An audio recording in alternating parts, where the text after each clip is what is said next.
This is Twisted Loyalties, written by Cora Riley, read for you by Jacob Morgan and Lucy Rivers. Chapter 1. The Past. Fabiano.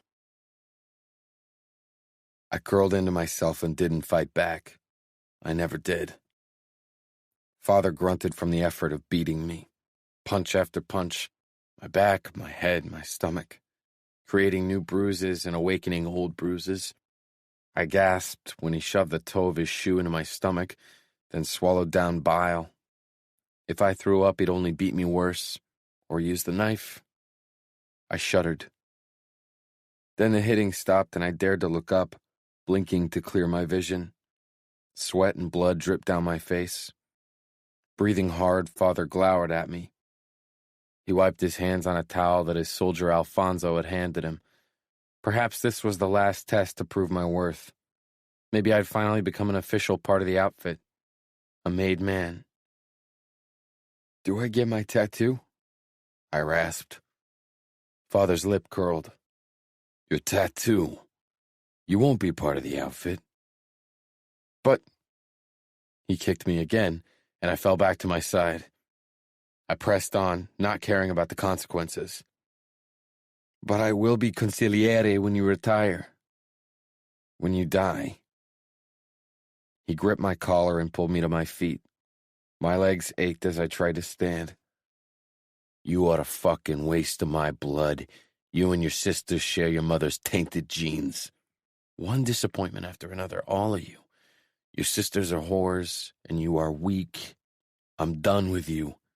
Your brother will become consigliere." "But he's a baby. I'm your oldest son." Since Father had married his second wife, he'd treated me like dirt. I thought it was to strengthen me for my future tasks, so I'd done everything I could to prove my worth to him. "You are a disappointment, like your sisters. I won't allow you to bring shame down on me." He let go of me, and my legs finally gave out. More pain. "But, Father," I whispered, "it's tradition." Rage twisted his facial features. "Then we'll just have to make sure that your brother is my oldest son." He nodded at Alfonso, who rolled up his sleeves. The first punch landed in my stomach, then my ribs. My eyes remained on my father as blow after blow shook my body, until my vision finally turned black. My own father would have me killed. "Make sure he won't be found, Alfonso." Pain. Bone deep. I groaned. Vibrations sent a twinge through my ribs. I tried to open my eyes and sit up, but my eyelids were crusted shut. I groaned again. I wasn't dead. Why wasn't I dead? Hope flared up inside me. "Father?" I croaked. "Shut up and sleep, boy. We'll arrive soon." That was Alfonso's voice. I struggled into a sitting position and peeled my eyes open. Through blurry vision, I could see I was sitting in the back of a car. Alfonso turned to me. "You're stronger than I thought. Good for you." "Where?" I coughed, wincing as I did. "Where are we?" "Kansas City." Alfonso steered the car onto an empty parking lot. "Final stop." He got out, opened the back door, and pulled me out. I gasped in pain, clutching at my ribs, then staggered against the car. Alfonso flipped open his wallet and handed me a $20 note. I took it, confused. "Perhaps you'll survive, perhaps you won't. I suppose it's up to fate now, but I won't kill a 14-year-old kid." He grasped my throat, forcing me to meet his eyes. "Your father thinks you're dead, boy, so make sure you stay away from our territory." Their territory? It was my territory. The outfit was my destiny. I didn't have anything else. "Please," I whispered. He shook his head, then walked around the car and got in. I took a step back when he drove off, sinking down on my knees. My clothes were covered in blood. I clutched the money in my hand. It was all I had. Slowly, I stretched out on the cool asphalt. Pressure against my calf reminded me of my favorite knife, strapped to a holster there. $20 and a knife. My body ached. I never wanted to get up again. There was no sense in doing anything.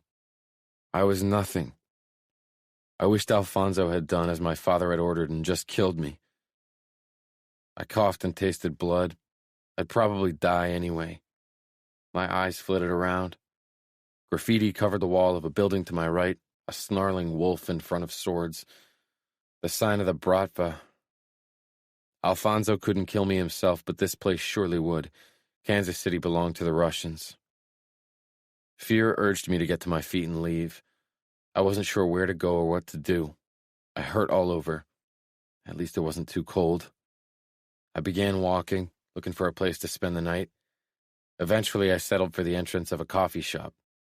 I'd never been alone, never had to live on the streets. I pulled my legs against my chest and swallowed a whimper. My ribs hurt fiercely.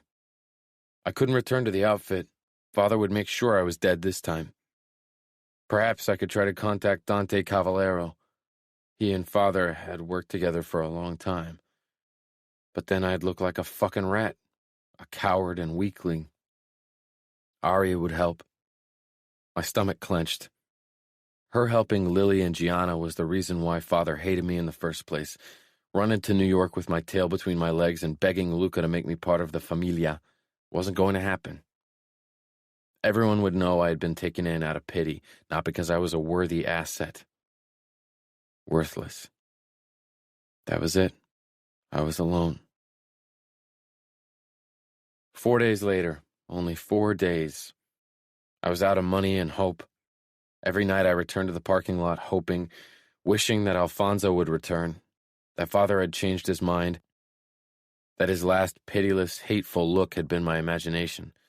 I was a fucking idiot. And hungry. No food in 2 days. I'd wasted the $20 on burgers, fries, and Dr. Pepper the first day. I held my ribs. The pain had gotten worse. I'd tried to get money by pickpocketing today. But I chose the wrong guy, and he beat me up. I didn't know how to survive on the street. I wasn't sure I wanted to keep trying. What was I going to do? No outfit, no future, no honor. I sank down on the ground of the parking lot and lay back, in plain view of the Bratva graffiti. The door opened as men left the building and walked away. Bratva territory. I was so fucking tired. My death wouldn't be slow. They would take their time. The pain in my limbs and hopelessness kept me in place. I stared up at the night sky and began reciting the oath I'd memorized months ago, in preparation for the day of my induction. The Italian words flowing from my mouth filled me with loss and despair. I repeated the oath over and over again. It had been my destiny to become a made man. There were voices to my right, male voices in a foreign language. Suddenly, a black-haired guy stared down at me.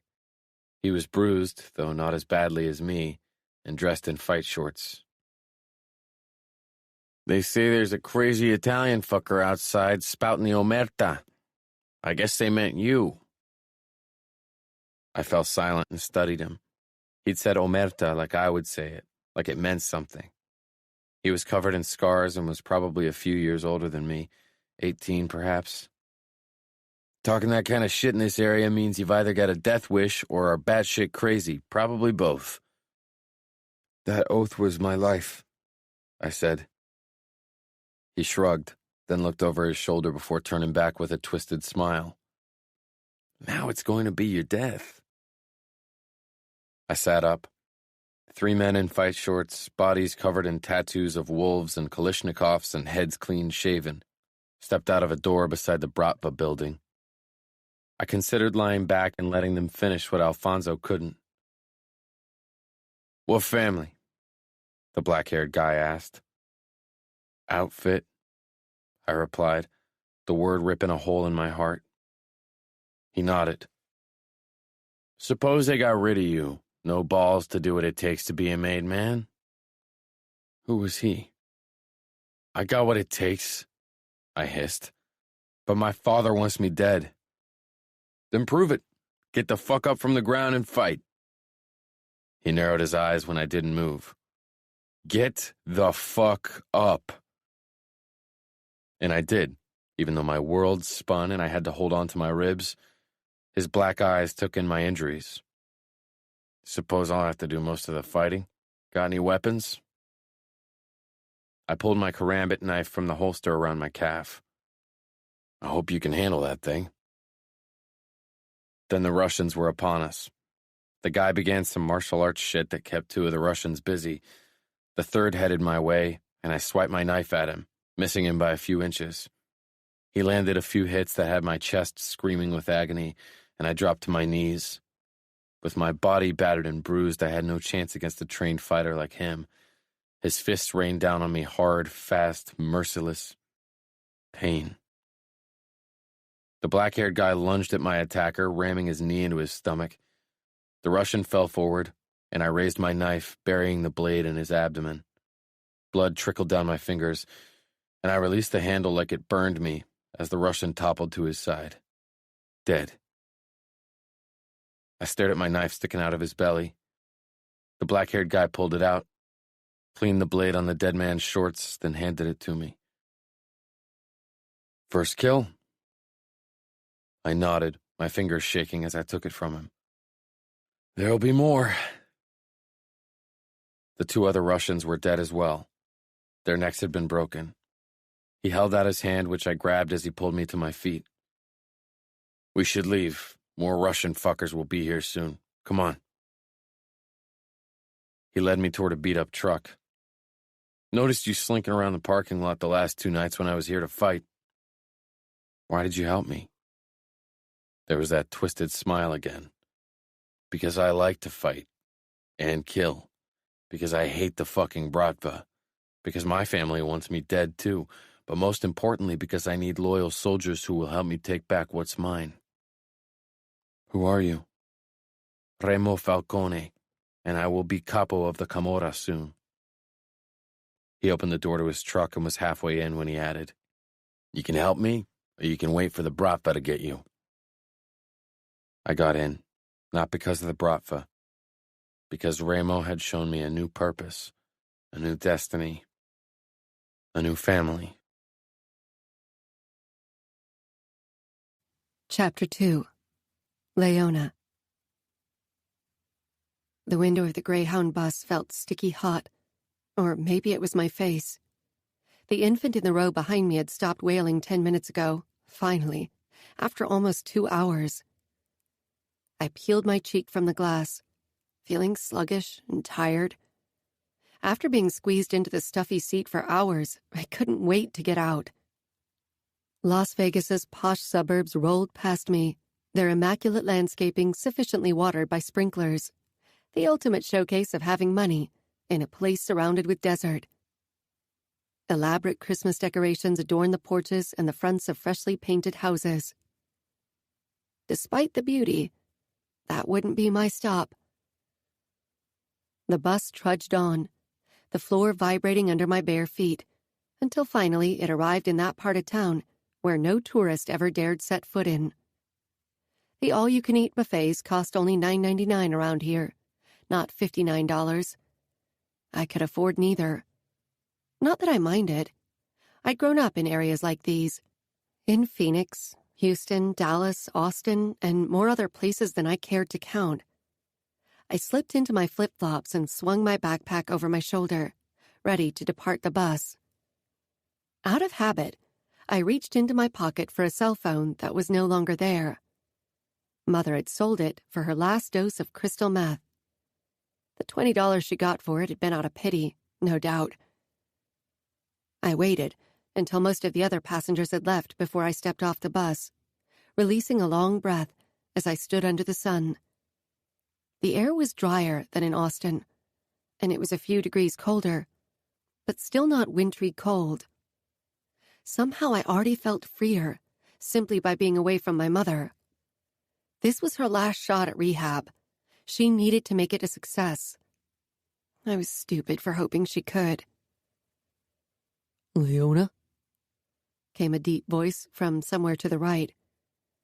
I turned, surprised. My father stood a few feet from me, with about 30 more pounds on his hips and less hair on his head. I hadn't expected him to pick me up. He'd promised to do it, but promises from him and my mother were worth less than the dirt under my shoes. Perhaps he'd really changed, like he'd claimed.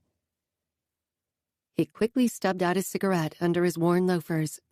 The short-sleeved shirt stretched over his paunch. There was a disheveled air about him that worried me. I smiled. The one and only. I wasn't surprised he'd had to ask.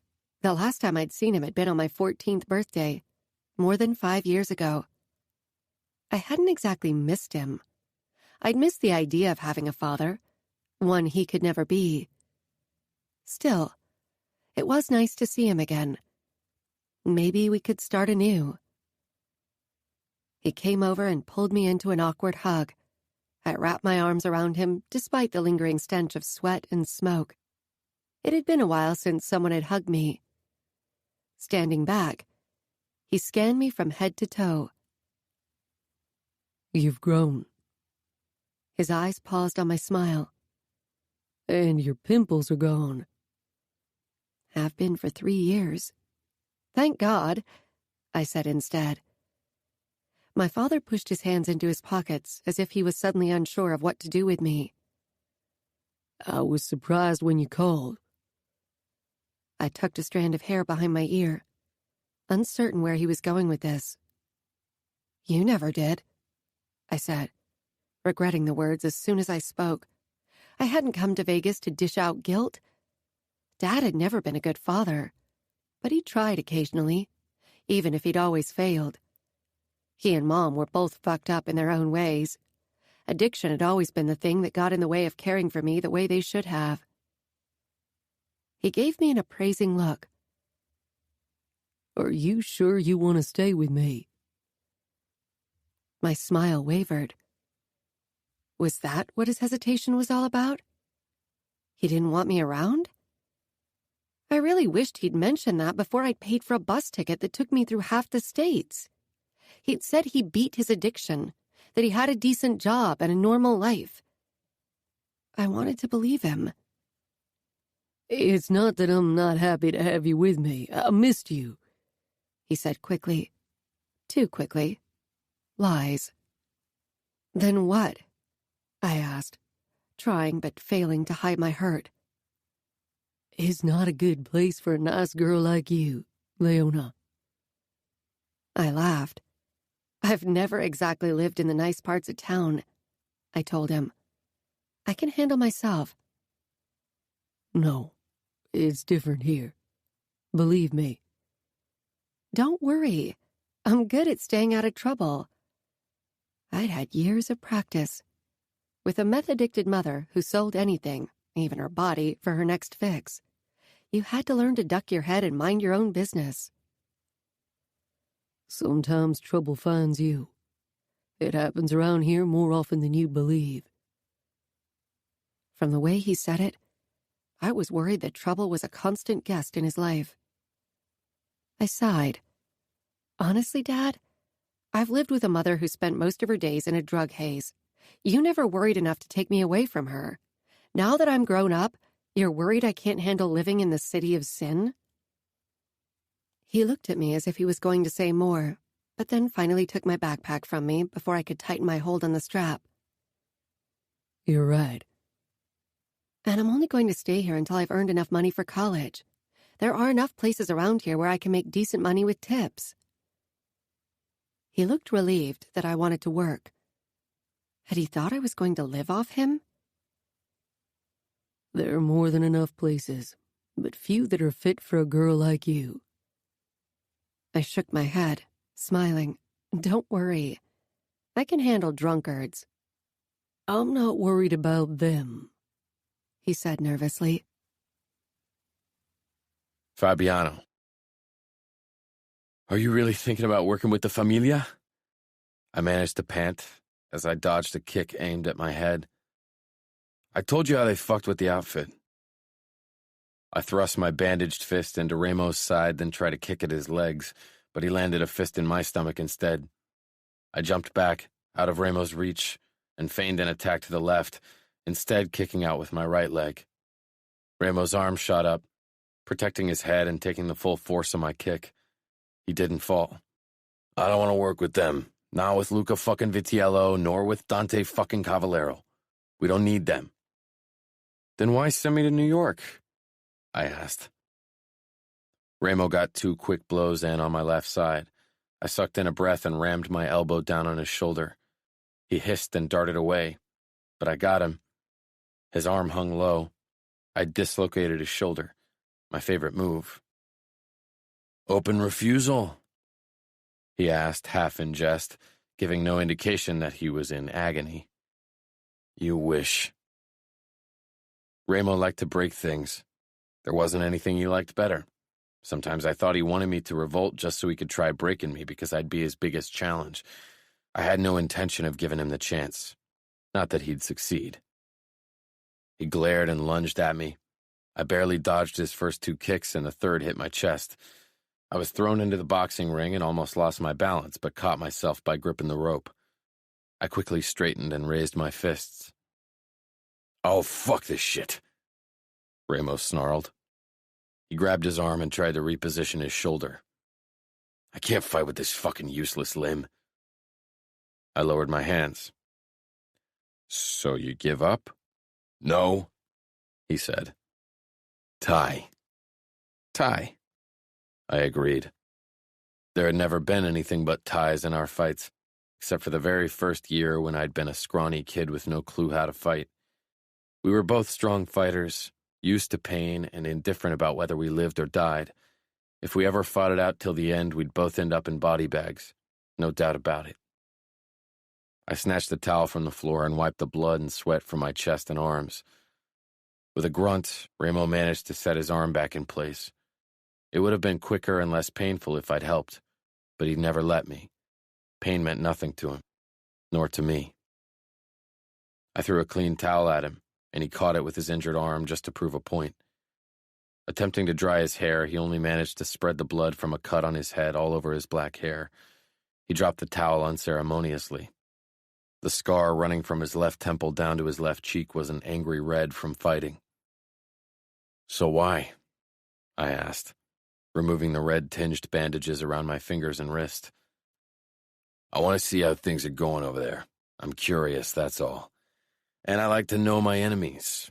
You will be able to gather more information than any of us just by watching them interact. Most of all, I want to send them a clear message. His dark eyes hardened. You aren't thinking about playing happy family with your sisters and becoming one of Vitiello's lapdogs, are you? I cocked an eyebrow. More than 5 years, and he really had to ask? I swung myself over the boxing ring and, light on my feet, I landed on the floor on the other side with close to no sound. I belong to the Camorra. When they all abandoned me, you took me in. You made me who I am today, Ramo. You should know better than to accuse me of being a traitor. I will put my life down for you. And if I must, I will take the outfit and the familia to hell with me. One day you will get your chance, he said. To lay down my life for him or to take down the other families. I have another task for you. I nodded, expecting it. He held my eyes. You are the only one who can get close to Arya. She is Vitiello's weakness. I kept my expression impassive. Bring her to me, Fabiano. Dead or alive? He smiled. Alive. If you kill her, Vitiello will go on a rampage. But if we have his wife, he'll be our puppet. I didn't have to ask why he had an interest in tearing down the familia. We didn't need their territory, and it wasn't worth much as long as Dante owned everything in the middle. We were making enough money in the West as it was. Ramo was out for revenge. Luca had made a mistake when he'd taken in the former enforcer of the Camorra, and he'd made an even bigger mistake when he'd sent the man back to kill many high-ranking Camarista while Las Vegas was without a strong capo to lead the city. Before Ramo, that is. Consider it done, Ramo inclined his head. Your father was a fucking fool for overlooking your worth. But that's how fathers are. Mine would have never allowed me to become capo. It's a pity I didn't get to kill him myself. Ramo envied me for that. I could still kill my father. And one day I would. It had been years since I'd last treaded New York ground. I'd never liked the city much. It represented nothing but loss to me. The bouncer in front of the Sphere gave me a once-over as I approached. I detected another guard on the roof.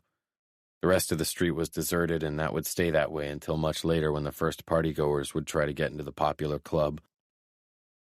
I stopped in front of the bouncer, who rested his hand on the gun at his hip. He wouldn't be quick enough. Fabiano Scuderi, I said simply. Of course he knew. They all knew. Without a word, he let me walk into the waiting room, where two men barred my way. Weapons, one of them ordered, pointing at a table. No, I said. The taller of the two, several inches shorter than me, brought his face close to mine. What was that? That was a no. If you're too deaf or stupid to understand me, get someone who can. I'm losing my patience. The man's face turned red. It would take 3 moves to sever his head from his body. Tell the capo he's here and refuses to relinquish his weapons. If he thought he could intimidate me by mentioning Luca, he was mistaken. The time when I'd feared and admired him had long since passed. He was dangerous, no doubt, but so was I. Eventually he returned, and I was allowed to pass through the blue-lit lobby and dance floor, then down to the basement. It was a good place if someone didn't want outsiders to hear the screaming. That didn't manage to unnerve me either. The Familia didn't know the Camorra very well. They didn't know me very well. We'd never been worth their attention until our power had grown too strong for them to ignore. The moment I stepped into the office, I scanned my surroundings. Growl stood off to the left. Traitor. Ramo would love to have his head delivered to him in a plastic bag, not because the man had killed his father, but because he'd betrayed the Camorra. That was a crime worthy of a painful death. Luca and Matteo were in the middle of the room, both tall and dark. My sister, Aria, was like a beacon of light with her blonde hair. I remember her being taller, but then again, I had been a kid when I'd last seen her. The shock on her face was obvious. She still wore her emotions on her sleeve. Her marriage to Luca hadn't changed that. You'd think he'd have broken her spirit by now. Strange that she was the same as I remembered, though I had become someone new. She rushed toward me. Luca reached for her, but she was too quick. He and his men drew their weapons the moment Aria collided with me. My hand came up to her neck as she hugged me, her hands splayed out on my back where I had my knives. She was too trusting. I could have killed her in a heartbeat. Breaking her neck would have taken little effort. I'd killed like that before, in fights to the death. Luca's bullet would have been too late. She looked up at me hopefully. Then, slowly, realization and fear set in. Yes, Arya, I'm not a little boy anymore. I looked back at the men. No need for drawn weapons, I said to Luca. His cautious gaze flitted between my fingers, positioned perfectly on her neck and my eyes. He recognized the danger his little wife was in, even if she didn't. I haven't traveled all this way to hurt my sister. It was the truth. I had no intention of hurting her, even though I could have. What Ramo had in mind for her, I couldn't say. I slipped a note into the pocket of her jeans before Luca lunged toward us and pulled her away from me, the warning clear in his eyes. My God, Arya whispered, tears filling her eyes. What happened to you? Did she really have to ask? Had she been so busy saving my sisters that she hadn't considered what that would mean for me? You, Gianna, and Liliana happened. Confusion filled her face. She really didn't get it. Cold fury shot through me, but I pushed it down. Every horror of my past had made me into who I was today. I don't understand. After Liliana ran off, Father decided that something must be wrong with all of us, that perhaps Mother's blood that runs through our veins was the problem. He thought I was another mistake in the making. He tried to beat it out of me. Maybe he thought if I bled often enough, he'd rid me of any trace of that weakness. The moment his whore of a second wife gave birth to a boy, he decided he no longer had use for me. He ordered one of his men to kill me. The man took pity on me and drove me to some shithole in Kansas City so the Bratva could kill me instead. I had $20 and a knife. I paused. And I put that knife to good use. I could see the words sink in. She shook her head. We didn't want to hurt you. We just wanted to save Liliana from a horrible marriage. We didn't think you'd need saving. You were a boy. You were on your way to becoming a soldier for the outfit. We would have saved you if you'd asked. I saved myself, I said simply. You could still leave Las Vegas, Arya said carefully. Lucas sent her a glare. I laughed darkly. Are you suggesting I leave the Camorra and join the Familia? Wincing, she seemed taken aback by the harshness of my tone. It's an option. I turned my gaze toward Luca. Is she capo or you? I came here to talk to the man leading the show, but now I think it might be a woman after all. Luca didn't seem fazed by my words. She is your sister. She does the talking because I allow her to do so. Don't worry, Fabi. If I had anything to say to you, I'd say it. Fabi. The nickname didn't provoke me the way it was supposed to. I'd grown out of it. Nobody knew me by that name in Vegas, and even if they did, they wouldn't dare use it. We are not your enemy, Fabi, Arya said. I knew she meant it. She was the capo's vice, and yet she knew nothing. Her husband saw me as I saw him, an opponent to watch, a predator intruding on his territory. I'm a member of the Camorra. You are my enemies. If this journey had been good for anything, it had proved to me that there was truly nothing left of that stupid weak boy I'd been, that had been beaten out of me, first by my father, and later in the street and in the fighting cages as I fought for a place in this world. Arya shook her head, refusing to believe it. She hadn't abandoned me on purpose, hadn't sealed my fate by helping my sisters run away. But sometimes the things we caused by accident were the worst. I have a message for you from Ramo, I told Luca, ignoring my sister. I'd deal with her later.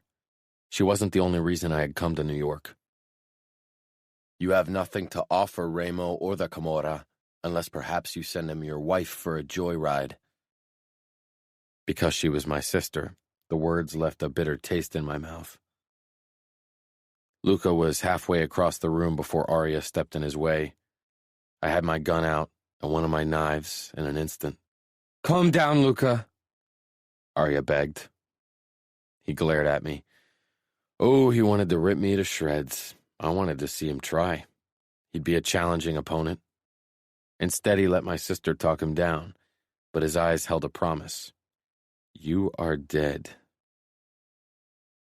Ramo would have never listened to a woman, would have never shown that kind of weakness in front of anyone. Neither would I. The outfit and the Familia had both grown weak over the years. They weren't a threat to us. If we handled the situation with cleverness, soon their territories would be ours. I gave a mock bow. I assume that's all. Don't you want to know how Lily and Gianna are doing?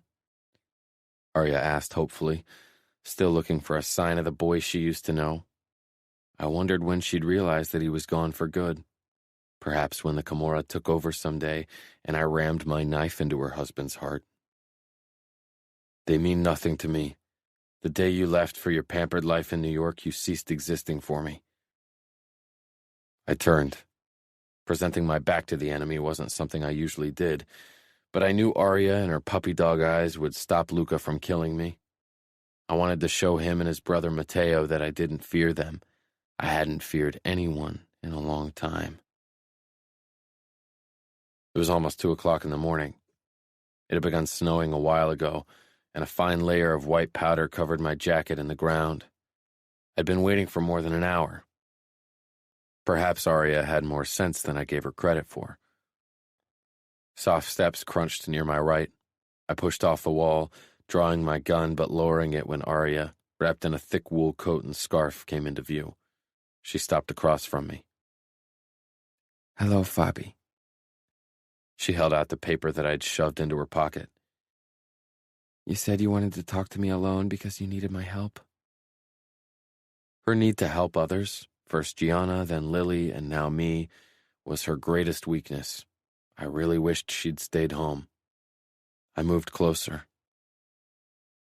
She regarded me with sad eyes. "But you were lying, weren't you?" She whispered.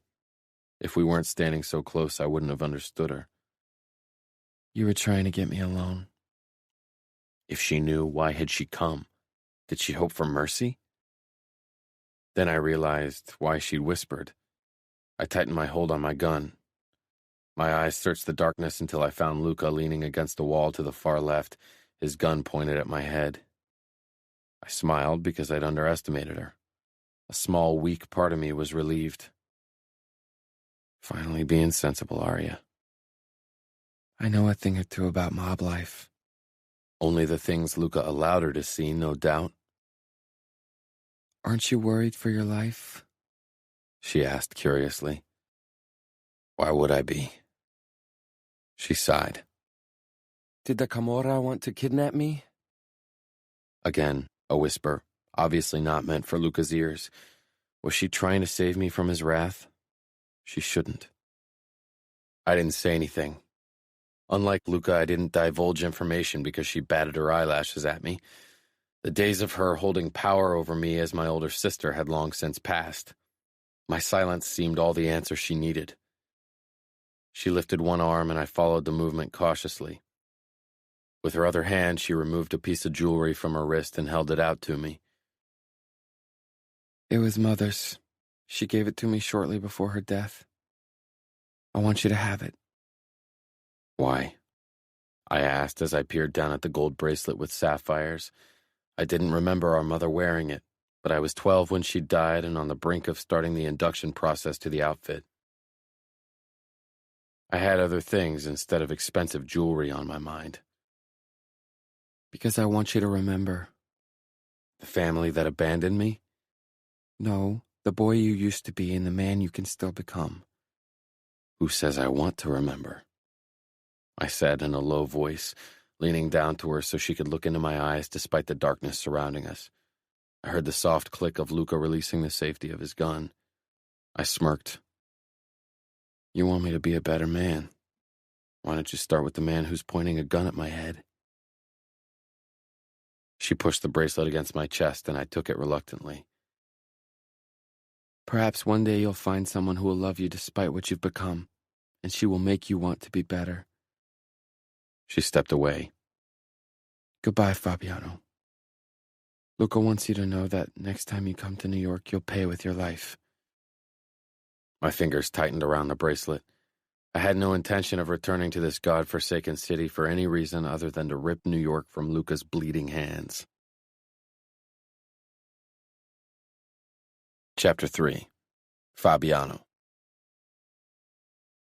Returning to Vegas always felt like returning home. I'd been in Nevada for almost 5 years. When I'd first arrived, I hadn't thought I'd last that long. 5 years.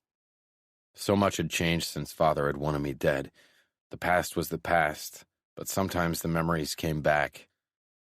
Memories were a good reminder why I owed Ramo my loyalty and my life. Without him, I'd be dead.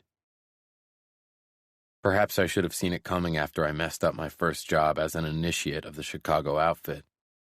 I'd been honored with the task of patrolling the corridors on the wedding day of my youngest sister, Liliana. I'd been excited, until I'd come across my sisters, Arya and Gianna with their husbands, Matteo and Luca, as well as Liliana and someone who definitely wasn't the man she'd married. I'd known immediately that they were taking Liliana to New York with them, and I'd also known that as a member of the outfit I was supposed to stop them. I didn't have my tattoo yet, since my initiation hadn't been completed yet. But I'd already been sworn into the outfit.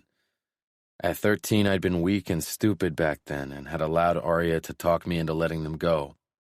I'd even let them shoot me in my arm so it would look convincing to everyone, to make it look as if I'd tried to stop them. Dante Cavallaro hadn't punished me. He'd believed my story. But Father wrote me off that day like he'd written off the daughters he couldn't control, and that's when it all started, when things were set in motion that led to a member of the outfit becoming part of the Camorra. After my messed up first job, I was only allowed to watch from the sidelines, deemed too young to be a real part of the outfit. I was still eager to please Dante and my father, but failing miserably. I should have died after Alonso had left me in Bratva territory. The Russians would have beaten me to death. If not them, then someone else. I had no clue how to survive on the street or on my own, but Ramo knew. He had been born a fighter. It was in his blood, and he'd showed me how to fight, how to survive, how to kill. Ramo had let me live in the shabby apartment he shared with his 3 brothers. He'd put food on our table with money he won in the fighting cages, and I paid him back with loyalty and the fierce determination to become the soldier he needed at his side to help him kill the fuckers laying claim on a territory that was rightfully his. When we'd arrived in Reno, part of the Camorra territory, 4 months later, I wasn't the pampered outfit boy I had been. Ramo and Nino had beaten it out of me in training fights and had taught me how to fight dirty. More importantly, Ramo had showed me my worth. I didn't need the outfit, didn't need a position handed to me on a silver platter. Ramo and we had to fight for what we wanted. That was all I needed, a purpose and someone who saw my worth when no one else could. When we first set foot on Camorra ground, they were still in turmoil since their capo had been killed by a man called Growl. Without a new capo, there had been a lot of fighting over the position. Ramo, Nino, and I spent the next few months in Reno, earning money by fighting and eventually winning every match until even the newest capo in Las Vegas started to notice. Together, we went there to kill everyone who was against Ramo. When Ramo finally took over as capo, I became his enforcer, a rank I hadn't inherited, a rank I'd paid in blood and scars for. A rank I was proud of and would defend till my death, just like I would defend Ramo. The tattoo on my forearm marking me as a made man of the Las Vegas Camorra went deeper than my skin. Nothing and nobody would ever make me break the oath I'd given to my capo. I drew in a deep breath. The smell of tar and burnt rubber hung in the air. Familiar, exhilarating. The flashy lights of Las Vegas burned in the distance, a sight I'd grown used to. Home.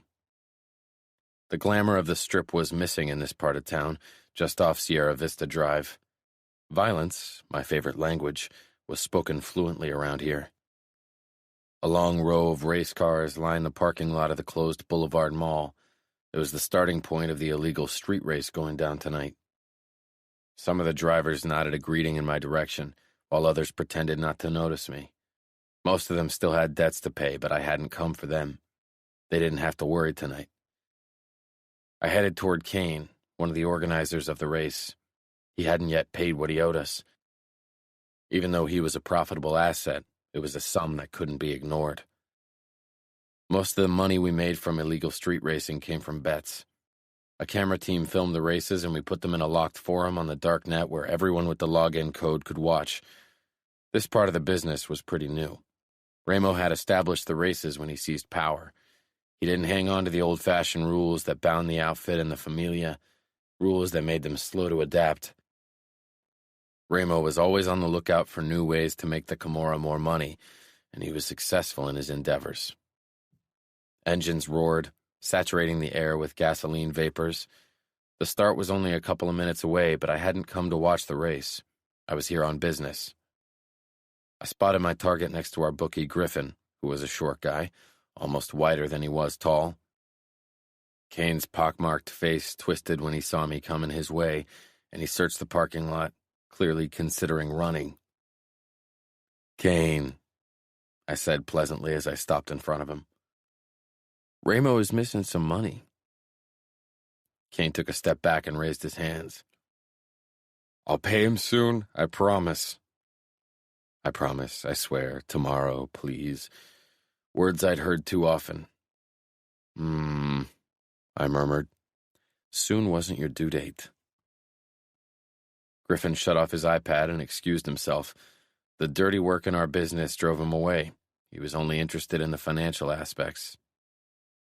I grabbed Kane by the collar of his shirt and dragged him off to the side, farther away from the starting line.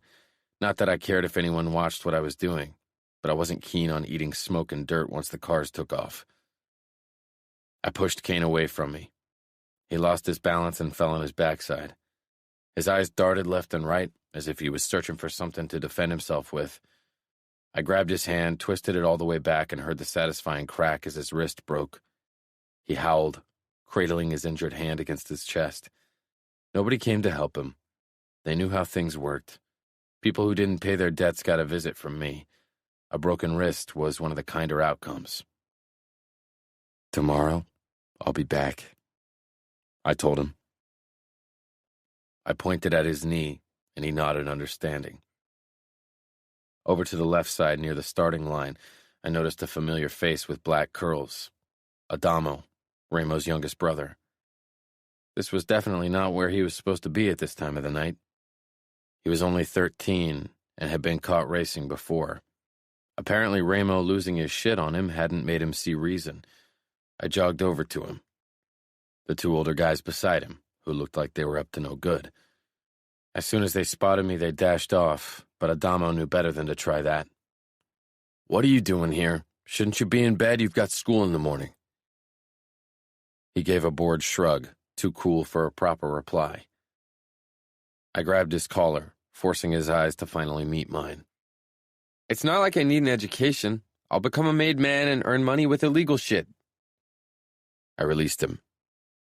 Can't hurt to use your brain so the illegal shit won't send you to jail. I nodded toward my car. I'll take you to Ramo. You didn't finish school, and neither did Ramo and Nino. Why do I have to do this shit? I slapped the back of his head lightly. Because we were busy taking Las Vegas back. You are only busy getting yourself in trouble. Now move. He grimaced, rubbing the back of his head. I can go home by myself. I don't need a ride. So you can try to sneak in without Ramo noticing? I nodded toward my car again. Not gonna happen. Now move. I have better things to do than to babysit you. Like what?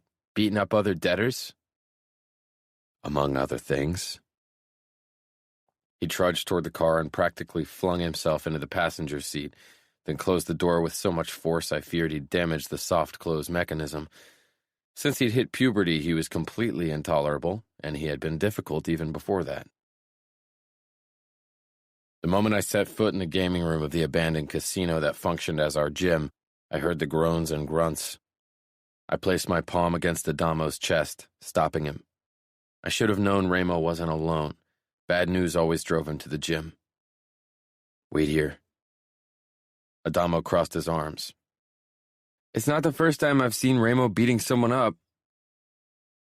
The youngest Falcone brother had witnessed violence over the years. It was impossible to shelter him from the cruel realities of it all, but Ramo didn't want Adamo to start the induction process before his 14th birthday. Until then, he wouldn't see the worst of our business. You'll wait, I said firmly before heading over to Ramo. Adamo skulked over to the broken champagne bar and began smashing a few glasses. When I stepped into the second gaming room that we used for kickboxing training, Ramo was kicking the living daylights out of some poor fucker I didn't know. Ramo was probably still furious with me because I hadn't been successful in bringing Arya back to him. Or maybe he was mad because of my earlier phone call telling him his brother was out in the middle of the night. Again.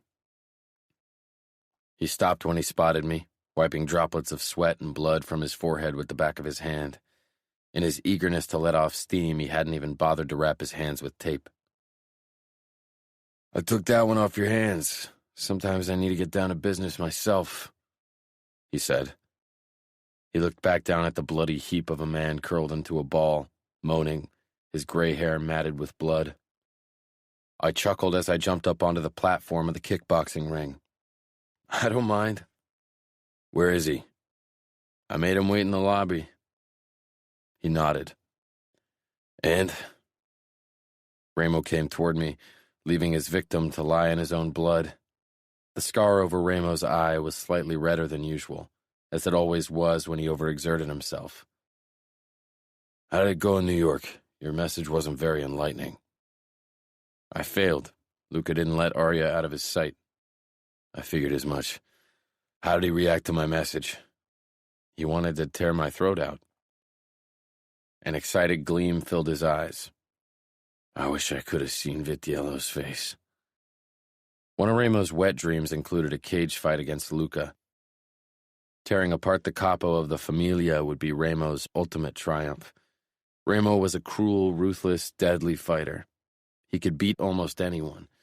But Luca Vitiello was a giant with hands that could crush a man's throat. No doubt it would be a fight that made history.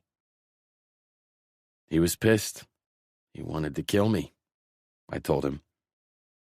Ramo gave me a once-over. And yet there isn't a scratch on you. My sister held him back. She's got him in the palm of her hand. Ramo's lips curled in disgust. To think that people on the East Coast still fear him like he's the devil. He's a huge, brutal fucker when my sister isn't around to keep him in check. I'd really love to meet her. Vitiello would lose his fucking mind. Luca would tear Las Vegas down for Arya, or at least he'd try. I was uneasy discussing Arya. Despite my indifference toward her, I didn't like the idea of her being in Ramo's hands.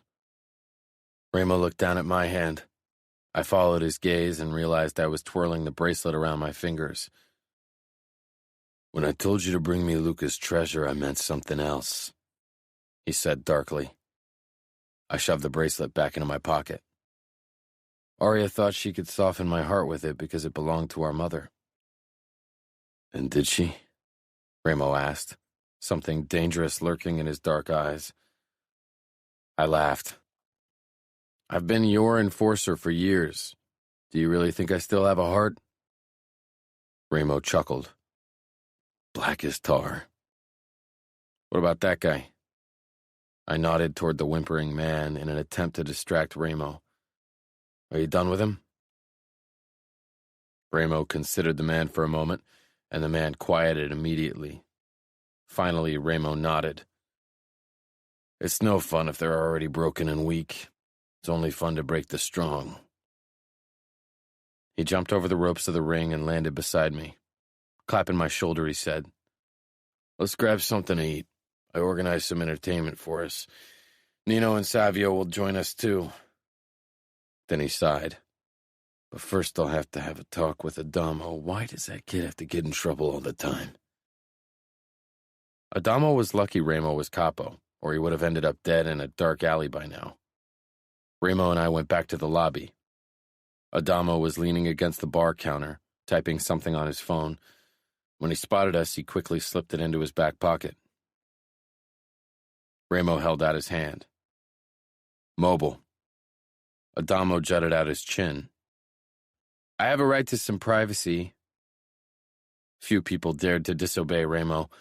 Even fewer survived when they did. One of these days, I'll lose my fucking patience with you. He grabbed Adamo's arm and turned him around, motioning for me to grab the mobile. I did. Hey! Adamo protested, trying to reach for it.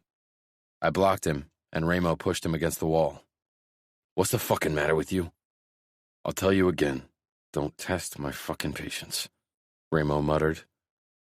I'm sick of you telling me to go to school and be home by 10 when you, Fabiano, Nino, and Savio spend the night doing all kinds of fun stuff. Fun stuff? He'd see how fun most of the things were once he was inducted next year. You want to play with the big boys? Adamo nodded. Then why don't you stay here? A few girls are coming over in a bit. I'm sure we'll find one who will make you a fucking man. Adamo flushed, shaking his head. Yeah, that's what I thought, Ramo said grimly. Now wait here while I call Dawn to pick you up and take you home. What about my phone? It's mine for now. Adamo glowered but didn't say anything. 10 minutes later, Dawn, one of the oldest soldiers in Ramo's service, picked up the youngest Falcone. Ramos sighed. When I was his age, I didn't say no to a free piece of ass. Your father set you up with your first hooker when you were 12. Adamo probably hasn't even gotten to second base yet. Perhaps I should push him more. He'll be like us soon enough. This life wouldn't leave him with a choice. Soon, the first girls from one of Ramos' strip clubs arrived.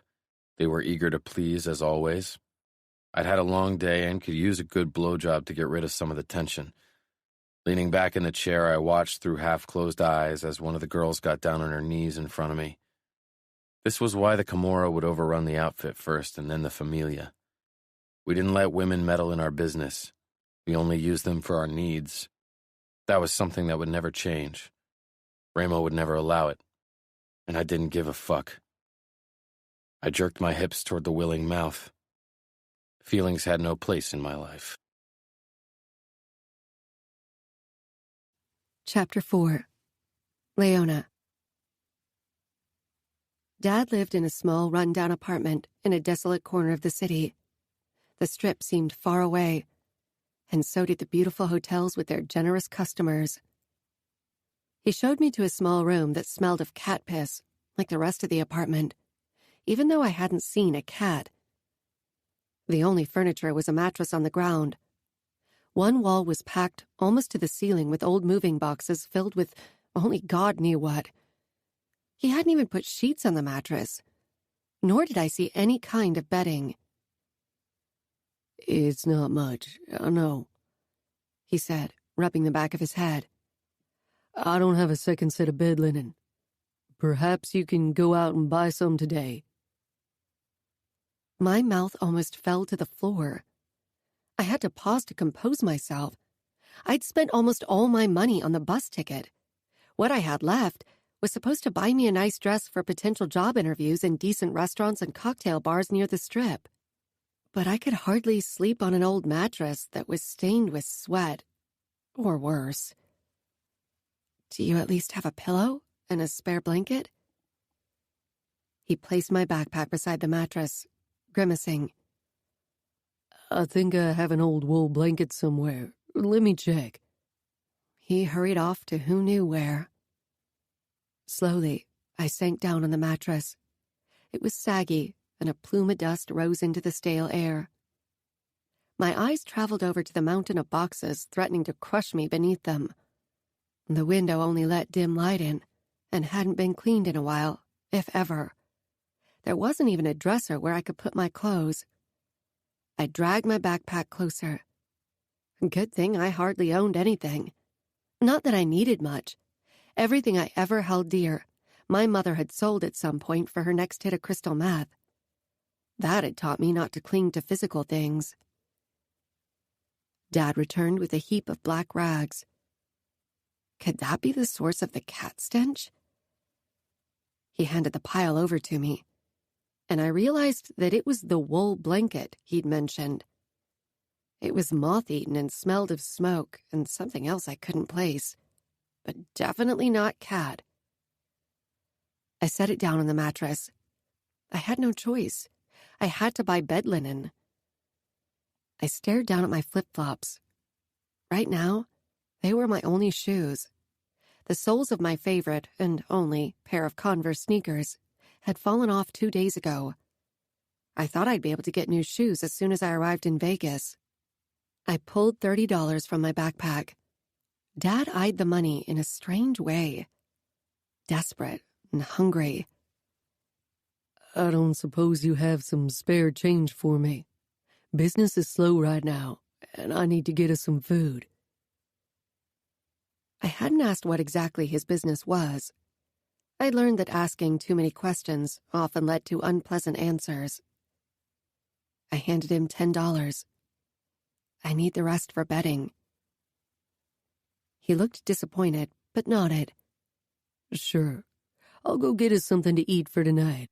Why don't you go to Target and see if you can get a comforter and some sheets? It almost seemed as if he wanted me out of the apartment. I nodded. I really wanted to get out of my sweaty pair of jeans and t-shirt, but I grabbed my backpack and got ready to leave. You can leave that here. I smiled. Oh, no. I'll need it to carry whatever I buy. I'd learned to never leave my stuff lying around with my mother, or she would pawn it. Not that I had anything of worth, but I hated people rummaging through my underwear. And I knew the look Dad had had when he'd seen my money. I was fairly certain he'd been lying when he said his addiction was a thing of the past. But there was nothing I could do about that. I couldn't fight that battle for him. I trudged out of the apartment, Las Vegas's dry air hitting me once again. Despite the cold, a few guys were swimming in the community pool, doing dives and shouting. The pool area looked like it could use a good cleaning as well. One of the guys spotted me and let out a whistle. Steeling myself, I picked up my pace to avoid a confrontation. Sheets, a comforter, and a pillow cost me $19.99, leaving me with exactly 1 cent. No pretty dress or shoes for me. I doubted a restaurant would hire me in my second-hand clothes. When I returned home, Dad wasn't there, and neither was any food. I searched the fridge, but all it held were a few cans of beer and a jar of mayonnaise. I sank down in the chair, resigning myself to wait for my father. It was dark outside when he finally showed up. I'd fallen asleep at the table, my forehead pressed against my forearms. I scanned his empty arms and miserable expression. "No food?" I asked. He froze, his eyes flitting around nervously as he searched for a good lie. I didn't give him the chance to lie to me, then rose to my feet. "It's okay. I'm not hungry. I'm going to bed." I was starving. I hadn't had a morsel to eat since the donut I treated myself to that morning. I kissed Dad's cheek, smelling alcohol and smoke on his breath. He avoided my eyes. As I headed out of the kitchen with my backpack, I saw him taking a beer out of the fridge. His dinner, I assumed. I put the new sheets on the mattress, then dropped the comforter and pillow on top. I didn't even have pajamas. Instead, I dressed in a t-shirt and a fresh pair of panties before stretching out on the mattress. The new linen's chemical scent masked the stale stench of the mattress. I hadn't seen a washing machine in the apartment, so I'd have to earn some money to do my laundry at a laundromat. I closed my eyes, hoping I could fall asleep, despite the rumbling of my stomach. When I got up the next morning, I showered, trying not to look at anything too closely. I'd have to give the bathroom and the rest of the apartment a good clean once I found a job. That had to be my top priority for now. I changed into the nicest things I owned, a flowery summer dress that reached my knees. Then I slipped on my flip-flops. It wasn't an outfit that would get me any bonus points at a job interview, but I didn't have a choice. Dad was asleep on the sofa, in yesterday's clothes. When I tried sneaking past him, he sat up. Where are you going? To look for a job. He shook his head. He didn't look hungover. Alcohol was the least of his problems. There aren't any respectable places around here. I didn't bother telling him no respectable places would ever hire me, looking the way I did. If you get the chance, maybe you can buy some food? Dad said after a moment. I nodded. Swinging my backpack over my shoulder, I left the apartment. Unfortunately, Las Vegas's winter decided to rear its ugly head today. In my summer clothes, it was bitterly cold, and the promise of rain lay in the air. Heavy, dark clouds hung in the sky. I strode through the neighborhood for a while, taking in the shabby exteriors and homeless people. I walked for 10 minutes, heading toward downtown Las Vegas, when the first bar came into view. For a girl to work there, though, she had to be willing to get rid of her clothes. The next 2 bars weren't open yet and looked so run down that I doubted I'd make any money by working there.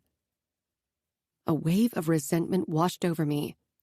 If Dad hadn't made me spend all my money on betting, I could have bought nice clothes and gone looking for a job closer to the Strip, instead of around here, where the worth of a woman was linked to the way she could dance on a pole. I knew strippers earned good money. My mom had been friends with dancers before she'd started selling her body to scum for a quick buck. Losing hope, my head started to swim from hunger. The cold air wasn't helping either. It was already 1 in the afternoon, and things didn't look good. The sky opened up, and it began raining. One fat drop after another plopped down on me. Of course, the one day in December it rained in Nevada, and I was wearing sandals. I closed my eyes for a moment. I didn't really believe in a higher power, but if someone or something was up there, it wasn't too fond of me. The cold became more prominent as my dress stuck to my body. I shivered, rubbing my arms. I wasn't sure how far from home I was, but I had a feeling that I'd be down for the count with a cold tomorrow if I didn't find shelter soon. The low hum of an engine drew my attention back to the street and to the car coming my way. It was an expensive German car, a Mercedes of some sort, with tinted windows and matte black varnish. It was sleek and almost daunting. My mother hadn't been the kind of mother to warn me of getting into strangers' cars. She was the kind of mother who brought creepy strangers home because they paid her for sex. I was cold and hungry and over this city already. I wanted to get back into the warmth. I hesitated, then held out my arm and raised my thumb. The car slowed and came to a stop beside me. With the way I looked, I assumed he would have driven right past me. Surprise rushed through me when I saw the driver. A guy, early 20s maybe, dressed in a black suit and black shirt. No tie. His blue eyes settled on me, and heat crawled up my neck from the intensity of his gaze. Strong jaw, dark blonde hair, shaved on the sides but longer on top. He was immaculate, except for a small scar on his chin, and I looked like I'd crawled out of the gutter. Wonderful. Fabiano. The girl, dressed for anything but this weather, caught my attention from afar. Her wet dress was plastered to her thin body and her hair to her face. Her arms were wrapped around her stomach and an ugly backpack hung off her right shoulder. Curious, I slowed considerably as I approached her. She didn't look like one of our girls, nor did she strike me as someone who knew the first thing about selling her body. Maybe she'd only just arrived in Vegas and didn't know these streets belonged to us. She'd have to ask if she wanted to hit them. I expected her to scuttle off when I came closer because my car was easily recognizable. She surprised me when she held out her hand for me to pick her up. I pulled up beside her. If she tried to offer me her body, she was in for a nasty surprise. And if this was some insane robbery scheme with her accomplices waiting to catch me by surprise, they'd be in for an even nastier surprise. I put my hand on my gun before I slid my window down. She bent over to look inside my car. She smiled in embarrassment. I got lost. Could you perhaps give me a ride home? Not a hooker. I leaned over and pushed the door open. She slipped in, closing the door quickly. She put her backpack on her lap and rubbed her arms. My eyes fell to her feet. She was wearing sandals and dripping water on my seats and the floor. She noticed my gaze and blushed. I didn't expect rain. I nodded, still curious. She definitely didn't know me. She was pale and trembled, but not from fear. Where do you need to go? She hesitated before letting out an embarrassed laugh. I don't know the address. I raised my eyebrows. I only arrived yesterday. I live with my father. How old are you? She blinked. 19? Is that an answer or a question? Sorry, I'm out of it today. It's the answer. Again with the embarrassed, shy smile. I nodded. But you know the direction to your father's place. There was a sort of campground nearby. It isn't very nice there. I pulled away from the curb, then sped up. She clutched her backpack. Are there any markers you remember? There was a strip club nearby, She said, a deep blush tinging her wet cheeks. Definitely not a hooker. I humored her and drove in the general direction she'd described. It wasn't like I needed to be anywhere else. Her ignorance of my position was almost amusing. She looked like a drowned cat with her dark hair plastered to her head and her dress clinging to her shivering body. I could hear her stomach rumbling. I wish I knew the name of the club, but I was only paying attention to bars I could work in, and that definitely wasn't one of them, she said quickly. Work? I echoed, cautious again. What kind of work? As a waitress, I need to earn money for college, she said, then fell silent, biting her lip. I considered her again. About a mile from here is a bar called Rogers Arena. I know the owner. He's looking for a new waitress. The tips are good, from what I hear. Rogers Arena, she echoed. Strange name for a bar. It's a strange place, I told her. That was an understatement, of course. But they don't have high standards when it comes to their personnel. Her eyes widened and she flushed with embarrassment. Do I look that bad? My gaze traveled from her slender calves over her narrow waist up to her fine-boned face.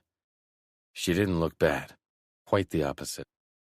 But her clothes and wet hair and those worn sandals didn't really help matters. No. She didn't seem to believe me and tightened her grip on her backpack. Why was she clinging to it so tightly? Did she have a weapon inside? That would explain why she'd risked getting into a stranger's car. Maybe she thought she'd be able to defend herself. Her stomach growled again. You're hungry. She tensed, which was more than the simple question called for. I'm okay. Determined and stubborn, her eyes remained glued to the windshield. When was the last time you ate? She shot a quick glance my way, then looked back down to her backpack. When? I pressed. She looked out the passenger window. Yesterday? I narrowed my eyes. You should consider eating every day. We had no food in the fridge. Didn't she say she lived with her father? What kind of parent was he? From the way she looked, probably as caring as my own father had been. I steered the car toward a KFC drive-in. She shook her head. No, don't. I forgot to take money with me. I could tell she was lying. I ordered a box of wings and fries and handed them to her. I can't accept this, she said quietly. It's chicken and fries, not a Rolex. Her eyes darted to the watch on my wrist. Not a Rolex, but not any less expensive. She didn't put up much of a fight, her resolve quickly dissipating. Soon she tore into the food as if her last decent meal had been a lot longer ago than just yesterday. I watched her from the corner of my eye as my car glided through traffic. Her nails were cut short, not the long, red, fake nails I was used to. What do? You look young for a businessman or lawyer, she said when she was done eating. Businessman? Lawyer? She shrugged. Because of the suit and the car? Nothing like that. No. Her eyes caught on the scars covering my knuckles, and she didn't say anything anymore. She sat up suddenly. I recognize the street. Turn left here. I did, slowing when she pointed at an apartment complex. The place seemed distantly familiar. She opened the door, then turned to me. Thank you for the ride. I doubt anyone else would have picked me up with the way I look. They probably would have thought I wanted to rob them. Good thing you aren't scared of girls in flip-flops. My lips twitched at her joke. No, I'm not scared of anything. She laughed, then quieted as her blue eyes traced my face. I should go. She got out and closed the door, quickly running for cover. I watched her fumble with the keys for a while before she disappeared from view. Strange girl. Leona. I glanced back out the window as the Mercedes sped off. I couldn't believe I'd let a total stranger drive me home. And I couldn't believe I'd let him buy me food.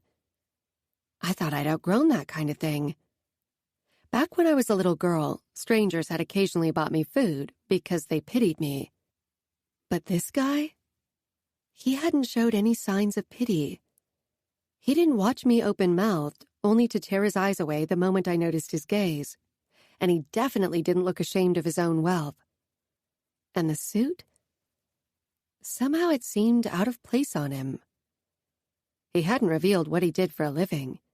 If he wasn't a lawyer or businessman, then what? Maybe his parents were rich, but he didn't seem like the trust fund type. Not that it mattered. I'd likely never see him again. A man like him with a car like that must spend his days on golf courses and in fancy restaurants, not in the places where I could work. Dad wasn't home. Considering the force of the rainfall, I'd be stuck in the apartment for a while. I walked into the kitchen, checked the fridge, but found it as empty as it was this morning. Then I sank into a chair. I was cold and tired. If I wanted to wear these clothes tomorrow, I'd have to hang them so they could dry. The dress was the nicest piece of clothing I owned, and if I had any chance of securing a job at this arena, I needed to wear it. So far, this new beginning wasn't very promising. The next day I went in search of Rogers Arena. It took me a while, and eventually I had to ask passers-by for directions. They looked at me like I had lost my mind to be asking for a place like that.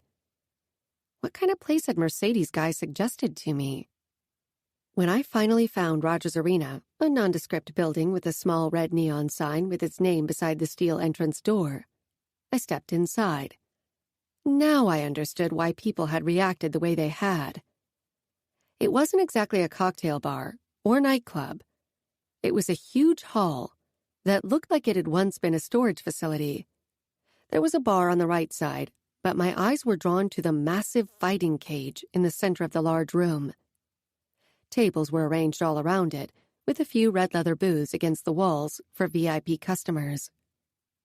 The floor and walls were cement, but the walls were covered with wire mesh fencing. Woven into the wire were neon tubes that formed words like honor, pain, blood, victory, and strength. I hesitated in the front, in half a mind to turn around and leave. But then a black-haired woman headed my way. She must have been 30, 31.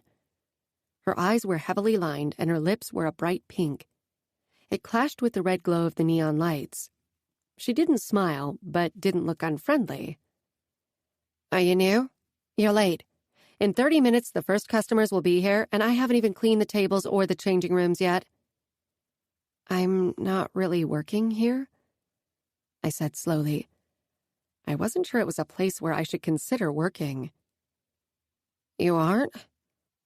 Her shoulders slumped, one of the thin spaghetti straps sliding off, and giving me a glimpse of the strapless pink bra beneath her top. "Oh, damn. I can't do this alone tonight. Mel called in sick and She trailed off. "You could work here, you know." "That's why I'm here," I said, even though the fighting cage freaked me out. Beggars can't be choosers, Leona. "Perfect. Come on then. Let's find Roger. I'm Cheryl, by the way." She gripped my forearm and pulled me along. "Is the pay bad? Is that why you are having trouble finding staff?" I asked as I hurried after her, my sandals smacking against the concrete floor. "Oh, it's the fighting. Most girls are squeamish," she said offhandedly. But I had a feeling there was more she wasn't telling me. We walked through a black swinging door behind the bar counter, down a narrow corridor with bare walls and more doors, toward another massive wooden door at the end. She knocked. "Come in," said a deep voice. Cheryl opened the door to a large office that was foggy from cigarette smoke. Inside, a middle-aged man who was built like a bull sat behind a desk. He flashed his teeth at Cheryl, his double chin becoming more prominent. Then his eyes settled on me. "I got us a new waitress," Cheryl said, a hint of flirtation in her voice. "Roger." The man introduced himself, stubbing out a cigarette on the ketchup-smeared plate in front of him. "You can start working right away." I opened my mouth in surprise. "That's why you're here, right?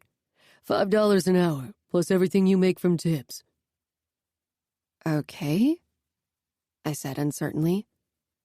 "Dress like that. You won't earn many tips."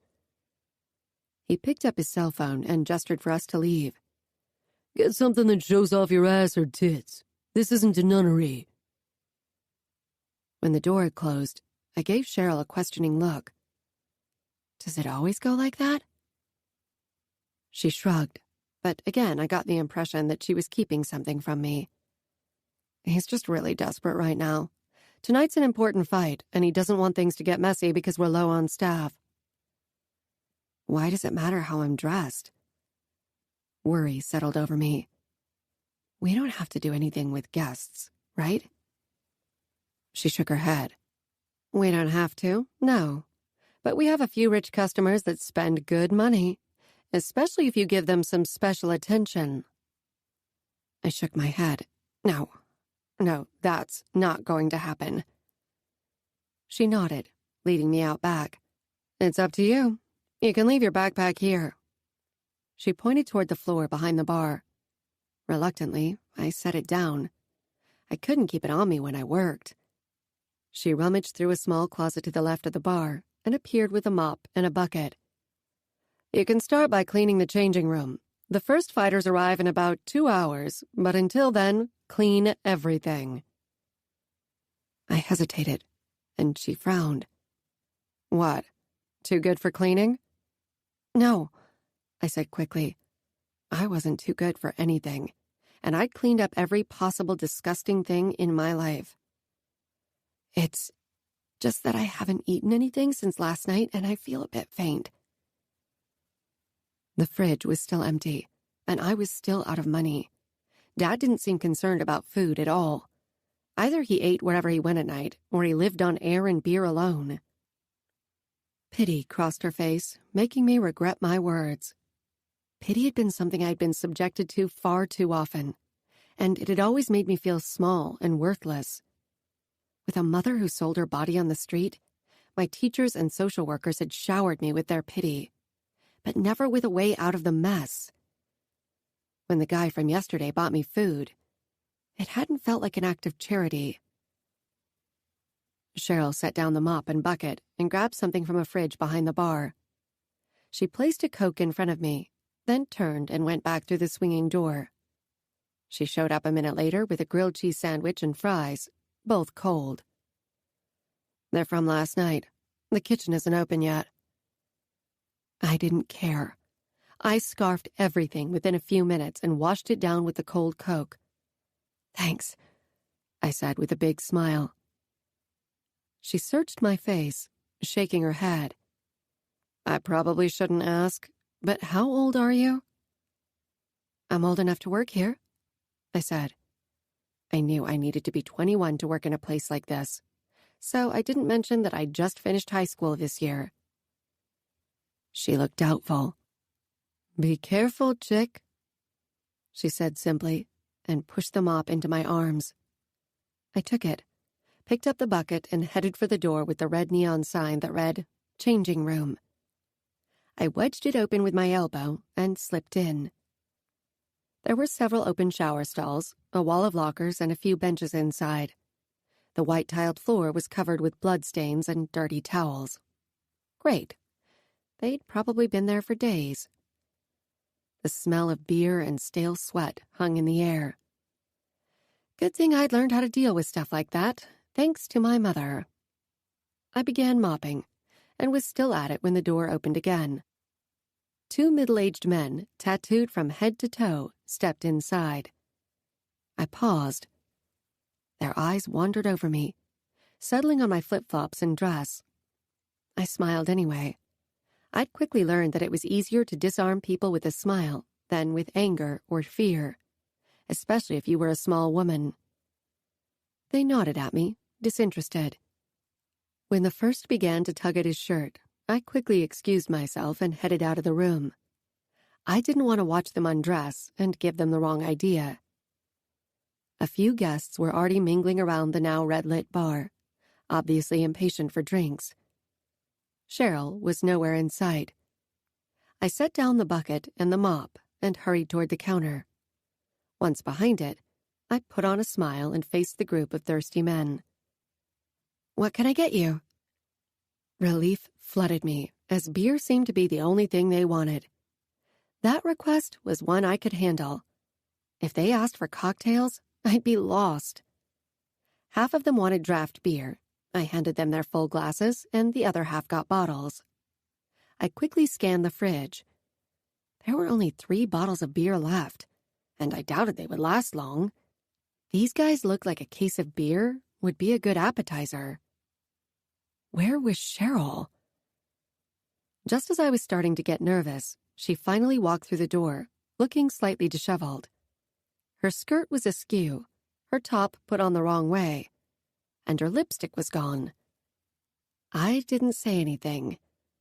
Had she already earned some extra money with a customer? I glanced around toward the few men gathered at the tables and the bar. Some of them were throwing me curious glances, but none of them looked like they were about to offer me money for having sex. I relaxed a tad. It was a touchy subject for me because of my mom. The moment one of them put money in front of me for sex, whether I was desperate for money or not, I'd be out of this bar in a flash. There was a strange atmosphere in the bar. People exchanged money, talking in hushed voices. Someone sat in the corner typing into his iPad as customers approached him and handed him money. He was a very round, very short man with a mousy face. He was probably taking bets. I didn't know anything about the laws in Nevada, but this didn't look legal. None of my business. "Doll, give me a beer, would you?" A man in his 60s said. I flushed, then quickly reached for a glass. It was starting to look like this place might be prone to trouble. Chapter 5. Fabiano. I pulled up into the parking lot of Rogers Arena, killing the engine. My muscles were already taut with eagerness. The thrill of fighting still got me after all these years. In the cage, it didn't matter if your father was consigliere or construction worker. It didn't matter what people thought of you. All that mattered was the moment, your fighting skills, and your ability to read the enemy. It was one-on-one. Life was seldom as fair as that. I stepped into Rogers Arena. The place was already crowded, the stench of old sweat and smoke clinging to the air. It wasn't an inviting place. People didn't come here for the atmosphere or good food. They came for money and blood. The first fight was about to start. The 2 opponents were already facing each other in the cage, but they weren't the main attraction. All eyes turned to me, then quickly avoided my steely glare as I strode past the rows of tables filled with spectators. My fight was last. I'd fight the poor sucker who had proven to be the best over the last few weeks. Ramo thought it was good to have me beat the strongest fighters to a bloody pulp in a cage to show everyone what kind of enforcer the Kimura had. I didn't mind. It helped me remember the beginning, helped me stay grounded and vicious. Once you allowed yourself to get used to the easy life, you set yourself up for attack and for failure. For some reason, my eyes were drawn to the bar. It took me a moment to recognize her, since she wasn't shivering and dripping wet like yesterday. She had long amber curls and sharp yet elegant features. She was serving drinks to the men gathered at the bar, men with eyes like hungry wolves. She was focused on the task, oblivious to their staring, and taking too long pouring a simple beer. Clearly, she didn't have any experience working in a bar. To be honest, I hadn't expected her to start working here. That she had taken the job after seeing the cage told me one of two things. She was desperate, or she'd seen worse in her life. She glanced up, catching my eye. I waited for her inevitable reaction, but it didn't come. She smiled shyly, her eyes lingering on my clothes. No suit today. Black jeans and a black long-sleeve shirt, my preferred style. But sometimes the suit was necessary. She hesitated before quickly returning to the task of serving beer to an old fucker. Who was this girl? And why wasn't she scared? Tearing my eyes away from her, I headed toward Roger, who was talking to our bookie, Griffin. I shook hands with both men, nodding toward the bar. New girl? Roger shrugged. She showed up in my office today looking for a job. I need new staff.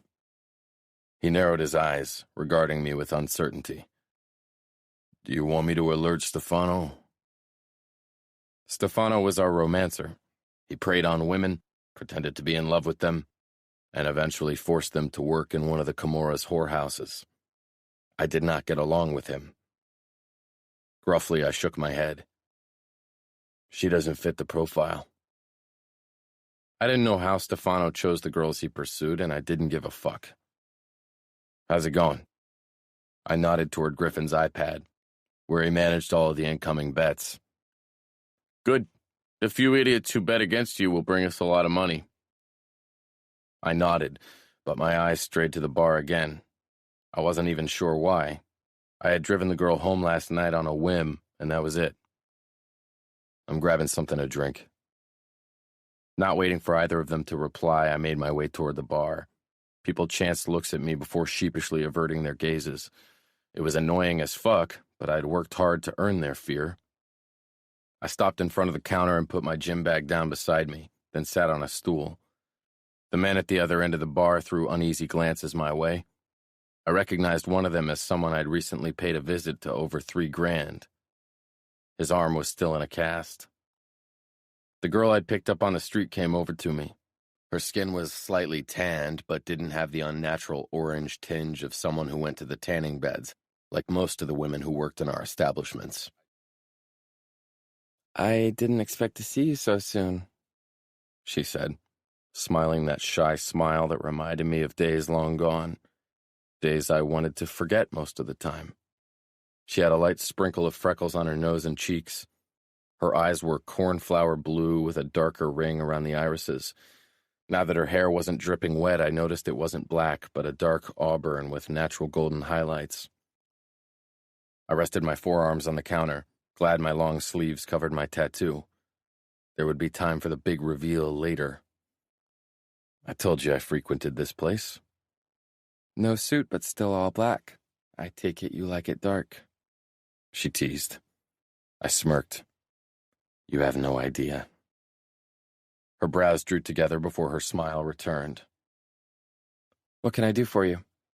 A glass of water. Water? She repeated doubtfully, the corners of her mouth twitching. That's a first. She let out a soft laugh. I hadn't changed into my fighting trunks yet. I didn't tell her that I had a fight scheduled that evening, which was one reason why I couldn't drink, or that I had to break some legs in the morning, which was the other. She handed me a glass of water. There you go, she said, walking around the bar and wiping a table next to me. I let my eyes trail over her body. Yesterday I hadn't paid nearly enough attention to the details. She was thin and small, like someone who never knew if there would be food on the table, but she managed to carry herself with a certain air of grace, despite her baggy clothes that hid the shape of her body. She wore the same dress from yesterday and those horrible flip-flops, still completely wrong for the temperatures. What brought you here? I asked. Her father lived in a bad part of town. I couldn't believe that she didn't have anywhere else she could stay. Anything would have been an improvement.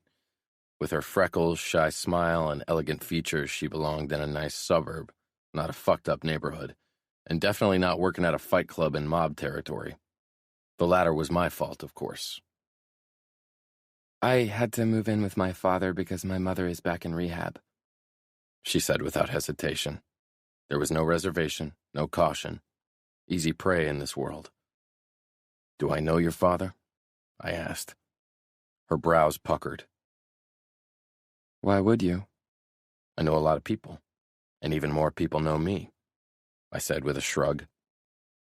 If you're famous, you should tell me so I don't embarrass myself with my ignorance. She joked easily. Not famous, I told her. Notorious. She waved a hand at me. You don't look like a lawyer or businessman today, by the way. What do I look like then? A light blush traveled up her throat. She gave a delicate shrug before she headed back behind the bar, hesitating again as she eyed my arms that I had propped up on the bar. Could you help me get a few beer cases from the basement? I doubt Roger wants to do it, and I don't think I'm strong enough. You look like you can carry 2 or 3 without breaking a sweat. She turned and walked over to the swinging door leading to the back, looking over her shoulder to see if I was following. I set down my glass on the counter and stood from the bar stool, curious. She seemed completely unaware of what I was, and I didn't mean my rank in the mob. People were usually uneasy around me, even before they saw my tattoo. She wasn't a good actress, and I would have sensed fear had she harbored any. I followed her to the back and down the long staircase into the storage area. I knew exactly where we were. I'd used the space for a couple intense conversations with debtors. The door shut behind us. A flicker of suspicion shot through me. Nobody could be that trusting. Was this a setup? That would be equally stupid. She searched the back of the room, never once looking over her shoulder to see what I was doing. Too trusting. Too innocent. Ah, here they are, she said, pointing at the cases of beer. She looked over at me, frowning. Is something wrong? She sounded concerned. For fuck's sake, she sounded concerned for me. Every other girl in Vegas, and every man for that matter, would have shit themselves if they were alone in a soundproof basement with me. I wanted to shake some sense into her. I strode toward her and picked up 3 cases. As I straightened, I caught a whiff of her sweet scent. Fuck. She smiled up at me. She wore close to no makeup, only enough to highlight her natural beauty. Touching the soft dusting of freckles on her cheek, she sheepishly asked, Do I have something on my face? She laughed in embarrassment. I could tell she was self-conscious about her freckles, but fuck me, I liked them. No, I said. Oh, okay. She searched my eyes, her brows drawing together. Don't try to look behind that mask, girl. You won't like it. We should probably go back upstairs. I'm not supposed to leave the bar unattended for too long. Had she seen something in my gaze that finally gave her a healthy dose of fear? But from the way she held the door open for me with that same unsuspecting expression, I guess not. I nodded toward the stairs. Go ahead. She hesitated before walking in front of me. Maybe she thought I wanted to get a good look at her ass, but her dress made that impossible. The truth was I hated having people behind me. We strode through the narrow corridor when the door to the main area opened, revealing Roger and Stefano. Both of them looked dismayed at seeing me with the girl. Her face shifted into one of unease at the sight of Stefano, which made me curious. He looked like any mother-in-law's dream, and his charm was the Camorra's best weapon when it came to luring women into our whorehouses. Fabiano, can I have a word with you? Roger asked, his eyes scanning the girl, probably looking for a sign that I'd assaulted her in the storage room. Stefano, too, gave me a contemplating look. Go back to work, Leona.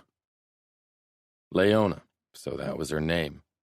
She hadn't struck me as a lioness, as her namesake insinuated. Perhaps there was more to her. She hadn't moved, despite Roger's order. Her eyes were on me. I nodded. Go ahead, I told her. I'll be there in a minute.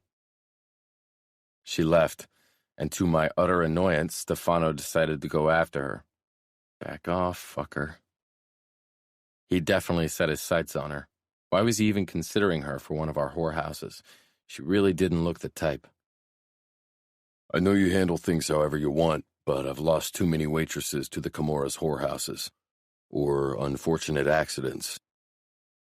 Those accidents were mostly related to Ramo's soldiers acting out of turn. I'm glad to have that new girl, the The customers seem to like her, and she actually knows how to behave herself. I'd appreciate it if she could stay in my service for more than a couple of weeks. We handle things however we want. You just said it, Roger. I said in warning. If we decide to put her to use in one of our other establishments, we don't ask you. He nodded, but a vein in his forehead swelled with suppressed anger. He didn't like it. That made two of us. I walked past him and pushed the door open with my elbow, then stepped behind the bar. Leona was busy chatting to two ancient customers, laughing at something they had said. Stefano sat at the other end of the bar, watching her like a hawk. His brown hair was immaculately slicked back. I bet the asshole spent hours in front of the mirror. As Leona continued to chat with the older men, it seemed she was determined to ignore Stefano. I set down the cases, and Leona shot me a grateful look with those baby blues. When the men at the bar saw me, they quickly focused on their beer. I walked around the bar and grabbed my gym bag, stopping beside Stefano. He glanced up at me from his sitting position. He was below me in ranks, so the challenging glint in his eyes made me consider sticking my knife into them. You thinking about making a move on her? I'm considering it, he said. She looks like she would respond well to the slightest sign of kindness. Makes her easy to manipulate. Would that sick-as-fuck leer still be on his face if I cut his throat? She doesn't seem interested in your advances. That'll change, he said smugly. Has Ramo seen her? That was the only thing that mattered. No, I only just found her, but I'm sure he'll approve. I had a feeling Stefano was right. Don't waste your time. She's already taken. By whom? Me, I growled. He frowned at me but shrugged, emptied his beer, and left. I watched his back as he disappeared through the door. Stefano was someone to watch. He and I had never gotten along, and I had a feeling that wouldn't change anytime soon. Stefano knew better than to make a move on someone I wanted. My eyes found Leona again. She'd been watching my exchange with Stefano with a confused expression. With the background noise of the bar, there was no way she could have overheard our conversation. She was so different from the women who usually frequented the places I spent time in. There were women who were unable to hide their fear, and then ones who hoped to gain something from being close to me. She didn't know who I was. It was strange being treated like someone normal. I'd fought hard to receive the respect and fear everyone showed me, but it hadn't bothered me that she was unaware of my status. I wondered how long it would be before someone told her. How would she look at me then? I know that look, Ramo said, sneaking up beside me. I should have realized he'd entered the scene. People were even more uneasy than they were when it was only me in the room. He nodded toward Leona. Take her if you want. She's yours. She's nobody. It's not like we need her anyway. She doesn't look like much entertainment, though. I glanced over at Leona. She was wiping the counter, unaware of the lewd look she was drawing from some of the men around her. I don't want to take her, I said, then amended when I saw Ramo's bewildered expression. I won't. Why not? Ramo asked curiously. Danger. You said it yourself. She doesn't look like much entertainment. Perhaps she's more exciting when she's trying to fight you off. Might be worth a try. Some women turn into feral cats when they're cornered. He slapped my shoulder. I didn't say anything. Ramo shrugged. But if you don't want her... I do, I said quickly. I'd appreciate if word got around that I have my eyes set on her, just in case. I don't want Stefano messing with her. Ramo chuckled. Sure. Put your claim on her, Fabiano. That was the advantage of being on his good side. Ramo allowed me things his other soldiers couldn't even dream of. He left and went to a table with some of the high rollers from one of our premium casinos. I returned to the bar. There would be time to change into my fighting trunks later.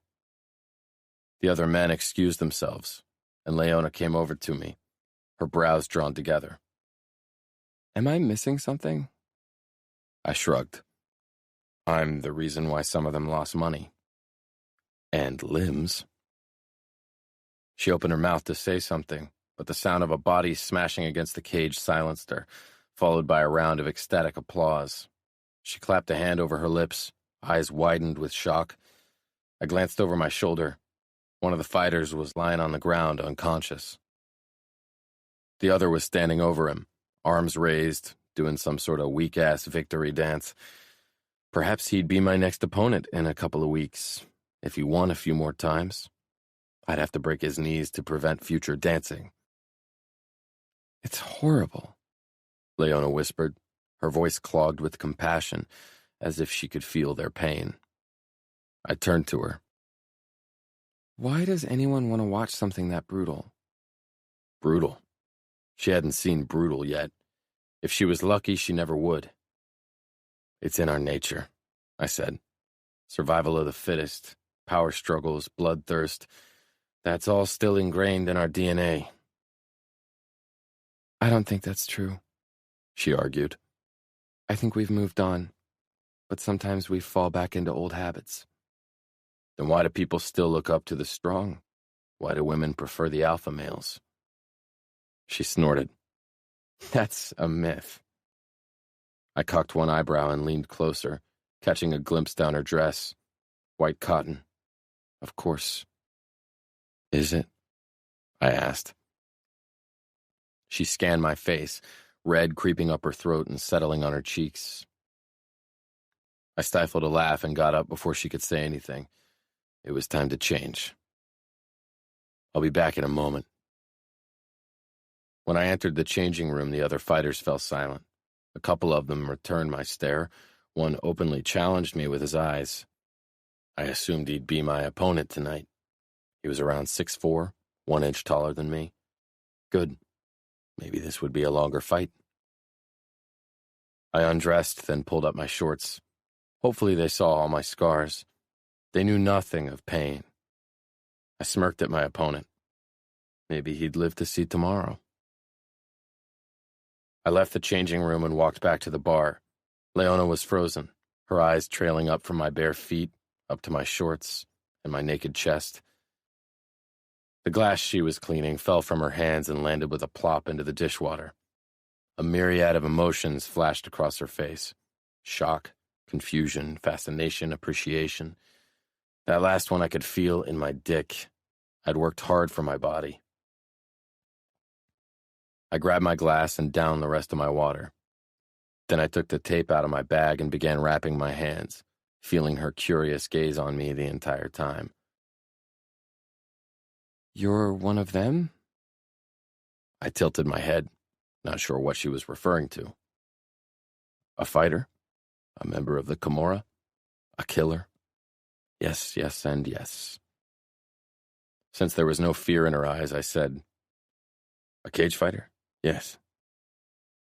She licked her lips. Those damn pink lips gave my cock ideas I didn't need before a fight. "I hope I didn't offend you earlier." "Because you think it's too brutal?" "No, it's what it is." Her eyes kept tracing my tattoo and the scars, and occasionally my six-pack. I leaned over the bar, bringing our faces closer. I knew everyone was watching us, even though they tried to be discreet. "Are you still certain women aren't into alpha males?" I murmured. She swallowed but didn't say anything. I took a step back. Everyone in the room should have gotten the message. My balls tightened with the look she gave me. Something about that girl drew me in. I couldn't say what it was, but I'd figure it out. "It's my turn," I told her when I was done taping my hands. "Don't get hurt," she said simply. The men near the bar exchanged looks, snickering, but Leona was unaware of their reaction.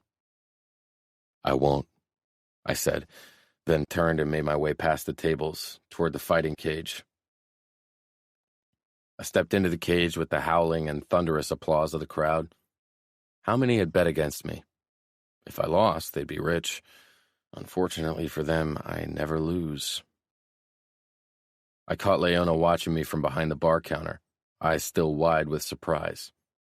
Yes, I was a fighter, and that was the least dangerous part of me. She stopped what she was doing and came around the counter.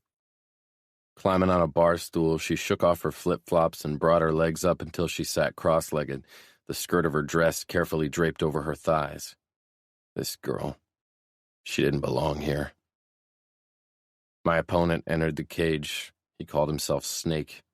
He even had snakes tattooed on his throat. They rose up over his ears and bared their fangs on both sides of his head. Snake. What a fucking stupid name to give yourself. I didn't know why people thought a scary name would make them seem scary. I'd never had to call myself anything but Fabiano. It was enough. The ref closed the door and explained the rules to us. There were none, except that this wasn't a fight to the death, so Snake would likely live. Snake hit his chest with his flat hands, letting out a battle cry. Whatever got his courage up. I lifted a hand and beckoned him forward. I wanted to get this fight going. With a roar, he charged at me like a bull. I dodged him, grabbed his shoulder, and rammed my knee into his left side 3 times in quick succession. The air left his lungs, but he didn't fall. He swung a fist at me and got my chin. I jumped back, aimed a hard kick at his head, and despite his quick reaction, my heel caught his ear. He staggered against the cage, shook his head, and attacked again. This would be fun. He lasted longer than the last, but eventually my kicks to his head got him. His eyes went out of focus more and more. I grabbed the back of his head, brought up my knee, and thrust it into his face. I could feel the crunch of his nose and cheekbone as they broke against my knee. He yowled hoarsely and toppled backwards. I went after him, jump-kicking him into the cage. When he hit the ground with a resounding thud, I crouched over him and rammed my elbow into his stomach. Once, twice. He weakly patted the floor, face swollen, breathing labored, given up. "Surrender!" cried the ref. I never understood men like him. I'd die before I surrendered. There was honor in death, but not in begging for mercy. I rose to my feet. The crowd cheered. Ramo gave me the thumbs up from his spot at the table with the high rollers. I could tell from the excited gleam in his eyes that he wanted to get into the cage again. And soon.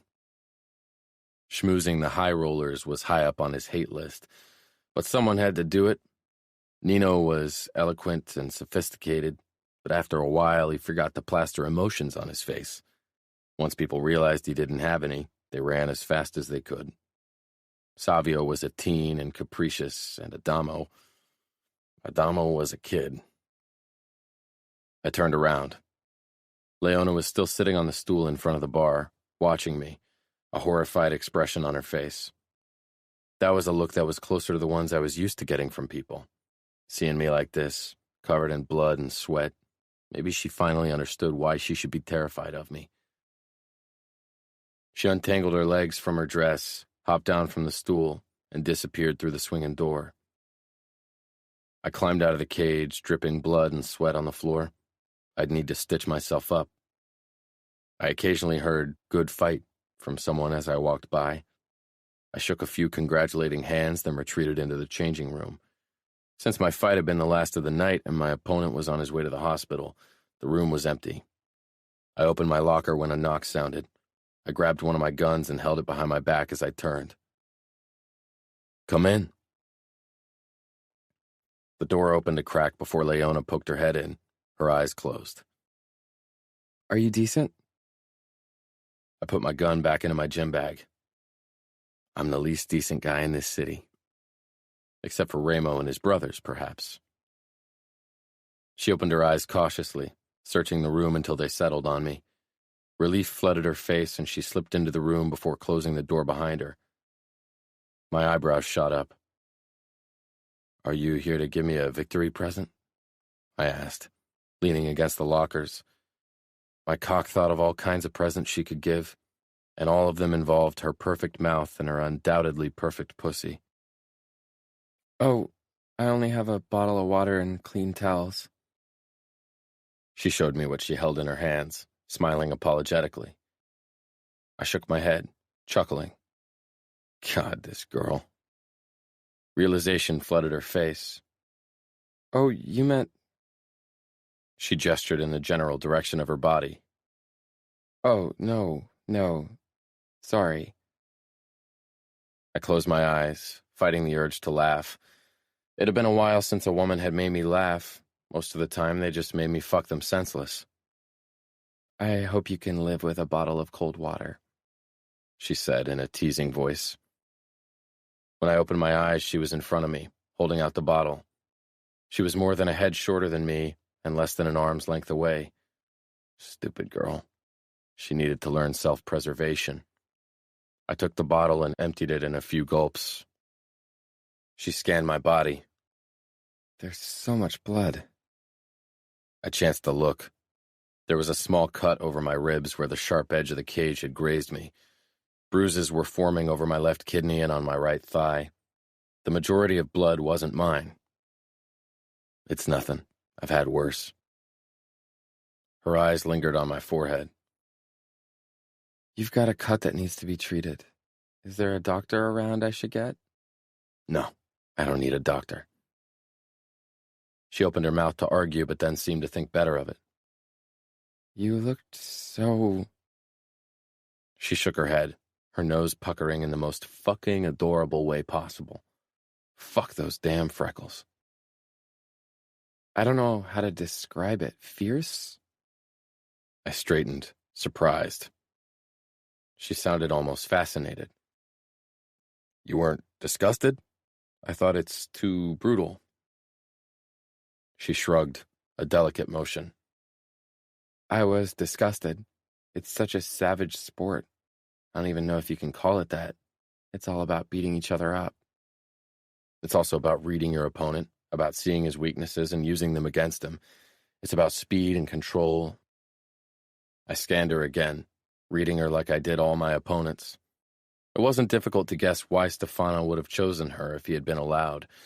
It was obvious that she'd had a difficult life, that there was nobody to take care of her. It was obvious that she wanted more, that she wanted someone to take care of her, someone who was kind to her, someone to love. Stefano was good at pretending he was someone like that. Soon she'd learn that it was best to rely only on yourself. Love and kindness were rare, not only in the mob world. I don't understand why people watch others hurt each other for sport. Why do people enjoy inflicting pain on somebody? I was the last person she should ask. She had never seen me hurt people. That fight was a joke compared to my jobs as an enforcer of the Camorra. I liked to hurt people. I was good at it, and had learned to be good at it. Chapter 6. Leona. His eyes were unreadable. What was he thinking? It dawned on me that I might be starting to annoy him with my constant talk about the brutality of fighting. Cage fighting was obviously important to him. I was still trying to understand the three sides of him I'd seen so far: the businessman, the guy next door, and the fighter. Though I now realized that only the latter had seemed natural, like it was the only side of him where he didn't feel like he was pretending. I should probably leave, I said. It wasn't the best idea to be in the changing room with him. People might get ideas and start talking, and that was something I really didn't want. He nodded. The way he was watching me sent a shiver down my spine. His eyes, always so keen and cautious and blue, like the sky over Texas in spring, kept me frozen in place. Get a grip. I turned and strode toward the door. Before I walked out, I risked one more glance over my shoulder. I don't even know your name, I said.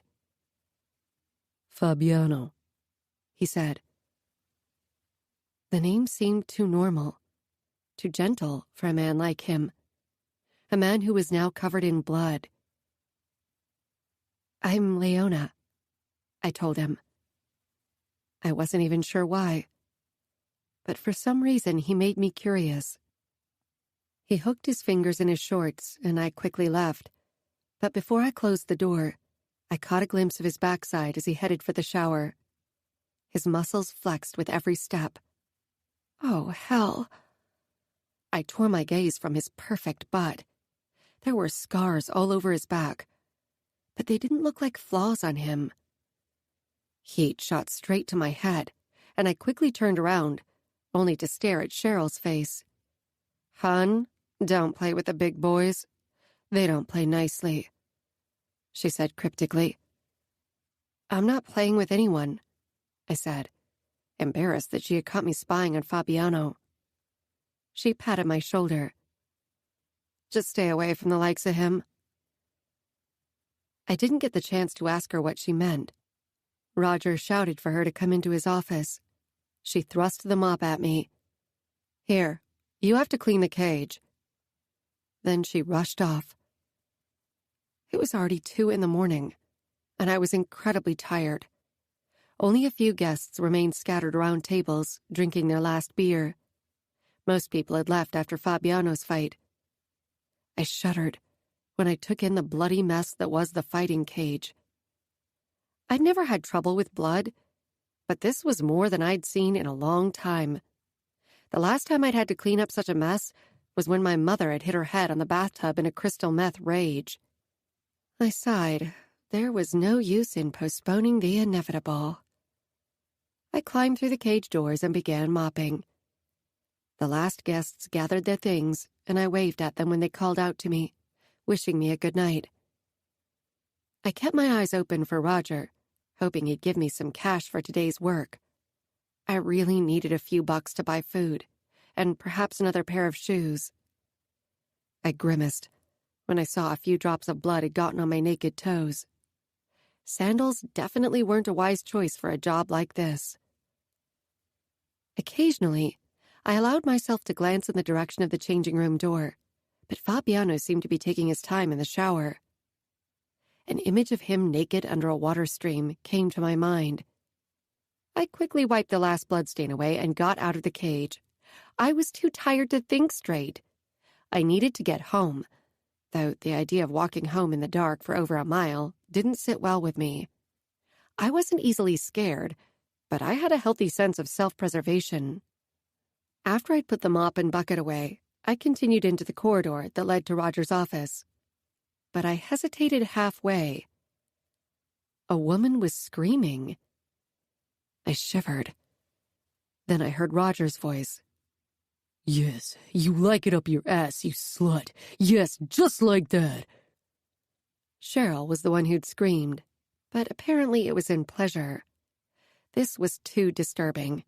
I desperately needed the money Roger owed me, but there was no way I was going to interrupt whatever was going on. I backed away and straight into a strong body. Opening my mouth, I was about to release a startled scream when a hand clamped down over my lips. Fear shot through me. An instinct took over. I shoved my elbow back as hard as I could and collided with a rock-hard stomach. My opponent didn't even wince, but he tightened his fingers around my waist. "Shh, it's me." I relaxed, and he dropped his hand from my lips. I twisted in his hold, tilting my head back. Fabiano. He was dressed in his black shirt and jeans, and he was clean. The wound at his hairline was stitched up. So that was what had taken so long. I couldn't imagine fixing myself with a needle. But as a cage fighter, he probably had to suffer through worse pain than a few needle pokes. "You scared me."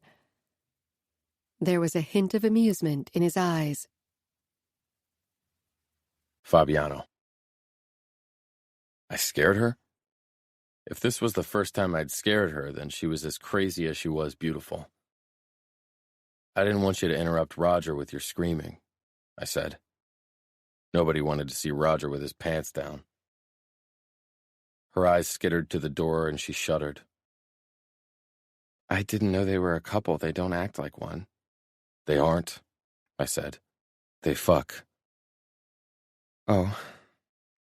A tantalizing blush colored her cheeks. I should be going. Do you want me to drive you?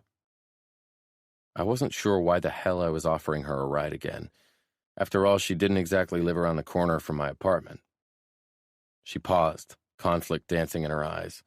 Finally, some distrust. Perhaps seeing me fight had made her realize that she should have never gotten in my car in the first place. It was funny how differently people reacted to someone depending on the outfit they wore. Suit, trustworthy. I can't let you do that again. Then call a taxi. You shouldn't be walking in this area alone at night. I could name all the reasons why she shouldn't. I don't have any money, she said, then looked like she wanted to swallow her tongue.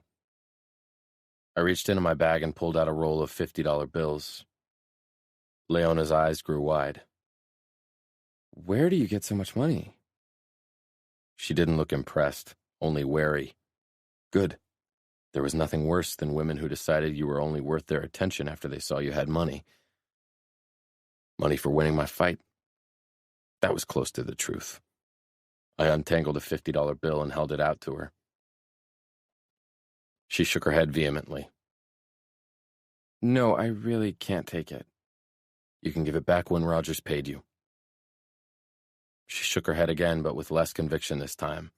She was tired, I could tell. Take it, I ordered. She blinked up at me, stunned by the command, but unable to resist. So she finally took the note. Thank you. I'll pay you back soon. People always said that to me. She hoisted her backpack up on her shoulder. I need to go, she said apologetically. I walked her outside. My car was right in front of the door. She glanced at it. Do you earn that much money cage fighting? It's not my job. It's a hobby. More curiosity on her part, no questions. She was a girl who had learned that curiosity killed the cat. Call a taxi, I told her. She smiled. Don't worry, I will. You don't have to wait. She wouldn't call a taxi, I could tell. I waited patiently. If she thought she could drive me off like that, she was mistaken. I don't have a phone, she reluctantly admitted.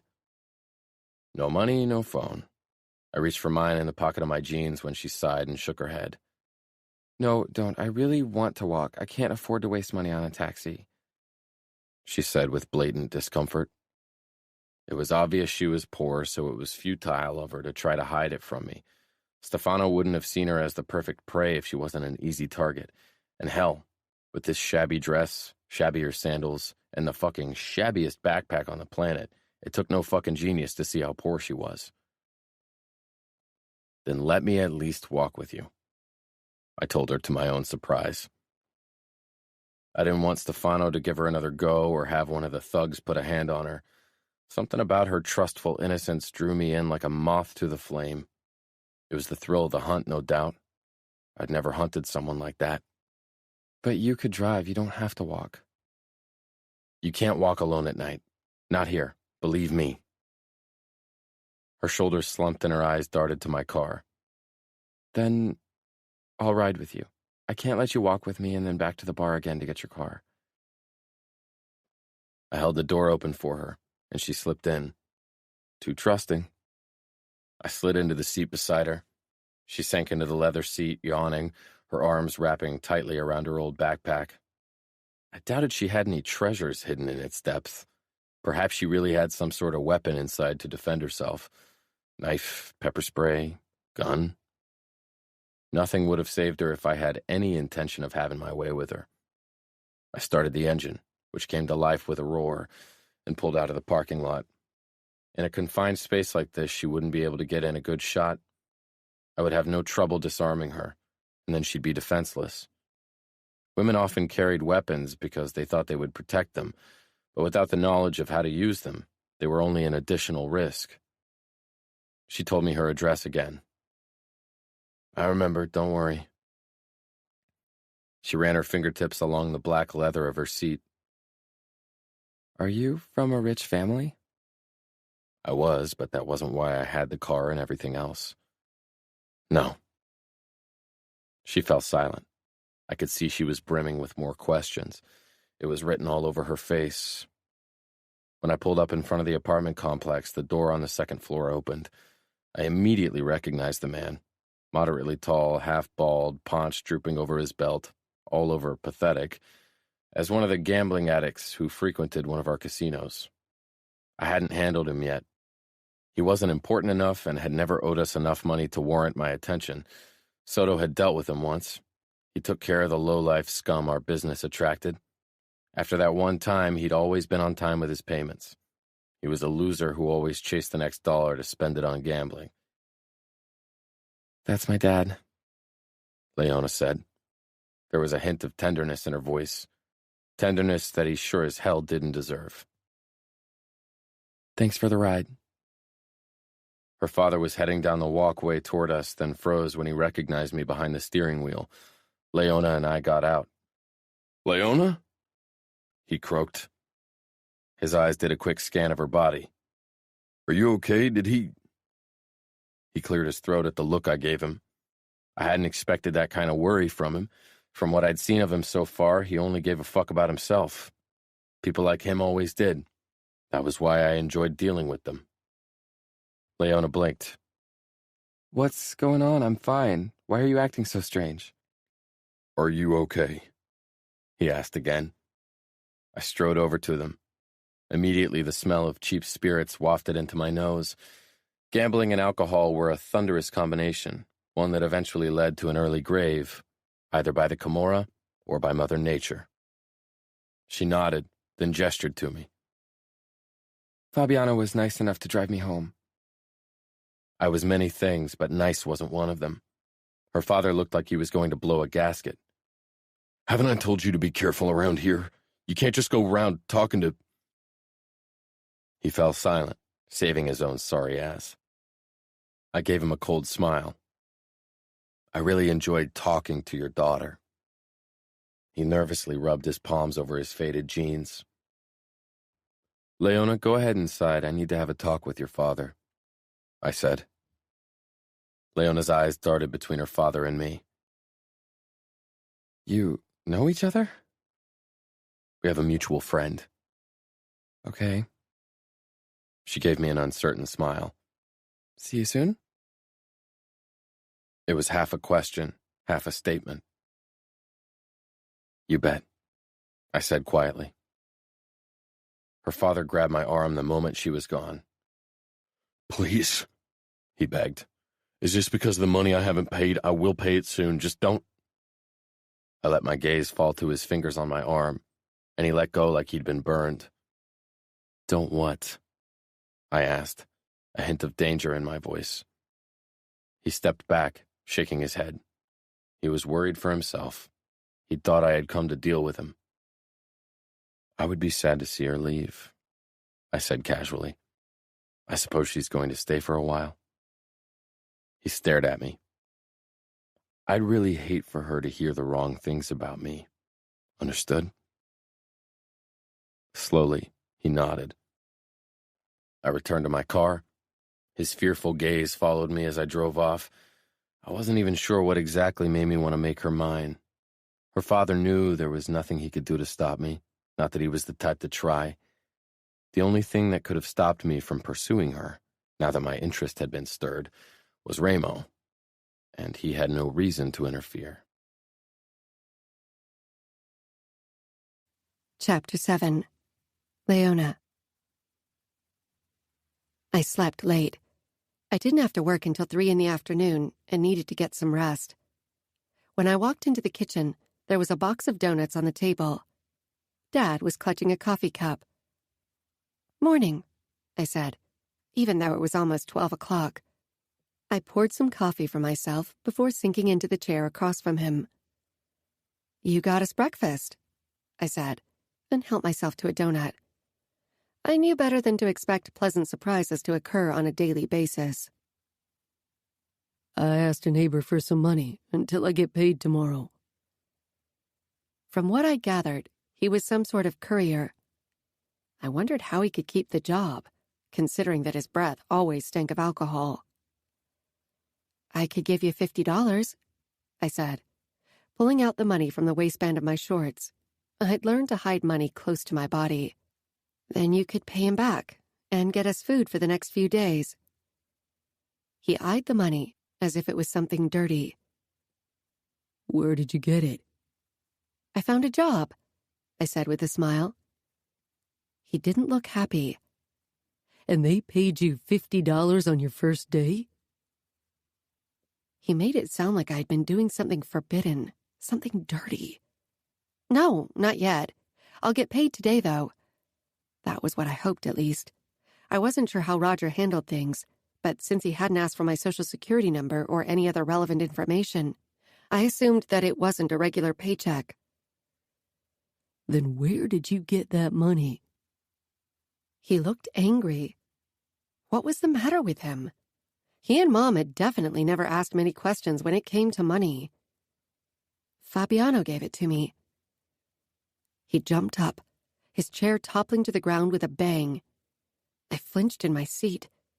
Distant memories of him fighting with my mother as he raised his fist and she clawed at him filled my mind. You borrowed money? From him? What's wrong? I asked. You can't go around borrowing money from people like him. We don't need any more attention from him. People like him? I repeated. What kind of people, exactly? He looked torn. I wasn't sure who or what he was trying to protect, but it certainly wasn't me. He had never been the protective father figure. I know he's a cage fighter, Dad. I saw him fight, okay? Please mind your own business, like you've done for the last 5 years. You did? Why? Something seemed to click in his mind, and he closed his eyes. Don't tell me you're working at Rogers Arena. I do. He picked up the chair and straightened it before falling into it, as if his legs were too weak to carry him. You should never have come here. I shouldn't have let you. You're going to get us both in trouble. I really can't use this kind of baggage right now. I frowned at my coffee. I'm an adult. I can handle myself. I can't be picky with the jobs I get. It's not like I have much of a choice. Give him that money back today. Don't use it for anything. And stay away from him? I interrupted. It was too late for the dad talk. No, he said quietly. Be careful. I don't need you to mess things up. It's too late for me to tell you to stay away. I got the feeling he meant it in a different way than I had. I could stay away. It's not like I'm bound to him. Dad shook his head. No, you can't stay away, because that's no longer up to you. He'll decide from now on, and he won't let you stay away until he gets whatever it is he wants from you. His lips curled, like he knew exactly what that was. I hated how he could make me feel dirty with that one expression. Like he had any right to judge me when he had gladly let my mom sell her body so he could pay his gambling debt. We're not living in the Middle Ages, Dad. It's not like he holds any power over me. I wasn't even sure why we were discussing this. Fabiano and I had done nothing but talk, and so far, he'd been the perfect gentleman. Perhaps Dad's drinking problem was worse than I thought. Or maybe he was into harder drugs. Mom had been paranoid, too. He pulled a cigarette, his last one, from a battered packet before lighting it and taking a deep pull. The Camorra owns the city and its people, and now he owns you. He released the smoke from his lungs, cloaking us in it. I coughed. Camorra? I had heard the term in a report about Italy on television a while back. They were a branch of the mob. But this was Las Vegas, not Naples. You mean the mob? Dad got up. I've said too much already, he said regretfully, taking another drag. The cigarette shook in his trembling hand. I can't help you. You're in too deep already. In too deep? I'd been in Las Vegas for 3 days and had worked at Roger's bar for only 1 day. How could I be in too deep? And what exactly did that mean? Dad didn't give me the chance to ask more questions. He rushed out of the kitchen, and a few seconds later, I heard the front door slam shut. If he insisted on beating around the bush, I'd have to pepper Cheryl with questions. If her cryptic warnings from yesterday were any indication, she definitely knew more. I wouldn't ask Fabiano directly about it unless I had no other option. He'd probably laugh in my face if I asked him about the Mafia. Cheryl was putting glasses onto the shelves behind the bar when I walked in. The red neon lamps were off, and without their glow, the area looked dull. There was another woman wiping the leather of the booths. She nodded in my direction when she caught me staring. Her hair was a nice shade of light brown, but her face looked long in the tooth, used up. Hard drugs. It made her age difficult to guess. She could have been 40 or 30. There was no telling. I headed straight toward Cheryl and put my backpack down behind the bar. When our eyes met, my cheeks grew hot at the memory of what I'd overheard her and Roger do last night. Luckily, she didn't seem to notice. "You're late," she said, an edge to her voice. I glanced at the clock on the wall. Actually, I was right on time, but I decided not to say anything. After all, I needed to pump Cheryl for information. "Sorry," I said, as I grabbed 2 glasses and helped her fill the shelves. "You can clean up the changing room or Roger's office. I've got this." Roger's office was the last place I wanted to clean. "I'll clean the changing rooms," I said, turning to her. She returned my gaze questioningly. "What's up?" "You know I'm new in town, so I'm not in on what's going on around here," I began, and could see her defenses on alert. Perhaps getting answers from her wouldn't be as easy as I'd hoped. "But people are acting strange around Fabiano. You know, the guy who fought the last battle?" She laughed bitterly. "Oh, I know him." I was taken aback. "Oh, okay. So, what's the matter with him? My father freaked out when Fabiano gave me a ride home last night." "He gave you a ride home?" Okay, this was really starting to grate on my nerves. Why couldn't she just spill it? "He did. It was late and he didn't want me to walk by myself. He seemed worried." I decided not to mention that he'd picked me up the night before, too. Cheryl looked at me like I'd completely lost my mind. "Trust me, he wasn't. I don't know why he took you home, but it sure as hell wasn't out of the kindness of his heart. You're lucky nothing happened." I moved closer to her until we were almost touching. "Cheryl, just tell me what's going on. This bar, Fabiano, everything is off." "This is Camorra territory, chick. Everything belongs to them, and you're Fabiano to some degree." He wasn't my Fabiano, but I didn't want to interrupt her, fearing she would change her mind about giving me an honest answer. "Fabiano is Falcone's right hand."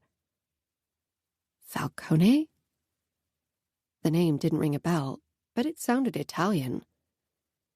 Cheryl cursed under her breath. "It's not my business. I don't want to get in trouble." "So, is Falcone some kind of mobster?" I'd seen movies about the Mafia, and I knew they were the bad guys. But was that even reality? This was the 21st century. The Mafia seemed like something out of the roaring 20s to me. Old men in fedoras smoking cigars. Fabiano was someone who instilled respect in others. That I could see. But did that stem from him being a mobster, or the fact that he looked intimidating? Anyone who'd seen him in the fighting cages would think twice about a confrontation with him. "Some kind of mobster," she murmured, like I had committed blasphemy. "You say it like it's a normal job, chick. It's not.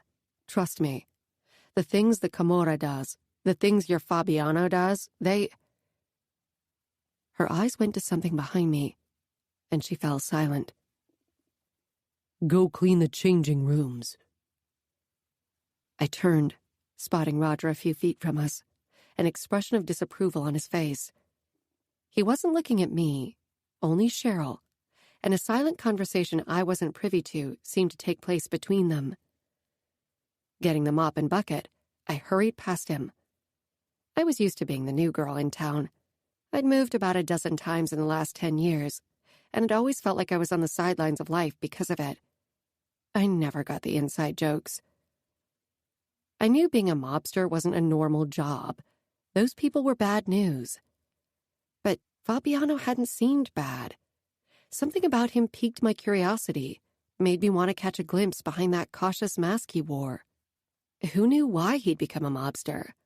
Sometimes life just left you with no choice. I was glad that cleaning the changing room required no concentration at all, because my mind was occupied with processing the news. I wasn't sure what to think, because I didn't know enough. The Camorra, Falcone, mobsters, the words held no meaning. But for my father and Cheryl, they did hold meaning. For them, they instilled fear. My train of thought was interrupted when the first fighters entered the changing room. Apparently there were fights scheduled every evening. Where did Roger find all these guys who were so eager to beat each other up? Many of them had as little choice as I did when it came to finding a job. One of them, the youngest of the lot, around my age, sauntered closer. I lifted the bucket from the white-tiled floor, ready to leave them alone. He gave me a flirtatious smile that died when one of the other guys whispered something in his ear. After that, I might as well have been invisible. Confused, I left the room. Was I some kind of pariah? The untouchable cleaning lady? Not that I had any interest in flirting with that guy, but his change in demeanor was a slight blow to my confidence. I didn't kid myself into thinking I was a stunner like some other girls. Certainly not when I was wearing the same flowery dress I'd worn yesterday. At least I didn't smell. Yet. I faltered in my steps when I saw a familiar face enter the bar. Fabiano was dressed in black slacks and a white dress shirt with the sleeves rolled up. The white contrasted nicely with his tan. He sure was a sight to behold. Tall and handsome, aloof and cool, he exuded power and control. He held himself with a natural grace that mesmerized me. It was like watching a lion on the prowl. There was almost too much of him to take in. His words about alpha males flashed through my mind, followed by the fact that he was a member of the Camorra. People had warned me to stay away from him. My mother had always said I was a fixer, that I needed something broken so I could see if I was capable of mending it. Injured animals, sick people, broken down cars. Her. She said it would get me in trouble one day, because people couldn't be fixed. And one day I'd find someone so broken, he'd break me before I could mend him. Was that what had drawn me to Fabiano from that very first second? Had I sensed that something about him was broken, and I needed to fix it? Fabiano. Something in Leona's expression was different today. She was a bit more hesitant than before. I watched her carry the bucket and mop behind the bar, then busy herself taking stock of the fridge. All the while, she kept her back to me. I had a feeling she didn't want me to see her face. Perhaps she thought she could disguise her emotions from me. Like that was going to work. One look at her body told me everything I needed to know. She was tense and her breathing was too controlled, as if she was trying to appear unaffected. She was failing miserably. I leaned against the counter, resting on my elbows and watching her silently. She wore the same dress and the same sandals. It was starting to drive me crazy. Couldn't her father stop gambling for one fucking day so she could buy herself some decent clothes? Rage rose up inside me at the obvious neglect she'd probably been suffering all her life. Neglect was something I knew all too well. It came in different shapes and forms. I waited patiently until she could no longer pretend that there was anything remotely interesting inside the fridge. She squared her shoulders and turned to face me. Her smile was all wrong, tense and unsure, on the verge of being fake. There was a flicker of caution in her eyes, but still no fear. Water? She guessed, already reaching for a glass. I shook my head. No fight tonight. Give me a scotch. Right, She said. Are you going out? You look nice. Nice. She didn't need to know that Ramo and I would be checking out one of our strip clubs tonight. There had been some inconsistencies with the books, which we needed to investigate. After that, we'd have a long talk with the sluts working there. A blush spread over her cheeks, making me want to reach over the bar and brush my fingers over them to feel her heated skin and trace those damn freckles. The innocent act usually wasn't something that got to me, because it usually was just that, an act. With Leona, I could tell she wasn't acting. All business, no fun, I told her. Her smile faltered again. She reached for the cheapest bottle of scotch. I shook my head. Not that one. Give me the Johnny Walker Blue Label over there. It was the most expensive scotch Rogers Arena offered. It wasn't really an establishment for fine tastes. The guys around here liked their drinks how they liked their women. Cheap. That's $30 a glass, she said. I know, I said when she slid the glass over to me. I downed a long sip of the amber liquid, enjoying the burn. I didn't drink often and had only been drunk twice in my life. There were other ways to get a high. Fucking and fighting were my favorites. I pushed a $50 note over to her. Keep the change. Her eyes grew wide, and she gave a small shake of her head. That's too much. She fumbled in the cash register and pushed $20 over to me. Then she bent down for a moment to retrieve another $50 bill and put that down in front of me as well. I told you I don't want that money back, and that $20 is your tip. I can't accept it. It's not right. Who told you? I asked. She blinked, then averted her eyes. Who told me what? She was a horrible liar and an even worse actress. Don't lie to me, I said, a hint of impatience creeping into my tone. Her blue eyes met mine. She hesitated. I overheard a few people talking. I didn't believe that shit for a second. Leona scanned my face. Is it true? Is what true? I challenged. That you're part of the Camorra? She said it like the word meant nothing to her. She didn't know what we stood for, didn't know how powerful we were. For most people, the mere word fostered fear. But not for her. I hoped it would stay that way, but I knew it couldn't.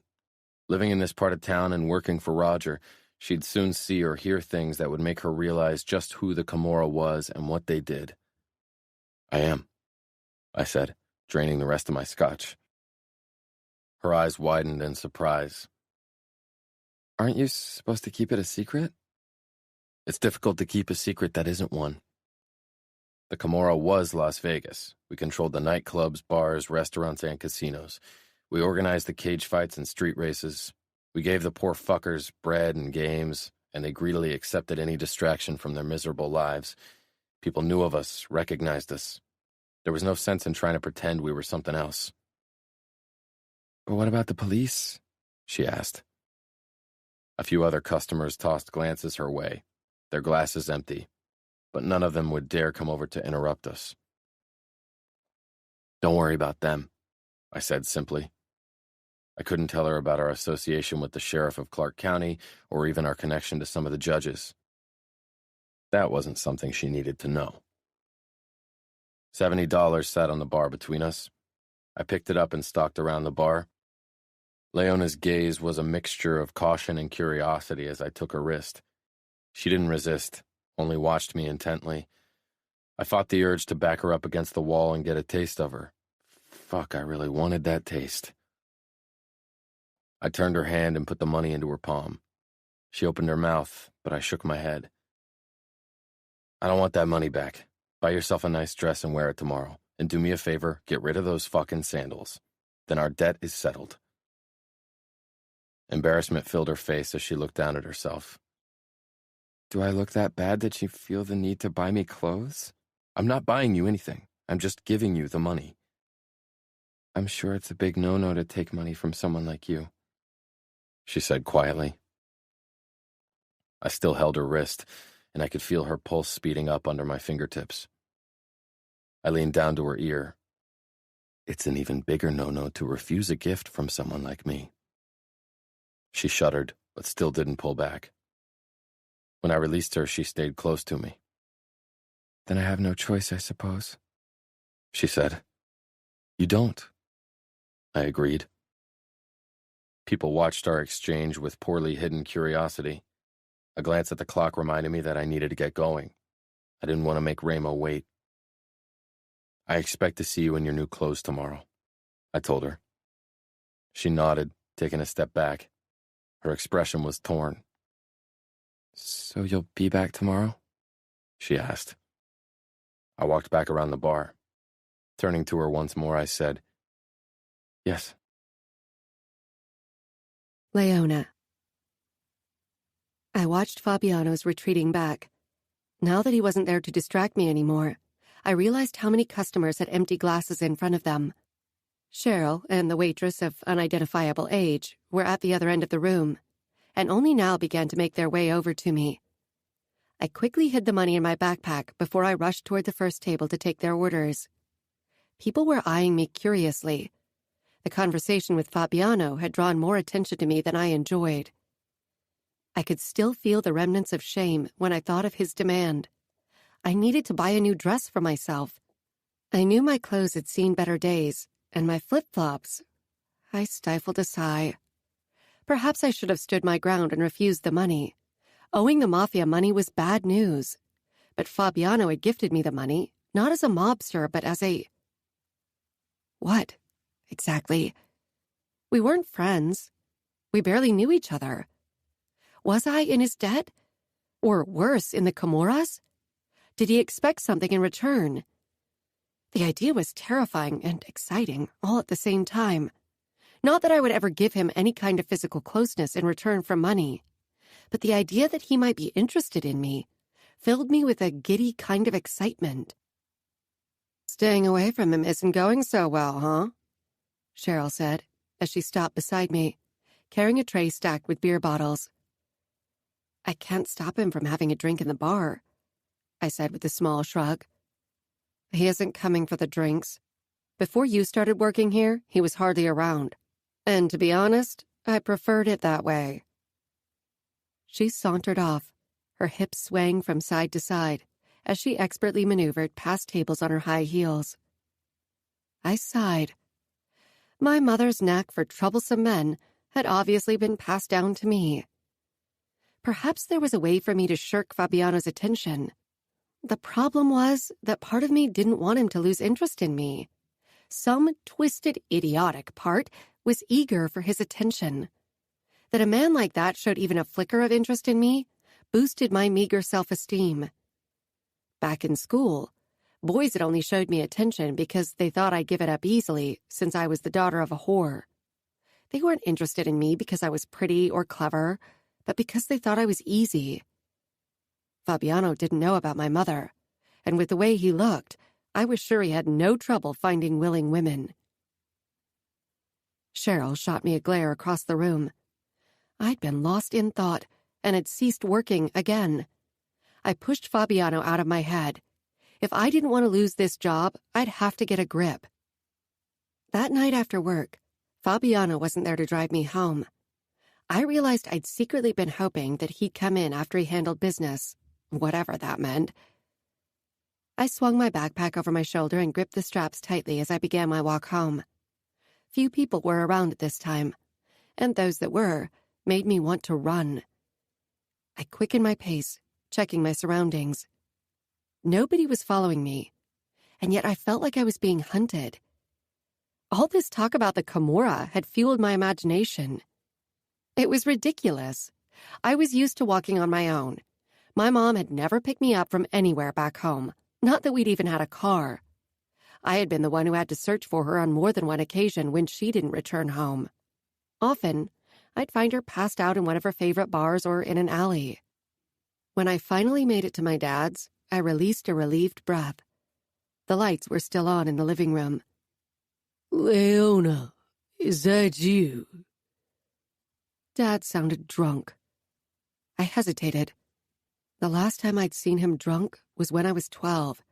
He'd had a huge fight with my mother and hit her so hard she lost consciousness.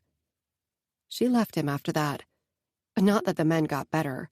For my mom, life was a downward spiral that never stopped. Perhaps she'd put a stop to it now at her last chance rehab. I stopped in the doorway of the living room. Dad was sitting on the sofa, the table in front of him covered with beer bottles and papers. They looked like betting slips. I doubted he was celebrating his luck. You're late. There was a slight slur in his voice. I had to work. The bar is open late, I said, wanting nothing more than to go into my bedroom and let him sleep off his intoxication. He pushed off the sofa and came around it, closer to me. I thought you weren't drinking anymore. I'm not, he said, most of the time. Today wasn't a good day. I had a feeling the good days were few and far between. I'm sorry, I said automatically. He waved it off, taking another step in my direction, almost losing his balance. Memories of all the fights between him and my mother that I'd witnessed resurfaced, one after the other. I didn't have the energy for them now. I should probably go to bed. Tomorrow will be another long day. I turned when I heard his uncoordinated steps, and then his hand clamped around my wrist. I jumped in surprise. Wait, he slurred. You have to give me some money, Leona. Roger must have paid you by now. I tried to slip out of his grip, but it was too tight and painful. You're hurting me, I said through gritted teeth. He didn't seem to listen. I need money. I need to pay off my betting debts or we'll be in trouble. Why would we be in trouble if he didn't pay his betting debts? How much do you need? I asked. Just give me all you have, he said, his fingers on my wrist as much to keep me from leaving as it was to keep himself upright. I knew how it would go. Mom was the same way with her addiction. She stole every penny she found in my room, until I had no choice but to carry it on my body at all times. Not that I was able to fend her off on her more desperate days. I need to save money for college, and we need food. I didn't hold much hope that he'd use his own money for grocery shopping. The donuts had been a one-time exception. Stop thinking about college. Girls like you don't go to college. I finally managed to free myself of his crushing grip. Rubbing my wrist, I took a step back from him. Leona, this is serious. I need money. The despair on his face made me reach into my backpack. I took the $50 note and handed it to him.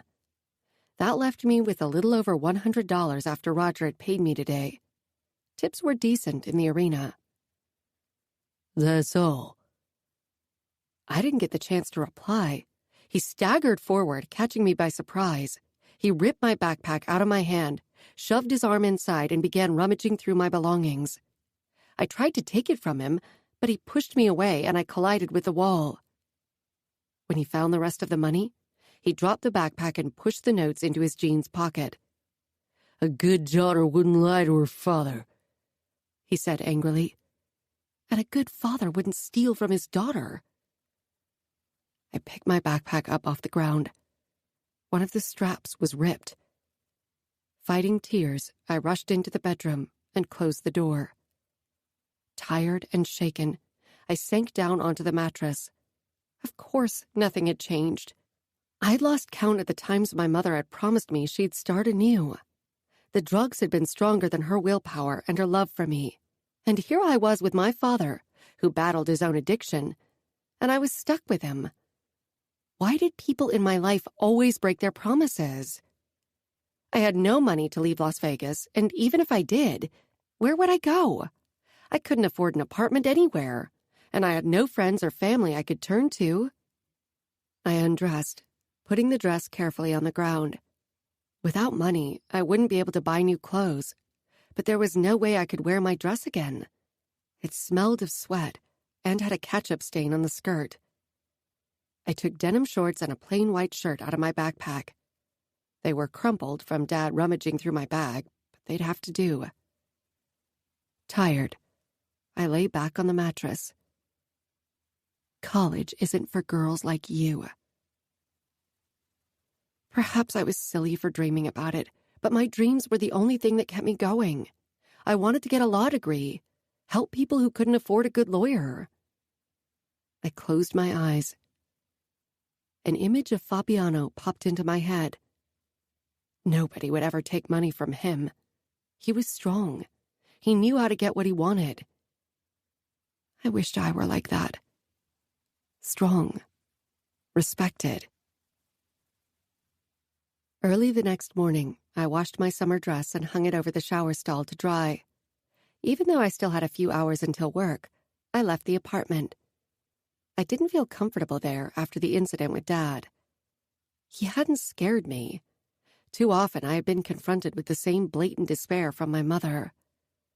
Luckily, I'd found a few dollars in coins that I'd gotten as tips yesterday at the bottom of my backpack, which should be enough to grab breakfast. With a to-go coffee and a Danish, I strode through the streets without any real purpose. When I noticed the bus heading toward the Strip, I used the last of my money to buy a ticket. I wasn't even sure why. It wasn't as if I could ask for a job anywhere there. They would laugh in my face. I got off near the Venetian and just kept walking, marveling at the splendor of the hotels, at the lightheartedness of the tourists. This was a different Las Vegas than the one I'd experienced so far. I stopped in front of the fountains of the Bellagio and closed my eyes. How was I ever going to get a good job around here when I couldn't even buy myself a decent dress? I had seen the security guards keep an eye on me when I'd wandered through the hotels. They had me pegged as a thief from just one look. Dad would keep taking my money, unless he suddenly stopped losing his bets, which was highly unlikely. The house always won. I asked a passerby for the time, since I had no watch or phone. I only had 30 minutes until I had to be at work. There was no way I was going to be on time, considering that I'd given my last cent for the bus ticket to the Strip and would have to walk back.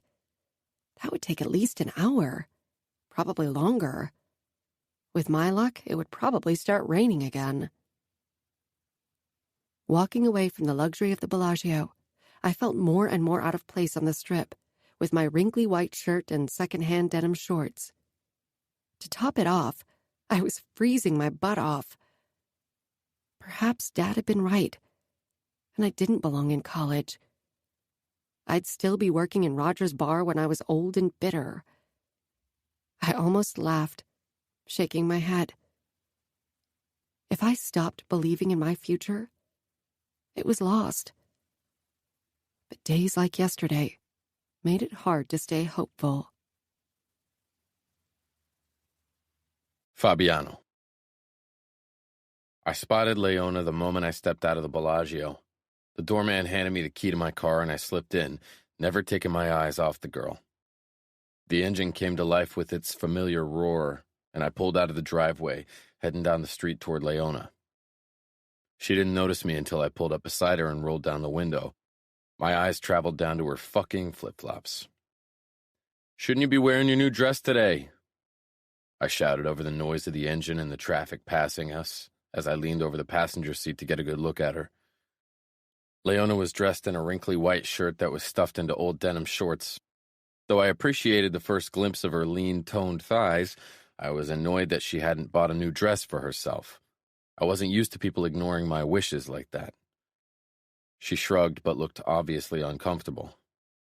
I pushed the passenger door open. "Get in," I ordered, trying to rein in my annoyance. For a moment, I was sure she'd say no, but then she dropped her backpack from her shoulder and sank down on the seat. She closed the door and put the seatbelt on before finally meeting my gaze almost defiantly. I let my eyes wander over her body, coming to rest on the faint bruises on her left wrist. I took her hand to inspect the bruise, but she pulled away and hid her wrist beneath her other hand. I lost my balance in the shower this morning. She lied easily. Are you sure you didn't fall down the stairs? I asked in a low voice. Anger began to simmer under my skin. I knew bruises, and I knew the lies women told to hide the abuse.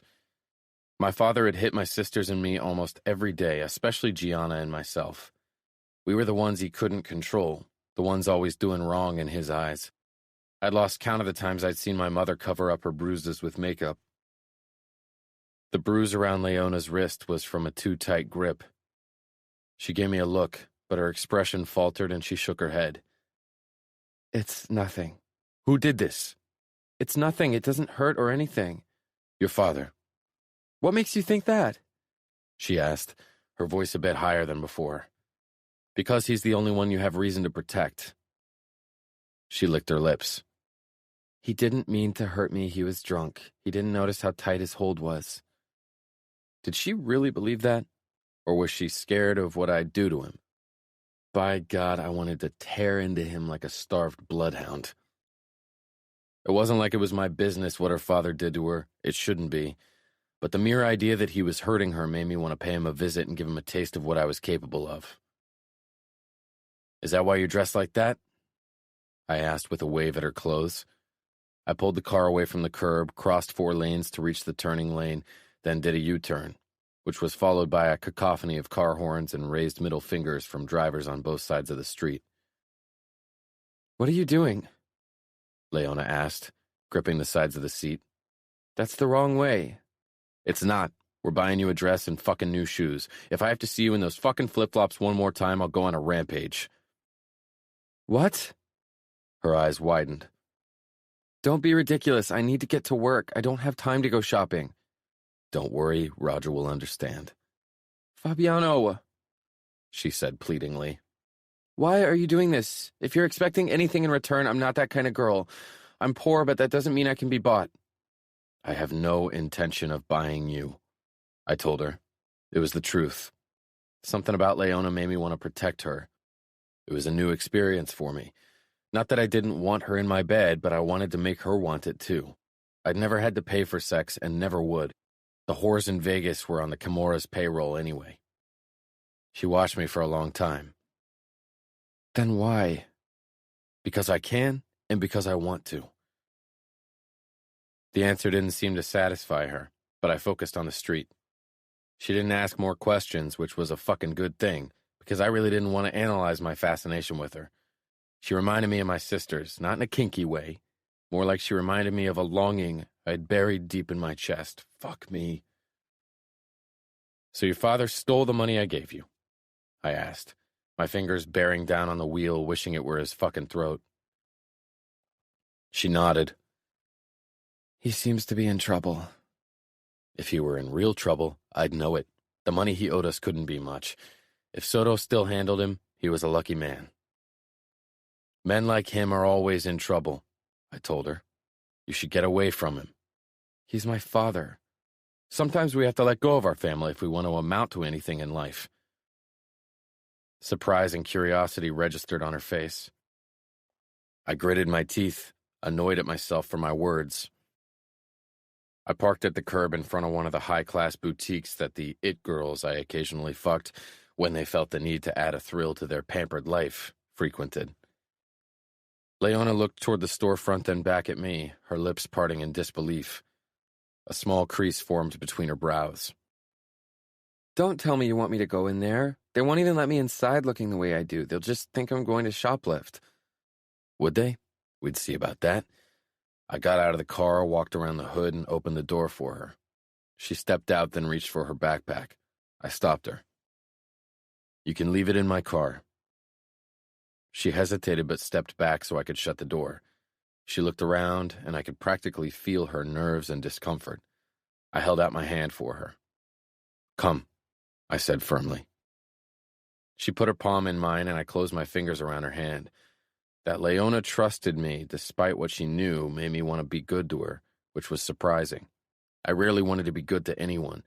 I had enough money, so one dress wasn't going to kill me. and new shoes were really more for my own sanity than anything else. These flip-flops had to go. I led her toward the store. The shop window was decorated with silver and golden Christmas decorations. The security guard, a tall, dark-skinned fucker, gave her the once-over but let us enter when he registered my face. The saleswoman, however, couldn't hide her disdain at Leona's appearance. Her red painted lips twisted and Leona's hand tensed. My eyes slanted to her. Her free hand fidgeted with her wrinkly white shirt. Shame washed over her face and her freckles disappeared under the blush. Leona shifted closer to me, seeking safety. She sought fucking safety from a man like me. I doubted Leona had noticed, but I had, so I raised my eyes to the saleswoman's face, letting her glimpse behind the mask I wore so she could see why I was the enforcer of the Camorra, why some people begged me before my knife touched their skin. She stiffened and recoiled. I smiled coldly. I assume you can help us. The saleswoman gave a quick nod. What is it you're looking for? You should ask her, I said in a low voice, nodding toward Leona. A dress, Leona said. And shoes? The saleswoman glanced down at Leona's flip-flops, but this time her expression didn't betray her disdain. Good for her. What kind of dress? Leona sought my gaze, helpless. I gestured at the woman to give us a moment. She scurried off to the back of the store, where another saleswoman stood behind the cash register. I never got to choose. I don't know anything about dresses or shoes. I got whatever fit me from Goodwill. You've never had a new piece of clothing? I asked. She looked away. Clothing wasn't a priority. I had to put food on the table. Her eyes were drawn to the rack of dresses to our right. Try on whatever catches your eye. It became obvious pretty quickly that she wasn't going to touch any of the dresses, so I pulled out a dark green dress with long sleeves and held it out to her. She took it and followed the saleswoman toward the changing rooms and back. I leaned against the wall, keeping my eyes on the curtain, hiding Leona from view. It was taking longer than it should for her to get changed. You okay in there? She came out, grimacing, but I straightened when I saw her. The dress hugged her body in all the right places and flared out until it reached her knees. The back dipped low, revealing her delicate shoulder blades and spine. She looked completely different. Leona regarded herself in the mirror and shook her head, her lips setting in a tight line. This feels like a costume, she murmured, as if I'm pretending to be someone I'm not. I moved closer. And who is it you're pretending to be? She glared. More than white trash? White trash, I repeated in as calm a voice as my anger allowed. Who called you that? I'm the daughter of a junkie and a gambling addict. I am white trash. I'm not this. She gestured at her reflection. Nobody will ever call you white trash again. You hear? And if they do, tell me and I'll rip their throats out. How about that? She tilted her head, again trying to read me, to understand me. You can't change my past. You can't change who I am. No, I said with a shrug, my finger trailing down her throat. She wasn't breathing, and I, too, held my breath at the feel of her soft skin. But you can. I can only force people to treat you as you want to be treated. She tore her gaze away from mine and took a step back. I dropped my hand, then selected another dress from the rack. She took it without a word and slipped back into the dressing room. I sank into one of the overly soft armchairs. Leona looked fucking good in every dress she tried on. Nobody would take her for white trash dressed like that. Nobody should take her for white trash dressed in her fucking secondhand clothes either. Buy them all, I told her, but she shook her head firmly. One, she said, raising a single finger. I'll get one because I promised you, but no more. She lifted her chin and straightened her spine, stubborn and brave despite what she knew of me. Then take that one. I pointed at the dark green dress she'd tried on first. Isn't it too revealing? She whispered. You have the body for it. A pleased blush spread across her freckled cheeks, but she still hesitated. I don't want people to get the wrong impression. I tilted my head. What kind of impression? She looked away, fidgeting with the fabric of the dress. When the saleswoman was out of sight, she muttered, That I'm selling more than drinks. Cheryl mentioned that a few customers pay her to do other things. I rose from the armchair and stepped over to her, tilting her chin until she looked up at me. Nobody will try anything, Leona. They know you are off limits. Her brows drew together. Why? Take the dress, I ordered. She stiffened her spine again, stubborn. I softened my next words. You promised. She nodded slowly. Okay. I turned to the saleswoman hovering outside the changing rooms. She's going to put it on right away. We still need shoes. She hurried off and came back with matching flats in dark green leather. I'd hoped for stilettos, but doubted Leona could walk in them. I nodded my approval, and she handed them to Leona. Her eyes met mine, filled with questions, before she disappeared behind the curtain once more. Leona came back out of the changing room dressed in her new dress and shoes. She looked fucking amazing. I let my eyes wander over her slender shoulders, her narrow waist and lean legs. The dress ended a couple of inches above her knees and dipped low on her back, revealing inch by inch of immaculate skin. Her old clothes were neatly folded and clutched in her hands. I wanted to tell her to throw them away, but I had a feeling she didn't have any clothes to spare. Instead, I went over to the cashier and paid for the dress and shoes. Leona's eyes grew wide when she saw the sum. I can't believe how much you paid. I could have bought 10 dresses at Walmart for that much money, she whispered as I led her out of the shop. I pressed my palm against the naked skin between her shoulder blades, relishing in her small shiver and the way goosebumps rose on her skin. That familiar blush spread over her cheeks. Before I opened the door, I leaned down to her, my lips brushing her ear. It's worth every penny. Trust me. She released a small, shaky breath and quickly got into my Mercedes, as if she needed to put some space between us. There was no way I'd let her get away from me. Chapter 8. Leona. I smoothed my fingers down the soft material of the dress. It was made from silk and cotton, which I'd never worn before. It felt almost too good for me.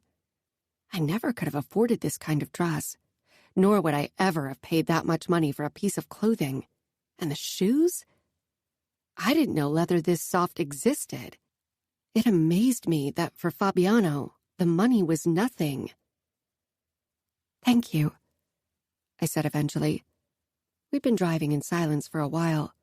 The surroundings that flew past us were becoming shabbier, and it wouldn't be long before we arrived at Rogers Arena. Fabiano nodded as he drove. I wish I knew what was going on in there, and why he was really doing this. My eyes traced on his strong jaw, the dark blonde stubble, the way his mouth was set in a determined line. He always seemed in control. Even during the cage fight, he never gave up control. He dominated his opponent with little effort. Was there a time when he ever lost it? As I watched him drive, I got my first good look at the tattoo on the inside of his right forearm. It was a long knife with an eye on top of the blade, near the hilt. Intricate letters adorned the blade. It looked like Italian, and was too small for me to read. Fabiano pulled into the parking lot of Rogers Arena and turned off the engine. He purposely held out his forearm so I could take a closer look. Had my staring been that blatant? What does it say? I touched my fingertip to his skin, tracing every single letter and marveling at how soft his skin felt. He was all hard lines and muscle, power and danger. But when I touched him, his skin betrayed that he was only human. Temere me, perché sono l'occhio e la spada, Fabiano said, in what sounded to me like flawless Italian. He caressed the words with his tongue, almost as if he was their lover. A shiver raced down my back. How would it feel if he whispered words of passion into my ear in that same voice? What? I cleared my throat, hoping he couldn't tell how his closeness and voice affected me. What does it mean? Fear me, because I'm the eye and the blade. A lover's voice, delivering such harsh words. Do all mobsters have this tattoo? I asked. He smirked. Made men, or camorrista, as we like to call ourselves. But yes, members of the Camorra all have the same tattoo. It's a way to recognize each other. The eye and the blade, I repeated. What does it mean? What do you have to do to bear that tattoo? He leaned over, and for a moment I was sure he would kiss me. Worse, I would have let him. Instead, he ran a finger down the length of my arm, a dark look in his eyes. That's something you don't want to know. I nodded. With him being so close, it was hard to concentrate. I needed to get out of this car. Go out with me. I have to work. He smiled a knowing smile. Not every day. When's your next day off? I hadn't talked to Roger about that, and with my financial situation, I couldn't afford to take a day off. It doesn't matter. Let's say Wednesday, he said. That was only 2 days away. I hadn't come to Vegas to date. I'd sworn to myself that I'd keep my head down and stay out of trouble. Going on a date with a member of the mob wasn't exactly doing that. I can't. I couldn't come up with an excuse, and the meaning in Fabiano's eyes was clear. Any answer other than yes was unacceptable. I don't know if I can get that day off. You will. Did the bar belong to the Camorra? Or was Roger too scared to refuse Fabiano's request? All my life, people had trampled over me. Nothing had ever come easy. I'd had to fight for everything I had. And suddenly, here was Fabiano, who got what he wanted and could handle things for me with a few simple words.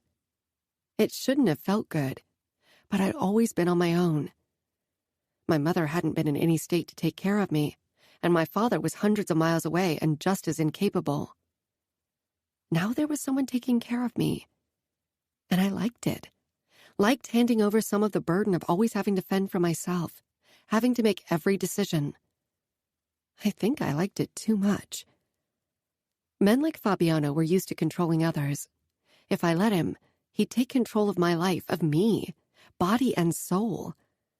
I needed to be careful. I tore my gaze away from his face. A trickle of sweat trailed down my back. The air was too stuffy in his car. I got out, glad for more space between me and Fabiano. He followed me, of course, more like prowled after me. Are you coming in for a drink? I asked, torn between wanting him to and wanting him to leave. Not today, but I'll have a quick talk with Roger about Wednesday. His hand touched my back as he led me inside. The heat of his palm on my skin was way more distracting than it should have been. The moment we entered the bar, Cheryl's angry eyes zoomed in on me, then on Fabiano, before she whirled around and headed through the door behind the bar. Most of the tables were still empty. The first fight hadn't begun yet, but a look at the clock revealed I was almost an hour late. Guilt overcame me. I hated disappointing people who relied on me. Roger was certainly furious. His reddened face as he stalked into the bar confirmed my worry. He stopped in his tracks when he saw me standing beside Fabiano. Fabiano stroked my skin lightly with his thumb, and I had to resist leaning into his touch. Instead, I gave him a quick smile and rushed off toward the bar. Roger didn't spare me a glance, but I could tell that he was seething. I watched as he stalked toward Fabiano and listened to him, eventually nodding, but he didn't look happy about it. Cheryl slid up to my side. "New dress?" she asked suggestively. I flushed, though I had nothing to be embarrassed about. I removed some of the empty bottles lined up next to the sink and stashed them in the crates below the bar. Chick, I know you're new here, but don't think he's buying you stuff because he feels sorry for you. That man isn't capable of feeling sorry. Annoyance rushed through me. Cheryl pretended like she knew all about him. How could she say that he had no feelings? Just because he didn't show them didn't mean he didn't have them. Cheryl, I know what I'm doing. There's nothing to worry about, trust me. She pointed at my bruised wrist. That's only the beginning. He didn't do that. Cheryl rolled her eyes. Men sitting at a table had tried to catch our attention, so I went over to them. The conversation with Cheryl was leading nowhere. Fabiano came over to me. The men at the table fell silent as he stopped beside me. He touched my naked back again, and I saw the look he gave the other men. Was he being possessive? He leaned down. Wednesday. I'll pick you up at 6 on your street. He straightened and stalked off, leaving me with the searing imprint of his touch on my back. So, 2 lagers and 3 pale ales? I repeated their order. They nodded, but didn't say another word. When I returned home that night, the apartment was dark and quiet. The door to Dad's bedroom was ajar, but he wasn't there. I really hoped he wasn't gambling again. I slipped out of the dress and carefully laid it on one of the moving boxes. Tomorrow I'd wash it, so I could wear it again for my date with Fabiano on Wednesday. My stomach tightened with nerves and excitement. When I finally lay down and closed my eyes, I could feel his hand on my back again and smell his musky scent. My hand found its way between my legs, remembering the way he'd looked, half naked, the lithe way he'd moved during his fight, the strength he oozed so easily. I'd never felt so drawn to someone before. I moved my fingers at a quick pace, imagining it was Fabiano. After I finished, I was even more nervous about our date. I never had trouble refusing guys. None were ever remotely interesting enough for me to risk my reputation. But refusing Fabiano? That would prove to be more difficult. Fabiano. Ramo was lounging on the sofa watching the latest race on his enormous TV. The races were getting more and more popular by the day. If we could operate the races in all of the states in Canada, we'd be swimming in money. But with the outfit and the Familia in the U.S. and the fucking Corsican Union in Canada in our way, that wasn't going to happen anytime soon. Not to mention the Bratva and the cartel. Everyone wanted to have a fat piece of the cake. "What's going on between you and that new girl at Rogers?" Ramo asked, sending my body into high alert. My face remained impassive as I took a sip from my drink and leaned back on the couch. Ramos seemed focused on the race, but that could easily have been a way to make me lower my guard. "Nothing's going on." His eyes met mine. "You're buying her things and taking her out. That's nothing?" I let out a dark laugh. "Are you spying on me, Ramo? Since when do you care about the girls I fuck?" "I don't. She seems a strange choice, that's all. Not your usual style. And I don't need to spy on you. You know how it is." Oh, I knew. People were always eager to talk shit about me behind my back, hoping they could rat me out to Ramo and earn a reward. If they thought he'd be impressed by them acting like a stinking rat, they didn't know shit about him. Ramo would remember their names, but definitely not in a way they'd appreciate. She's a welcome distraction. The other girls are all the same. They're starting to bore me. Those women laughed because they had to, smiled their fake smiles. They regarded me as an opportunity, and I never cared. They were good for fucking and sucking. "The thrill of the chase," Ramo mused. I smirked. "Perhaps. Let me have some fun. It won't interfere with my duties." Ramo nodded, but there was a look in his eyes I didn't like. "Have fun." He returned his attention to the bar. "She might be more skilled than she looks. Her mother is a cheap street hooker in Austin." "What the fuck?" I tensed. Her mother was a whore? Was he fucking shitting me? That Ramo had done a background check on Leona unsettled me even more. It was never a good thing when something caught Ramo's attention. I shrugged, trying to appear nonchalant, though I had a feeling Ramo had picked up on my shock. He was too damn observant. That was why he was capo. I don't give a fuck who her mother is. Ramo's eyes bored a hole into my fucking skull, never halting his relentless stare.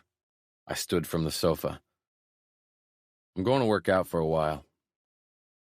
I needed to blow off some steam before I went to pick up Leona. I was on edge. I'd have to spend the next hour kicking the hell out of a heavy bag if I wanted to keep my cool with her. Leona. My father had been avoiding me since the incident. I'd heard him return home early in the morning, bumping against walls and smashing his door shut in a drunken stupor. When I left for work, he was still hidden away in his room. On Wednesday, I had my day off, and he couldn't avoid me. When he stepped out of his bedroom and shuffled into the kitchen, dressed in only faded gray boxers and a yellowed wife-beater, he froze in the doorway when he spotted me. He obviously expected me to be at work. "Did they fire you?" he asked uncertainly. It almost looked like there was guilt on his face. The bruises on my wrist had already faded, so he was probably feeling guilty about the money he had taken from me.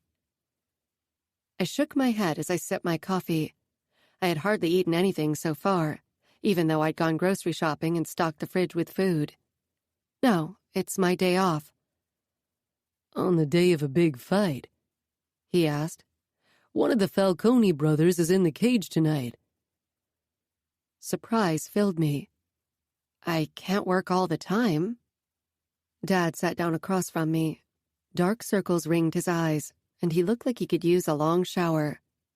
I waited for him to ask me for more money because I was certain he must have been thinking about it. He stared down at his hands and sighed. "I never wanted this kind of life for you. When you were born, I thought everything would change. I thought I could give you a good life." "I know," I said simply. My parents had wanted to be good parents, and for a while they'd tried. "Are you going to be home tonight?" he asked. "You could watch the cage fight with me. They're showing it on the big screen at a bar around the corner from here." I wasn't really in the mood to watch another cage fight, but I was touched that he wanted to spend time with me, even if part of me couldn't help but be wary. I hated it. Hated that I had to be cautious when my parents showed any interest in me. "I'm already going out," I said carefully. Curiosity flashed in his eyes. "You are?" I nodded and stood quickly, placing the cup in the sink. I'd clean it later when my father wasn't breathing down my neck. I should probably start to get ready. It was still 2 hours until Fabiano would pick me up, but I wanted to avoid a confrontation with my father. It would only rattle me even more, and I was already on edge because of my date. It seemed less and less like a good idea, but I couldn't back out now. Perhaps Fabiano would lose interest after tonight. It wasn't like I had anything remotely interesting to say, and I definitely wasn't going to talk about my mother. If he knew about her, he'd look at me in a different way. I dressed in the dark green dress again. I shouldn't have let Fabiano buy me anything. All my life, I'd had to work hard for what I wanted. Having something gifted to me like that had felt amazing. Now I couldn't help but think of Fabiano's intentions. Nothing in life was free. That was a lesson I'd learned early. I checked my reflection in the mirror. It was finally possible to get a good look at myself, since I'd cleaned the entire apartment yesterday. I was never into heavy makeup, even for a date, so I decided to keep it to a minimum. I didn't want it to look like I was putting in too much of an effort, so I put on some foundation with just a hint of blush and brushed on some mascara. I reached for my only lipstick, a berry tone that complemented my hair and complexion perfectly. With it almost touching my lips, I paused. What if Fabiano tried to kiss me tonight? Would lipstick get in the way? I flushed. No kissing. I had no intention of kissing anyone, least of all Fabiano. But a treacherous part of my body tingled at the idea. Sighing, I lowered the lipstick and tossed it aside. When 6 rolled around, I was nearly trembling with nerves. Luckily, Dad had left the apartment 10 minutes ago, so I didn't have to worry about a confrontation between Fabiano and him. I risked a peek out the window when I heard a car pulling up. Fabiano was already getting out, and a lump formed in my throat at the sight of him. He looked marvelous, not like someone who would date white trash like me. I didn't kid myself into thinking I was anything else. A dress and nice shoes wouldn't change that. Grabbing my backpack, I left the apartment and quickly closed the door behind me. I didn't want him to glimpse inside and see how little we had. I closed the door. Fabiano was already waiting at the bottom of the stairs, intense blue eyes scanning my body. I descended the stairs slowly, my hand on the rail like an anchor. He was dressed in a white button-down shirt that hugged his muscular form. His sleeves were rolled up again, revealing strong tanned forearms and the Kimura tattoo. He'd left the top 2 buttons of his shirt unbuttoned, showing off a hint of his perfect chest. Somehow knowing what was beneath his shirt, how he looked wearing only his fighting gear, made this even harder. When I reached the second-to-last step and was eye level with him, a shiver ripped through my body. He looked like he wanted to devour me. I thought of something sophisticated to say, anything that would stop him from giving me that hungry look. "Hi," was all I got out. Even that one word sounded hushed. His mouth twitched, and he slid his hand behind my back, his palm finding the same spot of naked skin where it had rested the last time. My body came alive with a tingling, but I didn't let it show. I needed to stay in control of this evening, and most of all, myself. Fabiano led me toward his car, and then we were off. It was hard not to fidget in the silence of the car. He looked perfectly at ease, as usual, long fingers curled loosely around the wheel. The tiny hairs on his hand glistened, and I wondered if he was possibly still wet from a shower. "Don't go there, Leona." My nerves grew as the city lights thinned out, and we left them behind completely. "Where are we going?" I tried to mask the apprehension in my voice. The stupid stories I'd read about the Mafia came uninvited into my mind, and I envisioned being buried under the desert sand. Not that the Mafia had any interest in me. He steered the car up a steep road and stopped it on a plateau. "Here." I followed his gaze out the windshield and released a surprised breath, leaning forward for a better view. The whole of Las Vegas sprawled out before us. It was an incredible sight. Against the night sky, the colored flashing lights seemed even brighter, promising excitement and money. Despite the miles between the Strip and me, I could almost taste the endless opportunities. I wished I could be offered the same opportunities so many people had, if only for once in my life. It seemed like such a romantic location for a first date. I hadn't pegged Fabiano as the romantic type, and perhaps he wasn't. Perhaps he wanted to take me somewhere remote so we could be alone. My heart thumped in my throat at the idea. His warm, musky scent filled the car, and my body reacted to it in a way I'd never experienced. He was watching me intently as I watched the Las Vegas skyline. I wished there was something I could say to break the tension, but my mind drew a blank. He reached up and stroked a finger down my neck, further down along my spine, leaving goosebumps in its wake. The sensation tingled all the way down to my toes. I marveled at the gentleness of his touch, still remembering how these same hands had broken his opponent's bones with little effort. How would the same hands feel on other parts of my body? "Stop it, Leona." If I started thinking like that, it was only a small leap before I acted upon it. "Let's get out," he said in a low voice that left my mouth dry and my nerves on edge. When he exited the car and closed the door, my breath whooshed out of me. I tried to steel myself for his closeness, but I knew the moment I got near him again, my body would be a melting pot of conflicting feelings. Chapter 9. Fabiano.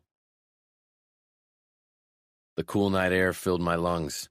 I was glad for the reprieve from Leona's tantalizing scent. I had to fight the urge to bend her over the hood of my car and bury myself to the hilt inside of her. Fuck, I wanted to do it over and over again. I wasn't sure why those damn freckles and cornflower blue eyes got to me, but they fucking did. She must have seen it in my expression because I'd never seen her more uneasy in my company than she was just now in that car. I ran a hand through my hair, which was still damp from my earlier shower. I'd pummeled the fucking heavy bag for too long and had almost been late for our date. In the last couple of years, I'd mainly dealt with whores or pole dancers. Their intentions were always clear from the start. They either wanted money, drugs, or a favor. They weren't shy. They wanted something from me, so they showed me what they could offer. The sex had been a satisfying joyride, but Leona was different. Her shyness irritated and fascinated me at the same time. She was a challenge I'd never had, and my body was eager to conquer it. Too fucking eager. Leona stepped out of the car looking almost flustered.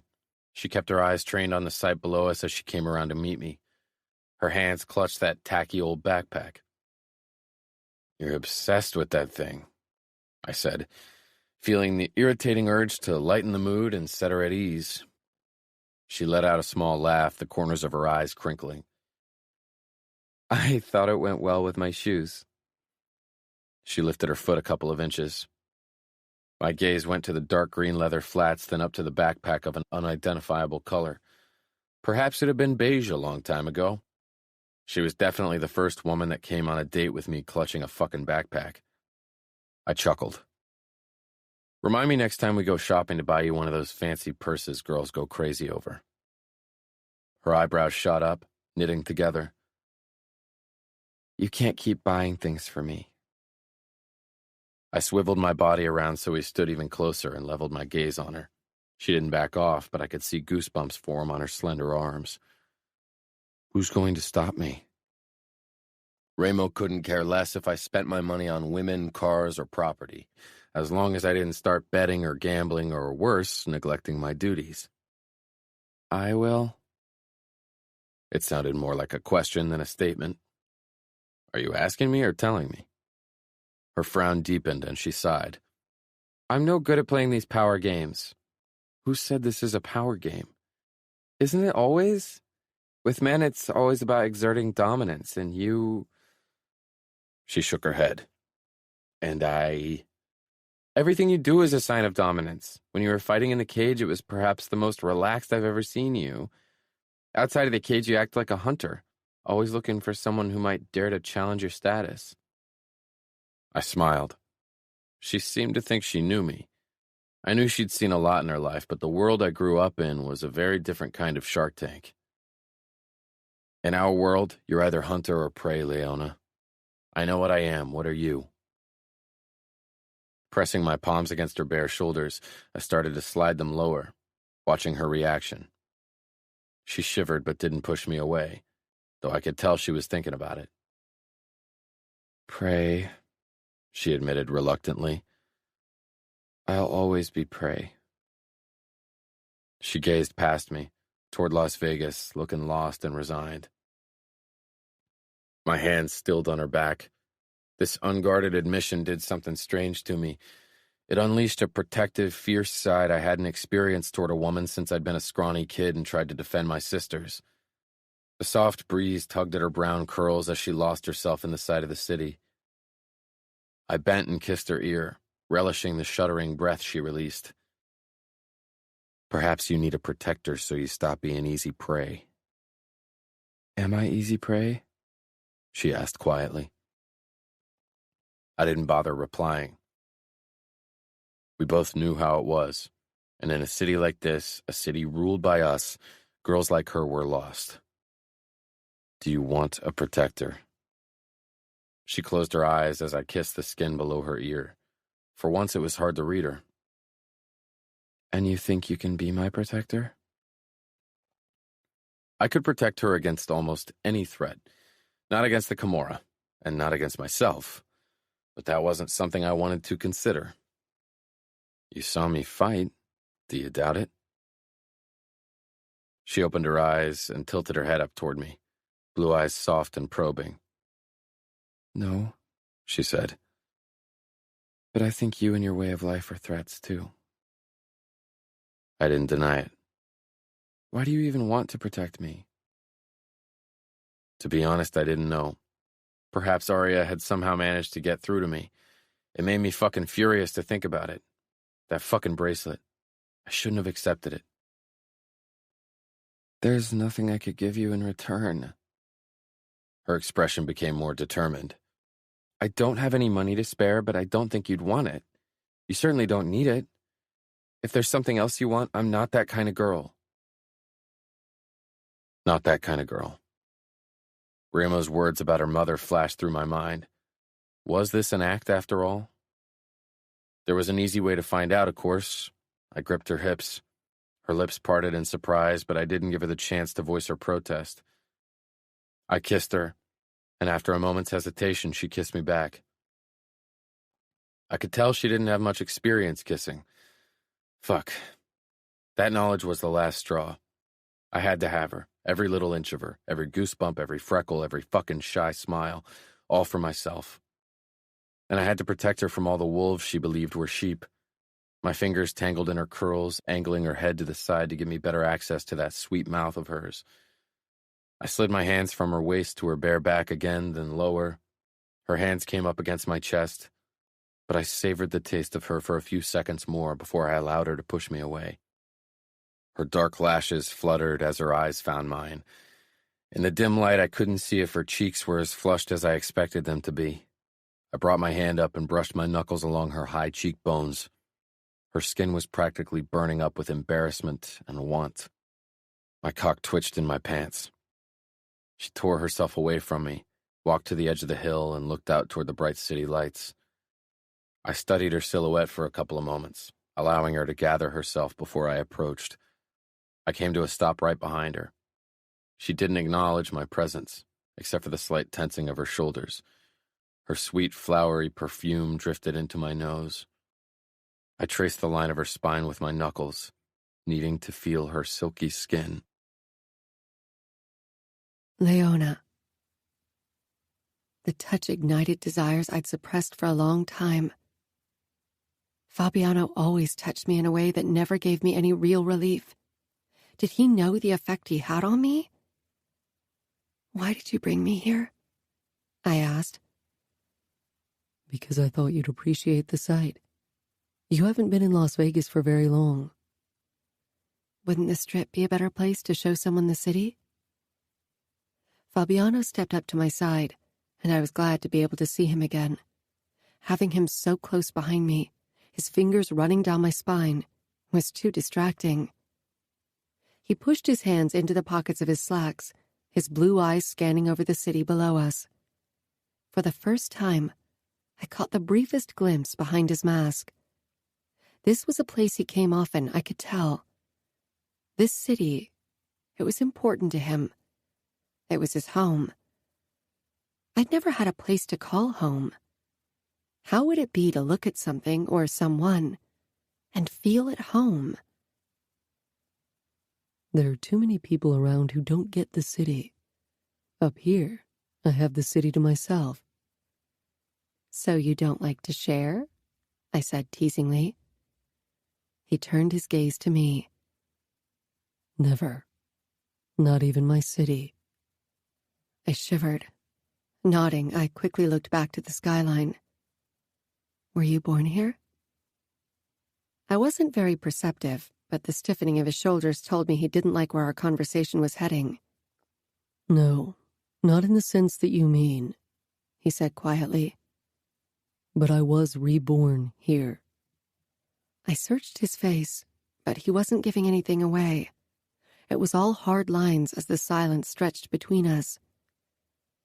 I thought this could be a new start for me as well, I said eventually. Why would you need a new start? All my life I've been judged by the actions of my mother. I wanted to be judged for my own doing. Living in the shadow of your family isn't easy, he said, meeting my gaze. Another small crack in his mask. but being judged for your own wrongdoings can be hard as well. Do you think I've done too many wrong things? He smirked. You're here with me. I'd say you have a strong penchant for doing wrong things. I feared he was right. Because you're in the Mafia?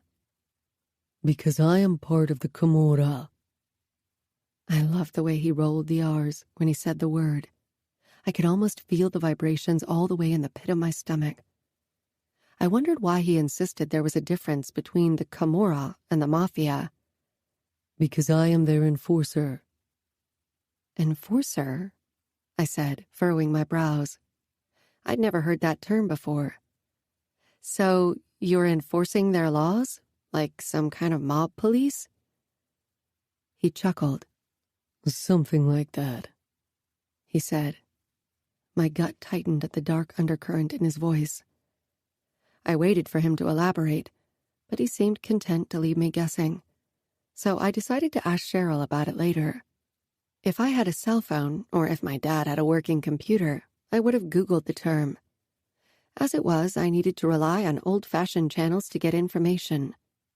Fabiano was obviously unwilling to reveal any more about what his Mafia title entailed. I thought you'd be eager to see tonight's fight. I hear it's a big one. Fabiano shrugged. It is, but I've watched thousands of fights in my life, and have fought hundreds. I don't care if I miss one. His eyes settled on me. And I wanted you for myself. Was he embarrassed at being seen with me? The poor little waitress and the big deal mobster? I rubbed my arms, the cold night air catching up with me. Fabiano pressed up behind me and stroked my arms through the thin fabric of my dress. Always close, always touching. His spicy aftershave engulfed me like his arms did. What do you want from me? I whispered. Everything. Everything. That word still made my breath hitch as I lay awake later that night after our date. There was no way I could fall asleep. I don't like to share. Everything. I was attracted to Fabiano and was curious, but curiosity killed the cat. I feared that being close to Fabiano would put an end to all the plans I'd so carefully made for my future. But I wanted to see him again. I wanted to kiss him again. I knew it wasn't a good idea, and I wasn't sure what to do. Just let it happen. Being with him made me feel good. Very few things in my life did. Why not allow myself this small sin? Because that's what he was.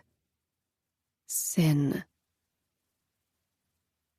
The next day I made sure to be at work early, so I would have time for a conversation with Cheryl. That other waitress, whose age I still didn't know, was there as well. Her name was Mel. I had to wait until she was finally out of earshot in the changing rooms to clean them before I could confront Cheryl. A few of our regular customers were already sitting at their favorite table, but they could wait a couple of minutes. The bar wasn't even officially open yet, and it wasn't like they came here for the extraordinary service. "You had the evening off," was the first thing out of Cheryl's mouth when Mel had disappeared through the back door. "On the night of a big fight." "I had a date with Fabiano." She shook her head, her mouth puckering. "God, chick, don't you know what's good for you?"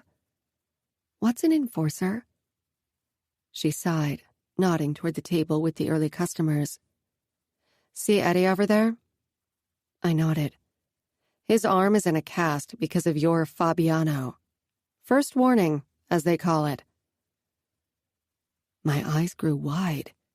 Fabiano beat people up?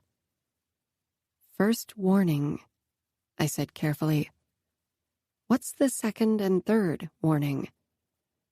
She smiled sympathetically. "That depends how much money you owe and what kind of mood Falcone and Fabiano are in. Smash kneecap? Cut off finger? Having the living daylights beaten out of you?" She paused for effect, gauging my reaction.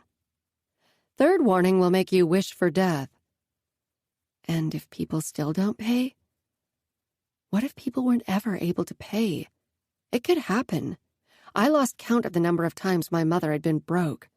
A beating wouldn't have changed that, and even if she came into money, she probably would have used it for meth.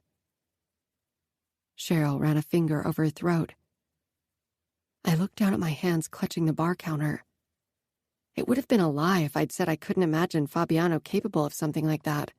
I'd seen him fight, had seen the darkness in his eyes. Now you're having second thoughts, she said. Maybe you'll get lucky and he'll lose interest in you soon. It's not like these men would ever consider having a serious relationship with someone like us. I stiffened. What do you mean? They're Italian mobsters. They like to play with normal women, but they'll marry Italian virgins from noble upbringing. It's always been like that. I don't think a new capo will change that. This is the 21st century, and we're not in Italy. Might as well be, because their traditions and rules are from there.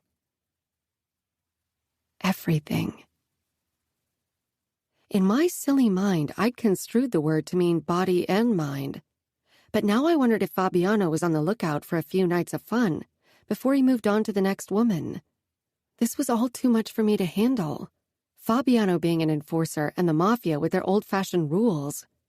My life had always been a mess and was still messed up enough without him adding any fuel to the fire. Even if my body ached for his touch, and even if some stupid part of me wanted to get to know him, the real him, I had to stay away from him. Maybe I was a fixer, but I had to fix my own life before I could consider fixing someone else. Business was slow that evening. Most customers had lost considerable amounts of money during the big fight the night before, and stayed away from the bar.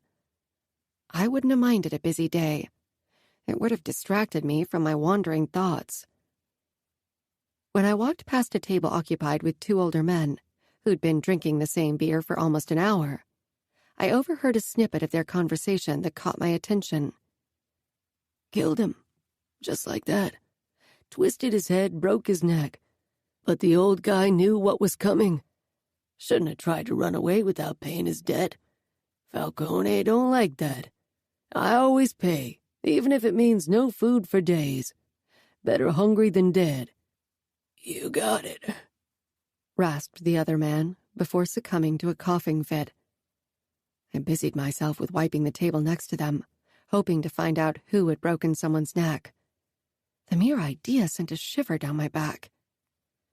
Sadly, the men seemed to have caught on to my presence and switched their conversation to the upcoming fights. Had Fabiano killed the man? When I left the bar at 2:15 that night, Fabiano's car was parked in front of the entrance. I froze mid-step, half hoping it was a coincidence. He shoved open the passenger door. Get in. Can't let you walk on your own at night. One look at his handsome face, and I wasn't sure I could end things between us. I wasn't even sure I wanted to anymore. People had seldom kept their promises to me. I'd learned to expect disappointment. But here he was, keeping his promise to protect me. For the first time in my life, there was someone who could protect me. My mother had never been capable of protecting me from her mood swings or the beatings of her disgusting boyfriends, and she certainly could not protect me from the insults other kids hurled at me. Fabiano was dangerous. He wasn't someone to be close with, but having someone in my life that could keep me safe was too enticing. Fabiano. I caught her hesitation when she'd spotted me, like a mouse in front of the trap, torn between tasting the cheese and running off. What are you doing here? She asked, arms wrapped around her old backpack, like she needed another barrier between us. I told you I would protect you, and that's what I'm doing. I don't want you walking around alone at night. She stared out of the passenger window, hiding her face in the shadows. My grip on the steering wheel tightened. You can't drive me home every night. I'm sure you've got work to do. Her lips pinched together and her fingers dug into her backpack. What had she heard? There were always rumors about me. The worst were usually true. Don't worry, I can make time for important things. The Kimura was important. Ramo and his brothers were important. She wasn't supposed to be.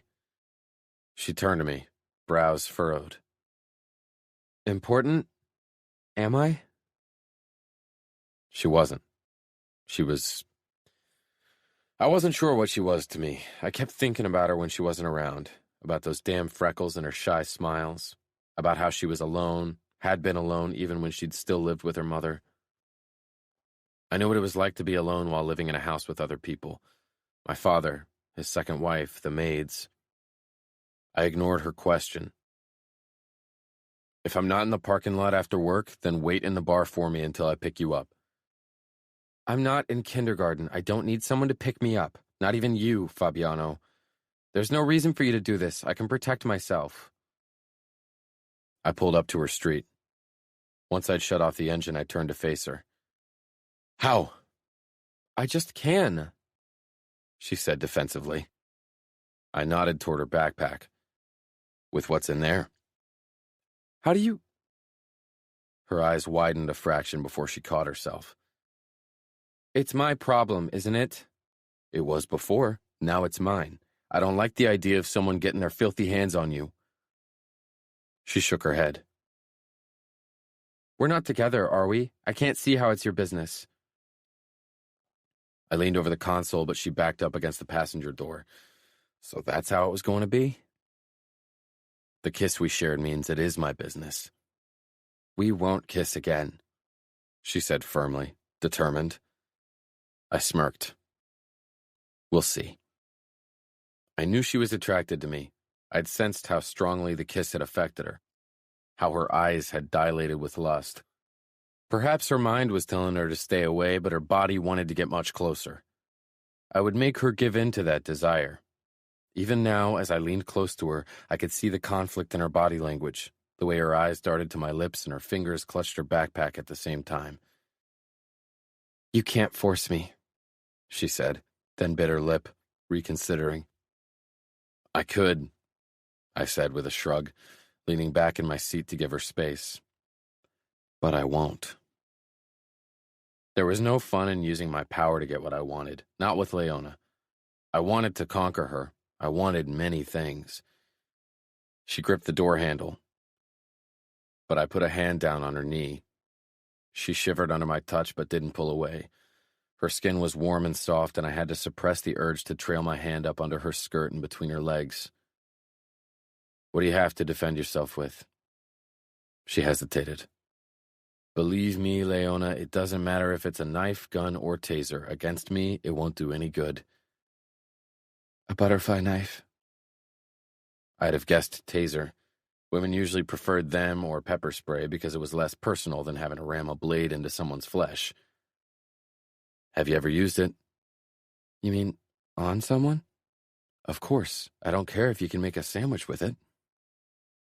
Anger flared in her blue eyes, and I had to admit I enjoyed seeing that kind of fire in them, especially when she'd seemed so docile and sweet the first time I talked to her. It was a promise that she was more fun in other areas, too.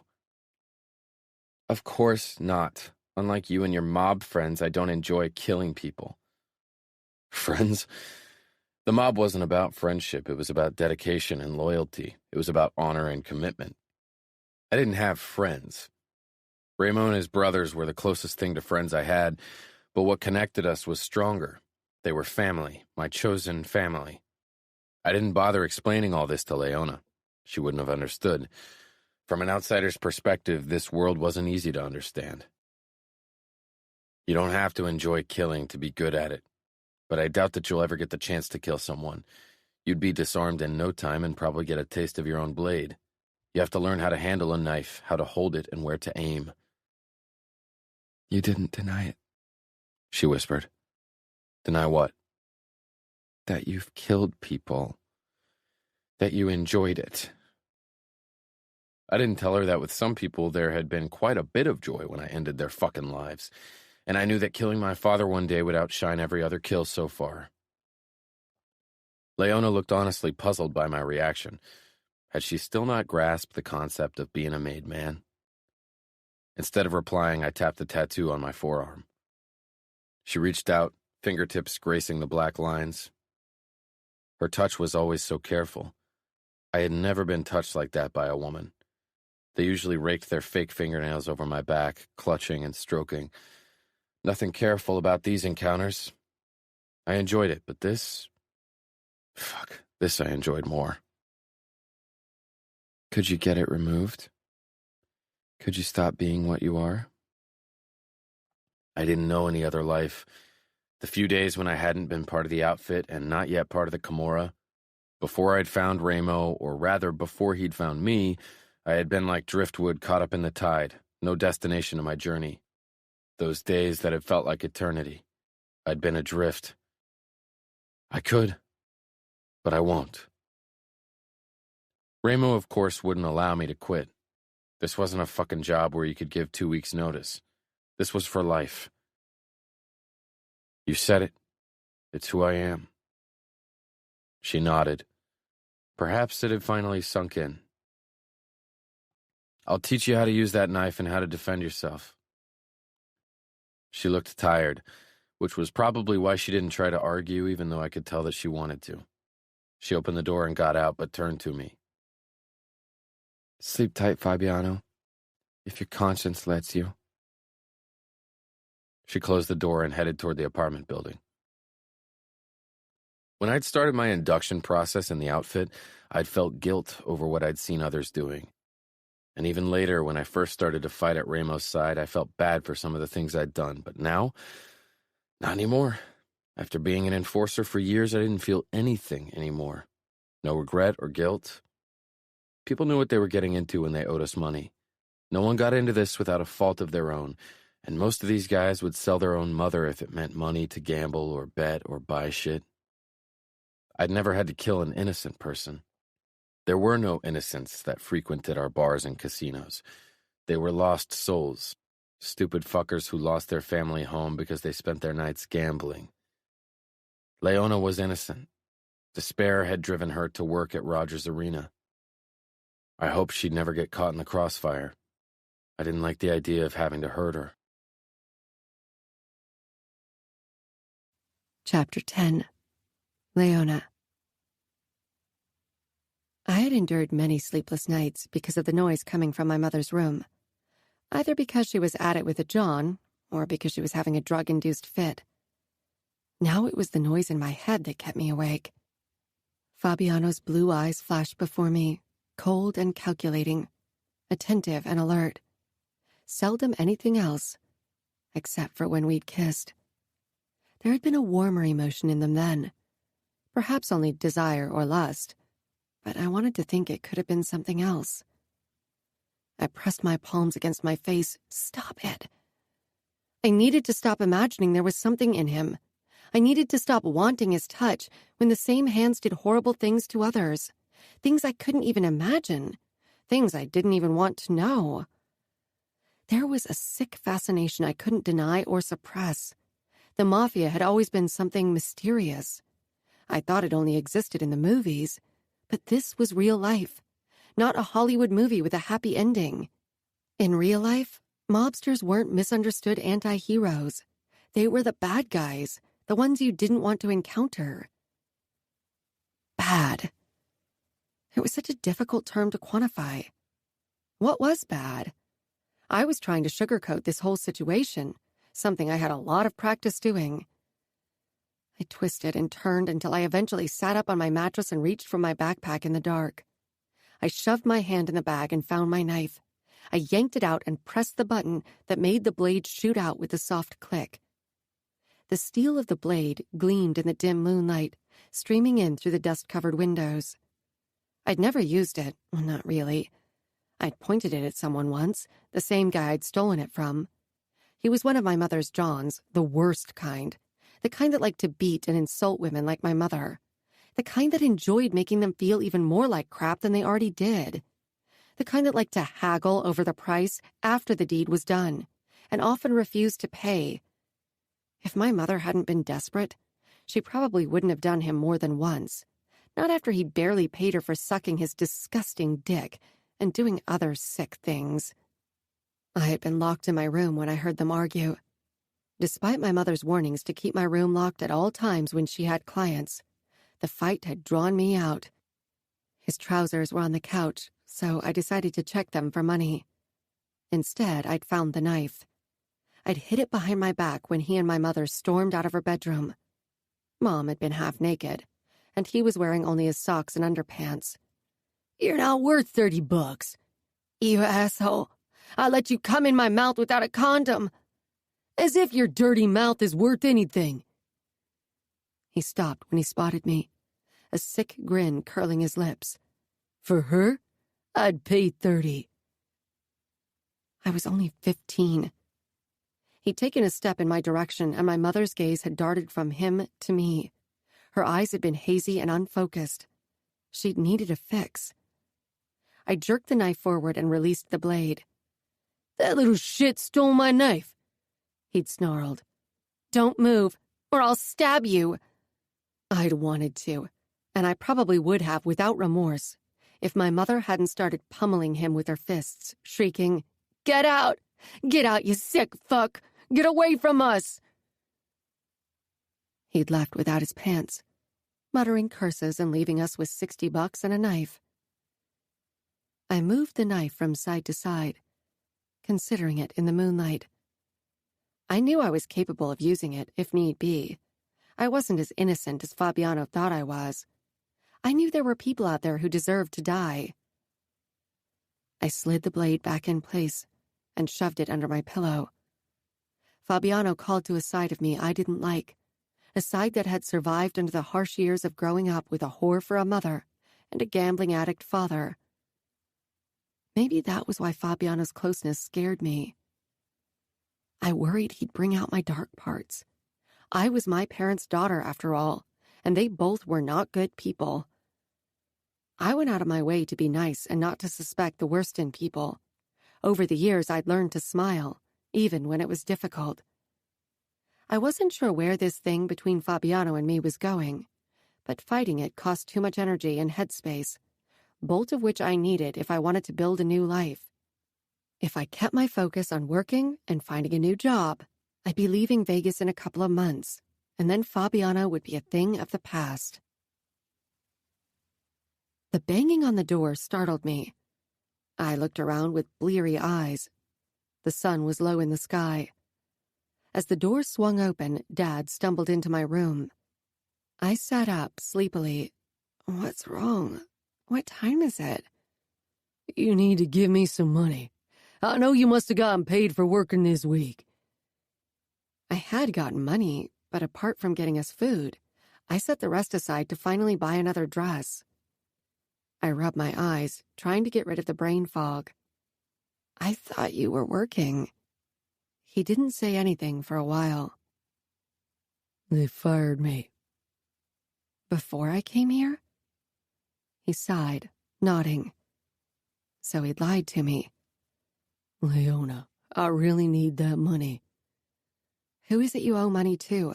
The Camorra?" "It doesn't matter." "It does. I could talk to Fabiano." "Are you stupid?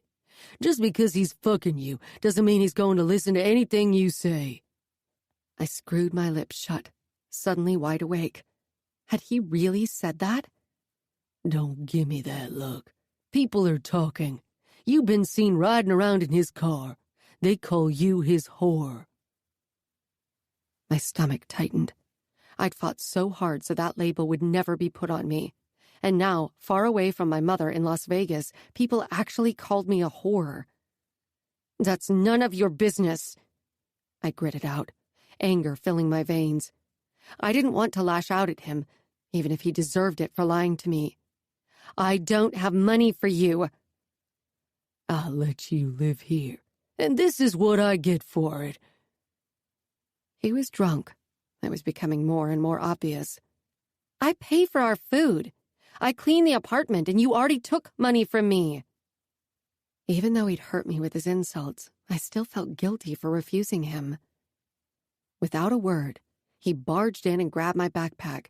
He rifled through it, but I'd learned from last time. He made me jump when he grabbed my wrist, dragging me to my feet. Tell me where it is. I smelled tequila on his breath. It had always been his and my mother's favorite. His grip was even harder than last time. Tears burned in my eyes as I ground out, "Let go of me! You're hurting me!" Tell me where it is. He shook me with every word he said. Fury, hot and blinding, burned through me. "That's why Mom left you. Because you always lost it and beat her. You haven't changed a bit. You disgust me." He shoved me away, and I fell back on the mattress. He whirled around to leave the room, and I heard another male voice. I stiffened at the sound of footsteps coming closer. I quickly got to my feet and pulled my jean shorts over my panties. Dad came back in, saying, She's nice to look at. Have a go at her. That should pay my debt. I sucked in a breath. Addiction turned even the kindest people into ruthless criminals, and my father wasn't even all that kind. Still, I never thought he'd do something like this to me. I'd always suspected he was the reason why my mother had sold her body in the first place.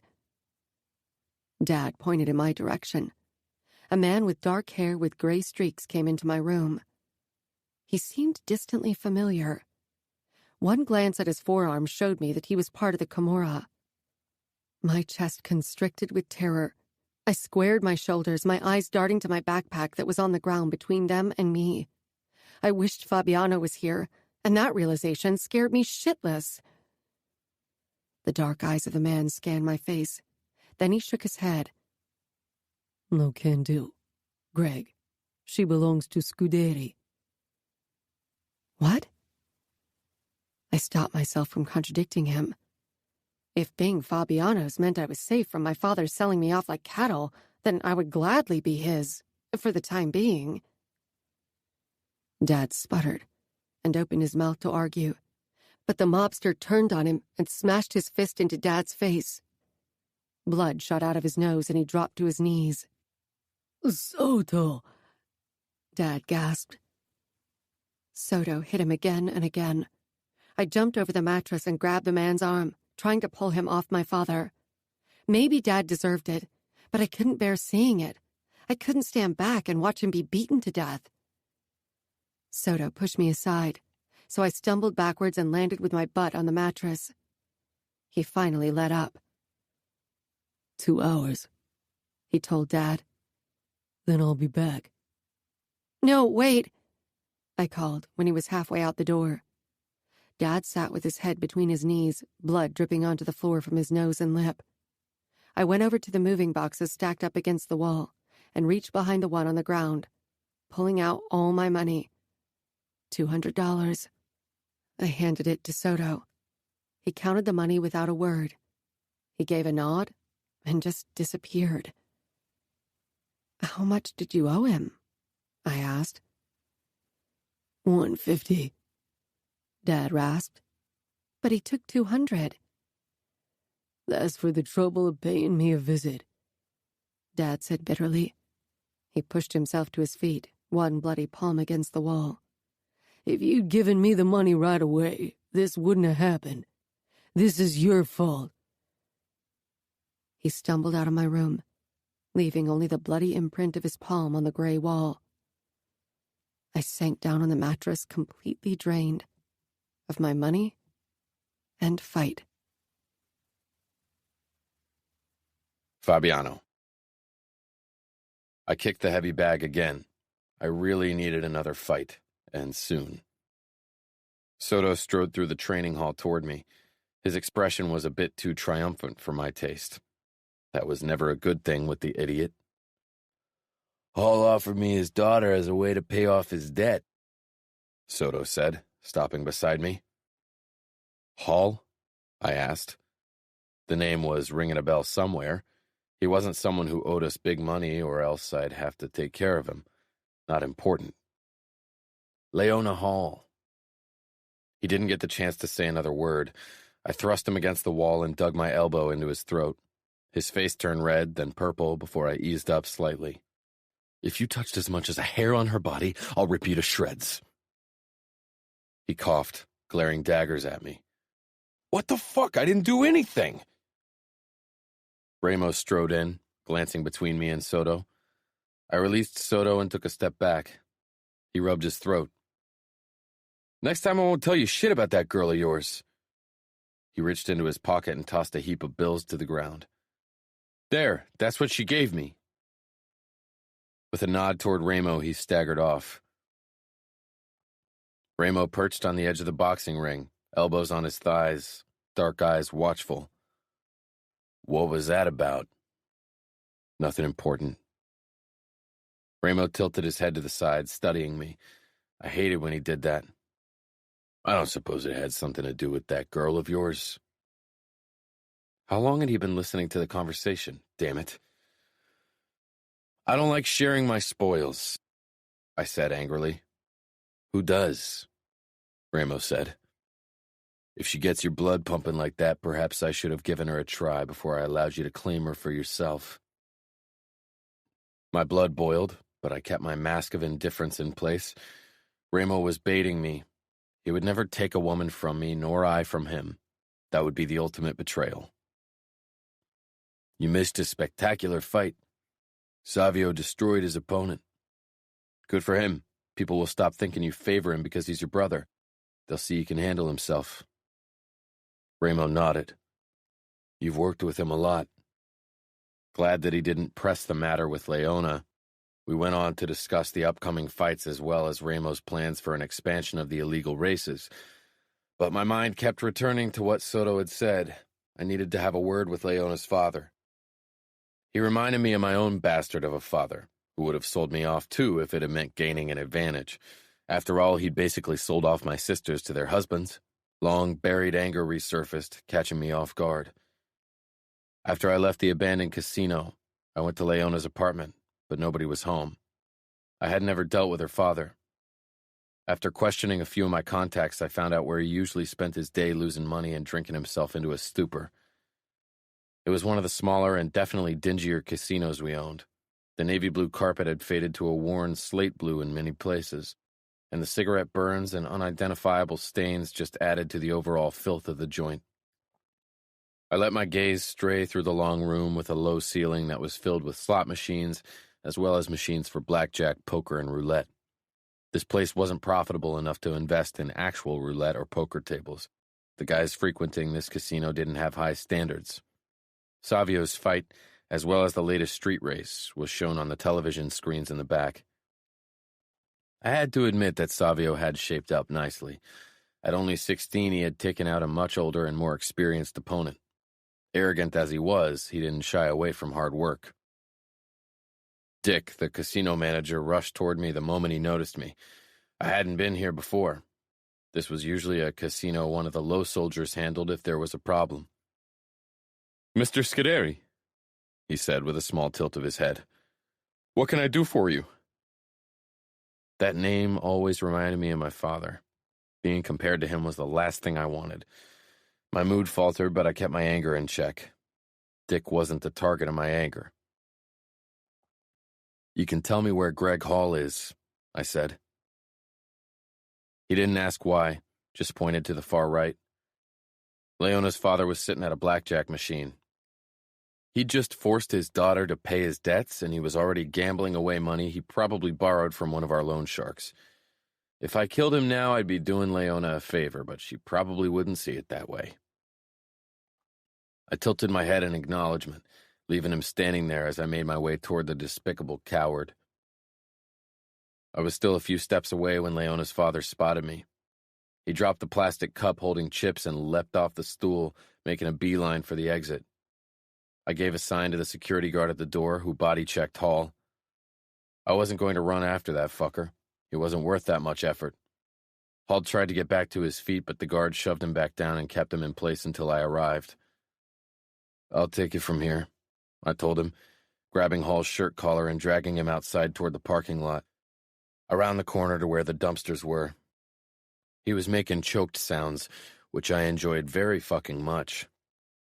I let go of him and he scrambled back. I paid! Do you think I'm making my way over to this shithole because of a few fucking $100? That silenced him. His dull blue eyes were nothing like Leona's. That someone like him could have ever fathered someone like her didn't seem possible.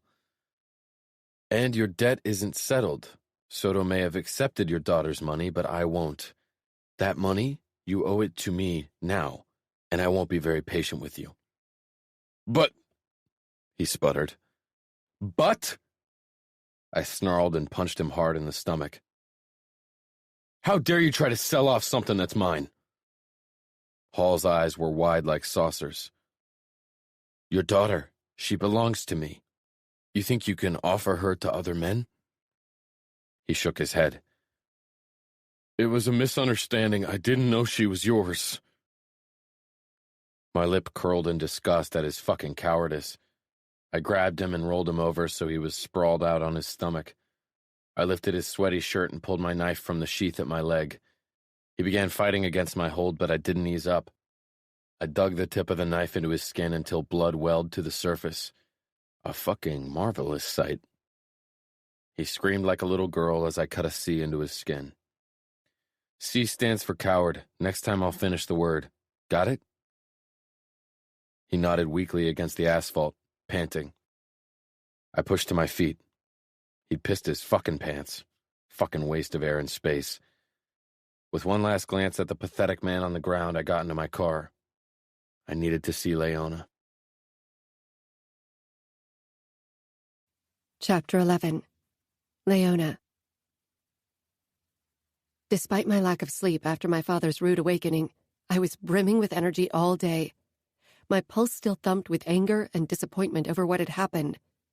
I wasn't sure why it still threw me off balance when one of my parents messed up. They had a habit of doing so. But offering me to his debtor like a whore was low. Even for my father. Desperation wasn't an excuse for everything. You've been cleaning the same glass for 15 minutes. I think it's as clean as it's gonna get. Fabiano drawled. I jumped, my eyes zeroing in on him. He leaned against the bar, elbows propped up on the smooth wood, a piercing look on his face. It was only 8 o'clock.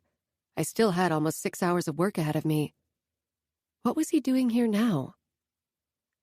I put the glass aside as Fabiano snatched my forearm to pull me closer. He scanned the new bruises on my wrist. I had forgotten about them. His eyes narrowed, his mouth setting in a hard line. He stroked his thumb lightly over the bruise before he let go. Tomorrow, I'll pick you up around 10 o'clock and teach you how to defend yourself. It surprised me that he didn't ask who had hurt me, unless he'd somehow found out what had happened. He confirmed my suspicions when he slid $200 over to me. I quickly glanced around to make sure no one was watching. I didn't need people to speculate over the reason for the money exchange. Here's your money back. My father... I swallowed. Is he okay? I couldn't believe I even had to ask. He's fine. I nodded and glanced at the money. But I paid his debt. If you give me the money back, he'll be in trouble. That's not your fight, Leona, Fabiano muttered. Your father will keep losing money, and eventually he'll die because of it. Don't let him drag you down with him. I won't allow it. He was right. Dad was probably already losing money he didn't have right now. He couldn't act any other way. He let his addiction rule his life. I doubted he even considered going to rehab. Rehab wouldn't save you if you didn't have the willpower to go through with it. Take your money. Fabiano pushed the notes closer to me. And use it for yourself, for fuck's sake. I picked up the money and stashed it in my backpack. Do you want something to drink while you're here? I grabbed the Johnny Walker Blue Label from the shelf. You remembered, he said with a smirk. Of course. I remembered every moment of our encounters. They were the bright light of my time in Las Vegas so far, as ridiculous as it may sound. I poured him a generous amount. It wasn't as if Roger would care. The Camorra owned everything anyway. Fabiano took a large gulp, then held his glass in my direction. Want a taste? It sounded dirty the way he said it.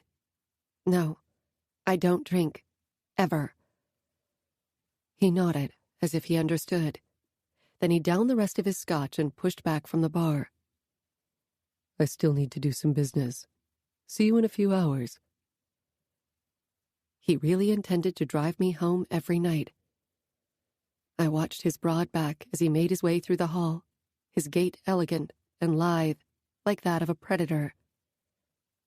Sometimes I wondered if I was his prey, if this was an amusing chase for him that he'd soon get bored with. I wasn't sure if that was something I should be hoping for. He didn't try to kiss me again when he drove me home that night, and hadn't since our first kiss. Maybe he sensed that I would have pushed him away. Tomorrow morning, I'll pick you up. Dress in something you can work out in. I got out of the car. Fabiano waited until I was inside before he drove off. The lights were out in the apartment when I entered. I turned on one and was heading to my room when I noticed movement on the couch in the living room. Dad was sitting with his head bowed, moaning. I approached him slowly. First, I noticed the empty beer bottles on the table. If he stopped throwing away money on alcohol, he'd be better off. Then my eyes focused on his naked back and a glaring red mark. I turned on the lights in the living room. Someone had cut a C into his back. Blood had dried around the wound. It didn't look as if Dad had treated it in any way, except for numbing the pain with alcohol, of course. He didn't acknowledge my presence.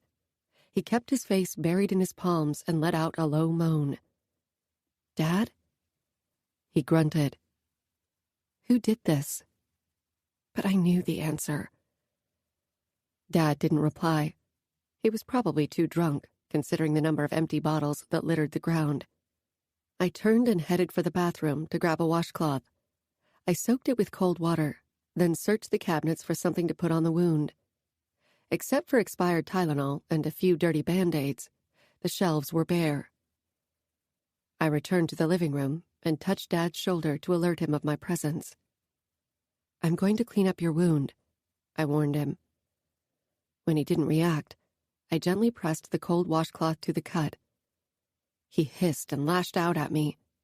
I avoided being hit by his elbow. "Shh, I'm trying to help you, Dad." You've done enough.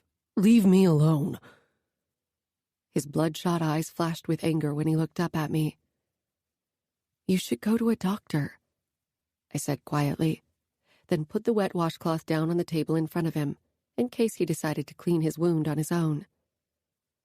He returned to his bowed position, ignoring me. I went to my bedroom and closed the door, bone-tired from a long day at work and what I'd seen. Fabiano had cut my father as punishment for what he'd done. I didn't kid myself into thinking that this small wound was the full extent of what Fabiano would do to my father if he messed up again. I wasn't sure if I could stop Fabiano, and I wasn't sure I had the energy to try. I was sick of solving other people's problems when I had enough of my own. I was dressed in my denim shorts and a loose t-shirt when Fabiano picked me up at 10 o'clock. His eyebrows climbed high along his forehead when he saw my clothes. That's not what I meant when I told you to wear comfortable clothes. I don't own any workout clothes. And to be honest, this is one of 3 outfits I own in total, including the dress you bought for me, I snapped. Fabiano looked at me for a long time before he set the car in motion. "I saw what you did to my father," I told him. There was no sign of guilt on his face. He got what he deserved. If he wasn't your father, he would have gotten worse. "That is you being lenient?" I asked incredulously. If that's what you want to call it. It wasn't the first time my father had gotten into trouble like that. When I was around 10 and living with my parents in Dallas, he owed money to some biker group. The guys had almost beaten him and my mother to death over it. It hadn't stopped my father from borrowing money again. I leaned back against the seat, my head tilted toward Fabiano. He was steering the car with one hand, the other resting on the center console. I wondered if his cool demeanor reflected his insides. Could he really be that at ease with his life? My eyes lingered on his 5 o'clock shadow. It was the first time I saw him with anything but a perfectly shaved face, and it made me want to rake my fingers over the short stubble. Sin. That was what he was. He glanced at me, his lips curling up, and I tore my gaze away. Playing with fire had never been part of my plan. Then why couldn't I stop thinking about the man beside me? He pulled up in front of an opulent white concrete building, at least 10 stories high, with a curved driveway shielded by a long roof with thousands of light bulbs in multiple colors, most of them broken. An abandoned casino, I realized, as we stepped through the glass revolving door into the game room. Silence had replaced the sound of the roulette wheels and slot machines. The red and gold chandelier was covered in dust. An air of forlornness lay over the empty poker tables and champagne bar. Broken champagne flutes littered the black countertop. This was where we were going to train? Come on, Fabiano said, and continued past the deserted cashier booth. The red and blue carpet was worn out from thousands of feet. I followed him, breathing in the old, musty smell.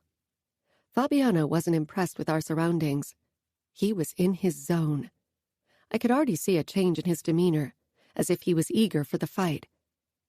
Perhaps the thrill of it was his addiction. Perhaps everyone had an addiction. We left the first game room and stepped into the next, this one even more splendid than the first. Crystal chandeliers hung from high arched ceilings above our heads, and the fluffy carpet softened our steps, and I took in the black marble columns and gold ornamental wallpaper. Most of the roulette tables had been removed, but a few remained. They were no longer the main attraction. A fighting cage and a boxing ring dominated the center of the room, their stark brutality a shocking contrast to the luxury from the past. Randomly positioned among the remaining roulette tables were bench presses, punching bags, and other weightlifting equipment.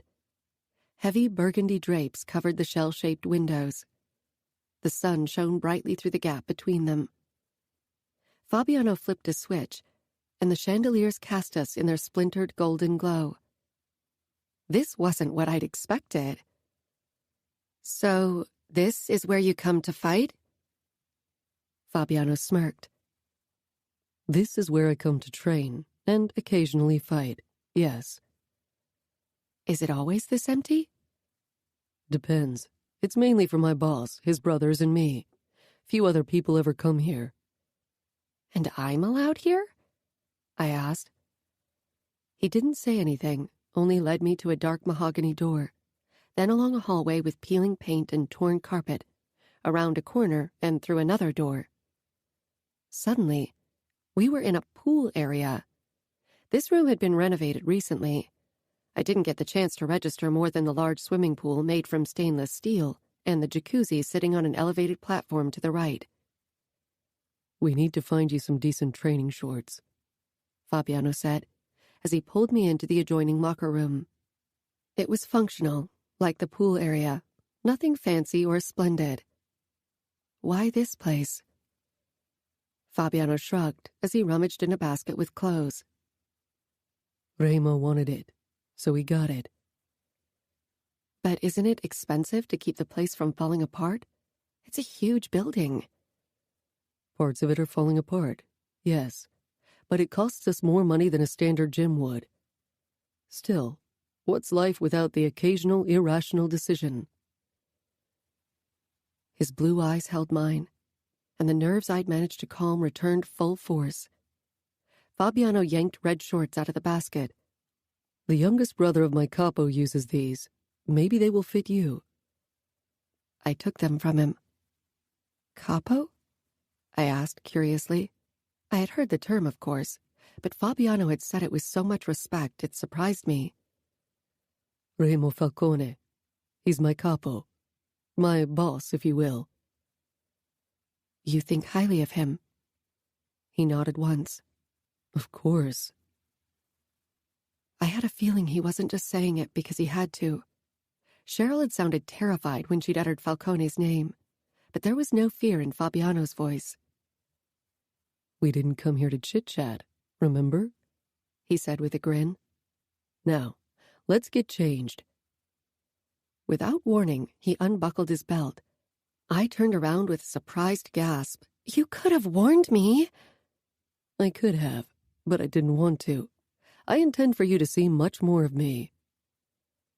I glanced around for some privacy, but the room didn't provide any. There weren't any stalls, only lockers and an open shower area. Oh, damn it. I pulled down my shorts and quickly slipped on the boxing shorts, then faced him. Fabiano's full attention was on me, as he leaned against the wall with his arms crossed over his bare chest. I'd forgotten about that little detail. He didn't wear a shirt when he was in the cage. My eyes trailed down to the dark blue boxers that hugged his narrow hips, with the delicious V disappearing in his waistband. And? He asked. I blinked at him, tearing my eyes away from his chest. And? I repeated. Does it fit? How could anything not fit that body? I realized he meant me. Oh, the shorts, you mean. They are a bit loose, but it should be fine. You look sexy in them, he said in a low voice. My face blazed with heat. Don't forget your knife. I want to see you use it. I bent over my backpack, glad my hair hid the blush in my cheeks, but he'd probably already seen it. I grabbed the knife and straightened. He opened the door and waited for me to go through. His warm scent wafted into my nose as I passed him. I had to get a grip. We headed back to the beautiful game room, and I continued toward the boxing ring, glad to focus on something other than the dangerous, muscled man behind me. Not that way, Fabiano said, a smirk in his voice. I turned, and he pointed at the fighting cage to the right. In the cage? I asked, horrified. He jumped up on the elevated platform of the cage, grinning like a shark. Of course. I want to see how you deal with stress. Great, I muttered, as if fighting with you wasn't stressful enough. He held out a hand to me. I slipped mine into his, and his fingers closed around me, warm and strong. He pulled me up, and I bumped against his chest. He held me there for a moment. I peered up at his face. The glow of the chandelier above our heads made his hair appear golden. But a golden boy? No, he definitely wasn't that. I thought we were going to fight, I whispered. His lip curled. Just seeing how much more uncomfortable I can make you, he said. I glared. What makes you think this makes me uncomfortable? His smile widened. It doesn't. I untangled myself from his hold and pointed at the cage door. How does this thing open? He pressed down the handle, looking way too full of himself. I stepped inside, goosebumps igniting on my skin. I could smell stale blood beneath the prominent smell of disinfectant and steel. Fabiano closed the cage with a quiet click. I don't get the appeal, I said, looking around the cage. Why do people enjoy being locked in a cage like animals? It's the added thrill of not having an escape. The cage is unrelenting. I nodded, fumbling with the knife. The biggest chandelier dangling from the ceiling right above my head was more daunting than decorative. I want to see you handle it. I pressed the button that released the blade. It gleamed in the golden light as I held the knife out. Fabiano hooked his finger, invitingly. Do what you would do to an attacker. I held the knife a bit higher, my palm closing tightly around the handle. Fabiano stifled a smile. For him, this was probably more than a little entertaining. Attack. I took a step forward, but he bridged the remaining distance between us and feigned an attack. Try not to lose your knife. I tightened my hold further. even though it seemed impossible.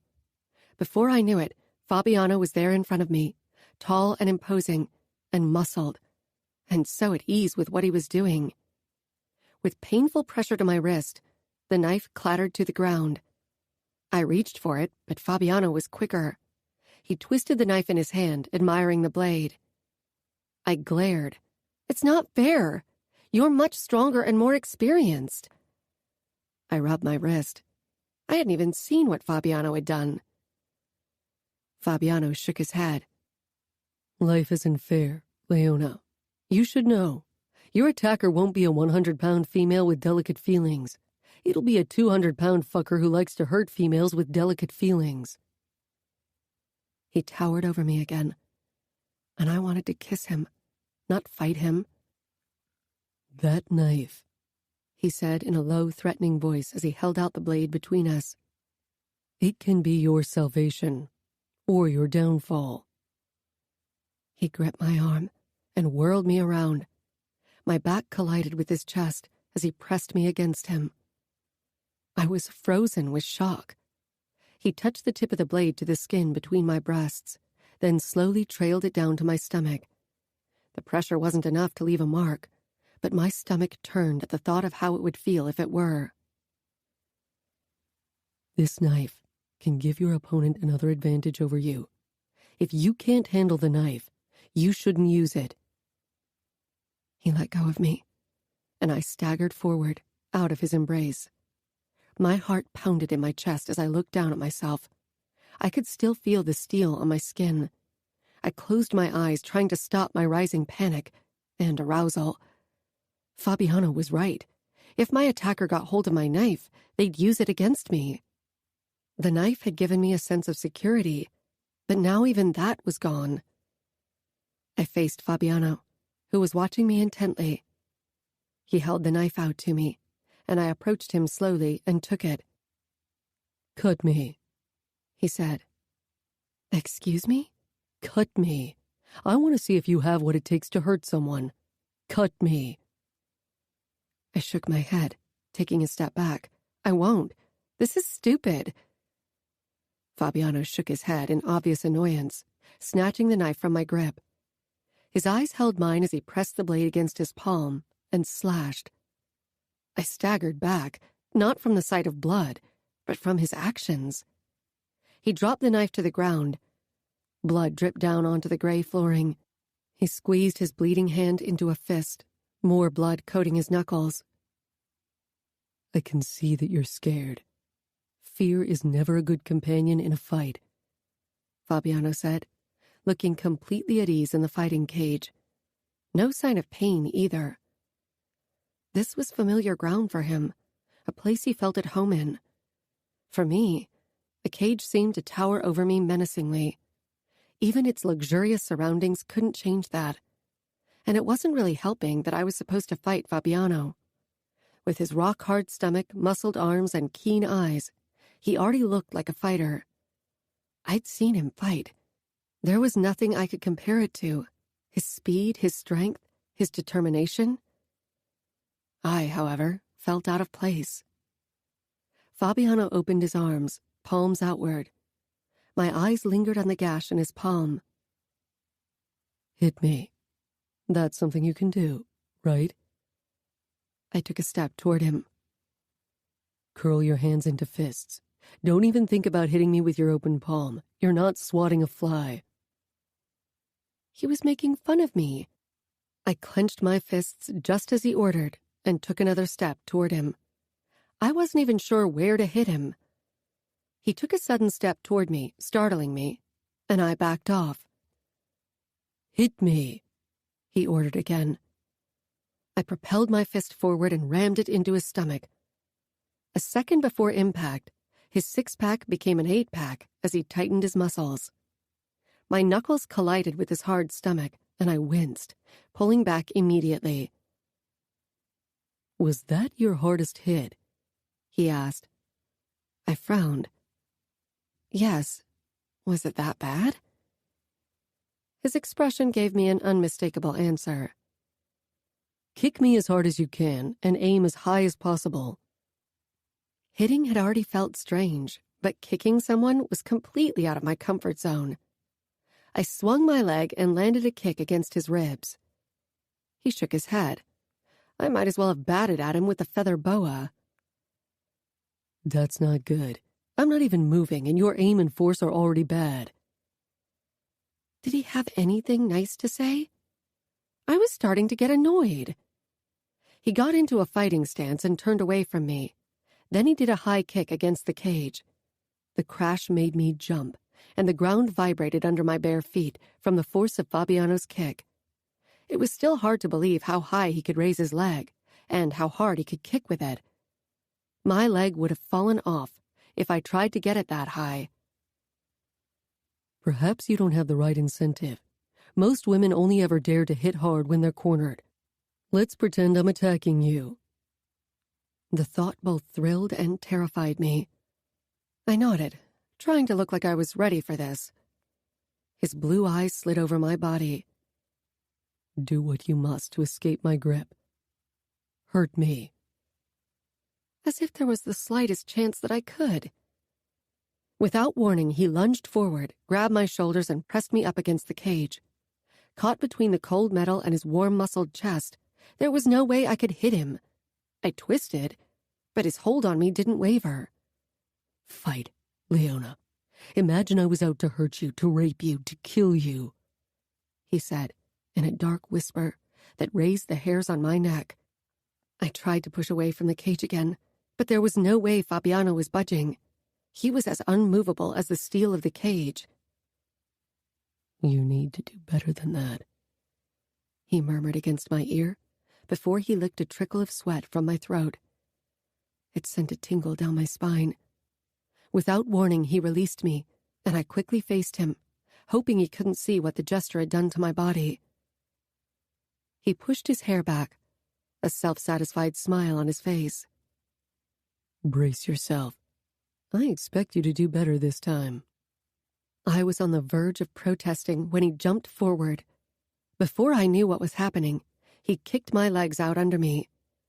I gasped as I fell backward, bracing myself for the impact. But it never came. Instead, Fabiano's arms snaked around my waist and he lowered me to the ground. But that wasn't the end of it. He knelt over me and pressed my wrists into the floor above my head. His palm was slippery against my skin. Blood. One of his knees wedged between my legs, forcing them apart. My heart galloped in my chest as I stared up at his face.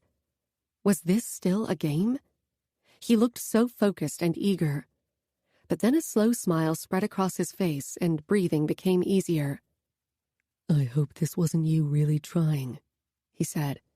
An attacker could have his way with you now. It wouldn't be very difficult to rip your clothes off and force myself on you. You would kill anyone who did, I said. It was a horrible thing to say, and I didn't know why I had said it. I didn't know if Fabiano would go that far.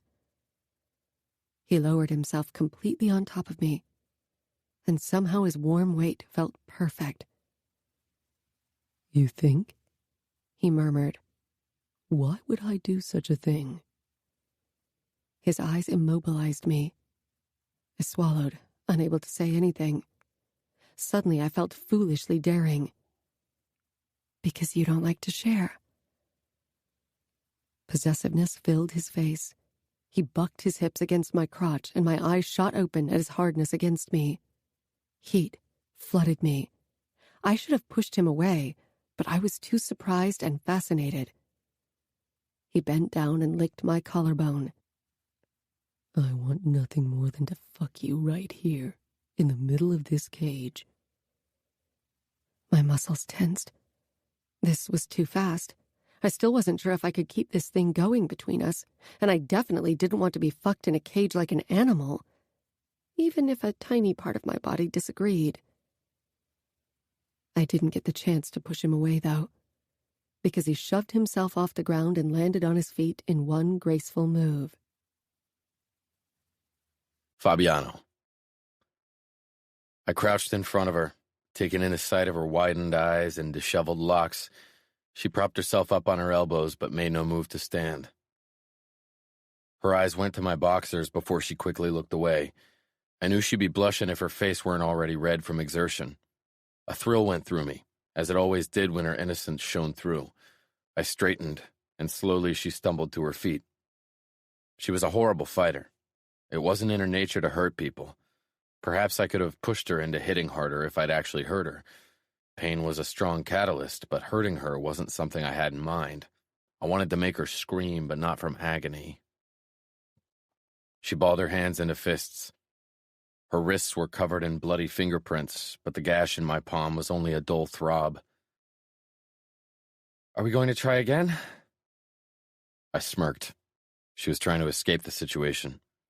I inclined my head, then feigned an attack. She raised her arms protectively and closed her eyes. "Don't ever close your eyes in front of an enemy." She glared at me and tried to land a hit against my stomach. I sidestepped her futile attempt and grabbed her from behind. I locked her arms under mine and pressed my hips against her butt. I moved her forward until she was pressed up against the cage and my erection was pressed up against her firm ass. She made a sound of protest. "Fabiano!" She wheezed, anger seeping through. "Stop it!" "Make me," I challenged, then lightly bit the crook of her neck, sucking the skin into my mouth. She let out a moan, stilled, and began squirming. When I released her soft skin, I'd left my mark. She tried a backwards kick, but only lightly grazed my shin. "You can do better," I said. She tried to push back, but again had no chance against me. Perhaps it was unfair. Even the best fighters didn't last long in a fight against me. What I was doing with Leona didn't even come close to fighting. Playing was more like it. Suddenly, she became slack under my touch and pressed her butt against my erection. If she thought that would throw me off, she was sorely mistaken. Unlike her, I had more than enough experience and wasn't unnerved by an ass against my cock. The only bothersome thing was the clothes separating her from my cock. "Playing with fire?" I asked quietly. "You started it," she muttered, indignation flashing in her eyes. Finally, there was finally some fight in them. "And I'm willing to play it to the end," I said suggestively. "Are you?" I ground my erection against her butt once more. She stilled. "No, I'm not." Her voice was no longer playful or angry. I peered down at the soft freckles of her nose and cheek. Her eyes met mine, uneasy and nervous, but not scared. She trusted me to respect her boundaries. Leona might be my undoing. I loosened my hold on her arms, allowing her to turn around. She tilted her head up, searching my face. I wondered when she'd stop looking for something that wasn't there. I pressed my palms into the cage beside her head, letting my head fall forward until our lips were less than an inch apart. Her eyes darted down, and she surprised me when she rose on her tiptoes and closed the gap. Her kiss was soft and restrained, but my body screamed for something else. I deepened the kiss, then grabbed her ass and lifted her until her legs wrapped around my waist. With her back pressed up against the cage, I ravished her mouth. She clung to my shoulders, her nails digging into my skin and her heels into my butt. When she pulled back, she was breathless and dazed. "You're not good at setting boundaries," I told her. She leaned her head back against the cage. "I know. So that's what you call fighting?" Nino drawled as he walked in, a sport bag slung over his shoulder. His attentive gaze stopped on Leona, and every muscle in me tensed. I lowered Leona, shifting so my hand remained on her back. Nino followed the gesture. His expression didn't change. Unlike Ramo, he wasn't prone to emotional outbursts. It made him harder to read, but definitely not less dangerous. Tall, lean, immaculate beard, and dark hair pulled into a short ponytail, Nino looked like a runway model. Women fell hard for him, until they realized that his emotionless expression wasn't a mask. Nino didn't have to hide his emotions. He had none. "We're done here," I said. I nudged Leona toward the cage door, opened it, then climbed out first before I lifted Leona down. She stood close beside me. She was wary of Nino, as she should be. Her instincts couldn't be completely off if she recognized him as a threat. I greeted him with a short embrace and a clap on the shoulder. Who are you training with? Adamo, if he decides to show up. I rolled my eyes. Good luck. His eyes slid behind me to Leona. Something protective and fierce swelled in my chest. He didn't say any more. I doubted he was really interested in her. He was just curious because I showed interest in her. I led Leona toward the changing room, but only grabbed our bags. Aren't we going to change? She asked. I shook my head. I wanted to get her away from Nino. It was safer if Ramo and his brothers didn't see Leona too often. I led her outside to my car. Some of the tension dissipated as we added some distance between us and Nino. Ramo and his brothers were like family to me, but I knew better than to trust them with Leona. Leona gave me a sideways glance. Who was he? Nino, one of Ramo's brothers. You don't like being around him, she said. If she'd picked up on it, Nino would have too. That wasn't good. I practically grew up with him. He's like my brother, but I don't like you around him. It's better if you don't get involved in that part of my life. Okay, she said simply. When we arrived in front of her apartment, I turned toward her, wanting to fucking kiss her again. I'd played it cool since our first kiss, but I was tired of holding back, especially after what happened in the cage. Are you celebrating Christmas with Ramo and his brothers? She asked. I stiffened. I hadn't expected that question. I don't really celebrate Christmas. I hadn't in several years, not since my sisters left for New York. I didn't care for the holidays, but now that she'd mentioned it, I realized that Christmas was only a week away. Me neither. I'll probably work, she said with a small shrug. You won't celebrate with your father or your mother? She stared out of the windshield, fidgeting with her shorts. I used to, a long time ago. When I was little, we managed 2 or 3 nice Christmas evenings. The rest were a mess, she sighed. After my dad abandoned us, my mother worked all the time to support her meth habit. She forgot things like Christmas and my birthday. They weren't important to her. And my dad, she shrugged. I suppose he was glad to be away from us and the responsibility. She still hadn't mentioned her mother being a whore, but I allowed her that small reprieve. That's why you shouldn't feel responsible for your father. He isn't an honorable man. He should protect his own flesh and blood and not offer it to someone in exchange for a debt. She flushed. You know about that? Soto told me. It's not easy to abandon him. I still love him, despite his flaws. I can't help it. I grimaced. Love is a weakness, a sickness. You'll see where it gets you. Her blue eyes searched mine, still looking, still hoping.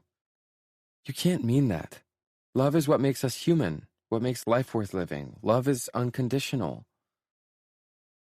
She said it with so much fervor that I knew she was trying to convince herself as much as me. Do you really believe that? Do you think it turned you into the person you are today? Because love definitely didn't make me who I am. Blood and hate and a thirst for revenge kept me going. They still do. And so do honor, pride, and loyalty. So tell me, Leona, did love form you? Leona clutched her backpack against her chest. Not me, but nobody ever loved me like that, she said quietly. My parents always loved their addictions more than me, and there was never anyone else. So I suppose love didn't form me. She looked me square in the eyes, a challenge. Did she expect pity? She needn't worry. Pity was an emotion I'd given up a long time ago.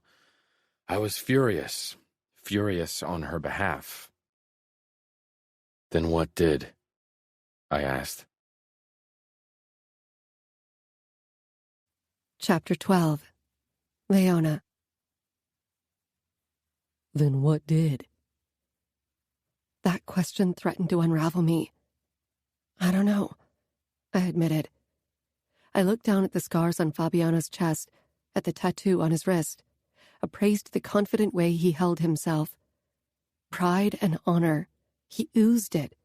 His body was a testament to his convictions, to how far he'd come. And me? I let out a small, empty laugh. Hope for the future kept me going. I was a good student, and I worked hard. I thought I'd have a bright future after high school. I thought I'd go to college, get a law degree, and become something more than the daughter of a... I swallowed the word whore, not able to admit the truth to Fabiano. Drug addict, but I'm failing. Fabiano's face still showed no pity, and I was glad for it. There was something dark and fierce in his eyes. If you don't fight for what you want, you won't get it. People like us don't get their wishes handed to them on a platter. How could he compare us? He was strong and successful, admittedly not in the conventional sense, but he had what he longed for. The Camorra was his passion. You're a born fighter. I am not. I wasn't born a fighter. I was formed into one by the shit thrown my way over the years, Leona. I wanted to ask him about his past, but he was always so cautious when he mentioned anything related to it. I let out a breath. Fabiano leaned over, cupped the back of my head, and kissed me. I sank into the kiss. I needed it now, needed to feel something other than desperation. His tongue danced with mine, and his scent engulfed me. I closed my eyes, allowing my body to relax. He pulled back. I will fight your battles for you now, Leona. I told you I'd protect you. I nodded, as if my approval meant anything. Fabiano's overwhelming presence, his unrelenting possessiveness, was something I'd never encountered before. My parents had never displayed any kind of emotion toward me.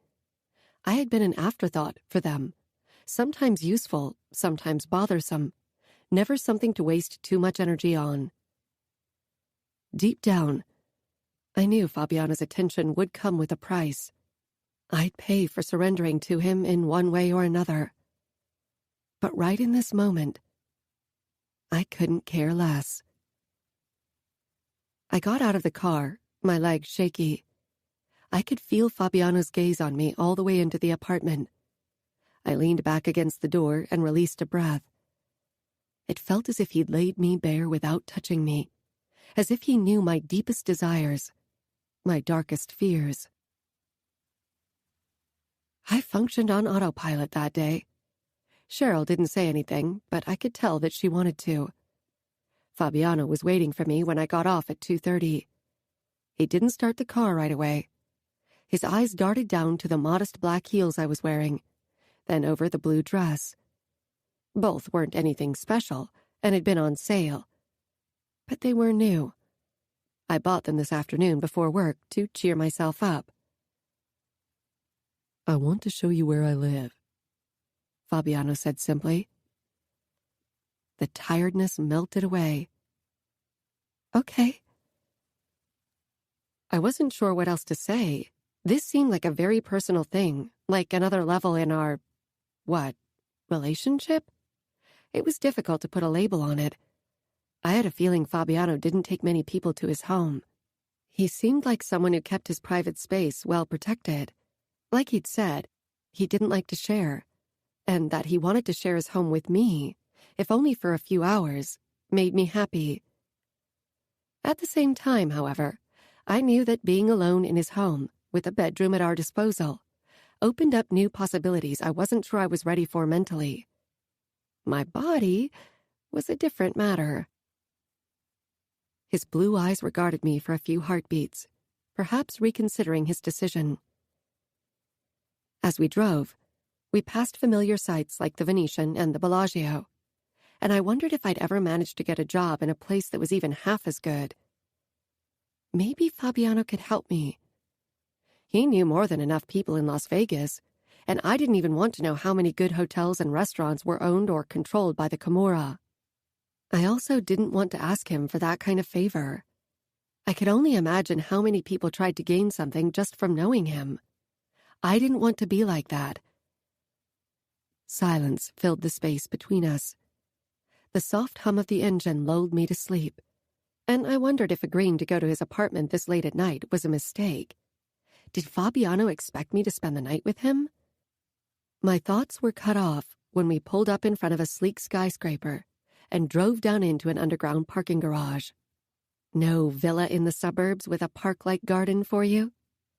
I asked, hoping my voice didn't give away my nerves. He grimaced.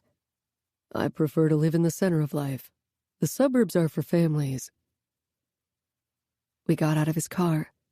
The clean, new smell of the parking garage, filled with dozens of luxury cars, already made me feel out of place. New clothes wouldn't change that. My heels clicked on the white marble of the elevator as we got in.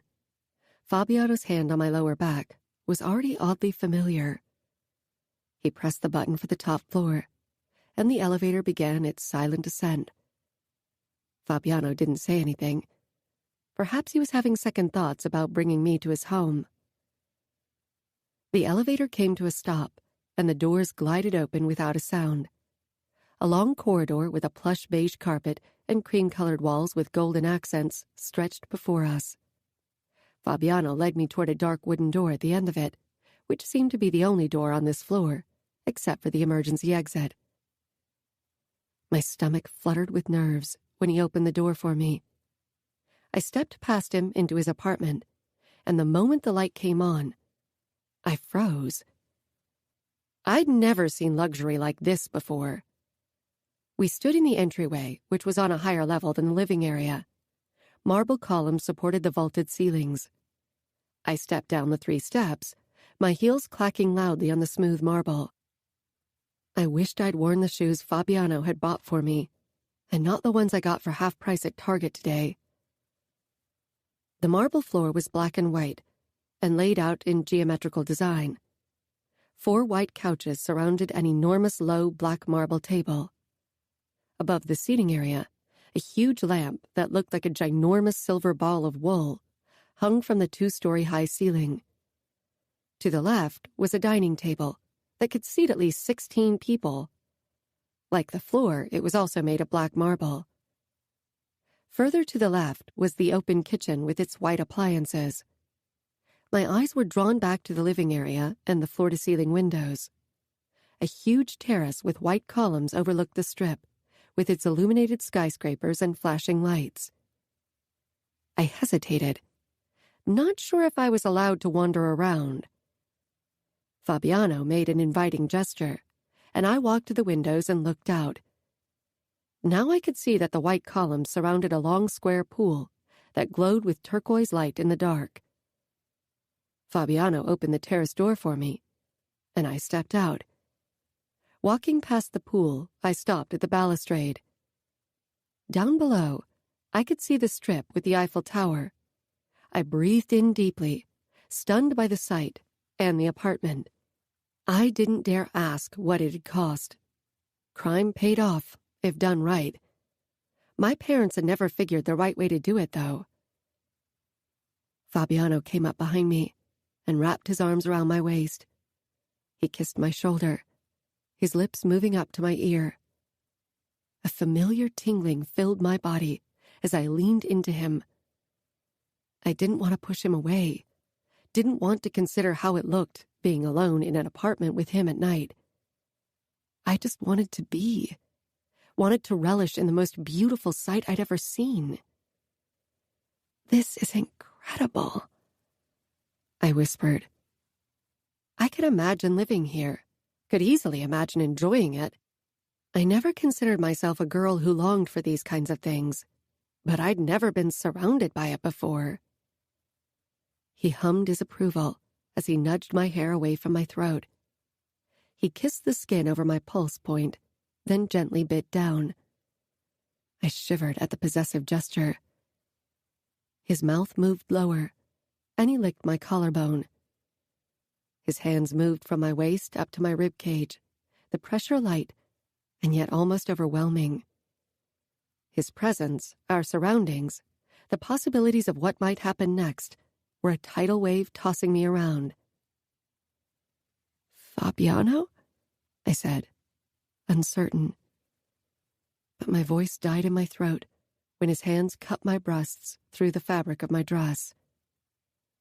Only once had a guy groped at my breast, and it had been painful and disgusting.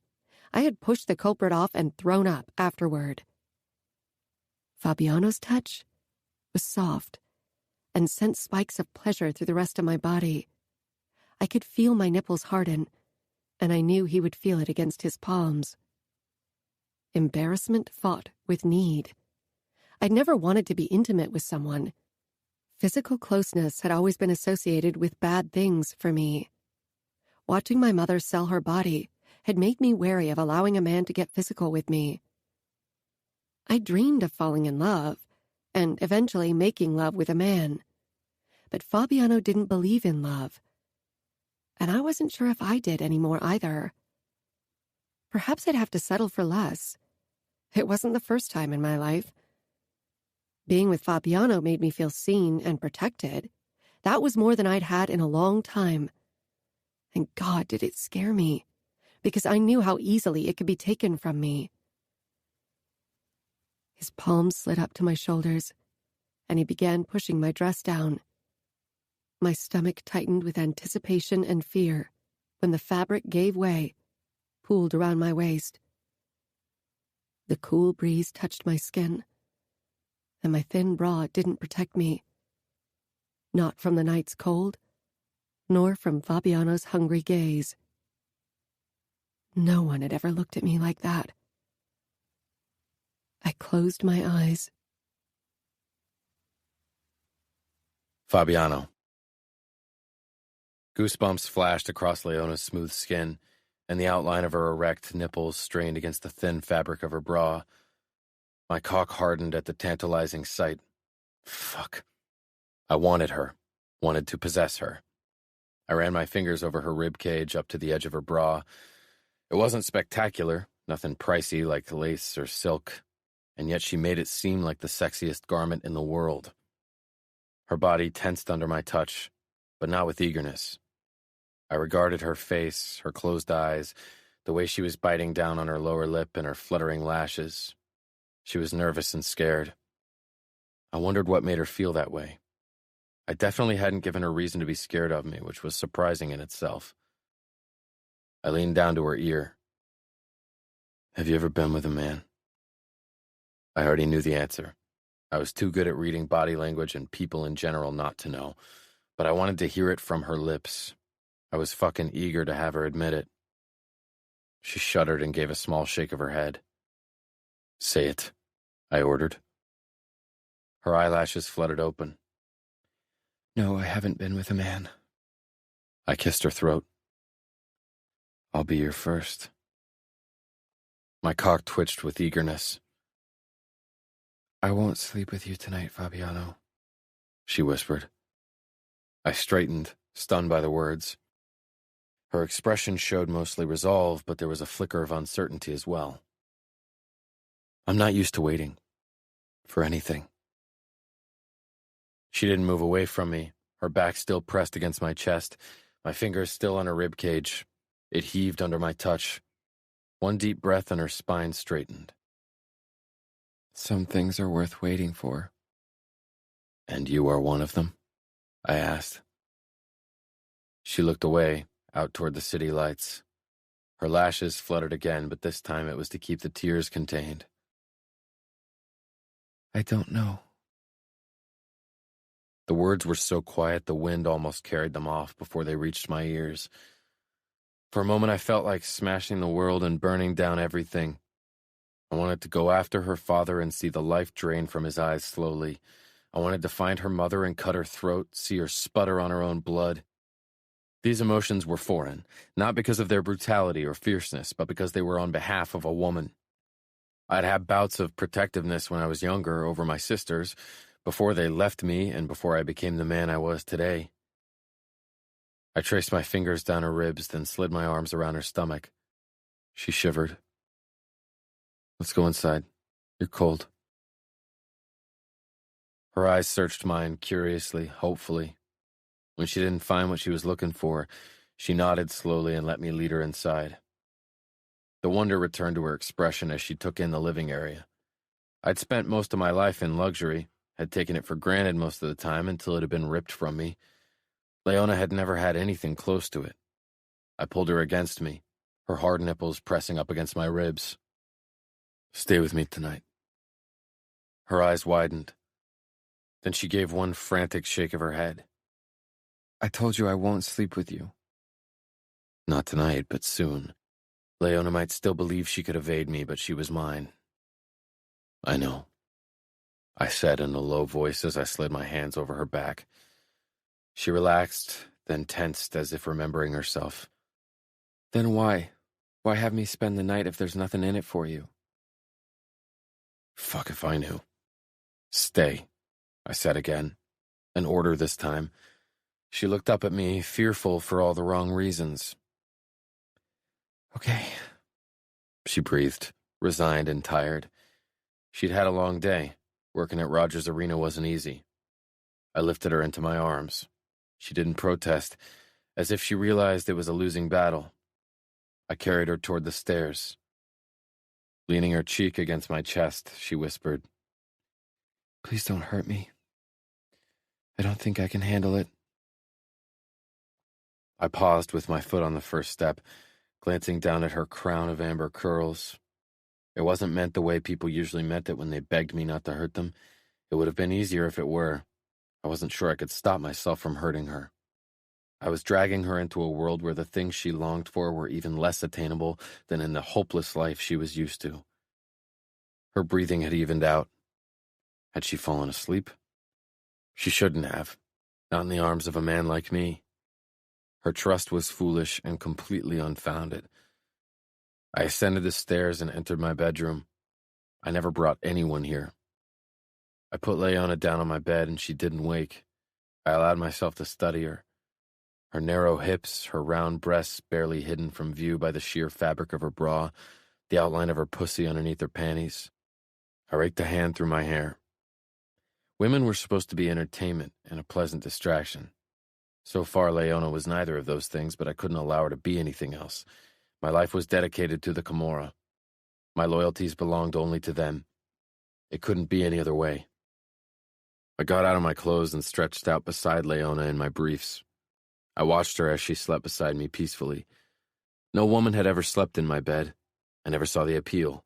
I still thought of many more entertaining things to do with Leona than sleep, but watching her peaceful expression gave me a sense of calm I hadn't felt in a long time, perhaps if ever. I curled my arm over her hip and allowed myself to close my eyes. As I listened to her rhythmic breathing, I began to drift off.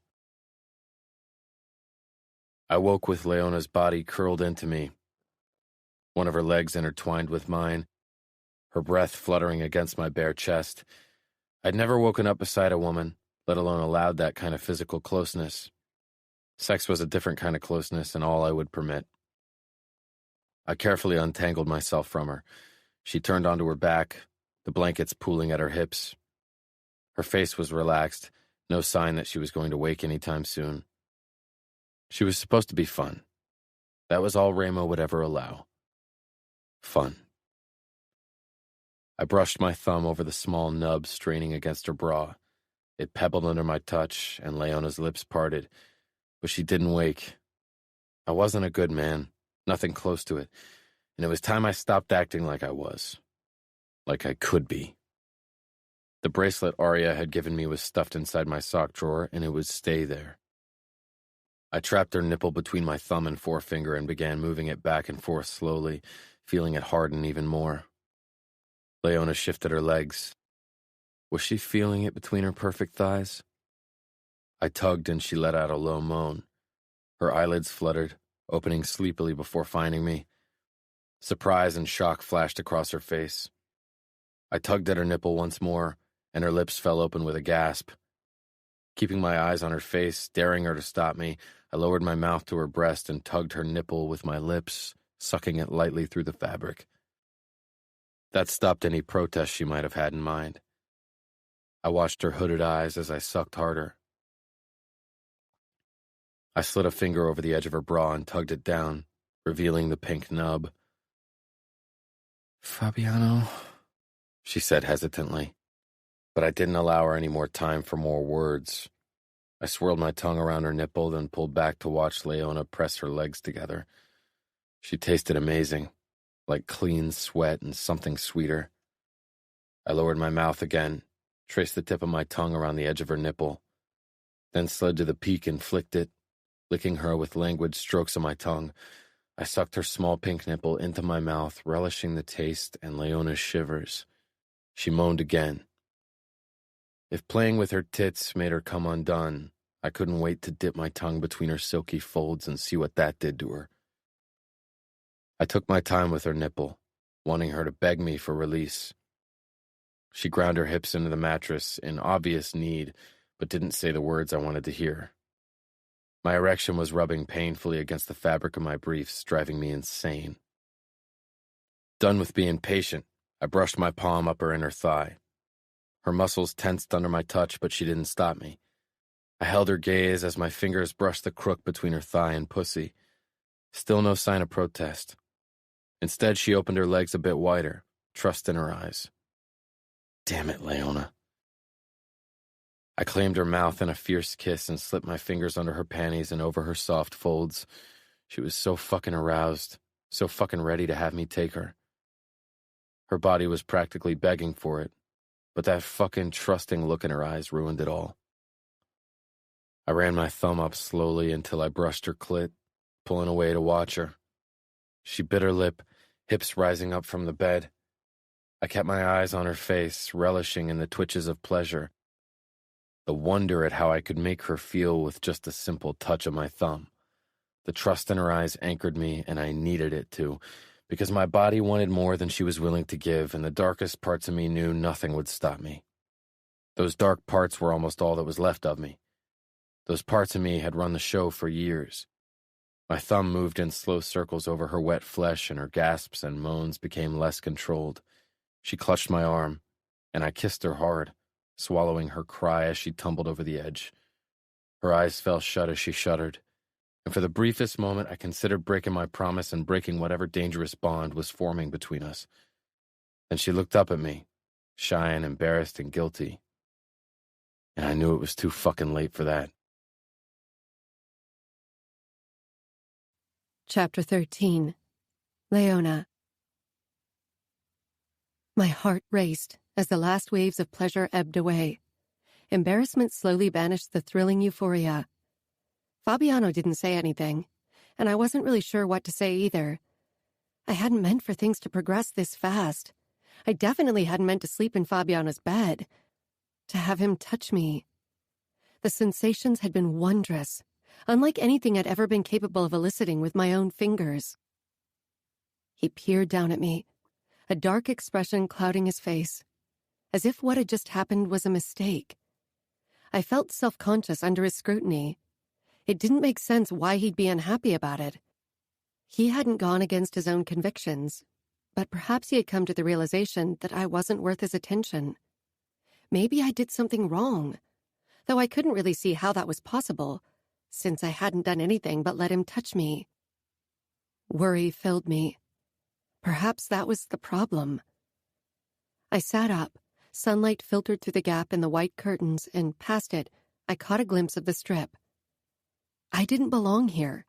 I wasn't an Italian girl from noble upbringing. I should get going, I said lightly. Fabiano said nothing, but behind his blue eyes some kind of inner conflict raged on. I was about to slip out of bed when he set his hand on my shoulder, stopping me. He leaned over to me and kissed me gently, leaving me breathless when he pulled back. This is only the beginning. This is only the beginning. I couldn't decide if it was a promise or threat. I slipped into Dad's apartment, closing the door with a soft click, since I didn't want to wake him. But seconds after the roar of Fabiano's engine had faded, Dad slunk out of the kitchen. He looked worse than the last time I'd seen him, like he needed a long shower and a few days of sleep. His bloodshot eyes regarded me with silent judgment, lingering on a spot above my pulse point. I remembered the mark Fabiano had left on me. I placed my palm over the tender spot. Dad shook his head. You should have stayed with your mother. I didn't argue. part of me knew he was right. I walked past him toward my bedroom. The space felt even less like home after my night in Fabiano's apartment. I knew I couldn't allow myself to grow accustomed to the luxury he had at his disposal. It wasn't something I could ever hope to have, and until now, it had never been. But it was hard not to want something that beautiful, once you had experienced it firsthand. And Fabiano's tenderness, his closeness, was the most beautiful thing of all. Something I needed, something I was scared to lose. The memory of Fabiano's mouth and hands on me sent a pleasant shiver through my body. That, too, was an experience I'd never thought I would want, and now I worried I wouldn't stop wanting it. I changed into shorts and a shirt, swung my backpack over my shoulder, and left. Until I had to start work, I'd stay elsewhere, and I already had an idea where. Now that things with Fabiano were getting more serious, I needed to find out more about his past.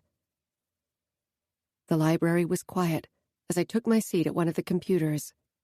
I typed Fabiano Scuderi into the search engine and hit enter.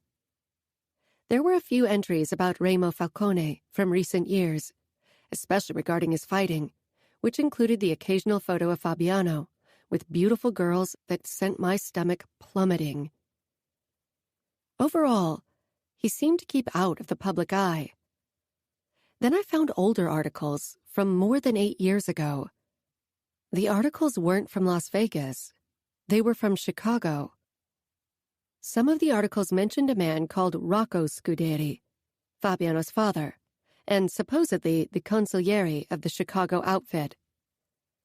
I still wasn't very well informed about the mob and its terms, but even I knew that Fabiano's father was a big deal in Chicago.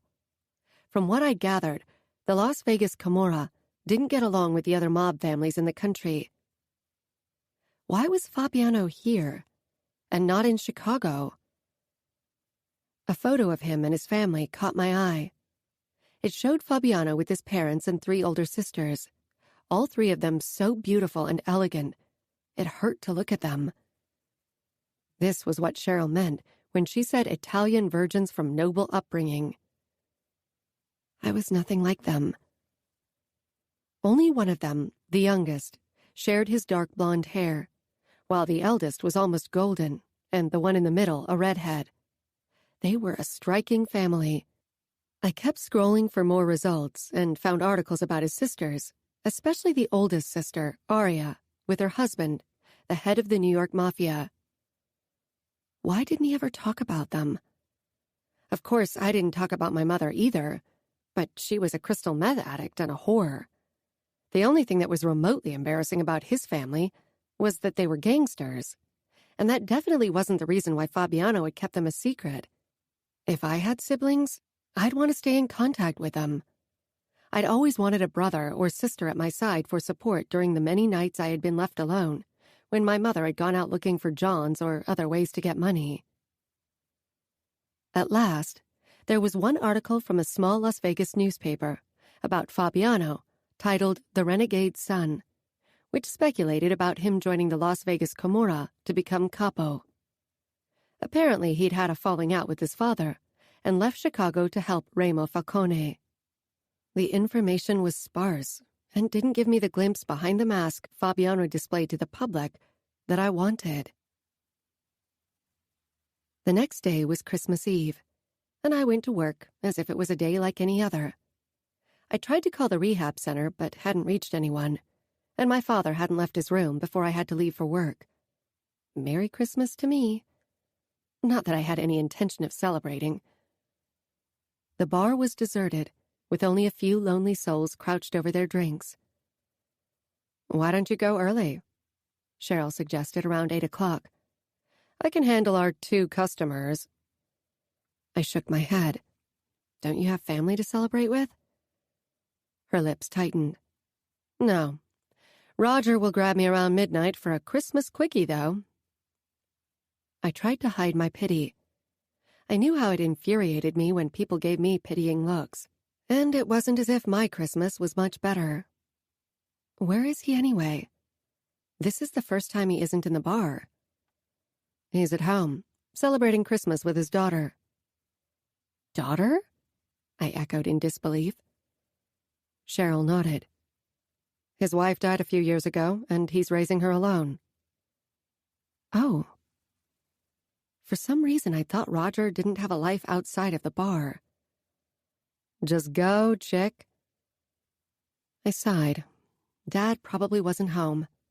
He'd mentioned an important race he had to watch. I grabbed my backpack and took out the cell phone Fabiano had given me yesterday so I could contact him.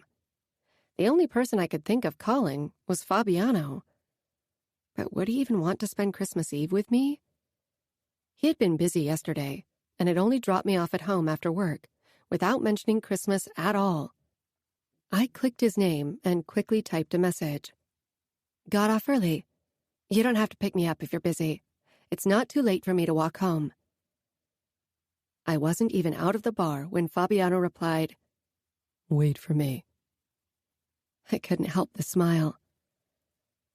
Cheryl watched me from across the room, shaking her head, and I hurried out to the parking lot.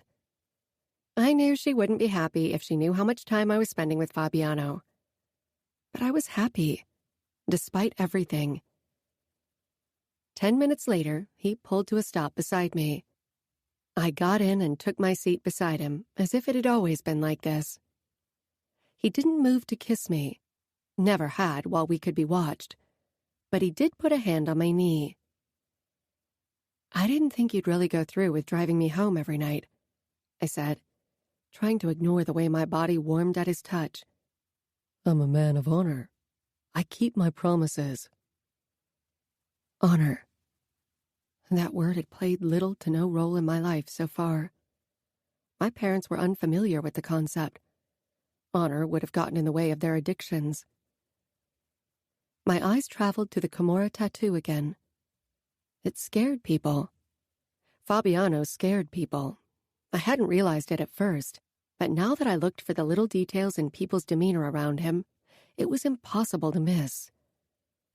Perhaps I didn't know enough about the Kimura and Fabiano to be scared.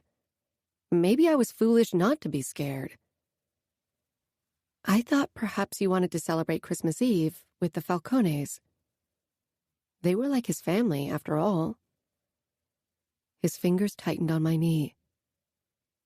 Remo and his brothers don't celebrate Christmas Eve. But what about your real family? You never mentioned them. Fabiano's lips thinned for the briefest instant before he schooled his expression into one of usual calm. The Kimura is my family. Remo is like my brother. I don't need any other family. I'd hoped he'd tell me more about his real family. I hesitated, unsure if I should mention that I'd found articles about them. I didn't want him to think I'd stalked him, even though I had. Ask, Fabiano said with a shrug, able to read my face and the questions there, like usual.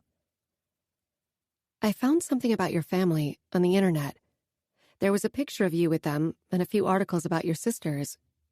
One of them called you the renegade son. His lips pulled into a sardonic smile. They construed some interesting twists of events in that article, he said. So you didn't leave Chicago because you wanted to become capo here? I would have been happy becoming consigliere for Dante Cavallaro and the outfit. Back when I didn't know anything, I thought it was the ultimate honor to follow in my father's footsteps. Now I know there's no honor in inheriting your position. The only way to deserve a position of power is if you fight for it, if you bleed and suffer for it. And you did, I said. I'd seen the scars. And even without the scars, you didn't become like Fabiano if life hadn't forged you in fire. I did, and so did Remo. He tore his position as capo from the bleeding hands of the man who deemed himself capable of the job. And his brothers? What about them? Is that why they all have to fight? To prove their worth? That's one reason. Yes. It was strange that humankind thought it had come so far that humans considered themselves superior to animals, when we, too, still followed our base instincts. We looked up to the strong for a true leader, an alpha to guide our way, to take away the difficult decisions. The thrill of power struggles still captivated us. Why else were sports like cage fighting or boxing so popular? I realized we weren't heading for my father's apartment or to Fabiano's place. Hungry? He asked, nodding toward the KFC drive-thru, the corner of his mouth twitching. I nodded, wondering what he was up to. How about chicken for dinner and Las Vegas to ourselves? He asked. I smiled. Sounds perfect. The car smelled of the fried chicken and fries as Fabiano drove us up to the hill where he'd taken me for our first date. We were probably the only people who celebrated Christmas Eve with KFC, but I didn't care. It wasn't like I'd had better Christmas dinners in the past. I was glad that Fabiano wasn't trying to imitate a traditional celebration. We parked at the very edge of the hill and stared out toward the bright city lights as we ate. I think this is the best Christmas of my life, I said between bites. I wished it weren't, Fabiano murmured. I shrugged. So you had good Christmases with your family? His walls came up in an instant, but he said, When I was young, 5 or 6, before my oldest sister left. After that, things quickly went downhill. He fell silent and put his half-eaten drumstick down. I licked my fingers, then dropped them self-consciously when I noticed Fabiano watching me. He reached for my throat and brushed over my pulse point where he'd left a mark 2 days ago, his blue eyes possessive and somehow gentler at the same time. Let's go out for a bit. I have a blanket in the trunk. Fabiano got out of the car and picked up the blanket. I walked up to the hood of the car and took in the skyline. Las Vegas looked like it always did. It was flashy and colorful and bright. It could have been any evening other than Christmas, and I was glad for it. Fabiano came up beside me and handed me the wool blanket. I wrapped the soft blanket around myself, inhaling the lavender scent. Fabiano's body was taut with tension, and he was glaring down at a dark blue box with a silver ribbon that he was holding. Oh no. Was that for me? My stomach plummeted. I didn't have anything for him. I hadn't even thought about it. It had been so long since I'd celebrated Christmas that I hadn't even considered buying him a present. And what could I have gotten him anyway? He had every luxury possible. I looked up from the box to find Fabiano regarding me, as if he was trying to make up his mind. Eventually, he held the present out to me. I didn't take it. You don't have to give me anything. His grip on the parcel tightened. I want it gone. Okay. I blinked. I took the box hesitantly. I don't have anything for you. He didn't look surprised.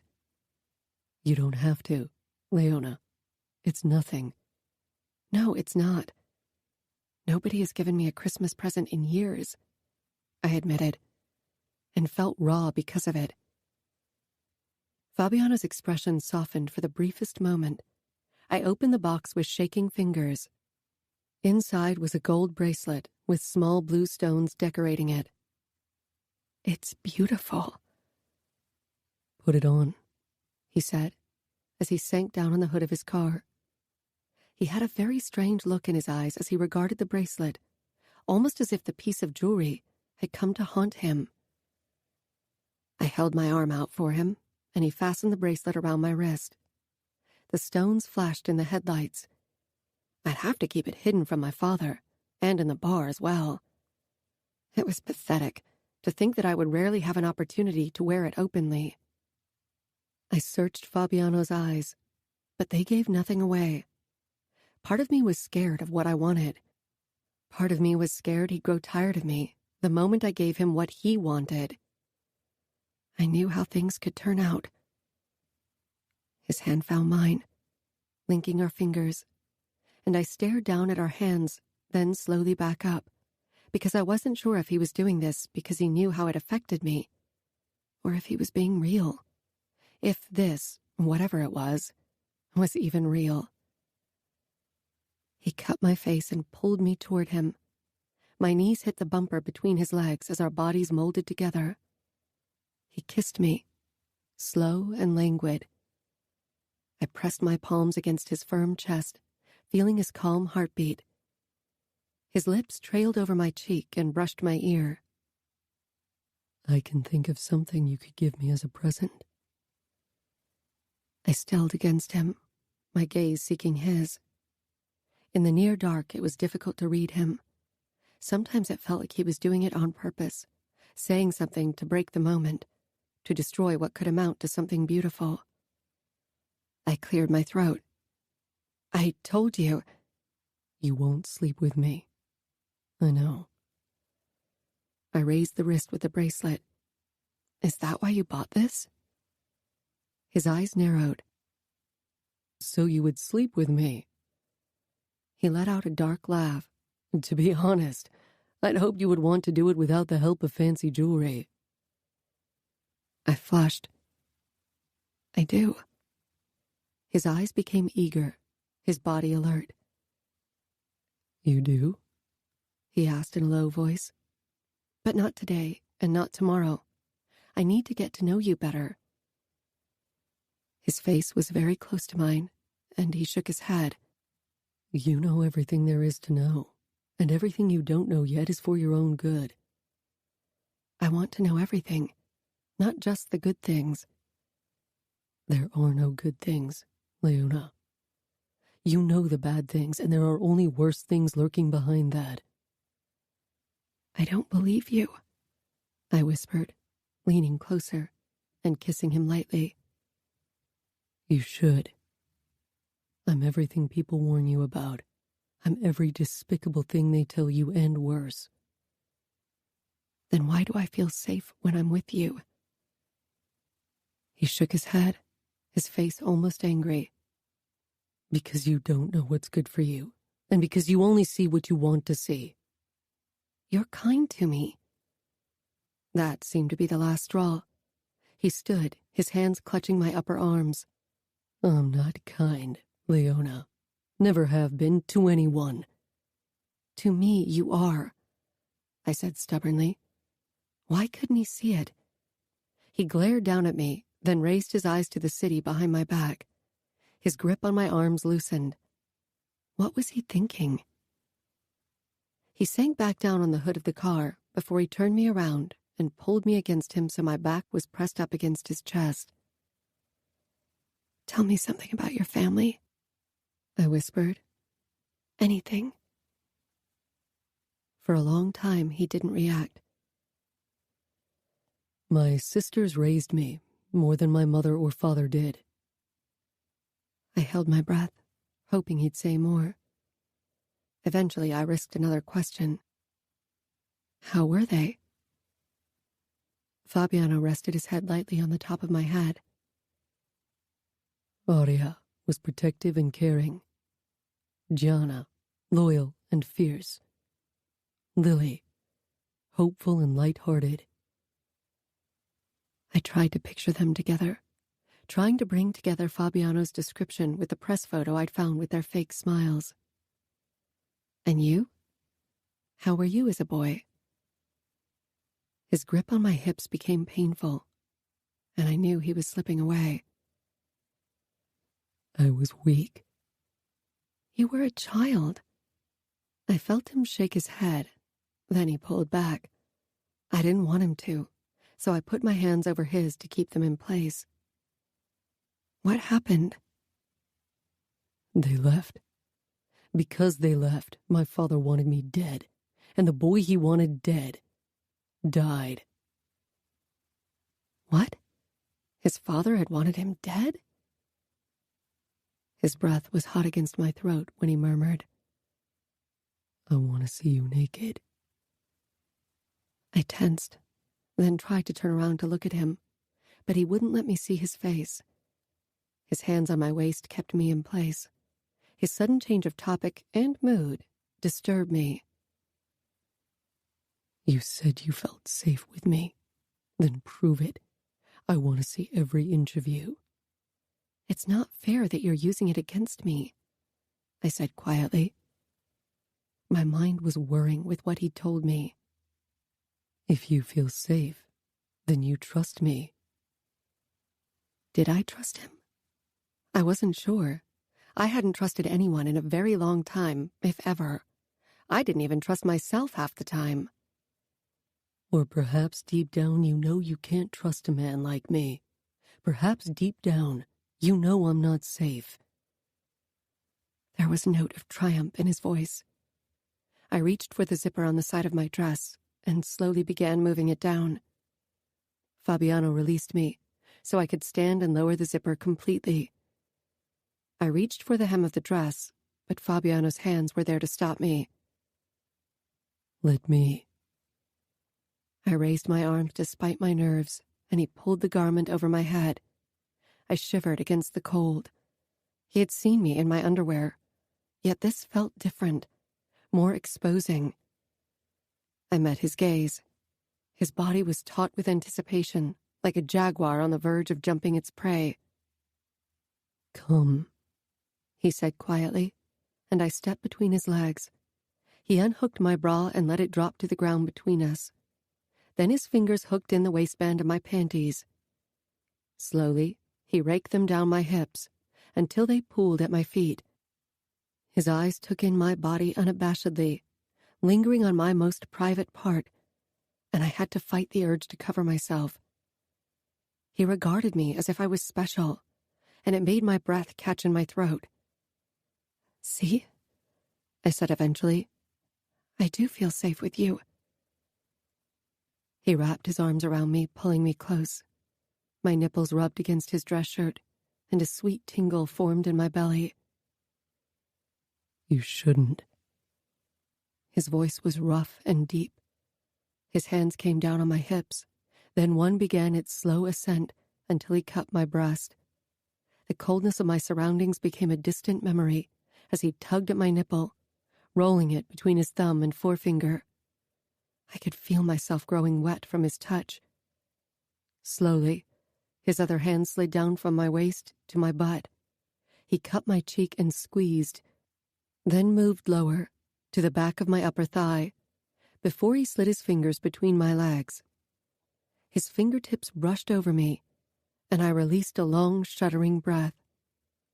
In the dim light, I caught sight of his erection straining against his pants. What was I doing? Whenever I'd lain awake at night, listening to my mother with her customers, I'd imagine my future with a straight-laced husband, a man who worked 9 to 5, a man who was safe and boring. Yet here I was with Fabiano, a man who was anything but. He didn't fit with the future I'd imagined, didn't fit into the life I'd so carefully planned out for myself. But whoever said he'd be a part of my future? He definitely never gave any indication that he wanted a forever, that he even wanted a relationship. And what did I want? I wasn't sure anymore. As his fingers worked my heated flesh and I clung to him, I decided to let go of my worries for now. My body surrendered to the feelings coiling in the pit of my stomach, and I gasped as his fingers stroked me. It was exhilarating, alive.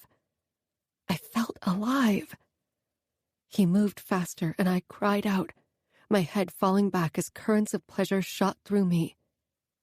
The sky above us was infinite, filled with possibilities and hope. Foolish hope. Oh, God. I was falling for him. I pressed my forehead against Fabiano's shoulder, trying to catch my breath. He took my hand and rested it against the bulge in his pants. That's what you do to me, Leona, he growled. Was that all I did to him? A mix of triumph and need filled me, need for more than what his body could give. But I reached for a zipper and pulled it down. Settle for what you can get, Leona. My fingers halted. I raised my eyes to his, and there was that same flicker of need. Did he feel it too? Fabiano rose from the hood, breaking the moment, and freed his erection from his pants. His eyes, cold and hungry, made me shiver. I want you on your knees, Leona. I want my cock in your mouth. I froze, my defenses shooting up. Another moment ruined. He was so damn good at it. Me on my knees? That was something I'd sworn I'd never do, not with anyone. My mother's Johns had always wanted her mouth on them, had felt powerful when she knelt before them, had enjoyed degrading her like that. Sometimes when she was high, she told me about it, about her revulsion, about the disgusting taste, about choking when they fucked her mouth without mercy. I would never allow that to happen to me, least of all like this. I wasn't sure what Fabiano saw in me, if he cared for me, or if him wanting to be in my mouth was his way of possessing me a bit more. I took a step back, shaking my head. "No," I said. Fabiano's eyes flashed with an emotion I couldn't read. "I'm not your whore, Fabiano. I don't like you ordering me around." He smiled darkly. That wasn't an order, Leona. Believe me, it sounds very different when I give an order. Dangerous. That's what he was. Sometimes I caught glimpses of it beneath his mask, and I always tried to forget. And I don't like you teasing me. You keep flirting with me, letting me touch you, and you think I won't want more. Even a normal guy would want to get in your pants, and I'm a fucking killer. You expect me to sit back and wait patiently for you to make your mind up? A killer. He'd never admitted it, but I'd never asked him, because deep down I didn't want to know. The concept of him ending someone's life was too abstract to grasp.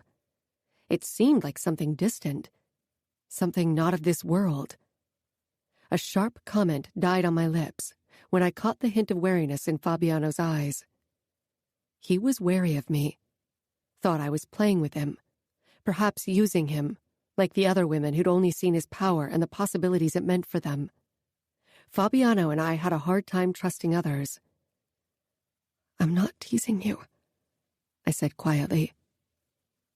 I touched his chest, feeling his heat even through the shirt. His muscles flexed under my touch, but he didn't soften, not body nor expression. He regarded me like a snake regarded a mouse. I sighed, not wanting to explain my reaction to him because I couldn't tell him about my mother, not without him looking differently at me. "I want to touch you," I said, and it was true. "But I won't put my mouth on you. I think it's degrading. My mother always had bad taste in men, and they all like to put her down like that." His eyes were too assertive, like he knew more than I was willing to share. I looked away, worried he knew exactly what I was hiding, not only about my mother. I have no intention of degrading you, he said. I tentatively reached for him, my fingers brushing over his silkiness. He hardened immediately, but no sound left his lips as he watched me. For once, I didn't want to know what was going on in his head, too frightened that it would tell me more about myself than about him. His hand closed around my fingers, showing me exactly how he liked to be touched. My breathing quickened as I stroked him harder and faster. He never took his eyes off me. And there it was again, that flicker of emotion. I tightened my grip, making him growl low in his throat, and replacing the tender emotion in his eyes with lust. Better. Safer. I could break the moment too, had to break it if I wanted to come out of this unscathed. Fabiano tensed, control finally slipping, and he released himself with a shudder. The revulsion I'd expected never came. I wanted to touch him, and it felt amazing to watch him like that. I wanted more of it. And more than just that. When our breathing finally calmed, Fabiano took the wool blanket from the ground and wrapped it around us, his body warm against mine. I leaned back, closing my eyes. Despite the beauty of the city below, nothing could compare to the feel of our bodies pressed against each other. I'd been alone for so long, perhaps all my life, and now there was someone whose closeness gave me a sense of belonging I hadn't thought possible. Fabiano was a danger to anyone around him, but to my heart, he posed the greatest danger of all. Chapter 14. Leona. Christmas morning. My father wolfed down the French toast I'd prepared and got up. One of the biggest races of the year goes down on Christmas. I need to place my bet. Of course he had to. It was always about betting and gambling, about races and fights. How could I expect my father to want to spend Christmas with me? I nodded, swallowing the bitter words that wanted to spill from my mouth. He left the kitchen, leaving me alone with the dirty dishes. I waited for him to leave the apartment before I took the folded piece of paper with the number of the rehab center from my backpack and dialed it with my new phone. After 2 rings, a clipped female voice answered. "I'm calling for Melissa Hall. I'm her daughter." Guilt filled me. This was only the second time I tried to call since I was in Las Vegas. But the doctors had told me that it was better to give my mother time to settle in before she was confronted with influences from the outside world. And secretly, I'd been relieved to be away from her troubles for a while. There was silence on the other end, except for the click-click of someone typing something into a keyboard. "She left 2 days ago." "Left?" I repeated, my stomach clenching tightly. "Relapse?" The woman was silent on the other end, waiting for me to say something. When I didn't, she added, "Do you want me to get one of our attending doctors so he can explain the details to you?" "No," I snapped, ending the call. I knew everything. My mother had given up, again. I wasn't sure why I had expected anything else from her, and now she was out there alone, without me. Fear jabbed at my insides. This had been her last chance. She'd overdosed twice in the past, and I had been the one to save her. But now I was too far away. She couldn't be on her own. She forgot to eat, and she got sad after the stimulating effect of meth wore off. Too sad, especially after John treated her like shit. She needed me. I stared bleakly at the plates in front of me, listening to the deafening silence of the apartment. Tears blurred my vision. I needed to find her before it was too late. I had always been the caretaker in our relationship. My mother was like a child in so many ways. I should never have listened to the doctors. I'd known from the start that my mother was a lost cause. There was only one person I could turn to. "I need your help, Fabiano. Please." With trembling fingers, I pressed send. Fabiano. "Today is going to bring us millions," Nino said. I tore my gaze away from the TV screen that showed the warm-up race. Nino was staring down at the iPad in his lap. Ramo shook his head at his brother in annoyance. "Watch the race, for fuck's sake. We have a bookie for the numbers. Enjoy yourself for once. Stop acting like a fucking math nerd." Nino shrugged. "I don't trust our bookies to do a better job than I can. Why settle for a lesser option?" Savio snorted. "You are so fucking full of yourself." If Nino wasn't Ramo's brother, he would have studied math or some shit like that. He was a genius, which made him twice as lethal.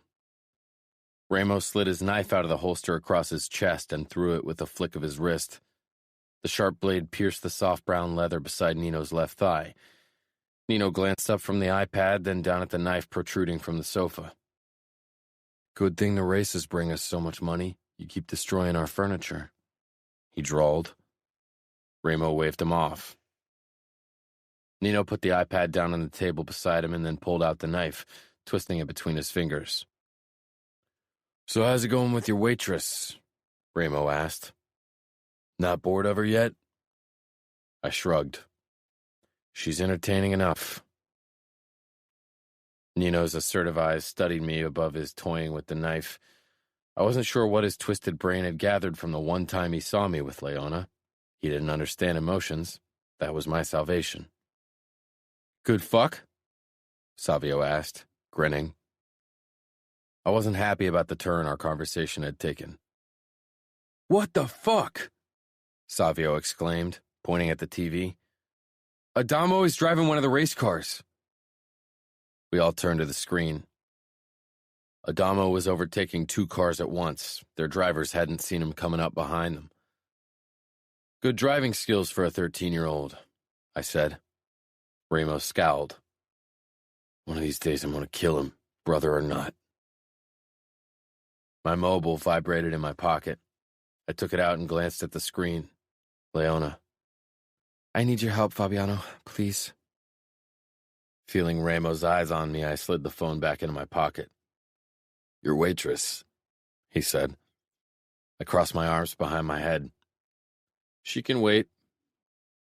Why would you waste your day with us if you can have a nice fuck? Savio asked as he stood. Actually, why didn't you organize some kind of entertainment, Ramo? Ramo reached for his mobile. Obviously, family time is over. Then he laughed at his own joke before his eyes slid over to me. Go to her, then we won't have to share the girls with you. I got up with a shrug as if I couldn't care less if I stayed or left, but my mind was reeling. What was going on? Leona sounded desperate. Don't overexert yourself with that girl of yours, Ramos said with a shark smile. It wouldn't look good if my enforcer lost the fight. I rolled my eyes. My next fight was in 6 days on New Year's Eve. Don't worry. The streets were deserted as I drove to Leona's. People were celebrating Christmas with their families. Through the windows, I caught the occasional glimpse of people exchanging presents or sharing a family meal. I knew most of it was a facade. My family had always made a big show out of celebrating Christmas together as well, but behind closed doors we had been as far from a happy family as you could get. Our father had always made sure that we were miserable. Last night was the first Christmas Eve I'd enjoyed in a long time, because of Leona. My hands clenched. I shouldn't have given her the bracelet. I wasn't sure what had gotten into me. Nothing. I'd wanted to get rid of the fucking thing, that was all. And why not give it to Leona? I parked in Leona's street and got out of the car. I hadn't bothered texting her. I rang the bell, and moments later Leona opened the door, looking both surprised and relieved. Her eyes were red from crying. I chose not to comment. Consoling others wasn't my forte, and I had a feeling she preferred me ignoring her emotions. Behind her, I saw the small apartment she and her father shared, with the worn-out carpet and the smoke-yellowed wallpaper. She followed my gaze and flushed. I didn't think you'd come, she said quietly. I'm here. She nodded slowly as she opened the door wider. Do you want to come in? The apartment was a far cry from being inviting, but I stepped inside. Leona closed the door, and then her arms were around my waist in a tight grip. She shuddered. I hesitated before raising my hand to her head and touching her lightly. Leona, what's going on? Had someone hurt her? When could that have happened? I'd brought her home around 4 in the morning. It was only 12 now. She raised her head. Please help me find my mother. Your mother? She left rehab. She can't take care of herself without me. I've always been the one who made sure she ate and didn't overdose. I never should have left her, but I thought she was safe in rehab. Shh, I said, touching her cheek. She was shaking. I'm sure your mother is fine. No, she isn't. She can't deal with life. She closed her eyes, and I knew what was coming. She sells her body for crystal meth, and sometimes it makes her feel so dirty and horrible that she just wants to give up. I won't be there to stop her next time that happens. After all the neglect Leona had suffered, she shouldn't be worrying about her mother. That she did stirred some part of me I'd thought was dead. I'll find her for you, I told her. Where was she last seen? Boston. That was a bit of a problem. The Mexican cartels and local MCs were in control of Texas. Ramo wanted to change it eventually, but right now the Camorra had little power there. Ramo had his contacts, of course, people who'd rather see us in power than the Mexicans. Perhaps one of them could help, but that would require that I ask Ramo for help.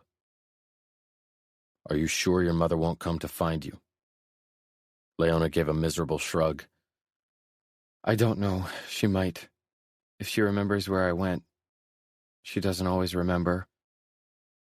Her brain is a mess because of all of the drugs. She closed her eyes.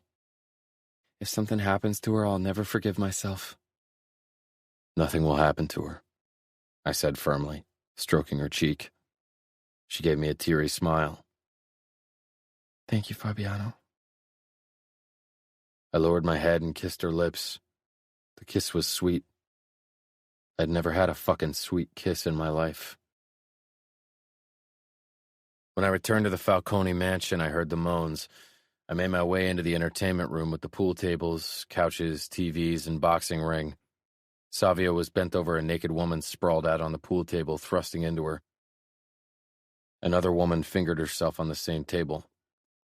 She sat up when she spotted me and hopped off. I'd fucked her before, but I didn't remember her name.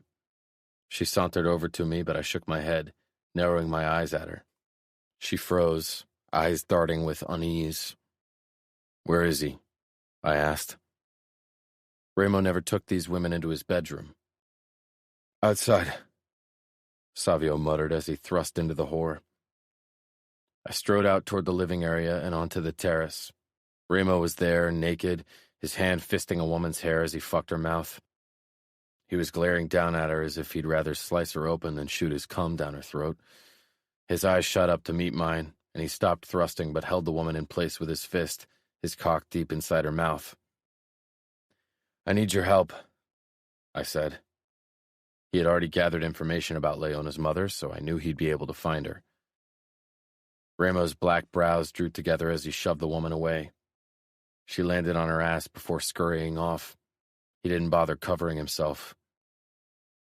I need to find someone. Leona's mother. You do? He said quietly, suspicion tightening his eyes. Why do you need to find the crack whore? If he thought Leona was becoming too important to me, which she wasn't, he might take actions into his hands and get rid of her. Because Leona got it in her head that the crack whore will die without her help. Ramo came closer. I couldn't read his mood. He was tense. And you were helping her because? That was the fucking question, wasn't it? Because I want to. It was a dangerous admittance. I had the hope that the years we'd spent like brothers would protect me. That got something to do with your sisters and how you were abandoned and that shit? You saved me when I needed saving. I wasn't being heroic, Fabiano. I did it because I knew you were worthy to become what you are today. I'm not being heroic either. Will you help me? Ramo shook his head. Don't start going soft on me, Fabiano. He didn't sound angry or threatening. I relaxed my stance. I'm not. Trust me. Ramo ran a hand through his hair. You're a cock-blocking asshole. You probably would have killed her before you shot your cum down her throat.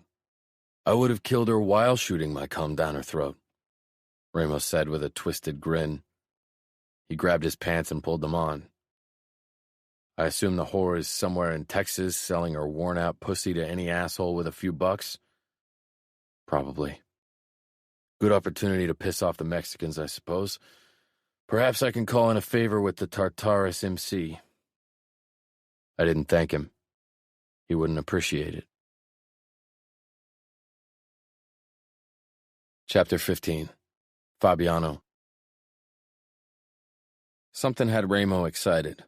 I checked his face occasionally, knowing things that excited Ramo usually involved blood and destruction. Soto entered the room, dragging a woman in by her arm. I stifled a sigh. Women weren't in my scope of work.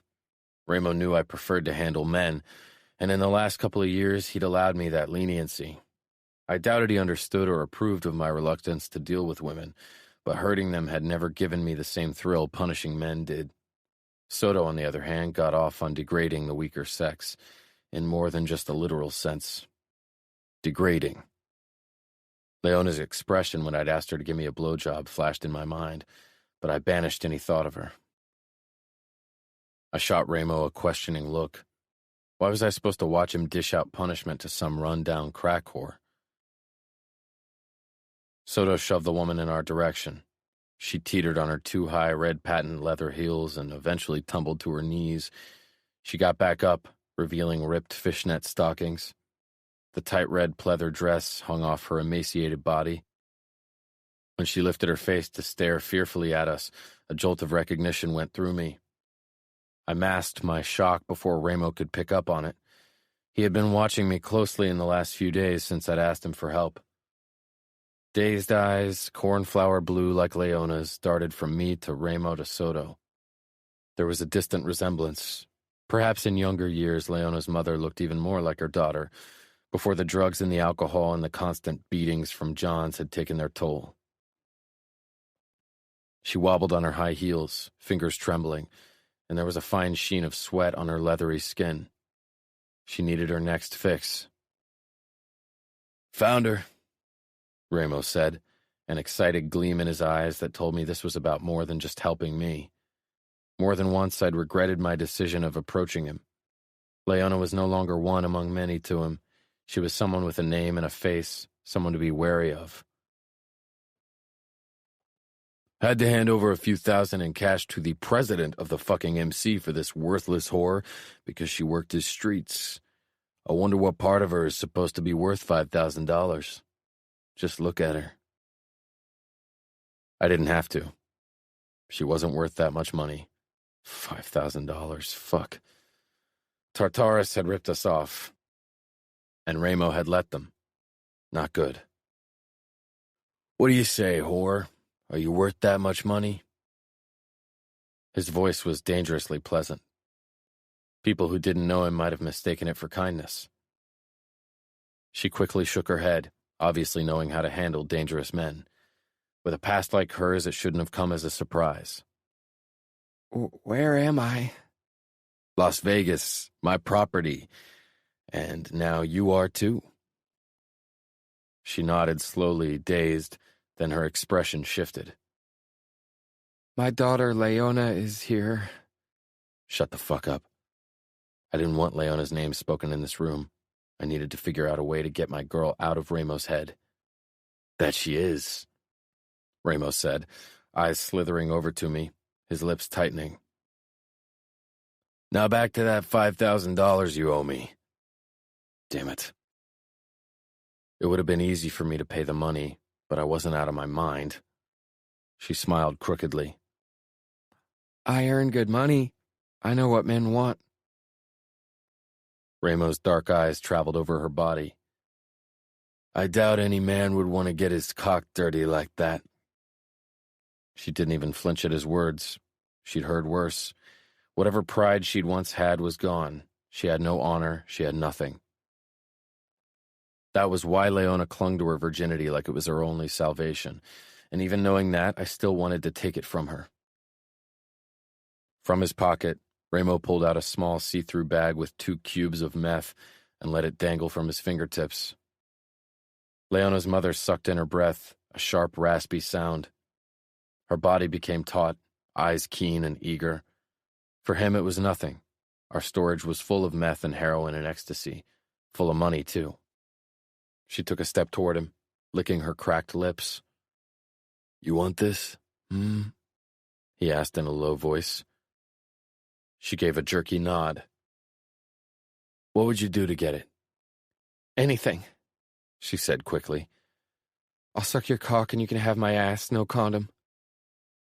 As if Ramo would settle for someone like her. He was Las Vegas. He could have anyone. Ramo's mouth tightened with disgust. "There isn't enough bleach in the world to clean you." "Then perhaps him?" She nodded toward me. Ramo's eyes turned on me.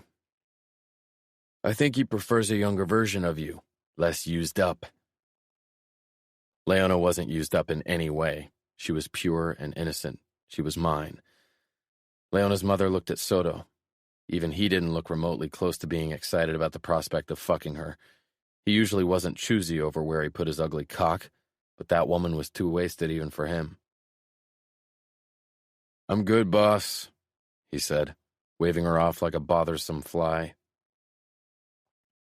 Ramo closed his fingers around the bag. "Perhaps you have something else you can offer us, or perhaps someone else?" He tilted his head with a dangerous smile. "Perhaps that daughter of yours will take it up her ass in your stead. She might even be worth $5,000. My fingers twitched for my gun, but I stilled. This was crazy. I'd sworn loyalty to Ramo and the Camorra. This wasn't about the woman in front of us. Ramo was testing me. That he felt the need to do so unsettled me. Leona was a distraction. She wasn't a threat to the Camorra in any way. "She's not like that. Do not touch her," Leona's mother said fiercely. I regarded her anew. Little was left of her. She had no pride, no honor, nothing. But despite her need for the drugs in Ramo's hands, the part of her that cared for her daughter, no matter how little was left of it, won out. That was more than one could say about Leona's father. Ramo threw the bag on the ground. "You're not worth my time." She scrambled forward and took the bag, cradling it like a child. "You are my property as long as you owe me money. Hit the streets. You're too used up, even for our whorehouses." She wasn't listening. She was rummaging in her purse. Eventually her hand emerged with a syringe crusted with old blood. Of course she didn't snort or smoke the shit. Shooting it into a vein boosted its stimulating effects. Ramo's face contorted with rage. "Not here!" She reared back. I moved over to her, gripped her upper arm, and hoisted her to her feet. I dragged her out, Ramo's eyes burning through my back as I did. 5,000 plus interest, Fabiano. Tell Leona." I shoved Leona's mother into the back seat of my Mercedes, then got behind the wheel. "Don't even think about shooting up in my car," I snarled, angry at her, at Leona, and most of all myself. Leona's mother cowered against the seat. She didn't move the entire ride except for her eyes, watching me like I was about to pounce on her. She was already broken. I sighed and left her in the car as I set out toward Rogers Arena. The moment Leona saw me, she dropped everything and rushed toward me. "I found her. She's in my car." Leona's eyes widened, and she hugged me. Fucking hugged me in the middle of Rogers Arena, under the eyes of dozens of customers. I gripped her arms and pushed her away. "Leona." My arms fell, realizing what I'd done. Fabiano looked pissed, and I got it. Not only did he have to keep up appearances, but people weren't supposed to know about us. "How is she?" I asked as I followed him outside. I could barely keep up with his pace. He seemed desperate to get away. He yanked open the door, and Mom stumbled out. She looked a mess, as if she'd been found with the John and didn't have time to clean herself properly. I'd seen her worse off, so I moved forward and wrapped my arms around her. She hugged me back briefly, then dropped her arms, trembling. When I saw the syringe and plastic bag in her left hand, I knew why. "I need," she whispered. I nodded. I knew she needed a hit. I stepped back, and she fell to her knees, nervously fumbling with the plastic bag. Fabiano stood close behind me. I could feel his presence like a disapproving shadow.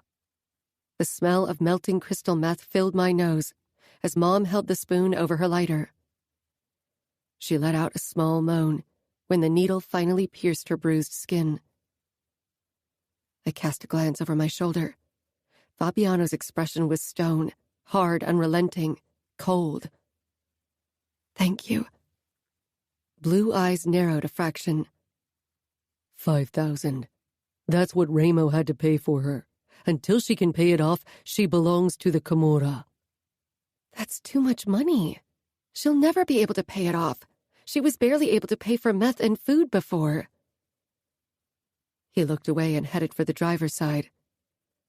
She's sold her body for years. She'll have to keep doing it. We'll send her the Johns who don't have enough money for the whorehouses, and she'll give them what they want. I stared at his back, because he wouldn't show me his face. But those men are always the worst. They like to beat and humiliate women. He stopped with his hand on the car door. His shoulders sagged. His eyes were cold as a glacial lake as he turned his head. I can't do anything. I did too much already. You don't know how much I'm risking for you. Your mother is lost, Leona. She has been for a long time. Save yourself and let her handle her shit alone. I can't, I told him. He got into the car and drove off without another word. You don't know how much I'm risking for you. Why? Why are you risking so much? I wanted to ask. But he was gone. And he wouldn't reply anyway. Mom curled into herself, a blissful expression on her face. It wouldn't last long. Her breathing quickened, and she rolled on her back, chest heaving, eyes wide, pupils dilated. Who's that? Cheryl's voice made me jump. She appeared beside me. My mother, I admitted. Cheryl didn't say anything as we both watched my mother get lost in her drug haze. Over the years, it had gotten worse. Meth destroyed her piece by piece. She can't stay here. Roger will lose his shit if he sees a junkie in his parking lot. I know, I said, but I don't have a car, and there's no way a cab will give us a ride with her like that. Cheryl sighed. I hate to say it, chick, but you are more trouble than you look. She pulled her car keys from her back pocket, then pointed at an old rusty Toyota. Get in. I'll give you a quick ride. Mel can handle the bar. Thank you, I whispered. She waved me off and helped me lead my mother to her car, positioning her on the back seat. She also helped me get my mother into the apartment, even as my father raged around us. I had paid for food and had given him more than enough money in the last few weeks. He would have to deal with Mom sleeping on the couch for now. You'll end up just like her, he shouted as he stormed out. Cheryl was already gone. I perched on the edge of the couch beside my mother, who was mumbling in her drug-induced daze. Her eyes twitched around as she trembled with nervous energy. Mom being in Vegas meant more trouble for me. I didn't want her to work the streets again, but I didn't have nearly enough money to pay off her debt to the Camorra. My mobile beeped. I removed it from my backpack. It was a message from Fabiano. Do you need me to pick you up from work tonight? Even though he was pissed about the situation, he was still honoring his promise to protect me. I smiled down at my phone. No, I'm home with my mother, thank you. That look, Mom croaked, startling me. Who is he? No one. There's no one, Mom. Sleep. She rocked back and forth, the drugs beckoning to her. I hope he's good to you. He's good to me. Good for me? That was a different matter. Does he love you like you love him? My throat closed. Sleep, Mom. I knew her body was torn between the stimulating effect of the meth and utter exhaustion from lack of sleep and food. And finally, her eyes closed. But she didn't lie down. She'd go looking for John's soon. Love broke people. It had broken Mom before, and the drugs did the rest. I didn't love Fabiano. I was falling for him, falling deeper and deeper every day, into his darkness and what lay beneath it. Fabiano didn't want love. He didn't believe in it. I couldn't love him. Chapter 16. Leona. My stomach fluttered with nerves, as if I was the one who had to fight in the cage. I glanced at the changing room doors, waiting for Fabiano to emerge. This was his second fight that I'd get to see. But this time, I was worried. Worried for Fabiano. Worried he'd get hurt, or worse. During my time working at Rogers Arena, I'd seen how brutal cage fighting could be. Several men had died in the hospital afterward. What if something happened to Fabiano? I hadn't seen him since he dropped off my mother in the parking lot yesterday. I was in the storage area when he came in, and it drove me crazy that I couldn't tell him again how much I appreciated his help. Mom had been sleeping when I left, and I made her promise me that she wouldn't leave the apartment alone. We'd figure out a way to get the money she owed later. Until then, my savings would have to do. My father wasn't going to help. That much he'd made clear. The door of the changing room opened, and Fabiano stepped out, tall and muscled. I smiled. He looked invincible. Fabiano was grace and fierceness and power as he strode toward the center of the room, through the cheers of the crowd. His eyes were the scariest thing I'd ever seen. He was furious. Because of me, because of my mother. Perhaps his opponent, who was waiting for him, saw it as well, because for a moment, he looked like he wanted to cancel the fight. Fabiano leaped into the cage, cat-like and breathtaking. His eyes sought mine, and for a split second, he looked at peace. I had stopped washing the glasses, stopped listening to the customers. There was only him. The crowd erupted with a new wave of cheers. That man! He was mine. I had never been worth anything, but one look from him made me feel like the center of the world. His opponent hopped from one foot to the other, balled fists raised, trying to goad Fabiano into action. With one last glance at me, and Fabiano leaped toward his opponent. His punches were hard. There was no hesitation in his hits and kicks. His eyes were keen and attentive, reading his opponent and using his weakness. Everything about this sport was brutal and hard, relentless. But Fabiano's movements boasted grace and control. The crowd yowled and applauded every time he landed a hit. Blood soon covered Fabiano's hands and arms. He was harder and crueler on this opponent than he had been in the last fight. Cheryl leaned in close as she put dirty glasses in the wash water. I hope that puts some sense in you. If that doesn't scare you shitless, nothing will. Fear was the last thing on my mind as I watched Fabiano. Cheryl shook her head. Oh, chick. And here I thought Stefano was the Camorra's romancer. Who would have thought that their monster would break your heart? He isn't a monster, and he's not breaking anything, I murmured. She loaded her tray with beer bottles for the next table. He will break something. If it's only your heart, you're lucky. And if you haven't seen his monster until now, you might be in more trouble than I thought. Don't come running to me when you encounter it. She knew nothing. Don't worry.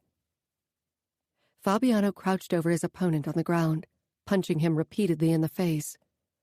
I shivered and felt relieved when the man finally patted the ground in surrender. The referee entered the cage and raised Fabiano's arm into the air. Fabiano looked my way, his body covered in blood. He looked magnificent. His words about alpha males and their appeal from our first meeting came back to me, and I had to admit that he had been right, as far as I was concerned. Fighting never mesmerized me before, but watching Fabiano was something else entirely. He climbed out of the cage and accepted the congratulating hands of several customers, but his eyes kept returning to me. I put down the dish towel and grabbed a bottle of water. Where are you going, chick?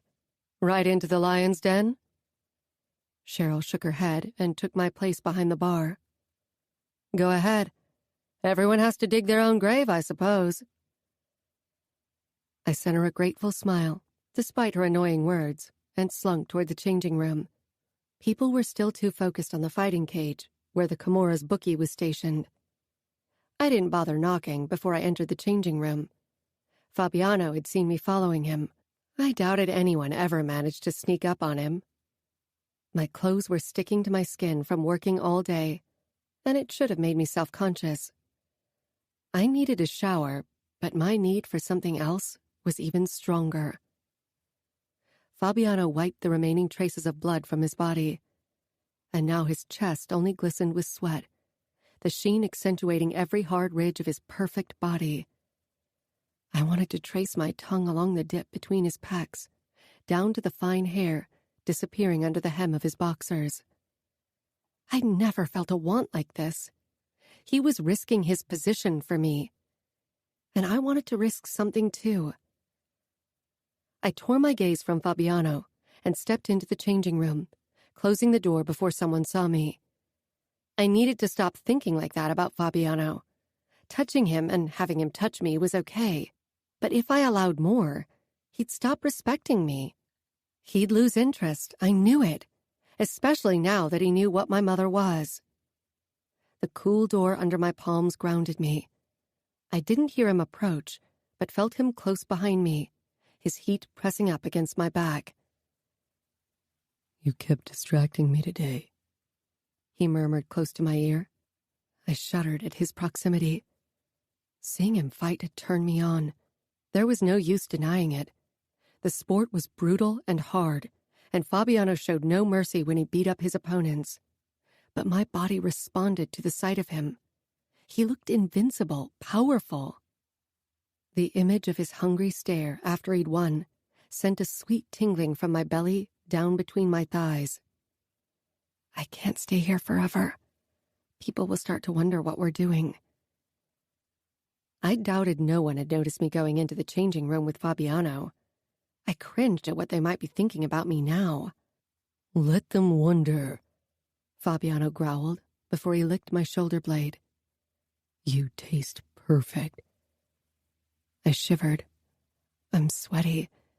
He gripped my hips and whirled me around to face him, his head coming down and his lips claiming mine. I opened up, my tongue darting out to meet his. I ran my hand over his slick chest, my fingers trailing over the ridges. Perfection. He hissed when my fingers slid over a cut. Sorry, I mumbled quickly, but he quieted me with his tongue. He backed me up until my legs collided with something hard. His arm wrapped around my lower back, and he lowered me until I lay on the narrow wooden bench. One knee between my legs, he bent over me, his mouth conquering mine, stealing my breath and making me dizzy with emotions and need. He didn't let up, and I could feel myself getting more and more aroused. His tongue was so wonderfully skilled as it caressed mine. The scent of fresh sweat and Fabiano's personal musk engulfed me. He moved his knee up until it pressed against my crotch, and I moaned into his mouth at the sensation. It was all I could do not to rub myself against his knee for some release. Stay like that, he ordered. Then he moved back, and only when he knelt on the floor between my legs did it dawn on me what he had in mind. My eyes darted to the door. Fabiano, please, what if someone comes in? They won't. I'm sweaty. You can't. I shoved at his head, but he wasn't deterred from what he was doing. He slid my skirt up, then hooked a finger under my panties and shifted them to the side. Cool air hit my wet flesh, and my muscles tightened with need. Oh, Leona, he whispered darkly. I thought you didn't like seeing me fight. He leaned his head against my inner thigh, his eyes darting from my most private area, wet and throbbing for him, to my face. I flushed with embarrassment, but didn't say anything. But your pussy seems to enjoy it a lot. Why did he have to use that word? He blew against me, and I quivered. I needed him to touch me. Shoving him away took a back seat in my mind as I watched him lower his hungry gaze between my legs again. When he leaned forward, I held my breath, every muscle in my body taut with tension. His tongue darted out, licking over my heated flesh, sending a torrent of sensations through my lower body. I squeezed my eyes shut and bit down on my lip to stop myself from making a sound. Outside, music still blared, but I didn't want to risk anything. He took his time, exploring me with his tongue. Good Lord! I gasped and arched off the bench as he kept up his ministrations, mouth and tongue sure of every twitch and turn they did, driving me to a point I'd never imagined. You are perfect, he rumbled against me, and the sound of his voice was like a hot shower after hours in the cold. I curled my fingers around the edge of the bench, clinging to it as my legs began trembling. My breath came in short bursts. Fabiano closed his mouth over me and began sucking. I whimpered, but he pressed on, tongue circling and flicking. I was falling, a different kind of falling than before. I let out a small cry, one hand darting out to grab his hair. He hummed his approval as I kept him in place. I needed this. He pulled a few inches back, and I huffed in protest. I was so close. Don't stop, I pleaded, not caring how desperate I sounded. I was so close to the edge with raw need. A need so strong it hurt. I wanted to tumble over the cliff and fall and fall. I needed that fall. but what if someone comes in now? He asked in a low voice, his tongue sliding along my inner thigh. He was taunting me now. Fabiano, please, I don't care. He chuckled, holding my gaze as he lowered his head so very slowly. When his lips brushed my flesh, I almost cried from relief. He flicked his tongue over my clit, eyes possessing me, owning every inch of me, and I gasped as my body exploded with heat. I shook against the bench. If Fabiano's hands on my hips weren't keeping me in place, I would have tumbled onto the floor in a heap. Blackness seeped into my vision as the waves of pleasure crashed over me. My limbs were heavy and sluggish. Gradually, the throbbing between my legs faded. Fabiano crouched over me, eyes full of possessiveness as my breaths left me in short rasps. That was perfect, I managed to get out. He shook his head. It's only the beginning. There it was again, that promise sounding like a threat. Where was he taking me? Down a path I'd never chosen for myself, a path farther away from the mundane life I'd imagined for myself. He kissed my throat. Happy New Year. New Year? I'd almost forgotten. Would this finally be a good year? Fabiano straightened, all flexed muscles and dark hunger as he towered over me. The loose fighting boxers couldn't hide his arousal. I pushed myself into a sitting position, knowing what he wanted, and wanting it too, but unsure if it was wise. We'd been in the changing room for too long already, but I'd stopped being wise a long time ago. I peered up at him, my eyes locked on his. I reached out and pressed my palm against the bulge in his pants. His abs flexed, but he didn't make a sound, still so full of control. I wanted to see him give it up, wanted him to fall like I had, both in body and heart. Rubbing him through the thin fabric, I felt him hardening even more. I tugged at his waistband, wanting to see him in all his naked glory. For the first time, I didn't care how wanting a man would make me look. I was filled with lust and acted upon it. I curled my fingers around his shaft, feeling it throb. It was hard and hot and smooth. Marvelous, every inch of him. I ran my fingers up and down slowly, but Fabiano gave a thrust of his hips. I peered up at him. Leona, I'm in no state of mind for this soft approach. Tightening my hold, I moved faster, but let him take control as he closed his hand over mine and thrust his hips in rhythm with his strokes. New blood dripped from the wound over his ribs, but he didn't seem to mind. I raised my gaze from our hands to his face.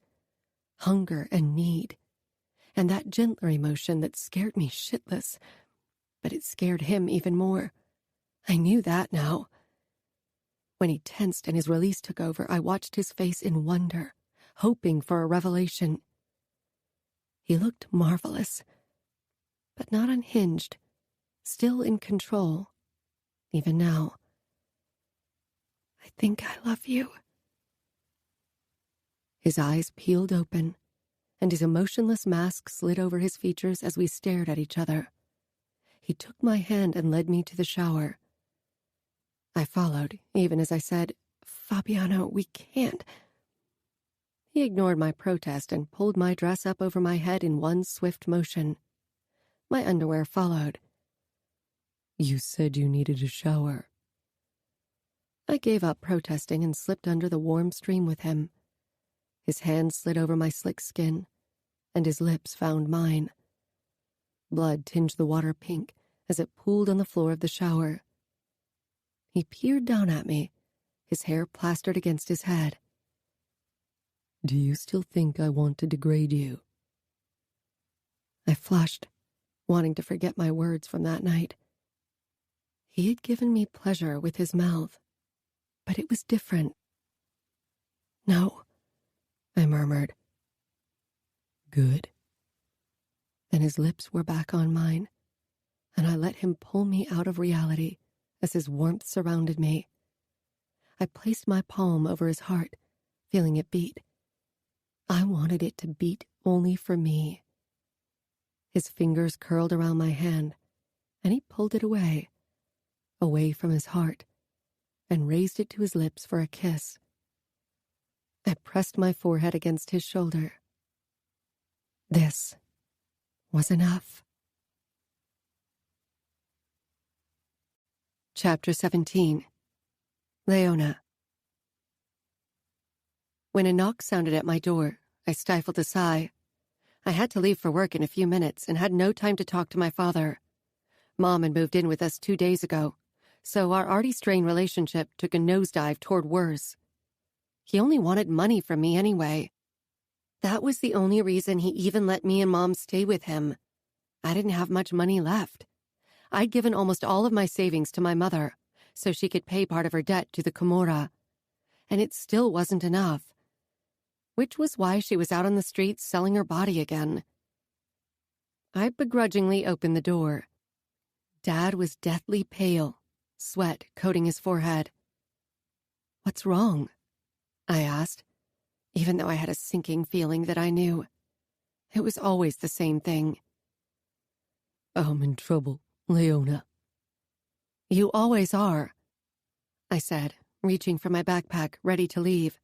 But Dad gripped my arm. Leona, please. They'll kill me. He will. I froze. Why would they do that? I owe too much.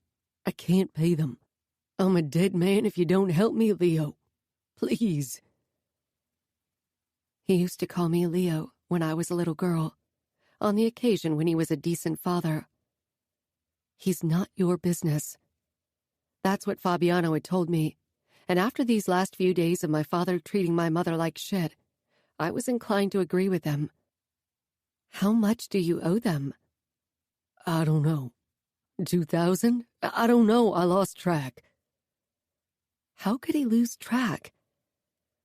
I closed my eyes for a moment. The remaining money was supposed to get me into college, buy me a future. And again, one of my parents ruined it. I turned and took the money from its hiding place beneath the carpet, and I held it out to my father. He didn't take it.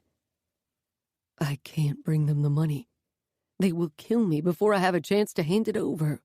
Leona, you must go for me. I could go to Fabiano and give him the money, but he wouldn't take it. He would gladly kill my father. He'd done enough for me already. Where do I need to bring it? It's called the Sugar Trap.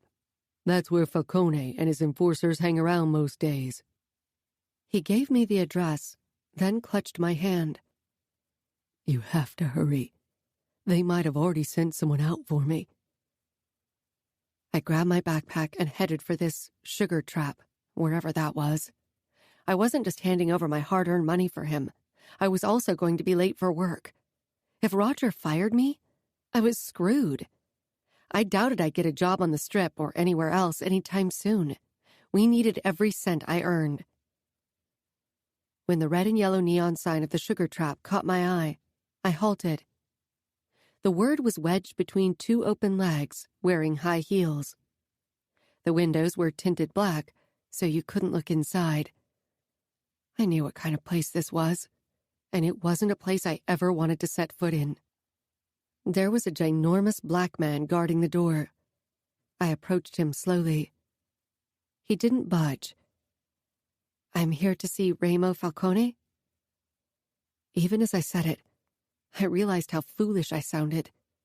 Remo Falcone was the capo of the Camorra. He owned everything that mattered, if Fabiano was to be believed. Why on earth would he waste his time with me? The bouncer seemed to think the same, because he snorted. Mr. Falcone doesn't choose the girls who work here. Go away. Choose the girls? I'm not here to work, I said indignantly. I'm here because I have money for him. The man tilted his head to the side, but still didn't let me pass.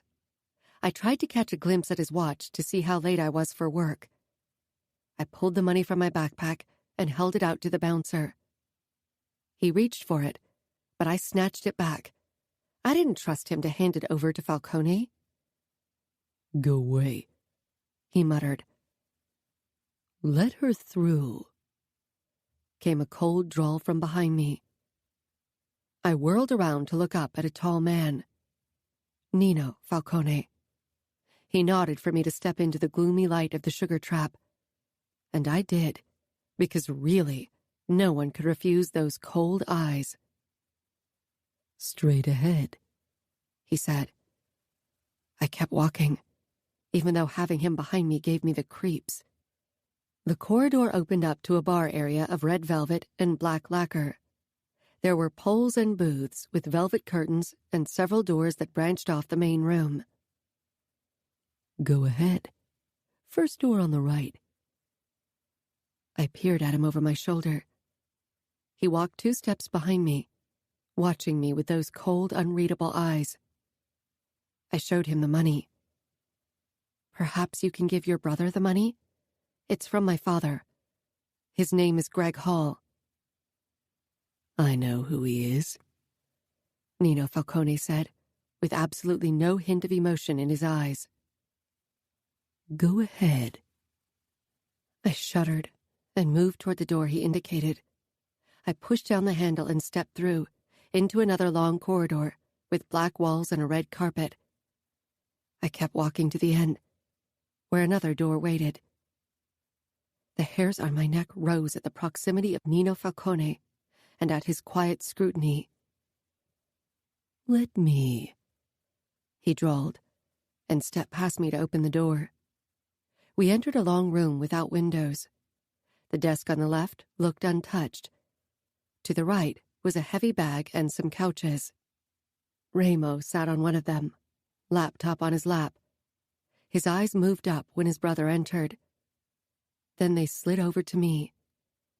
And I knew it had been a huge mistake to come here. The man, Soto, who had attacked my father, stood off to the side as if he were reporting to his capo. Remo Falcone set aside his laptop and rose from the sofa. Where Fabiano was grace and control, this man was unhinged power and barely contained aggression. The money crumpled in my hand. She's here to pay her father's debts, Nino said. I wasn't sure he was talking about money. Is she now? Remo asked curiously. He came around the sofa closer to me, and I wished he hadn't. A smile curled his lips and I took a step back, but Nino's arm stopped my movement. He wasn't looking at me, only at his brother. Some silent understanding passed between them. I'll let you handle it then. I'll be back later, Nino said, and left, closing the door in my face. I stood there, feeling small and shaking, but trying to look determined and strong. My eyes flitted over to where Ramo propped his hip against the backrest of the sofa. Soto, behind him, had something eager and gleeful in his expression. I held up the money uncertainly. I have the money my father owes you. Ramo regarded me with unsettling intensity. I doubt that. I frowned. He couldn't possibly see how much money I held in my hands. It was a bundle of 10s and 20s. It's $1,000. 1,000? Ramo asked with a laugh. How much do you think he owes us? I shivered. My eyes darted to Soto again, then back to Ramo. I licked my lips nervously. He said a couple of thousand? Ramo shook his head once and pushed away from the sofa. He came closer and I fought the urge to run. There was no way I could have outrun him anyway. He scared me more than anything ever had, and I had been stupid enough to face him because my father couldn't get a grip on his addiction. 10,000. And that's without interest. In total, he owes us close to 14,000. My stomach plummeted. 4,000 in interest? I gasped. That's usury. We're the mob, Leona, Ramo Falcone said, amused. He knew my name? Had Fabiano talked to him about me? Because of my mother. Every day he doesn't pay us, another 500 of interest gets added on top. I couldn't believe it. My father must have known he owed much more than just a couple of thousands. Did he set me up? But I don't have that much, and there's no way I can earn enough money unless you stop adding interest. Ramo shook his head. This isn't a negotiation, girl. Your father owes us money, and perhaps you forgot, but so does your mother. Your father was supposed to pay at midnight yesterday. He didn't. By now, Ramo was only 2 steps away from me, and it set my body into flight mode. I have this. I held up my wrist with the bracelet Fabiano had given me for Christmas. Guilt filled me. How could I even consider giving his present away? Something in Ramo's eyes shifted, and he bridged the remaining distance between us. I bumped against the door, trying to evade him, but he gripped my arm tightly and regarded the bracelet. A fire simmered in his eyes when he looked up at me. That would settle your father's debt. That's an expensive piece of jewelry for someone like you. It would settle $14,000? I stared down at the bracelet. Ramo released my wrist. His lips twisted cruelly. Sadly, it's too late. Your father will pay his debt in blood. Please, I begged. He won't ever owe you money again. Are you willing to swear on it? Ramo hissed. I knew how much an oath meant to the Camorra, and I knew it would be a lie. I averted my eyes from Ramo's cruel ones. Please, there has to be something I can do. Don't kill him. Ramo tilted his head. My begging did nothing. It's not I who'll kill him. It's Fabiano. But you must know that. His voice was low and threatening. Isn't there something I can do? I whispered desperately. Something flickered in his dark eyes. God, I wanted to swallow every syllable I'd just uttered. What did I say? My father sent me here to pay for his debts, and I was risking my life for him.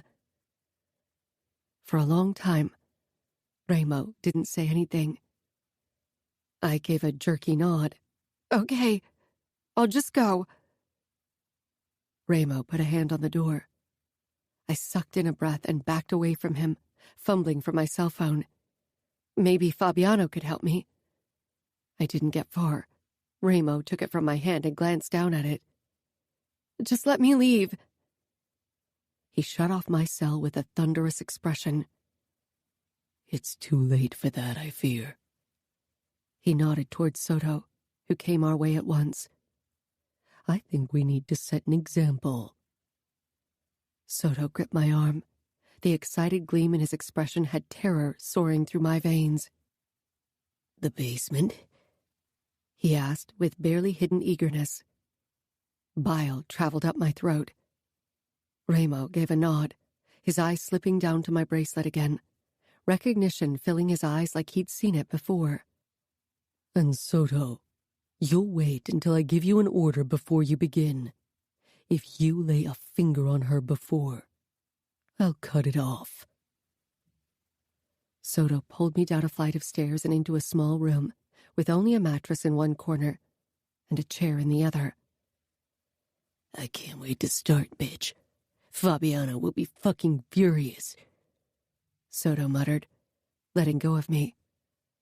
I stumbled back against the wall. There was no escaping him. I wasn't sure how much time passed as he undressed me with his eyes, but a low buzzing sound made me jump. Soto pulled out his mobile. Then he looked back at me with a leer. Time to play. Chapter 18. Fabiano. I cursed when Griffin handed me the list of people who hadn't paid their betting debts. Greg Hall. This time he owed more than he'd be able to pay back. He was third on the list. Leona would hopefully be gone by the time I paid him a visit. Why did this fucker have to borrow money from us? When it was finally his turn, I parked at the curb, pissed off. I got out, but the purr of my engine had caught Hall's attention. He spotted me through the windows. He'd probably been watching the street all day. He knew the rules. He knew the consequences. This wasn't his first time, after all. But today he'd suffer more than a few broken bones. Today, his life would end. He disappeared from view, probably trying to escape, as if that was going to happen. I jogged around the building and saw him rushing out of the back door of the apartment complex. Sighing, I ran after him. His legs were shorter, and he was too out of shape to evade me. When I caught up with him, I grabbed him by the cuff of his stupid Hawaiian shirt and slammed him to the ground. He cried out as he landed hard on his back, bloodshot eyes staring up at me with trepidation. The impact had made him cry out like a pussy, so I'd have to stuff his mouth with something or else he'd alert the entire neighborhood with his screaming. I punched him hard in the ribs, making him gasp for breath. That would silence him for a while. I dragged him after me, hearing his desperate attempts to speak past the lack of oxygen in his lungs. "Don't, please," he managed when we reached the apartment door. I ignored him. If I stopped whenever someone begged me, the Kimura would have no money, and a big part of me was looking forward to torturing him for his treatment of Leona. He'd caused her nothing but trouble, and he would continue to do so. I shoved him into the apartment that he hadn't bothered locking when he ran from me. He hit the ground, and I pulled my knife. Perhaps I'd finish my work on his back first. His eyes zeroed in on the blade in terror. "I sent Leona to settle my debt. You don't have to do this." I froze. "What did you just say?" I stalked toward him. If he'd agreed to let his daughter handle this, he was the worst scum on earth. He nodded, and disgust washed over me. I really wanted to plunge my knife into his cowardly eyes. "I sent Leona." I crouched over him, lifting him by his collar. "Where did you send her?" "To Falcone." I thrust my fist into his face, breaking his nose and jaw. I would have beaten him to death if I thought there was time. If Leona was on her way to Ramo, I couldn't waste a single second. Where exactly? Leona wouldn't walk into Ramo's mansion. "I told her to go to the sugar trap." He got out, blood dripping out of his mouth. I punched him again, then jumped to my feet and gripped his collar, dragging him to my car. "I told you I sent Leona. My debt will be settled. Shut up!" I snarled. I knew how much he owed us, and he knew it. There was no way Leona had enough money. The sugar trap was the worst place to send her, and I suspected he'd known that. He'd sacrificed his own daughter to save his sorry ass. I opened the trunk and flung him inside, glaring at his terrified face in disgust as I closed it. I raced down the strip, only slowing when I neared the sugar trap, one of our whorehouses, and the place where Ramo dealt with women who gave the Camorra trouble. It wouldn't do any good if someone saw me hurrying. Ramo would wonder why and put two and two together. Perhaps he had already. I parked in my usual spot. Ramo's Aston Martin was already parked in front, and so was Soto's Buick. I hauled Leona's father out of the trunk, then dragged him after me as I stalked past the guard without a greeting and crossed the public part of the whorehouse to the back wing.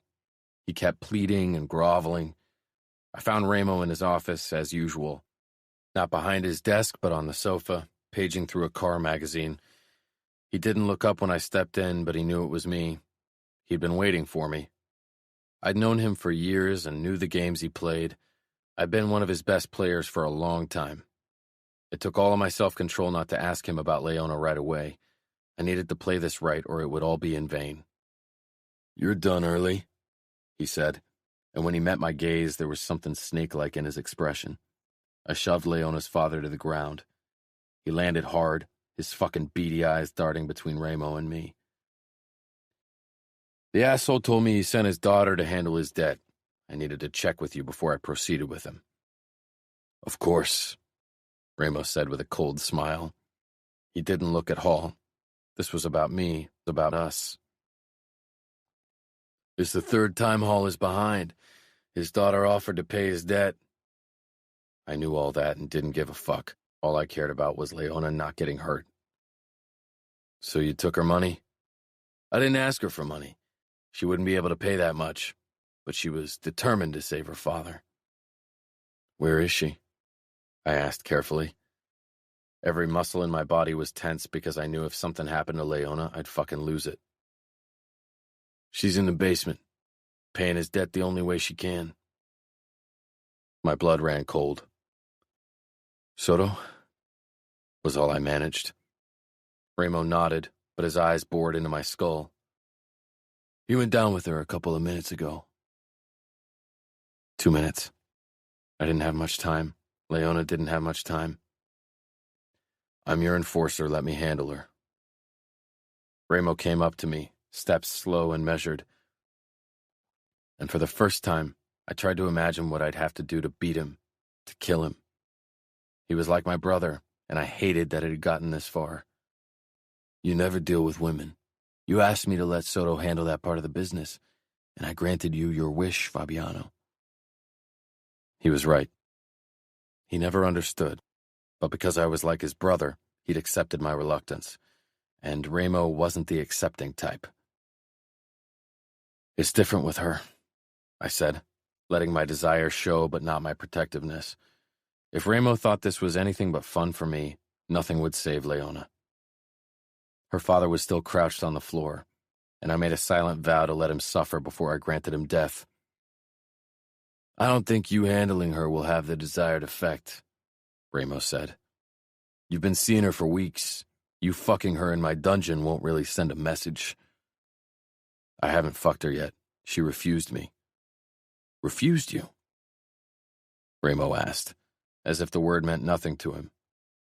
His eyes became calculating. "And you let her?"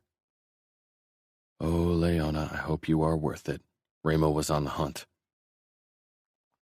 I didn't say anything. I had a feeling anything I said would make things worse. "Let me handle her," I said calmly.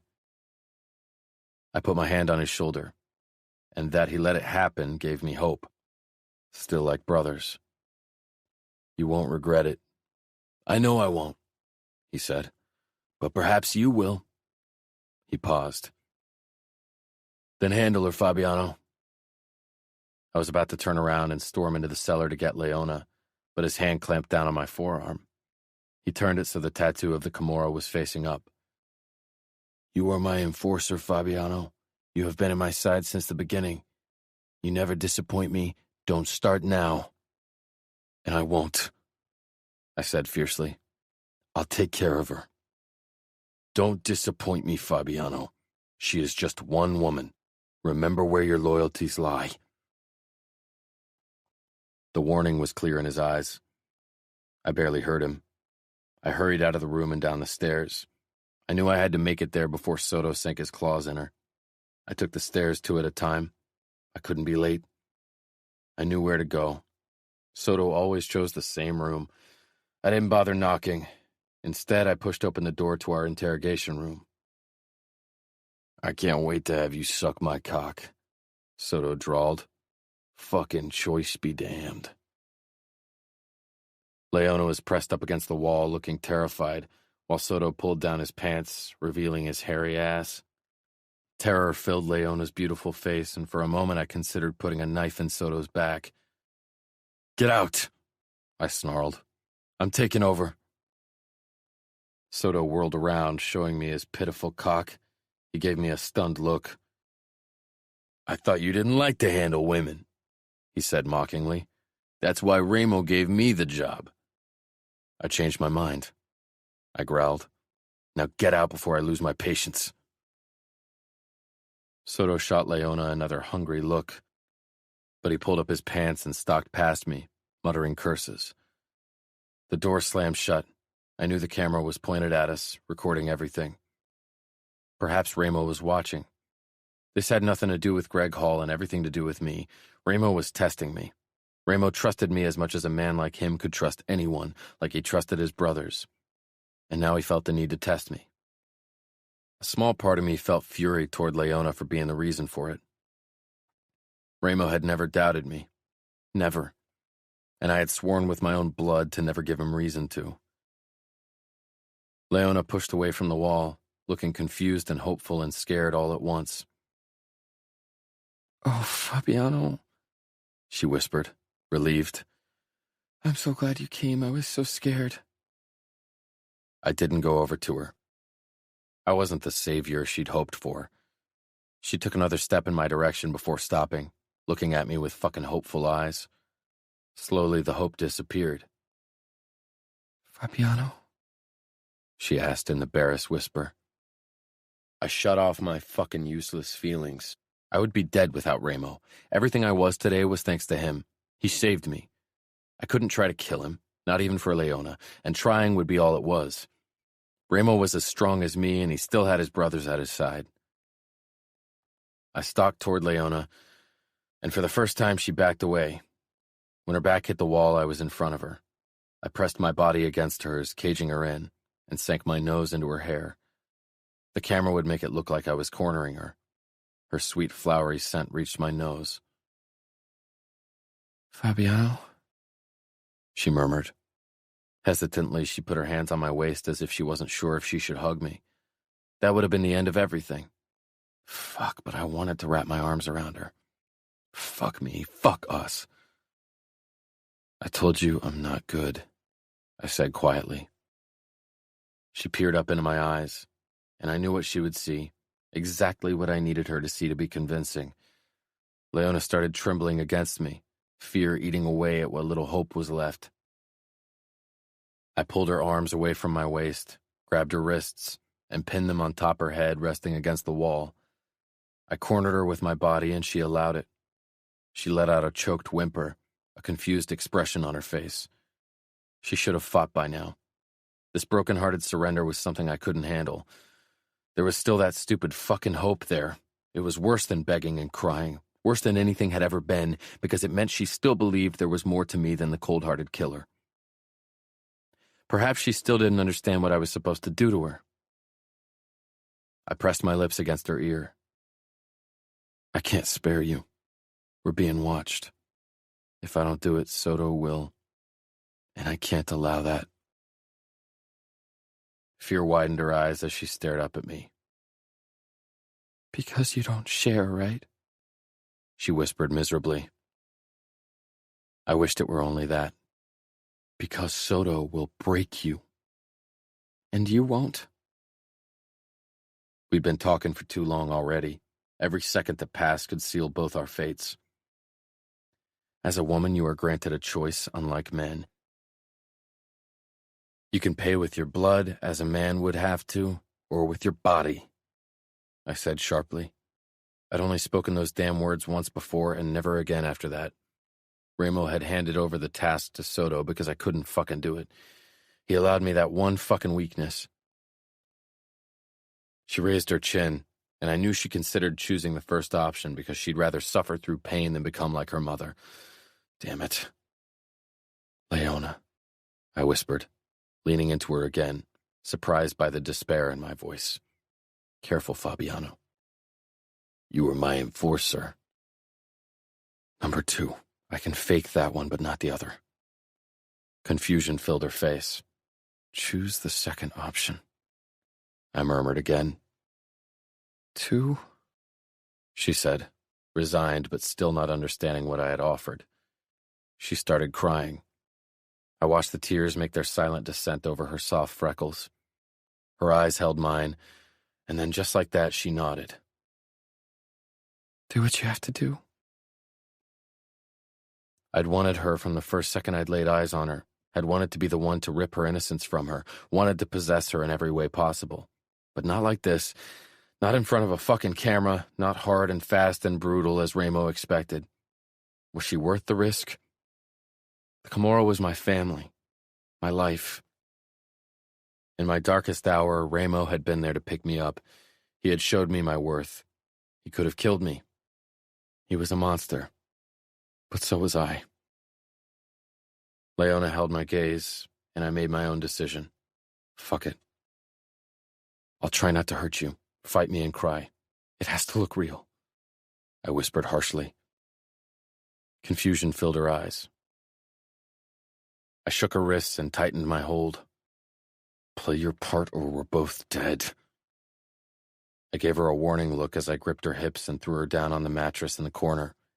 She let out a terrified scream that bounced off the walls. I didn't give her time to recover. This needed to be convincing. I hoped the long wait in the beginning hadn't raised Ramo's suspicions because I knew he was watching. I climbed on top of her, pinning her down with my taller body. My mouth was back on her ear. Trust me, because from now on I'll have to look the monster I am with everyone else. Now fight me with all you have. I didn't wait for her reply because it didn't matter if she agreed or not. We were past that point. I grabbed her wrists in one hand and began pushing them up when Leona finally sprang into action. She screamed, "No!" and fought against my hold, her hips bucking, legs kicking, but it was no use. I shoved her wrists against the floor, making her gasp in pain. Damn it. Playing rough was difficult without actually hurting someone. I loosened my hold, knowing it wouldn't be noticeable on camera. I squeezed her breast through her dress before moving lower and pushing my hand below her skirt. I was glad she'd allowed me to touch and see her before so this wouldn't be her first experience. "No, please don't, please!" she cried, so convincing that something ugly and heavy settled in my stomach.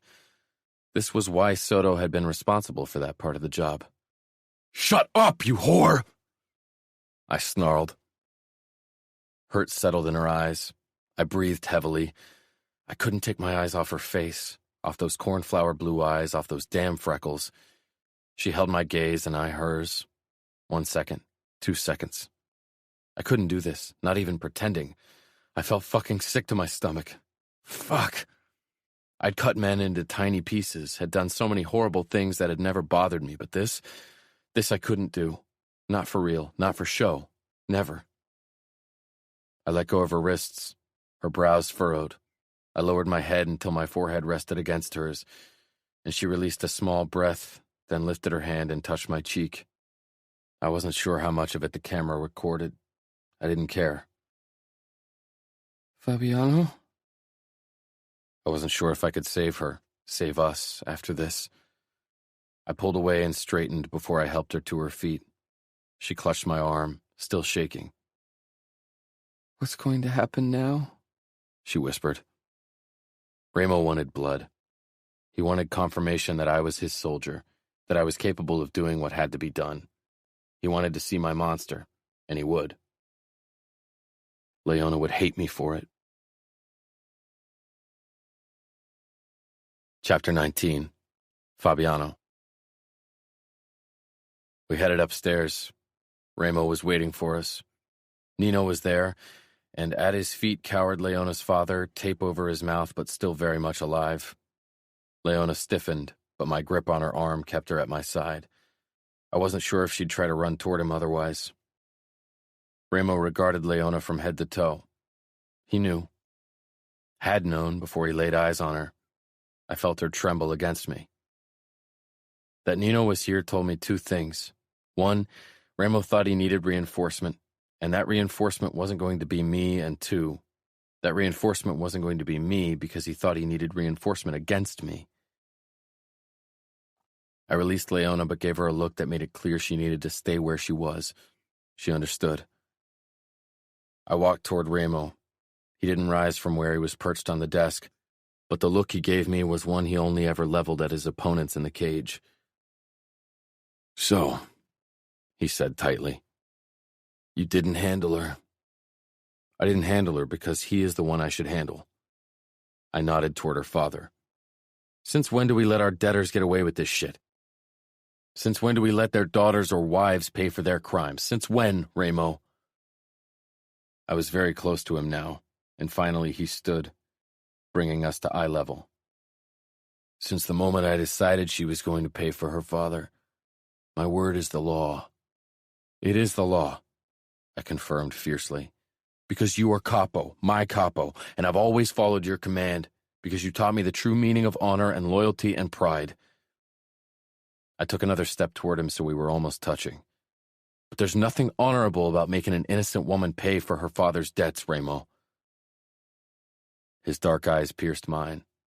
I knew Nino was watching, probably with a hand on his gun. "We don't spare women." "No, we don't spare women who are indebted to us because they brought it upon themselves. They knew what they were getting themselves into when they asked for money, but this is different, and you know it.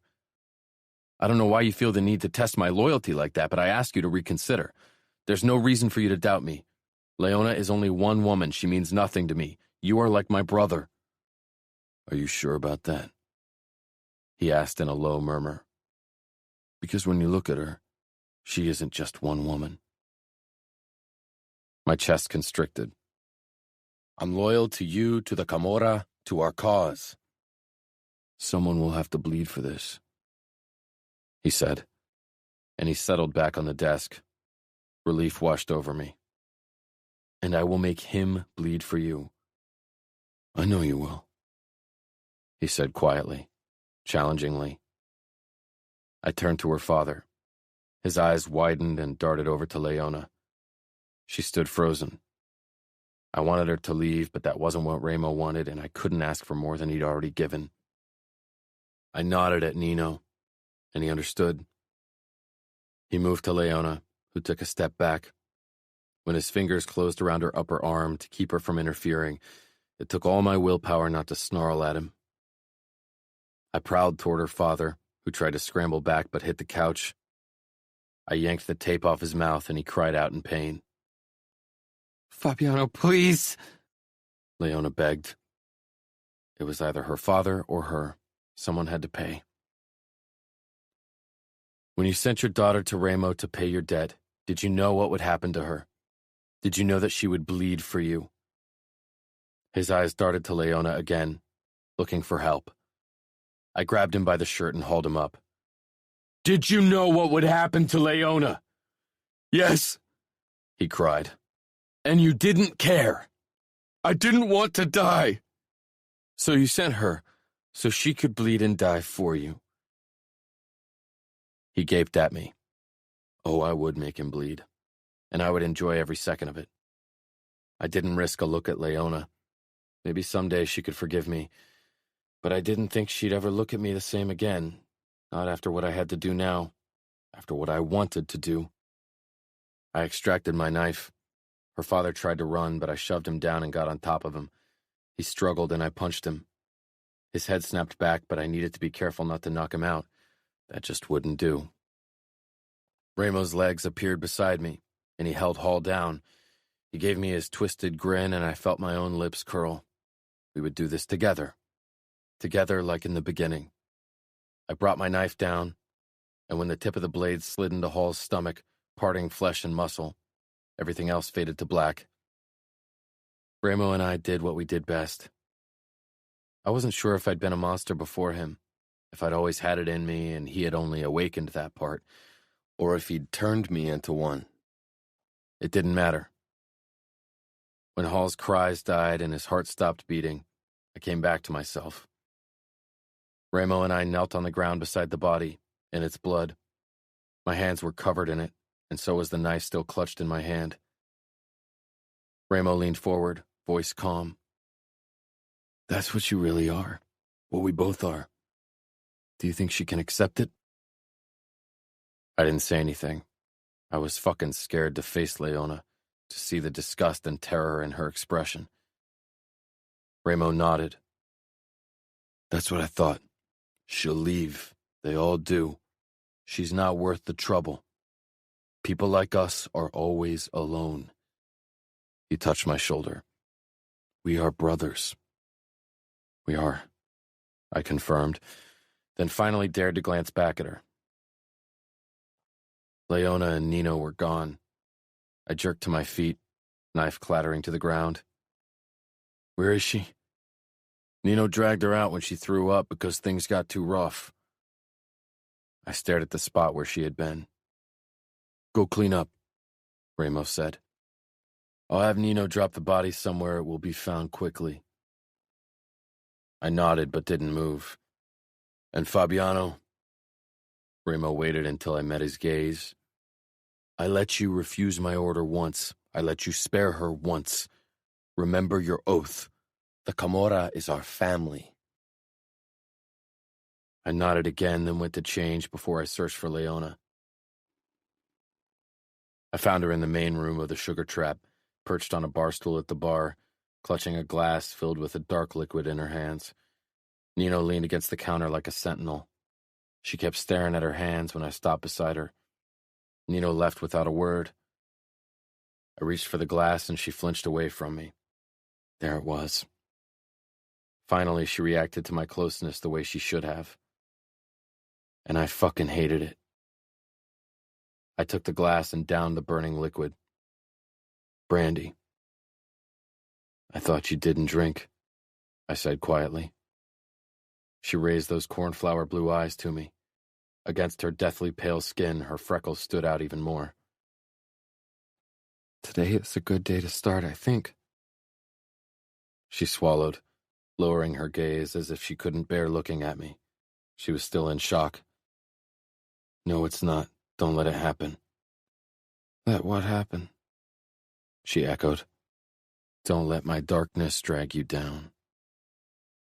Those fucking blue eyes filled with tears. I curled my hand around her wrist, ignoring her shiver, and tugged lightly. Come on, Leona. We should leave. For a long time, her eyes rested on my fingers. Then she finally slipped off the stool and followed. I was a hypocrite, because even as I'd warned her about my darkness, I knew I would never let her go. Leona. My hands shook as I wedged them between my legs. Fabiano was silent beside me as he steered his Mercedes through traffic. He was clean now.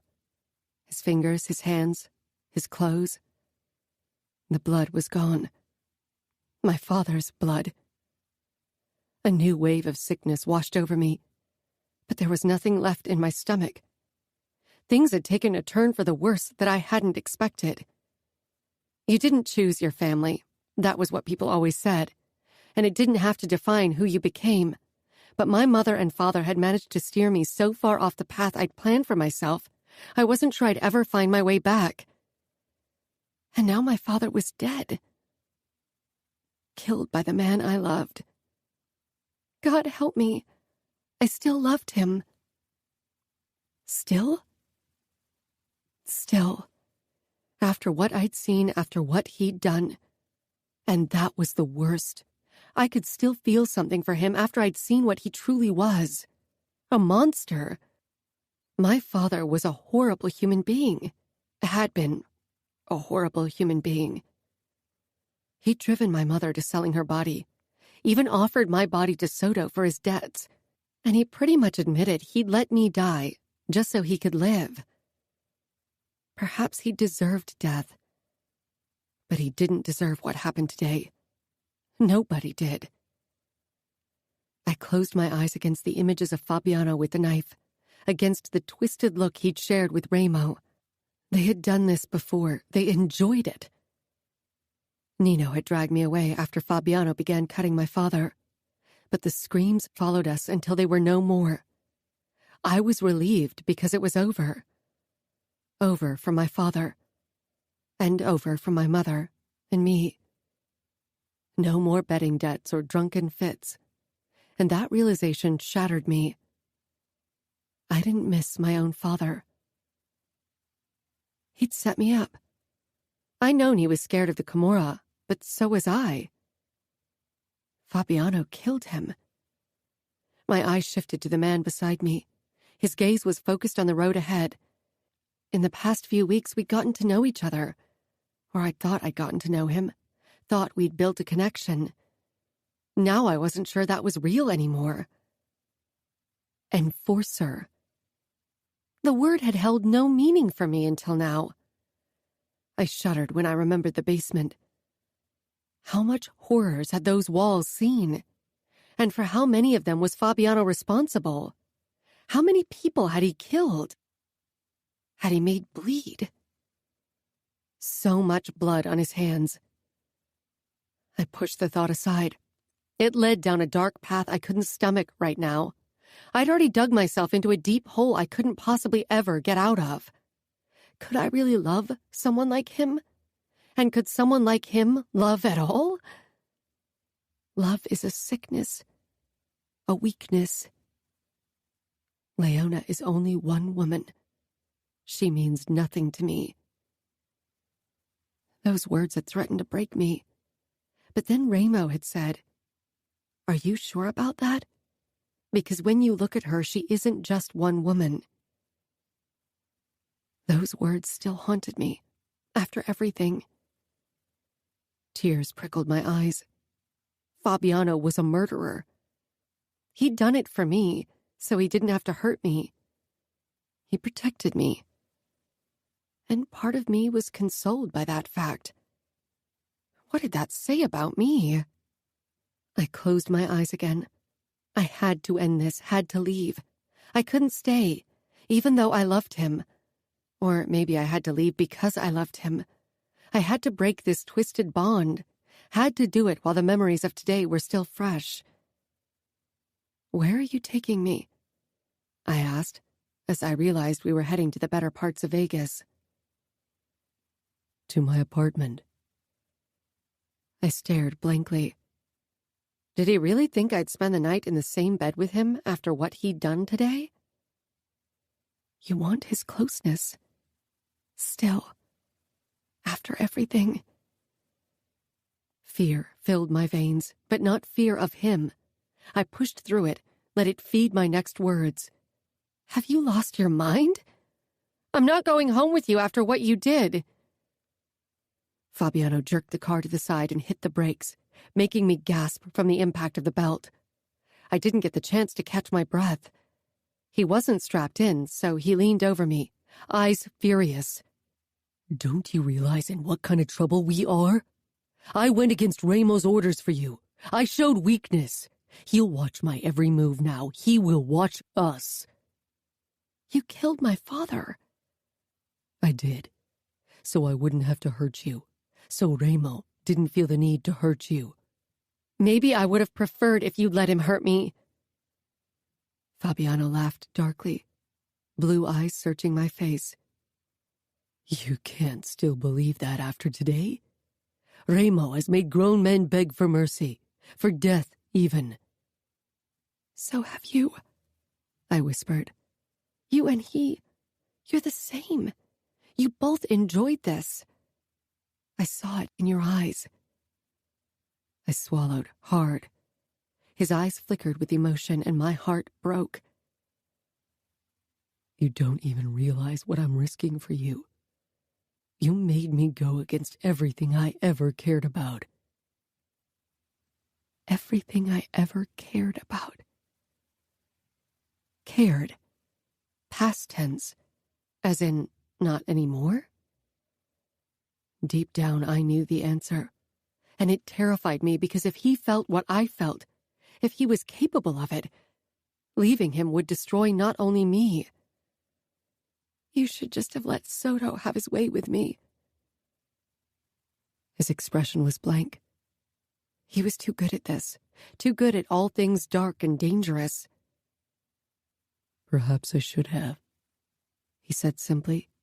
It would have spared me a lot of trouble.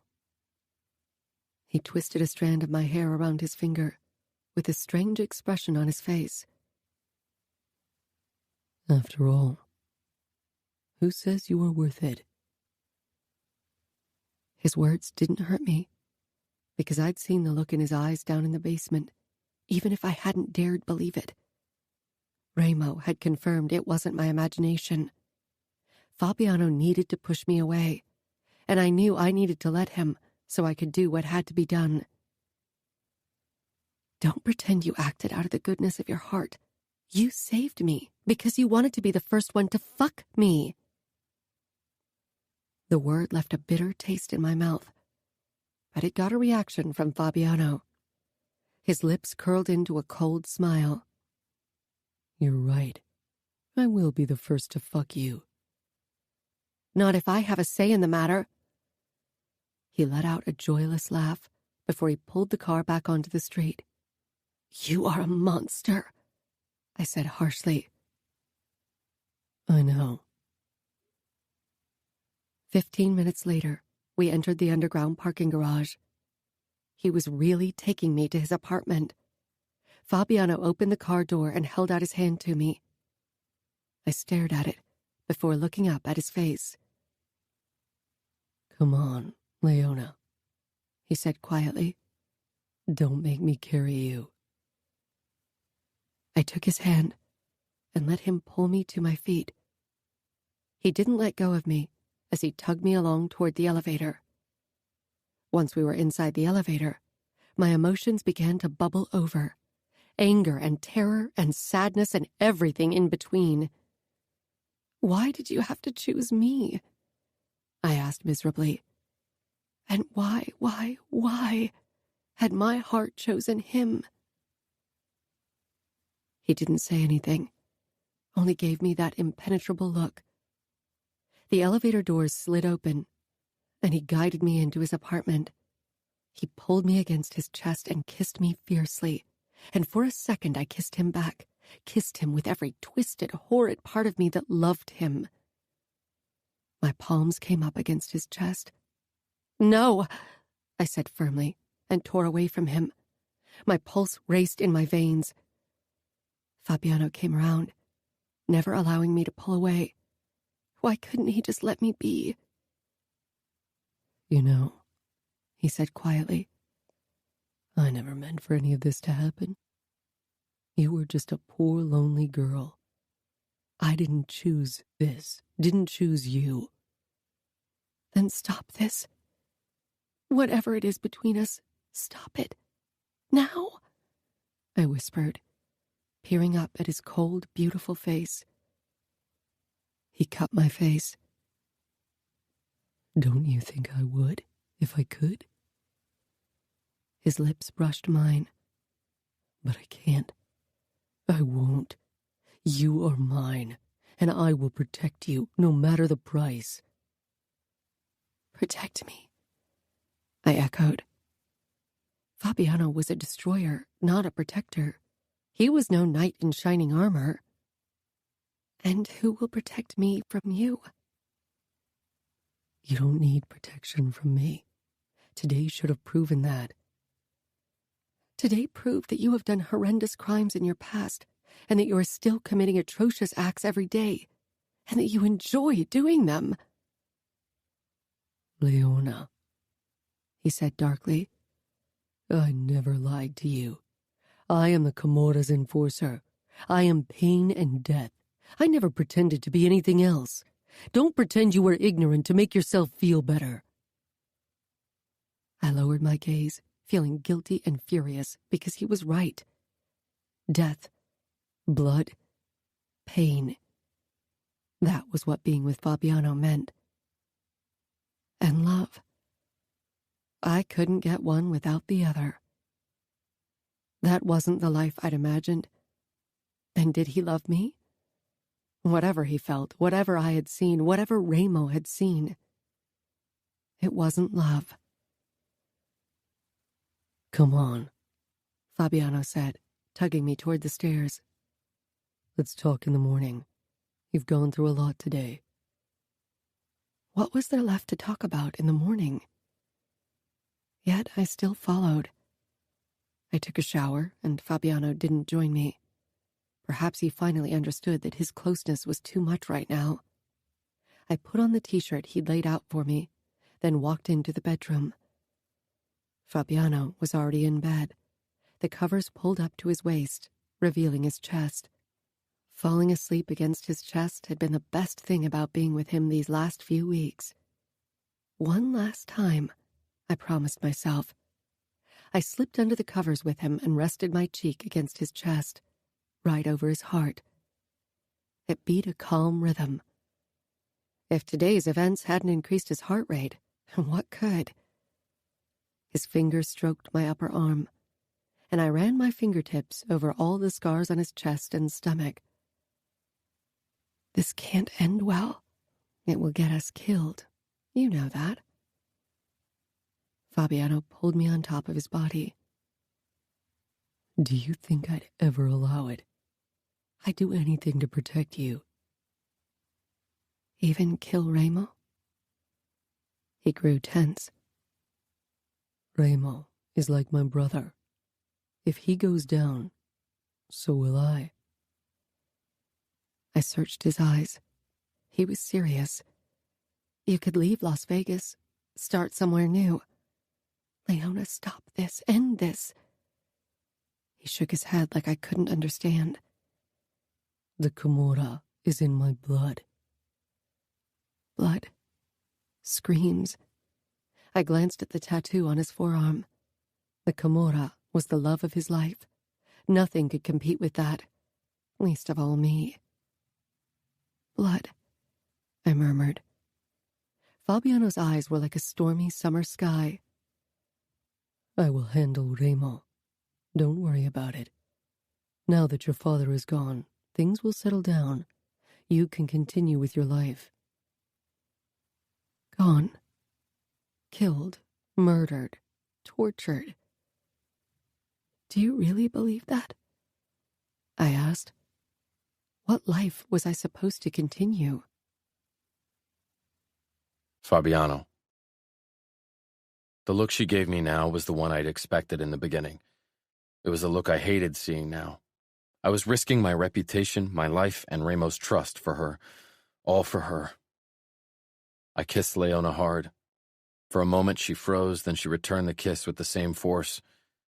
Deepening it, my hands moved down on her hips, and I rolled us over, stretching out over her. I supported my weight with my elbows as I kissed her harder. She returned the kiss with just as much need. I slid my hand under her skirt, my fingers trailing over her smooth thigh. I wanted her, never wanted anything as much in my life. She pulled away from my mouth, growing tense beneath me. No, Fabiano. She shifted out from under me. I can't do this now, not after everything that has happened. I sucked in a deep breath. Who said there would be another chance for us? My cock was so hard it threatened to tear through my boxers. I had half a mind of ignoring her plea to just keep going. I could imagine how tight and warm she'd be, how her channel would squeeze down on my cock. Fuck, I wanted her. I wanted to have her before I faced Ramo tomorrow, before I risked my life again. What if he changed his mind? Her blue eyes met mine. I hated that the trusting innocence was gone from them, hated that I was the reason for it. Fuck. What had I become? I pressed my forehead against hers, breathing in deeply. You'll be the end of me, Leona. She didn't say anything. I rolled away because staying between her legs gave me ideas I didn't need. I pulled her into my arms and she didn't resist. She held me just as tightly. I won't, She murmured sleepily. won't be the end of you. Her body went slack. I propped myself up on my elbow, trailing my fingertips over her throat, watching her sleep. I was glad she'd finally drifted off, glad her eyes weren't looking at me with that broken expression anymore. She didn't understand what I'd risked for her today. She couldn't possibly understand. I would do it again, would save her again, even if it meant risking Ramo's wrath. Chapter 20. Leona. I woke to silence and an empty bed. I rolled over, staring at the rumpled sheets beside me. Burying my nose in the pillow, I inhaled Fabiano's familiar scent, letting it take me back to the time I was able to pretend I didn't know what he was. Regret pulsed through me. Last night when he'd wanted me, I should have let him. I should have allowed us that one night, that one moment to cherish. Too late now. I allowed myself to lie in the feather-soft bed for a few more minutes before I sat up, my legs dangling over the edge of the bed. Everything smelled fresh and clean, and the room was flooded with light. This was nothing like the places I'd grown up in. It almost seemed like a dream at times. Fabiano's attention, that someone like him could want me. I should have realized it wasn't meant to last. For girls like me, dreams always came with a price. The time for dreaming was over now. I quickly gathered my clothes and got dressed, allowing myself a couple of seconds to admire the Las Vegas Strip, stretching out below the apartment. I'd felt uneasy about this luxury the first time I saw it. I'd seldom had more than a few bucks, and here I was standing in an apartment that had cost more than I'd make my whole life as a waitress. Beautiful things are always taken from you. That was what my mother used to say. I hadn't wanted to believe her, even though this thing between Fabiano and me seemed too good to be true, especially in a city ruled by someone like Ramo Falcone. And now her warning was true. Once in the elevator, I closed my eyes, reliving everything that had happened since I'd set foot in Las Vegas. I wasn't that girl anymore. Fabiano had changed me, but I couldn't change him. And I wasn't sure I wanted to. Fabiano. He was on his way to Ramo again, on his way to do the man's bidding. I was grateful that he'd protected me, that he'd saved me. But the only reason why I needed saving was because of the one thing he gave his life to, the Camorra. My father was responsible for his debts. My father had set me up. I knew all that. But my father, at least, had his addiction as an excuse. Fabiano, however, was in control of his own actions. He chose to be Ramo's enforcer. He chose the Camorra every day. He chose darkness and violence. He chose this life. And now it was my turn to make a choice. I could admit that I was scared of what I felt for him, and had been from the start. Over the years, I'd watched my mother fall for one horrible guy after the other, dragging her deeper and deeper into her drug addiction. Everything had started with her first bad choice, my father, who had turned her into a whore. Fabiano was a man people always warned me about, and yet I couldn't stay away from him. His family had shaped him just like mine had shaped me. We were two sides of the same coin. Perhaps that was why I knew I needed to leave, as long as it was still a possibility. Part of me didn't want to go. There was nothing out there waiting for me. I was turning my back on something I'd longed for all my life. Love. I took a bus back home, even though Fabiano always urged me to take a taxi. I was out of cash, except for the few coins I'd found on the kitchen counter in Fabiano's apartment. Yesterday, I'd handed Ramo everything I had. Now I had to start from zero. If things kept progressing the way they were, I'd never be able to pay tuition for college. Maybe I wanted too much out of life. I hesitated in front of the door to our apartment. He was dead. And in some way, it was my fault. I took a deep breath before I moved inside. The smell of fresh coffee wafted over to me, and relief filled me. At least Mom was there. I quickly rushed into the kitchen to find my mother hunched over a cup of coffee. She looked up. There was a dark bruise on her cheek. I touched the spot. What happened? Your father and I got into an argument yesterday morning. He wanted money, but I told him I didn't have any. I dropped my hand. And to think I had risked my life for him, that because of him I'd been forced to see Fabiano's darkest side. He'd paid for his crimes. Fabiano had made him pay. Her glassy eyes scanned me from head to top. Where is your father? Gone, I said hoarsely. Dad is gone. Gone? He killed him because of me, I admitted, and it felt good to voice the truth. I put a hand down on my mother's frail shoulder. She didn't look sad. Relief filled her eyes. He got himself killed. Bets. Always bets and gambling. I told him it would kill him. Yes, but in the end, Fabiano killed him because of me, for me, to protect me. Mom's bloodshot eyes were too knowing, and for once I wanted her in a drug haze. That the one you love? The one with the cold blue eyes? Yes, I whispered. I thought he treated you well.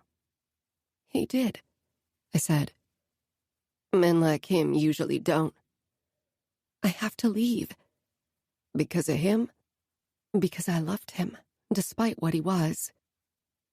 Because if I stay, I won't get the future I've always wanted, I tell her. Sometimes the future we thought we wanted isn't the future we need. I shake my head. He isn't a man I should love. That's why I need to leave. Mom tilted her head. Can't run from love. It made no sense talking to her about this. Every life choice of hers had been a mistake. We both knew it. You have to come with me, Mom. You can't stay here alone. She shook her head. I've got to pay off my debts to the Camorra, and I like it here. This apartment is better than the last one we had. It's Dad's apartment. Now it's mine, Mom said. Mom, I gripped both of her shoulders, trying to make her see reason. If you stay here, I can't protect you. She smiled. You have no business protecting me, Leona. I am your mother. Mom. She stood. No, for once, let me be the mother.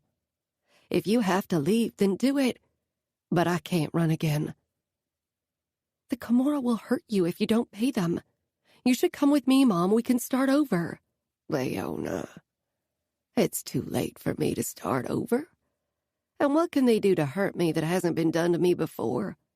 I've lived through it all, and I'm still here. I stared at her. She was still here, but only because she numbed everything with drugs. Has he hurt you? It took a moment before I understood whom she meant. Fabiano? He hasn't hurt me, but he hurts other people. If he's good to you, why leave?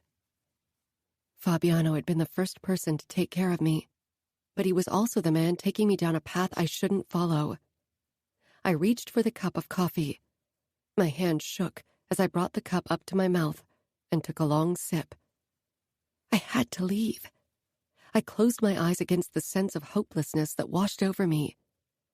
I'd never really thought Las Vegas was my final destination, but I'd hoped I could use it as my starting point for something new and better. Now, I was even worse off than when I'd arrived in this damned city with my backpack and flip-flops.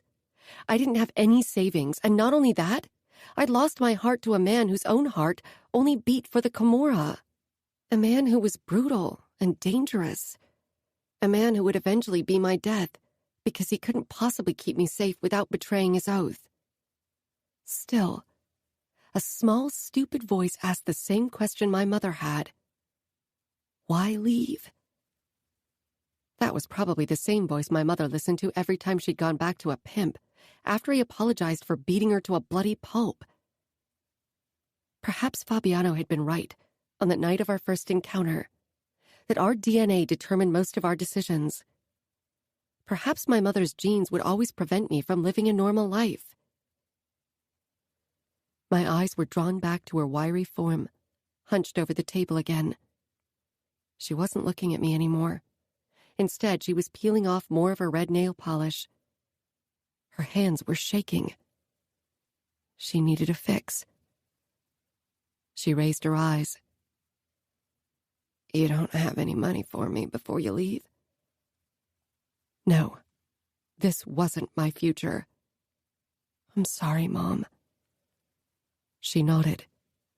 It's okay. Just leave and be happy. Be happy.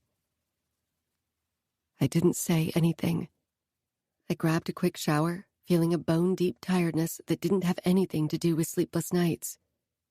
I was leaving Las Vegas behind. I was leaving Fabiano behind, and all that he stood for. Blood and darkness and sin. I leaned in the doorway to the kitchen.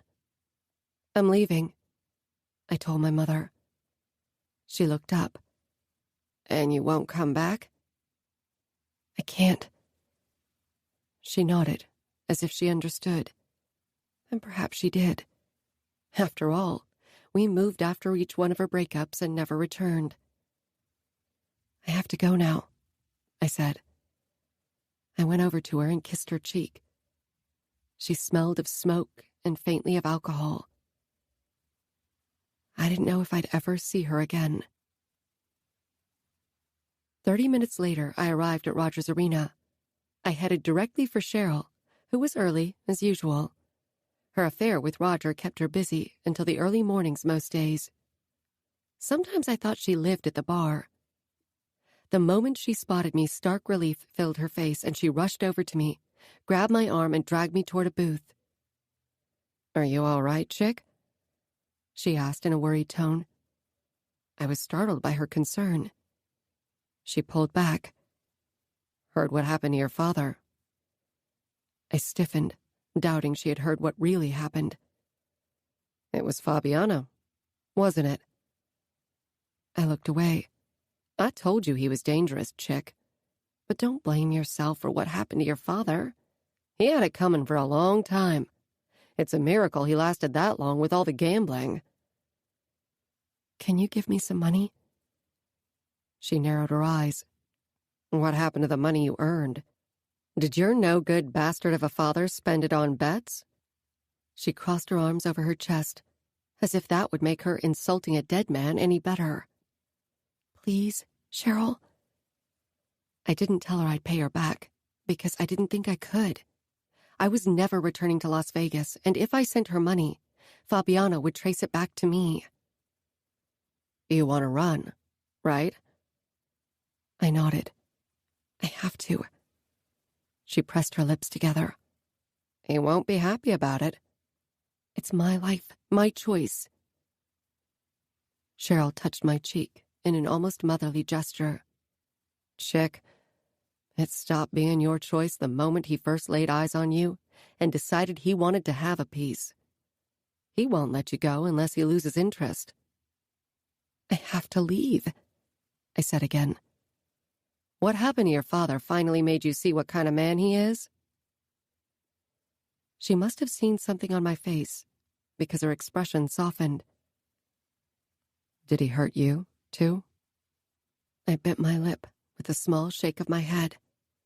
I couldn't trust her. What happened between Fabiano and me had to remain my secret. How could I explain to her that I'd fallen for someone like him? If I give you money and he finds out? I hadn't even considered that. I pulled away and nodded. You're right. I can't drag you into this. You warned me from the start. I didn't want to listen. Now I have to deal with the consequences. She sighed and grabbed her purse, pulling out a few bills. 100 enough for you? I searched her face. Did she really want to do this? She thrust the money at me. Don't give me that puppy dog look, chick. Just take the money and run as fast as you can, and don't you dare come back. I took it hesitantly, then pulled Cheryl into a tight hug.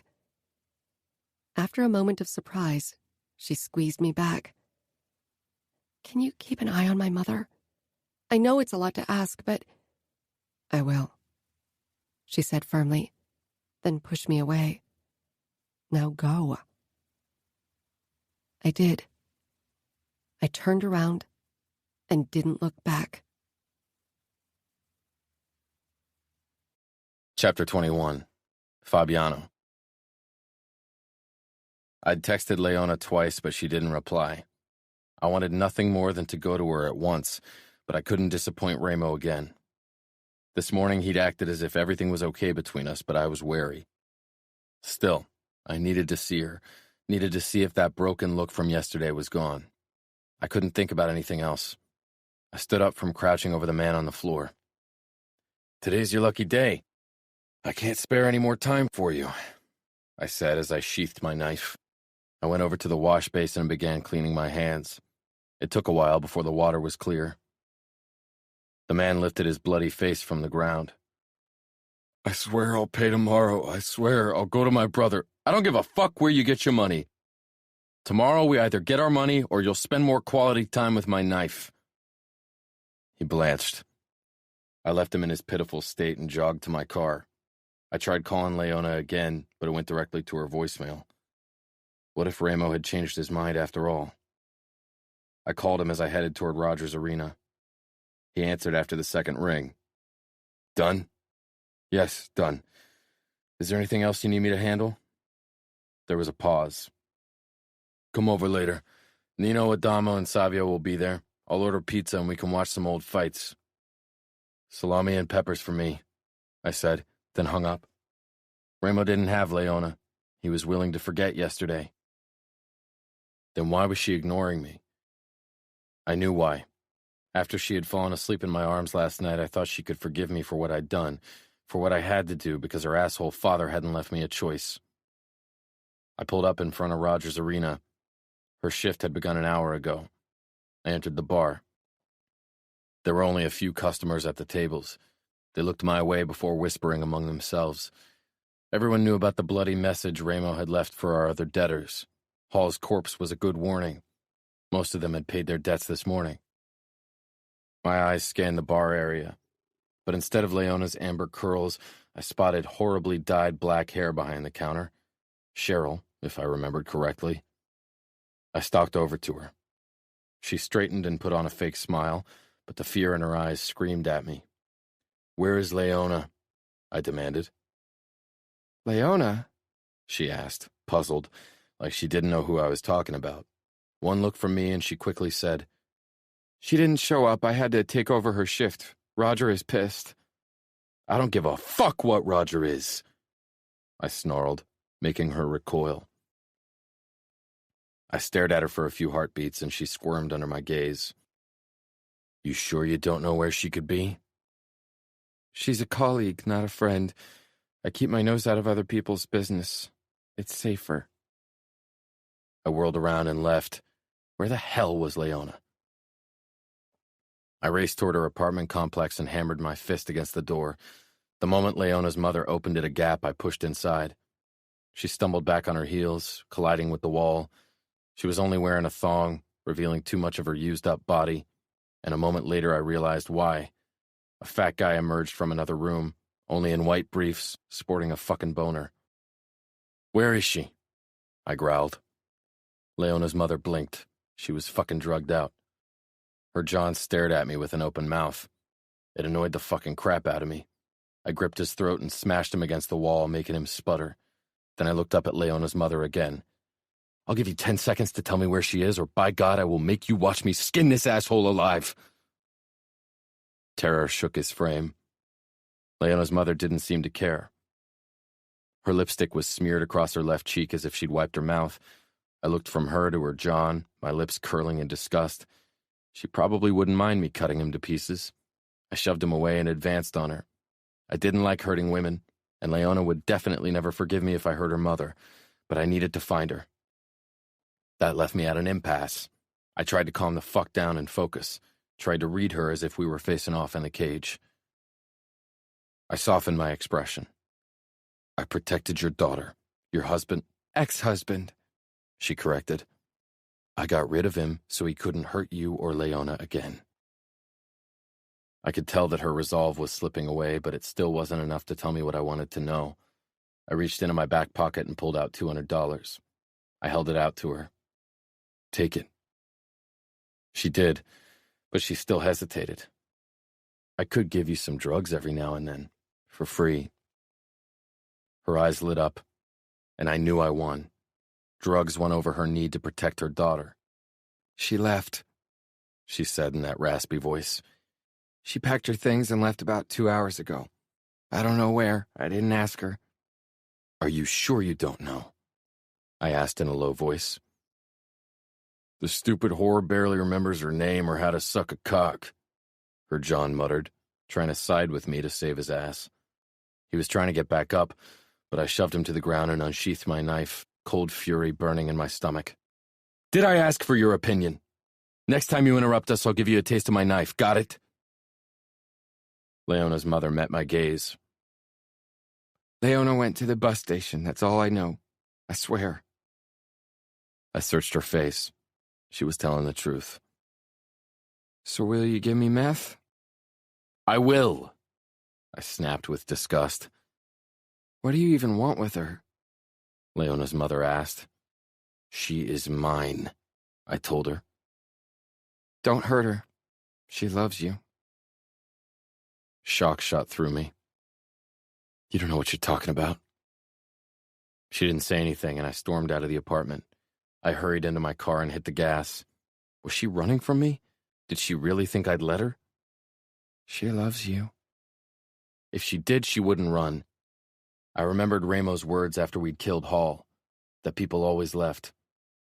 Leona had left too. I stopped the car at the bus station. One of the bus drivers honked because I was barring his way. When he stopped me as I got out, he quickly swerved the bus around my car and almost hit another bus. I went to the ticket office. What can I do for you? An older woman drawled in a bored voice. I slid my mobile with a photo of Leona on the screen over to her. Where did she go? The woman looked down at the screen, then shook her head. I can't tell you. Where? I repeated slowly. She raised her eyes to mine. She didn't recognize me. I pushed back my shirt and showed her the tattoo on my forearm. If she'd lived in Vegas for more than a few weeks, she knew exactly what it meant. I think she took the bus to San Francisco. It left 10 minutes ago. Are you certain? I'd hate to waste my time. I took my phone back and stashed it in my pocket. She nodded. It took me 10 more minutes to find the bus. I positioned myself in front of it and hit the brakes. The bus driver honked at me and tried to pass me on the left. I mirrored his move, so he had no choice but to come to a halt behind me.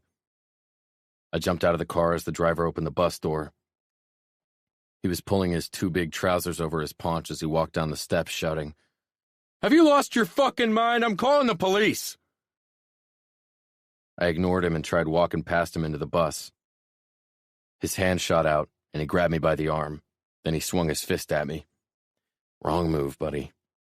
I brought my forearm up, dodging his punch, then rammed my elbow into his face, hearing and feeling the bones break. He sagged to his knees with a muffled cry. Stay there. One more move and you'll never see your family again. He gave me a sideways glance, but after catching sight of my tattoo, he was too clever to act on his anger. This time he didn't stop me as I took the steps up into the bus. My eyes wandered the rows of seats until they came to rest on familiar amber curls in the second-to-last row. I ignored the staring crowd and headed toward Leona, who who watched me like I was a demon risen from hell. I stopped in front of her and held my hand out. "Come." "I'm leaving Las Vegas," she said, but her words lacked conviction. Her blue eyes seemed to see into the deepest, darkest parts of my soul, and I knew she hated what she saw. Love. No, she couldn't love me. "No, you're not. We have to talk. You are leaving the bus with me now." "Hey, listen, dude, if the lady doesn't want to be with you, you have to grow a pair and accept it," said a guy who looked like he had no fucking care in the world. Some backpacker kid who looked like he came from a nice family and had had a sheltered childhood but was now out for some adventure. I could give him more than that. Some of the bravado slipped from his face. He swallowed. Leona practically jumped from her chair, gripping my arm, fingernails digging in. I averted my eyes from the backpacker and turned to her. "I'm coming with you. Just let's go now," she whispered. I took her backpack from her and gestured for her to walk ahead of me. She did so without protest. Nobody else tried to stop me, especially backpacker kid. Outside, a police car had pulled up beside the bus. The police officers were standing with the bus driver, beside my car, talking into their radio set, probably checking my license. Leona paused and gave me a questioning look. "You seem to be in trouble." I put my hand on her lower back, ignoring the way she shied away from my touch. She stared stubbornly ahead, not giving me a chance to read her face. I could tell that the only reason she was cooperating at all was that there were too many people around that I could potentially hurt. The police officer lowered his radio set when he noticed me. He said something to his colleague, and they gestured at the bus driver to follow them. He looked stunned as he pointed in my direction. The older police officer yanked down the man's arm and said something angrily, then nodded back toward the bus. Leona followed the scene with an incredulous expression. "Even the police?" she asked, horrified. I opened the car door for her. She hesitated. "Las Vegas is ours, and you are mine." She sank down on the leather seat, and I closed the door. After I'd thrown her backpack in the trunk, I slipped behind the steering wheel and started the engine. "Where are you taking me?" she asked. "Home." "Home?" "To your mother. That's your home for now, right?" She frowned. "I'm not going back there. I'm leaving Las Vegas." "I told you you're not." "Stop the car!" She began shaking beside me. "Stop the car!" she screamed. If anyone except Ramo had taken that tone with me, they would have regretted it thoroughly.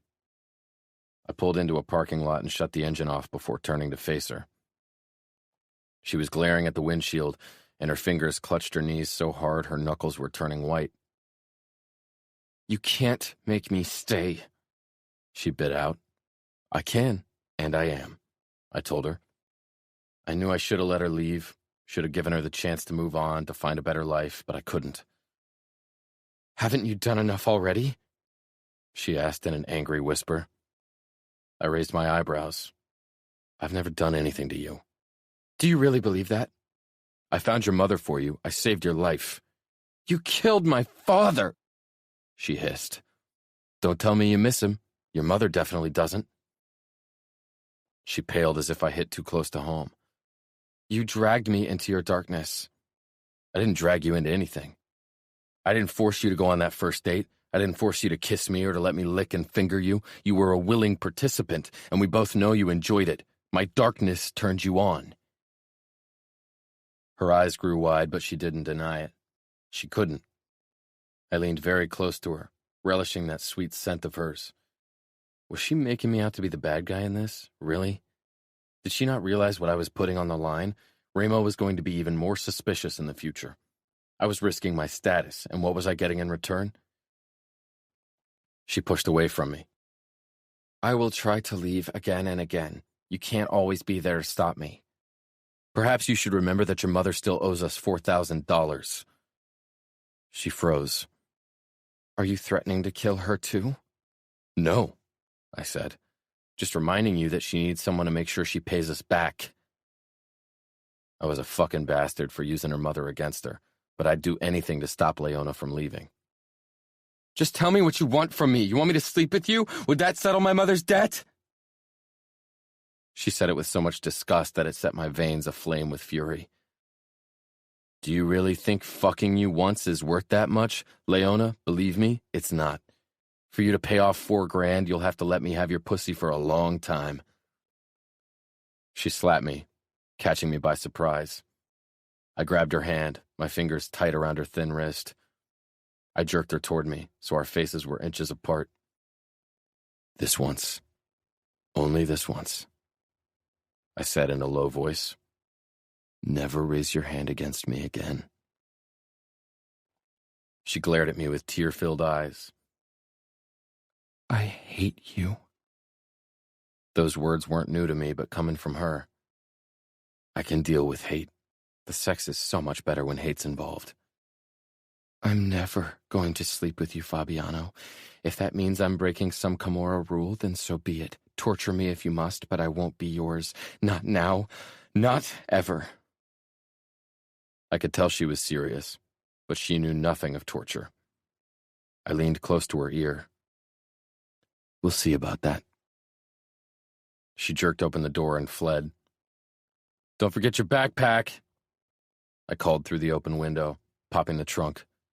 She went to the back and picked it up. And Leona, I said in warning, don't ever try to run from me again. I won't let you go, and I'll find you wherever you go. She watched me, shoulders slumping, her expression desperate. Why? She murmured.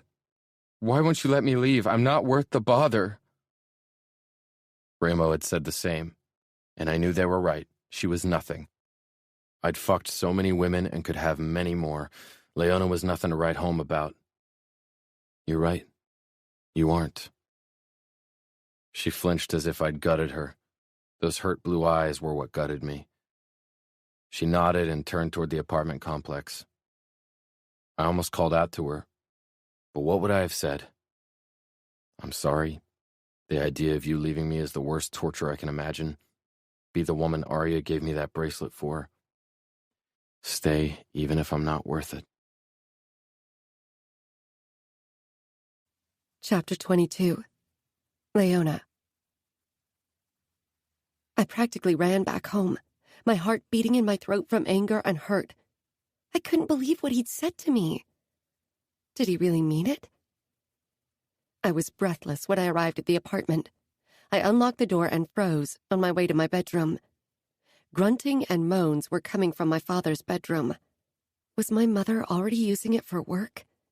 He hadn't been dead for more than 24 hours, and she had moved on. I hammered against the bedroom door until she finally opened it, dressed in a bathrobe with nothing beneath it. Leona? A hairy man of 70 was sprawled on the bed, completely naked. I whirled around and stormed into the kitchen, holding onto the counter in a death grip. Tears burned my eyes. I could hear my mother shuffling behind me. Did you return because of that man? He seemed really intent on finding you. Looks like you really got under his skin, Mom said as she stopped beside me. I had a hard time ignoring her skinny nakedness. The only way to get under Fabiano's skin was with a knife. It shouldn't have come as a surprise that my mother took Fabiano's possessiveness as a sign of him caring for me. She had a habit of making that mistake with her past boyfriends. He didn't let me leave. I didn't want to return. Perhaps it's for the best. I searched her face. You told him I went to the bus station? She finally closed her bathrobe. I think he really cares about you. What did he do? Did he threaten you? She looked embarrassed. He gave you what? Money? Drugs? He promised to give me meth every now and then. For free, Leona. But I wouldn't have told him anything if I didn't think he meant well. Mom touched my hand. It's not a bad thing to be with someone like him, especially if he's good to you. He holds power. He can protect you. What's so bad about being with him? Mom, Fabiano killed Dad, don't you remember? Mom's hand tightened on mine. I do remember. But I also remember the first time I had to sell my body, back when we lived in San Antonio, and your father owed one of the local MCs money. He asked me to help him, but behind my back he had already told their president I would spread my legs to pay off his debt. You were only a baby, and I was still recovering from giving birth to you. 5 of them. I had to sleep with 5 of them. Had to endure their filthy hands touching me everywhere. They took more than was agreed upon, and it was fucking painful. But you know what? Afterward, your father asked if I would fuck him, too. I hated him. He promised it would only be that once. It wasn't. Next time he owed money, I had to do it again. And that time they gave me meth, and I took it because it made me forget. So yes, I remember that Fabiano killed your father, and I am thankful. While I was working the street, they told me what happened to him. All I could think was that I wished I could have been there to see it. Because he destroyed me. And I was never there for you because of it. I was a horrible mother. I was speechless. I just stared at her with my mouth gaping. Your father only protected himself. That's all he cared about. Saving his own ugly ass. So if you tell me that Fabiano kills someone to protect you, I'll tell you it could be worse. Would Fabiano ever make you pay off his debts with your body? No, I said with conviction.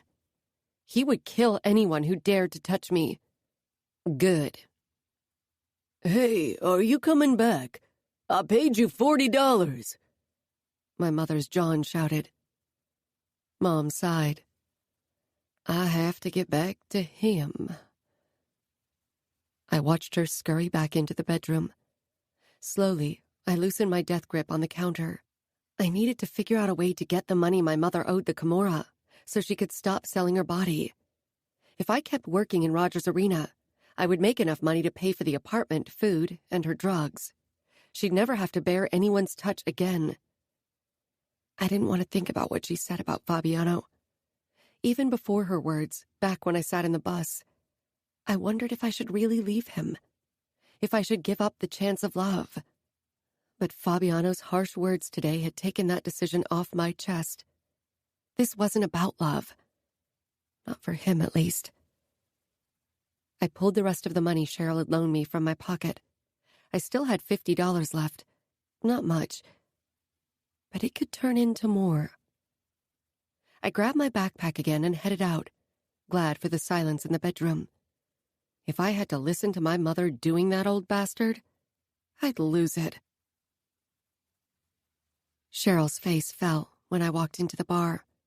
She dropped what she was doing and staggered toward me, ignoring the few customers waving at her to serve them. Mel took over quickly. Cheryl gripped my arm and pulled me behind the bar. What are you doing here? Shouldn't you be gone by now? Fabiano caught me, I said quietly. I didn't need people to overhear. I could tell from the looks people were giving me that they were already talking about me because of what had happened to my father. Oh, fuck. She sighed. I told you. I know. You know, if he doesn't let you leave, maybe you need to beat him with his own weapons. Go along. Let him have fun. Give him what he wants until he doesn't want it anymore. Can't be that hard. I looked away. Or is he some kind of sadistic bastard in the bedroom, too? I didn't say anything. I knew Fabiano wouldn't appreciate me talking about these kinds of things. For some reason, I didn't want to betray his trust, and I was uncomfortable talking about it with her. Because no matter what he'd said during our last encounter, he showed a gentler side when he was with me, a side he didn't want people to know about. Sleeping with Fabiano didn't scare me for the reason Cheryl suspected. He had been a far cry from sadist in the bedroom. I'll give you your money back as soon as Roger pays me, okay? I told her. She shrugged. I don't care about the money. I wish it would have helped you. I smiled. I'd never forget she was willing to help me. Where's Griffin? Her eyebrows shot up. Don't go down that road. It's a slippery one. You saw where it got your father. She didn't have to tell me. I remembered what had happened to my father, had relived it in vivid color repeatedly. But after what Mom had told me today, I wasn't broken up over his death anymore. At least, not because he was gone. I only wished I didn't have to see Fabiano do what he'd done. I know what addiction does to people, and I have no intention of making betting a habit, believe me. Nobody ever does. She shrugged. He's in the booth, behind the cage. Thanks, I said, then made my way to Griffin. He sat with his gaze glued to his iPad while he pushed fork after fork of fries into his mouth. I sat down on the bench across from him. He looked up, then back down, muttering, I don't need anything. I'm not here to serve you, I said quickly. I pushed the $50 over to him. I want to bet against Boulder. Griffin raised one gray eyebrow and nodded.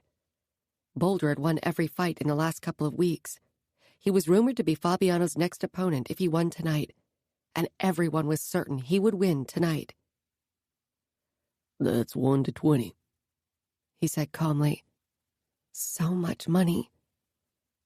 Can I bet money I don't have?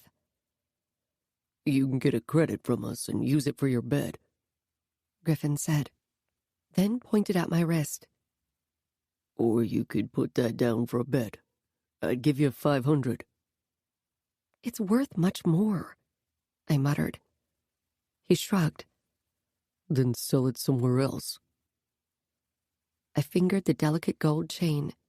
It's not for sale. Stupid, stupid, stupid. For some silly reason, I didn't have the heart to sell Fabiano's gift. Just give me 200 as a credit. Indebting myself to the Camorra. What a day. If Boulder lost tonight, then Mom would be free, and Fabiano wouldn't be able to hold her debt against me anymore. Fabiano. I had to look a second time, unable to believe my eyes. Leona was handing over money to Griffin, our bookie. I'd only come to Rogers Arena to see if Leona had already returned to work and to watch Boulder's fight. I stalked toward them. What's going on here? Griffin nodded a greeting at me. Earning money like I'm supposed to. Leona gave me an indignant look. How much did she bet? 50 in cash and 200 in advance against Boulder. I shot her a look. Boulder was one of the best. He came directly after me and the Falcone brothers. He wouldn't lose his fight. She's not betting, I ordered. Griffin hesitated with his fingers against his iPad, finally looking up to me. A frown knitted his gray brows together. I am, Leona interrupted. My money is as good as anyone's. People were starting to stare. I grabbed her by the arm and pulled her up from the leather booth, away from Griffin. Does that mean the bet is still on? He shouted. That was why Ramo liked him. He was always focused on the job at hand, never one to be distracted. Yes, Leona shouted in reply. I dragged her toward the back and then downstairs into the storage room, seething. Only when the door shut behind us did I let go of her. Have you lost your fucking mind? I need to pay my mother's debts off, remember? She muttered. I staggered toward her, backing her into the wall. She was driving me insane. And you think you can do that by making new debts? Boulder is going to win, and you'll lose not only the 50 you handed over, but you'll be indebted with 200 more. I don't think you have that, and soon it'll be twice as much. She gave me a so what look. I know what it means to be indebted to the Camorra. For the first time, she rolled the R's the same way I did. I saw what it means to be indebted to your capo. I pressed my palms against the wall beside her head, glaring down at her. You have seen what it means to be indebted to Ramo, but you have never felt what it means to be indebted to us. There's a world of difference between those two scenarios. She smiled joylessly. No, it was so wrong on her freckled face. These fake smiles were for others to have, not for her. And who's going to make me feel what it means? Who's going to remind me of my debts? Who's Falcone going to send to do his dirty work? Who will he send to break my fingers or take me back to that basement? I didn't say anything. Who will be the one to make me bleed and beg, Fabiano? Who? She shook her head, looking crushed. You are his enforcer, his bloody hand. You are the one I have to fear, right? She straightened her spine and reached for the knife in my chest holster. I let her do it. She held my gaze as she pulled it out. Who's going to pierce my skin with this knife? Who's going to draw my blood with this blade? She pressed the tip of the knife against my chest. Who? The word was a mere whisper. I leaned closer, even as the blade cut through my shirt and skin. Leona drew it back, but I moved even closer. I hope you'll never find out, I murmured, because it sure as hell won't be me, Leona. She exhaled, and I crashed my lips against hers, my tongue demanding entrance, and she opened up, kissing me back almost angrily. The knife fell to the ground with a clatter as I slipped my hand between us, into her panties, until I found her hot center already wet. I stroked my fingers over her clit, making her gasp into my mouth. I slid my finger into her tight heat. So fucking hot. She tensed at the foreign intrusion, but softened around me as I pressed the heel of my palm against her bundle of nerves. I finger-fucked her slowly, allowing her to grow used to the sensation. I don't want to see you placed in a bed ever again, you hear me? And no other messed up ways of earning money either. I won't always be able to protect you. She huffed, her eyes glazed over with pleasure as I pumped into her slowly with my finger. How am I supposed to pay back my mother's debt? Or perhaps you don't want me to, so you can blackmail me with it.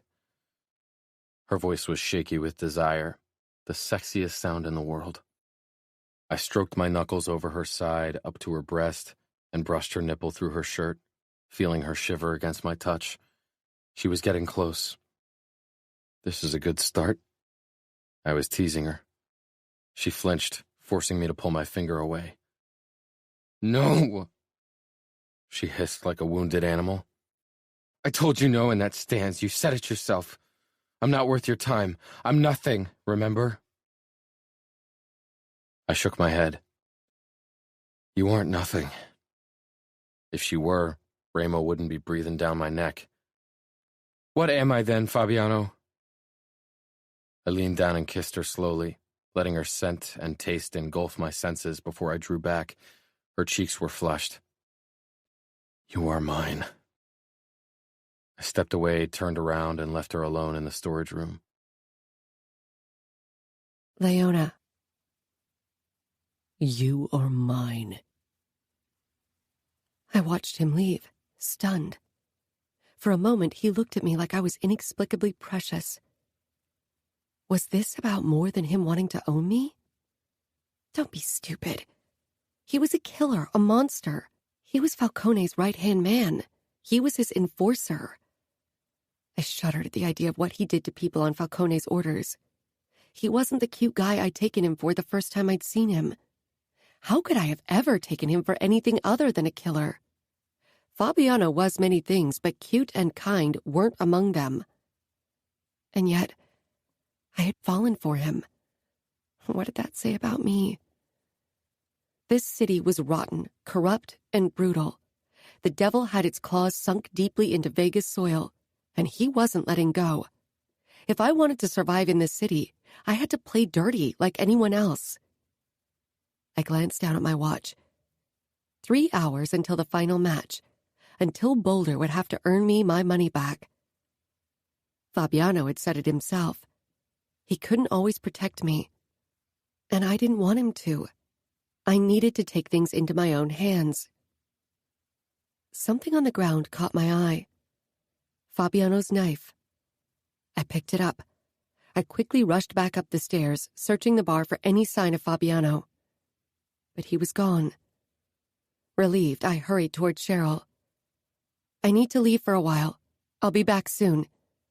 Hey, she called after me, but I was already on my way out. I returned an hour later with a few of my mother's pills in my pocket. They were the ones she took when she couldn't get her hands on meth. They made her dizzy, and her heart beat like drums in her chest. I hoped they'd do the same to Boulder. My nerves were frayed as the second-to-last fight started. I hadn't seen Boulder yet, and if he didn't show up early for his fight, I wouldn't be able to hand him the bottle of water I'd prepared for him. "What's the matter with you tonight?" Cheryl took the glass filled with beer from my hand. The foam head had dwindled. She tossed it into the sink, then poured a new one, and gave it to the man at the end of the bar. Then the barrel-chested, bald man known as Boulder finally entered the bar and made his way toward the changing room. I took the bottle from the backpack beneath the bar and another untouched one for his opponent before I followed him. I glanced around before knocking on the door. People were occupied with the fight. No sound came from inside, but I pushed the handle down and stepped in. Boulder was sitting on the bench, staring down at the floor in concentration. He looked up, and I held the bottle out for him. He didn't take it, only nodded to the bench beside him. I was about to put it there when I noticed the white substance that had gathered at the bottom of the bottle. I gave it a quick shake, then set it down beside him. I waited a moment, but he didn't move to take it. His opponent came out of the toilet, and I handed him the other bottle. I turned around and left. I always brought the fighters water, but I didn't hover to see them drink it. When I slipped out, I released a nervous breath before hurrying back behind the bar before someone noticed something was off. When Boulder emerged for his fight, he was holding the bottle in his hand. If he didn't drink it, I'd be digging myself a deeper hole. He climbed into the ring and raised the bottle, then spilled some of the liquid over his head.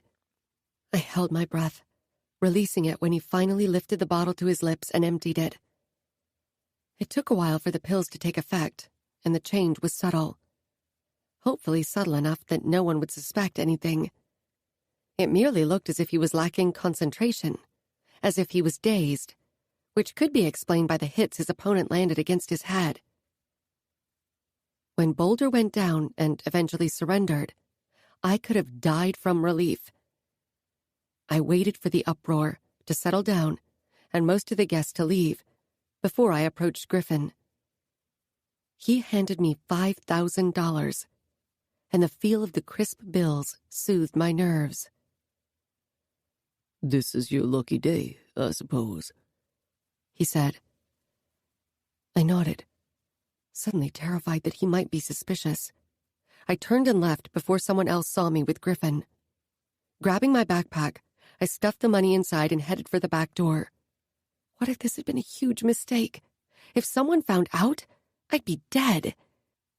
Fabiano would be waiting for me in the parking lot, and I didn't want to face him now, not until I was sure I could convincingly lie about today. I stepped through the back door and breathed in the cold night air, trying to stifle my panic. "Funny coincidence," said someone behind me. I whirled around to find Soto a few steps behind me. "You won quite a bit of money today."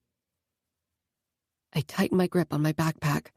I still had Fabiano's knife buried inside there somewhere, but I remembered how little it had helped me against Fabiano. Soto wasn't Fabiano. I'd never seen him fight, but I suspected he had more practice handling knives than I did. He moved closer. "Makes me wonder how you got so lucky. I'm sure Ramo would wonder about it as well. If I tell him." I reached inside my backpack and drew out the knife. He laughed. "Ever since the basement, I couldn't stop imagining how it would be to bury my cock in your pussy. It's a pity that Fabiano got the honor of handling you." "Don't come closer, or I'm going to—" "Kill me?" he leered. "Soto." Fabiano's voice sliced through the dim light of the back alley. I turned slowly. Fabiano was stalking toward us. dressed in a black shirt and black slacks, his tall form blended in with the darkness. Soto had his hand on the gun in the holster around his waist, his narrowed eyes on Fabiano. I saw her bring Boulder water before the fight, and then he loses. She's a waitress, Soto. She serves everyone drinks. She serves me water before my fights, too. Fabiano said condescendingly, as he positioned himself between Soto and me. She served you more than that, from what I hear. She bet money against him and he lost. Ramo won't believe it's a coincidence. Ramo will love that. Apparently you didn't do a good job of fucking some sense into her in the basement. This time I'll make sure Ramo lets me handle it. And he will, after your fuck up. You're probably right, Fabiano said slowly, eyes on me. I couldn't look away. His eyes were burning with emotion. He will let you handle her. He held his gun in his hand, but Soto couldn't see it. I didn't say anything. He put a silencer on the barrel with practiced ease. Heaven help me. I'd let him kill a man for me. Again. But this time, I could have stopped him. Fabiano held my gaze as if he waited for me to protest. I didn't. Then he whirled around and pulled the trigger. Soto's head was shoved backwards by the force, and then he tumbled to the ground. I stared at his unmoving form. I didn't feel anything, no regret, no relief, no triumph. Nothing. Fabiano dismantled the silencer from the gun and returned both to the holster around his chest. Then he walked up to me, took the knife from my shaking hands before touching a palm to my cheek. I looked up at him. You killed him. He killed one of Ramo's men, another camorrista, for me. I promised I'd protect you, and I will honor my promise no matter the price. The words hung between us. Leave. Go to my apartment, and wait there for me. Take a taxi. He held out his keys, and I took them without a word of protest. He released me, and I moved back slowly. What are you going to do? I'll handle this, he said, frowning at the dead body. I swallowed, turning on my heel and heading toward the main road to catch a cab. I had to trust in Fabiano to handle this, to get us out of the mess I'd caused. It felt strange entering his apartment without him. My body shook with adrenaline as I walked up the stairs to the bedroom. Fabiano had killed for me, and I had let him. I could have warned Soto. A word of warning was all it would have taken. But I had remained silent, and there was no guilt on my part. Why wasn't there any guilt? You're finally playing by their rules, Leona. That's why. I took a long, hot shower to calm my frayed nerves. When I returned to the bedroom, dressed in one of Fabiano's crisp white shirts, almost an hour had passed. I'd hoped Fabiano would be here by now. Worry twisted my stomach. What if something had gone wrong? What if someone had seen us and alerted Ramo? Dizzy with anxiety, I sank down on the bed. My eyes remained on the clock on the nightstand, watching 1 minute after the other pass, wondering why I needed Fabiano to return safely to me. Fabiano. Betrayal. I'd broken Omerta by killing a fellow camarista. For Leona. I considered my options as I stared down at Soto's body. I could, of course, make him disappear. Nobody would miss him, least of all his cowering wife. But Ramo might be reluctant to believe that Soto had deserted us. After all, the man had been loyal. Damn it, I muttered. Loyalty. Loyalty to the Camorra and to Ramo. That was what I'd sworn, an oath that meant everything to me, but protecting Leona made keeping my oath impossible. Ramo wouldn't give a fuck about Soto or that I'd killed him, but he would care about me going around killing made men without his direct orders. And then there was Boulder's miserable fight tonight. It was a big possibility that Ramo was suspicious about that as well.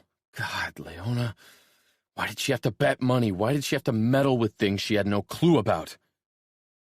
Because I'd backed her in a corner and cornered dogs tried to bite. Fuck. I could try to blame Boulder's failure on Soto. Tell Ramo he had drugged the man and that I had killed him because of it. But Soto had no interest in changing the outcome of the fight. He hadn't placed a bet. No, Camarista never did if they knew what was good for them. But Leona had, and Griffin would tell Ramo if he asked. I grabbed Soto and dragged him toward my car. The parking lot was deserted, but if I wasted more time standing around looking for a solution to the mess I was in, that might change. I put Soto's body in my trunk and drove off, out of the city and into the desert. I had a shovel in my trunk, next to the spare tire. When I found a promising spot, I parked the car, took the shovel from the trunk, and shoved it violently into the dry ground. It would take me hours to dig deep enough to hide the body, and all that hard work might be for nothing in the end. I was covered in dirt and sweat when I finally unlocked my apartment door with my spare key. It was quiet inside. I closed the door and headed for the liquor cabinet. I didn't bother with a glass. Instead, I took a long swig of whiskey from the bottle. The burn of the alcohol cleared the fog of exhaustion. Leona appeared at the top of the stairs, backlit by the soft glow from the bedroom. She was dressed in one of my shirts. She looked small in it, vulnerable. "Fabiano, is that you?" she asked hesitantly.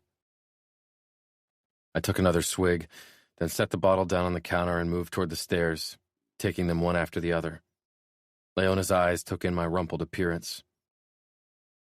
"I was worried," she said as I stopped 2 steps below her, putting us on eye level.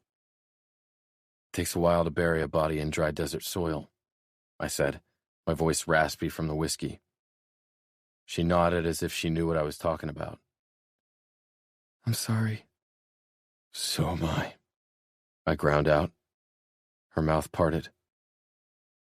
"You are?"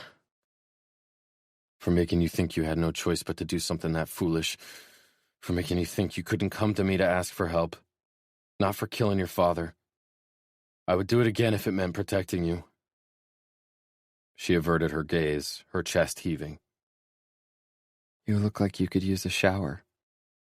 I smiled wryly. I could use a lot of things right now. She tilted her head toward me, searching my eyes, but she didn't say anything. I walked past her into the bedroom and continued into the bathroom. I got out of my clothes. They were covered in dust and Soto's blood. I'd have to burn them tomorrow. Not that it would matter. I stepped into the shower. Leona stood in the doorway, watching me. I kept my eyes on her as hot water rained down on me. I liked the sight of her in my shirt, but I would have preferred her naked. Tonight, everything had changed. I had made a choice, and I had chosen Leona, over the Camorra, over Ramo. What had happened in the basement was something Ramo had been able to overlook, but today, me killing one of his men to protect a woman? No. That was something he'd never forgive or comprehend. Ramo wasn't the forgiving type. I wouldn't forgive me if I were him. I shut the water off. Leona picked up a towel and handed it to me. Her eyes moved down my body and back up to my face. I wanted her. I needed some small sign that I had chosen right. Fuck. I dried myself off half-heartedly and let the towel drop to the ground. Leona didn't move as I advanced on her, gripped her hips and lowered my mouth to hers for a hard kiss. My fingers tightened on her waist when she kissed me back. I began guiding her backwards, out of the bathroom and toward my bed. She didn't resist. Her legs hit the bed frame, and she fell backwards.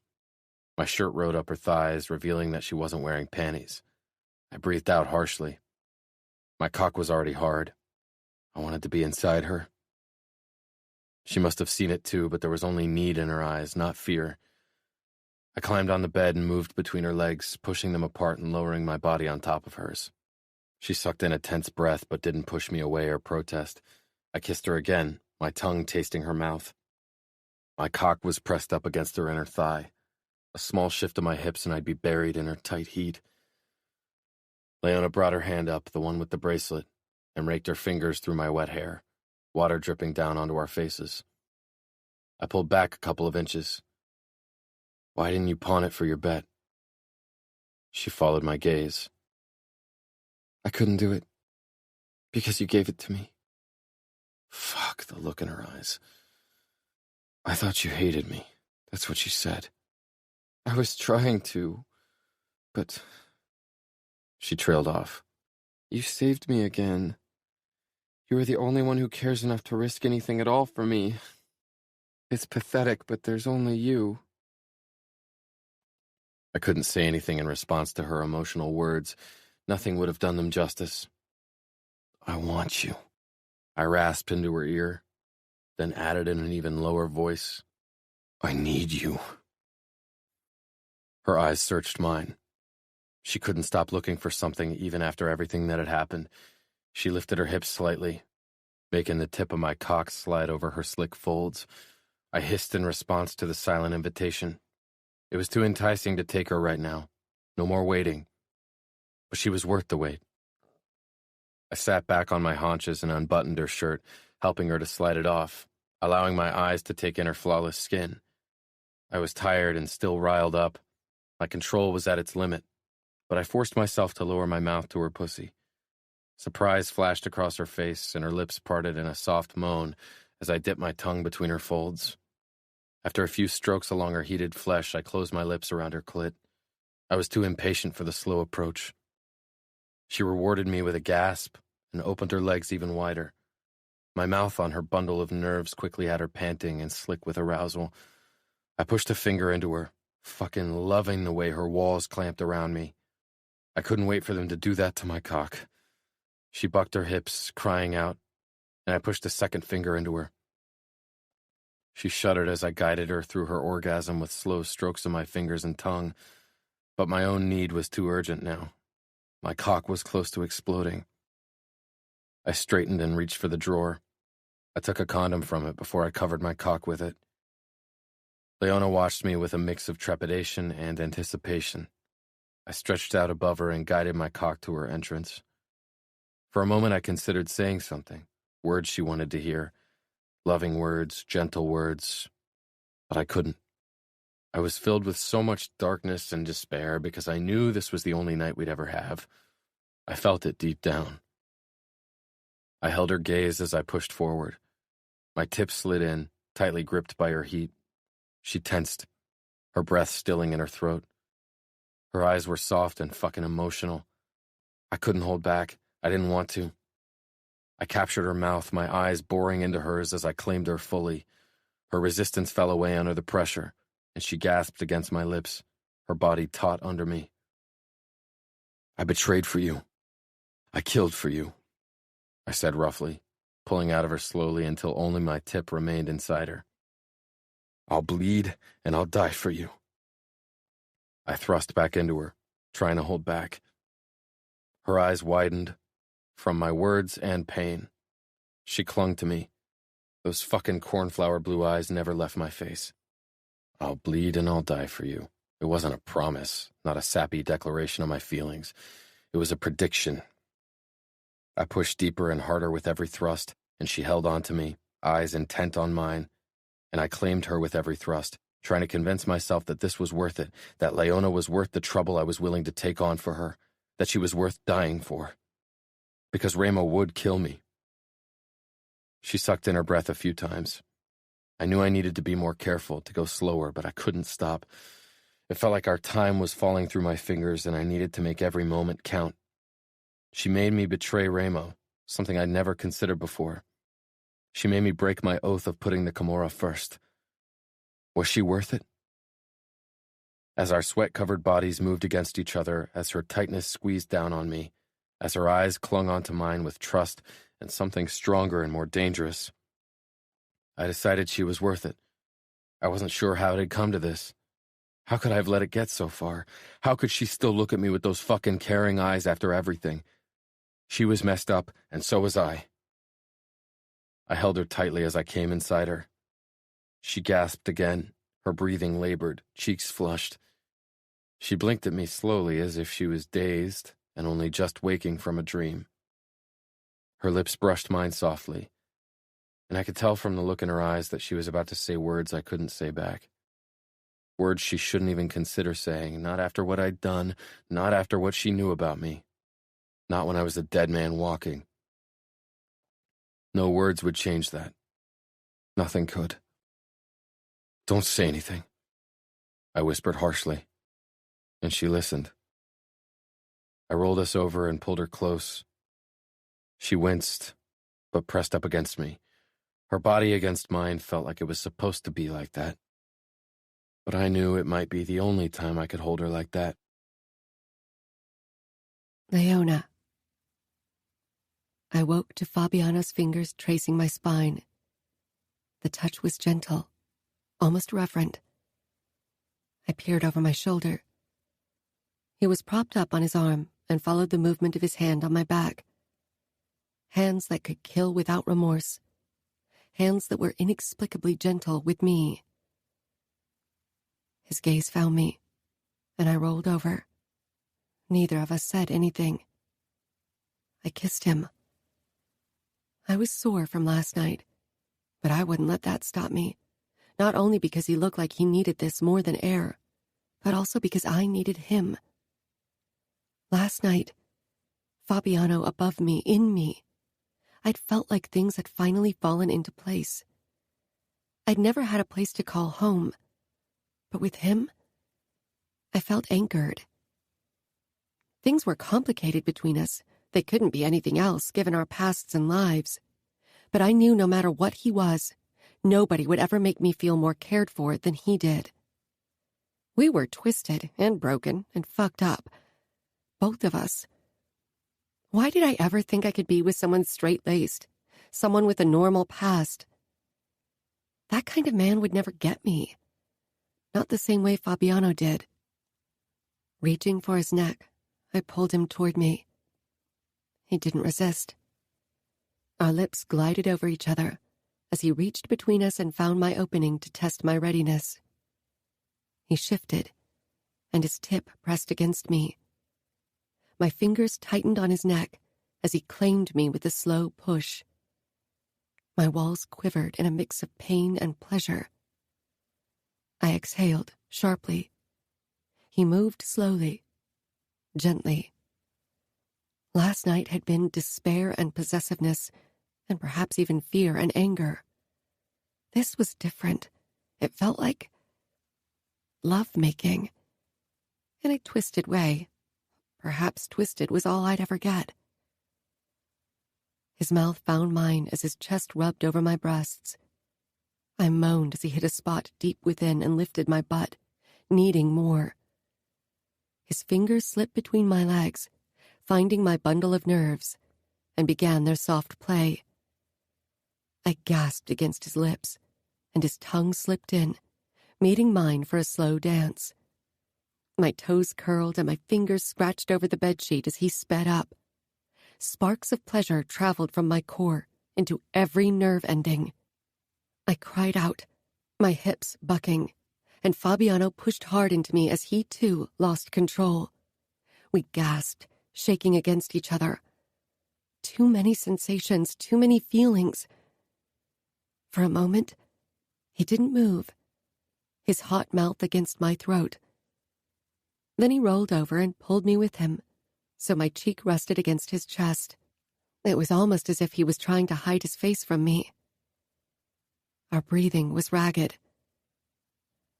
"My sister gave it to me," he said.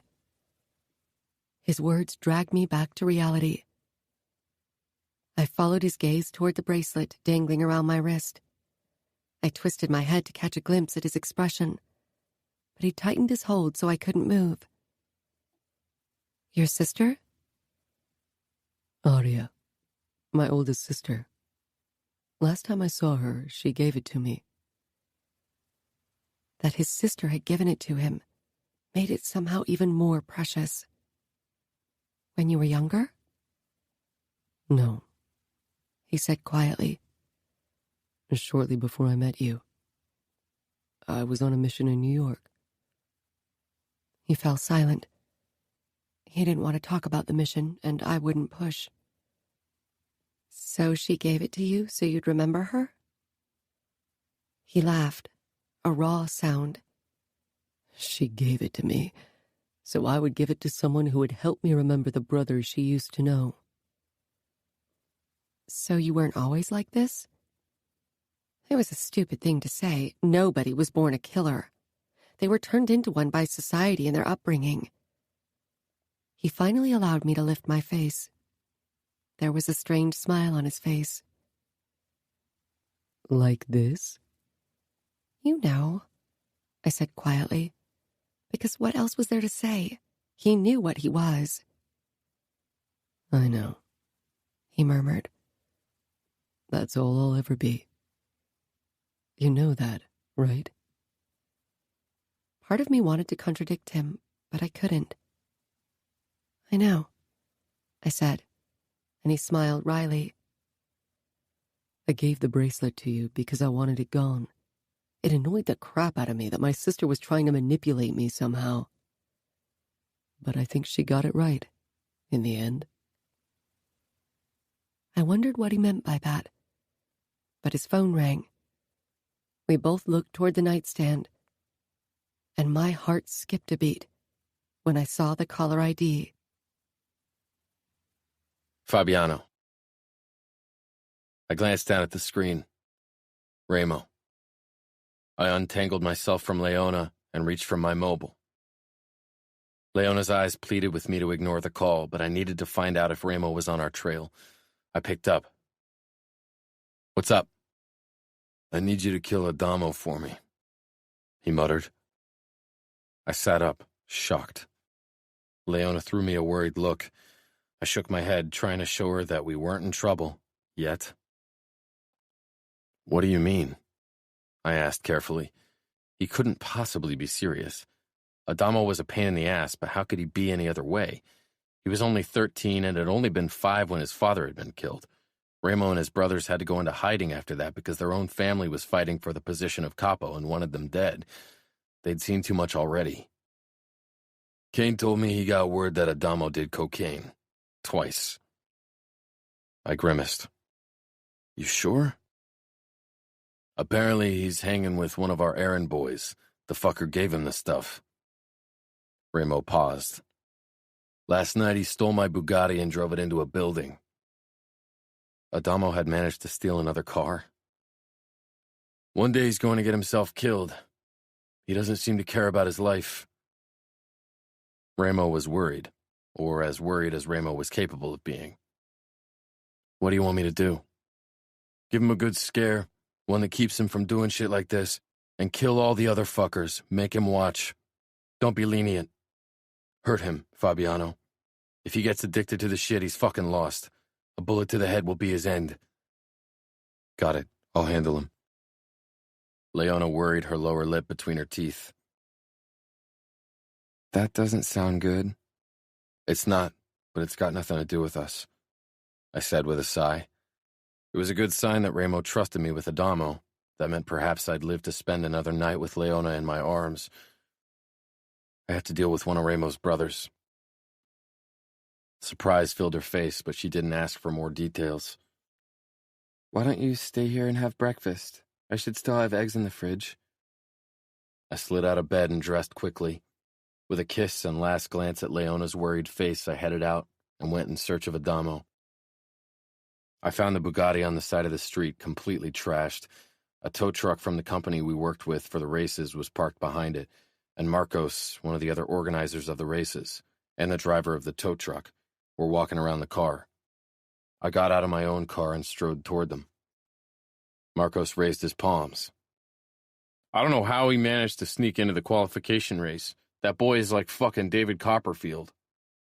Where is he? I asked. He shrugged. He went off with 2 guys, that Rodriguez kid and the Pruitt kid, the one that sells snuff around here. I asked around until I finally found one of our dealers who knew where Pruitt spent his days. It was an abandoned repair shop. I peered through the half-open gate. Adamo and the two older boys were gathered around the hood of an old red Chevy. Adamo's long hair was matted to his head with blood, and yet he was laughing at something Pruitt said. The fucker shoved a piece of mirror with white powder on it over to Adamo, who looked fucking eager to get his nose down to business. Best nose candy, I'll tell you, Pruitt said as he leaned down to sniff his own stuff. I slid in. Adamo was the first to see me, and he opened his mouth for a warning. I gripped the back of Pruitt's head and shoved it down hard, smashing his face into the hood. Enjoy your nose candy, I growled as I ripped his head back. Blood was shooting out of his nose, and his face was covered in it, and cocaine. His wide, dazed eyes settled on my face.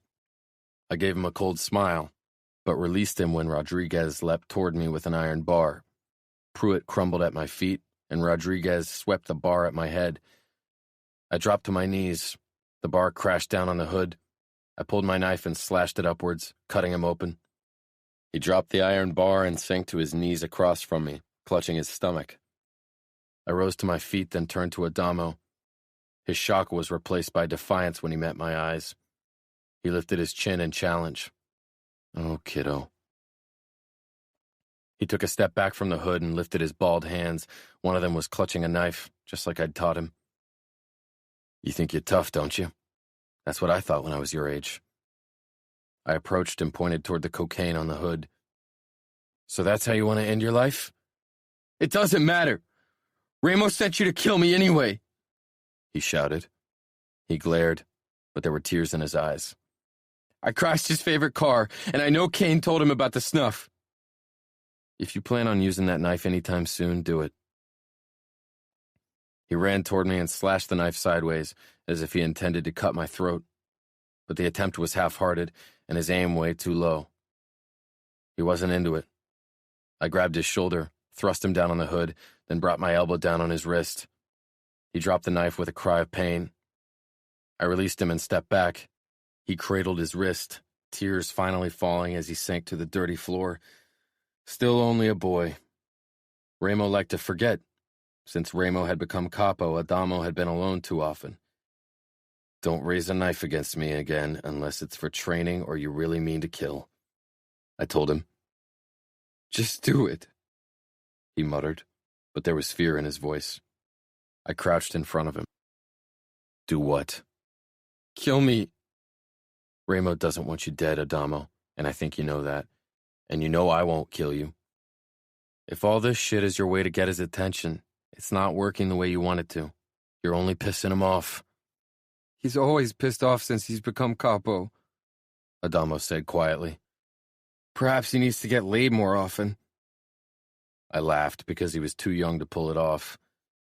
You're the one who needs to get laid, but if you keep this shit up, you'll die a virgin. He flushed and looked away. I'm sure Ramo can ask a few pretty girls to take care of it for you. No, he said fiercely. I don't like those girls. I straightened and held out my hand for him to take. Easy, Tiger. He took my hand after a moment of hesitation, and I pulled him to his feet. He moaned in pain and cradled his wrist again.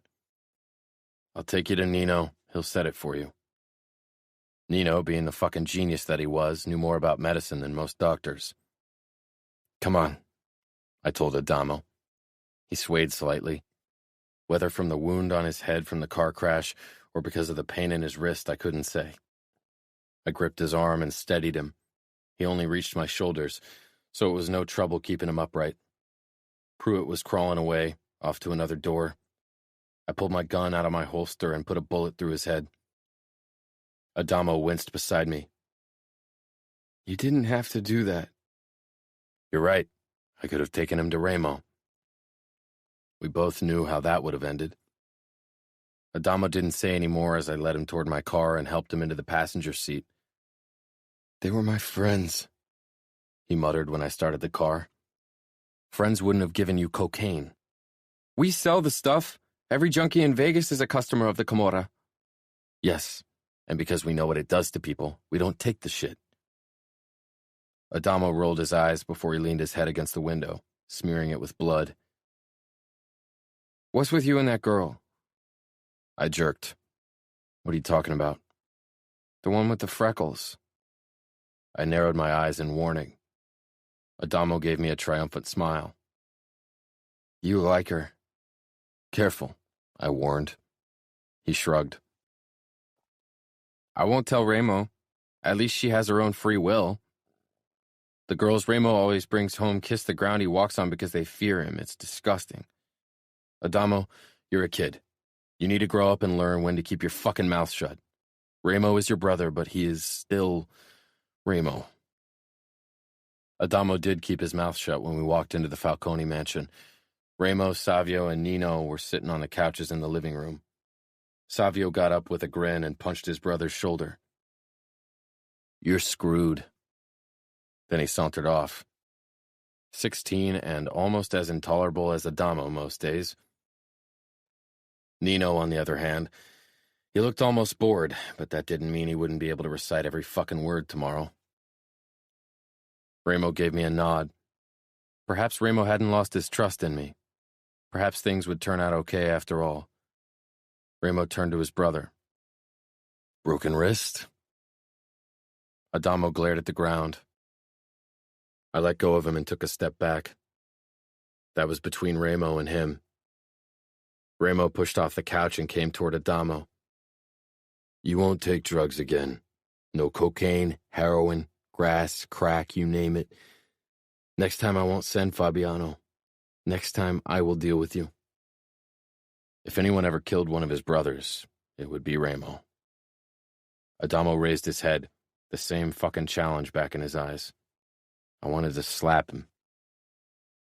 Like you dealt with our mother? Ramo's face hardened. Nino slowly rose from the couch. You shouldn't speak of things you don't understand. Because nobody explains them to me. Adamo hissed. I'm sick of you treating me like a stupid child. Nino positioned himself between Adamo and Ramo, who still hadn't said anything. Then stop acting like one. He gripped Adamo's arm and pulled him along. Let me treat your wounds. Ramo hadn't moved yet. His eyes were like black hellfire. Great. And I was left to deal with him like that. Set up a fight for me, tonight. Someone who can hold his own against me. The only people who could hold their own against him were Nino and me. Savio was on his way to getting there. Ramo's eyes settled on me, and for a moment I was certain he'd ask me to fight him. We hadn't ever fought in an official match, for good reason. There were no ties in the fighting cage. One of us would have to give up. Or better, too. Alert Griffin. He should hurry with the bets. I sighed, but it was no use arguing with Ramo when he was in a mood like that. Perhaps this would distract him for a while. The longer it took for him to notice that Soto had disappeared, the better. I was about to set everything up when Ramo's voice made me stop. Fabiano, have you seen Soto recently? I can't contact him and nobody seems to know where he is. I forced my expression into one of mild curiosity. Perhaps one of his clients gave him trouble today? Perhaps, he said quietly, but his eyes said something else. Chapter 23. Leona. I had considered calling in sick at the bar and staying at Fabiano's apartment, snuggled in the soft blankets that smelled of him, of us. But eventually the worrying in my head got too loud. I needed to distract myself. And it worked. The bar was busy.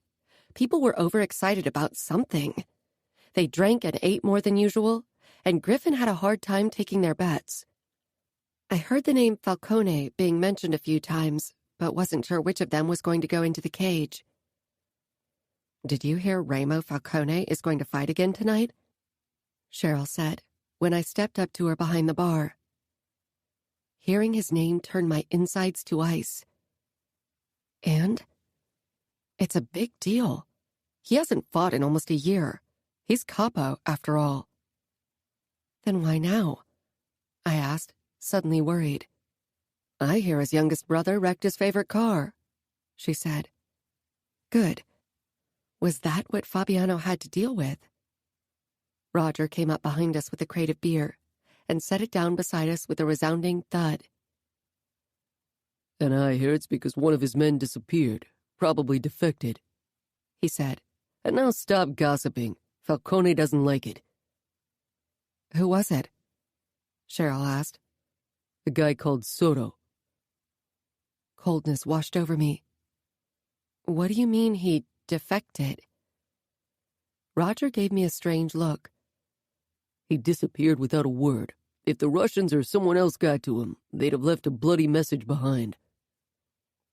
He went past us toward Griffin and two fighters already dressed in shorts. I had seen them in the cage in the last few days. Both of them had won their fights. "You look pale. What's wrong?" "You should be used to all this. It's daily business around here." I nodded distractedly. "When one speaks of the devil," Cheryl whispered. I followed her gaze toward the entrance. Falcone and Fabiano had entered the room. My eyes found Fabiano's. His were fierce and worried. I clutched the edges of the counter. I'd come to Las Vegas for a better life, for a future away from the misery that was my mother's existence, away from the darkness that was her constant companion. And now I was caught up in something far darker than anything I ever knew existed. Ramo's eyes wandered from Fabiano to me, and something cold and frightened curled up in the pit of my stomach. If he found out that Fabiano had killed one of his men because of me, he'd not only end Fabiano's life, but also mine. And it wouldn't be quick. Ramo finally averted his eyes from me, and I could breathe again. I quickly turned around and busied myself sorting the clean glasses Cheryl had brought in from the kitchen. I kept my head down as I served beer to customers. I didn't want to risk catching Fabiano's eyes again. Griffin climbed up on the platform of the cage, and I stopped what I was doing. He had never done that before. He raised his hands to quiet the crowd. "Deathmatch," he announced simply, and a hush went through the crowd, followed by thunderous applause. "What does that mean?" I whispered. Cheryl gave me a pointed look. "It's going to be ugly, chick." Fabiano leaned against the side of a booth where two of the Falcone brothers sat. He hadn't looked my way since he'd first come in with Ramo. It was probably better that way. Deep down, I wished he'd give me a small signal of reassurance, even if it was only for show. When Ramo stalked toward the cage, a lump formed in my throat. This was going to get ugly, just like Cheryl had said. Ramo's fight outmatched all the previous fights in its brutality. Ramo was out to hurt, to break, to kill. This wasn't about winning. This was madness and cruelty and bloodlust. He faced two opponents, but the first was dead within 2 minutes. Falcone broke his neck with a hard kick. After that, he was more careful.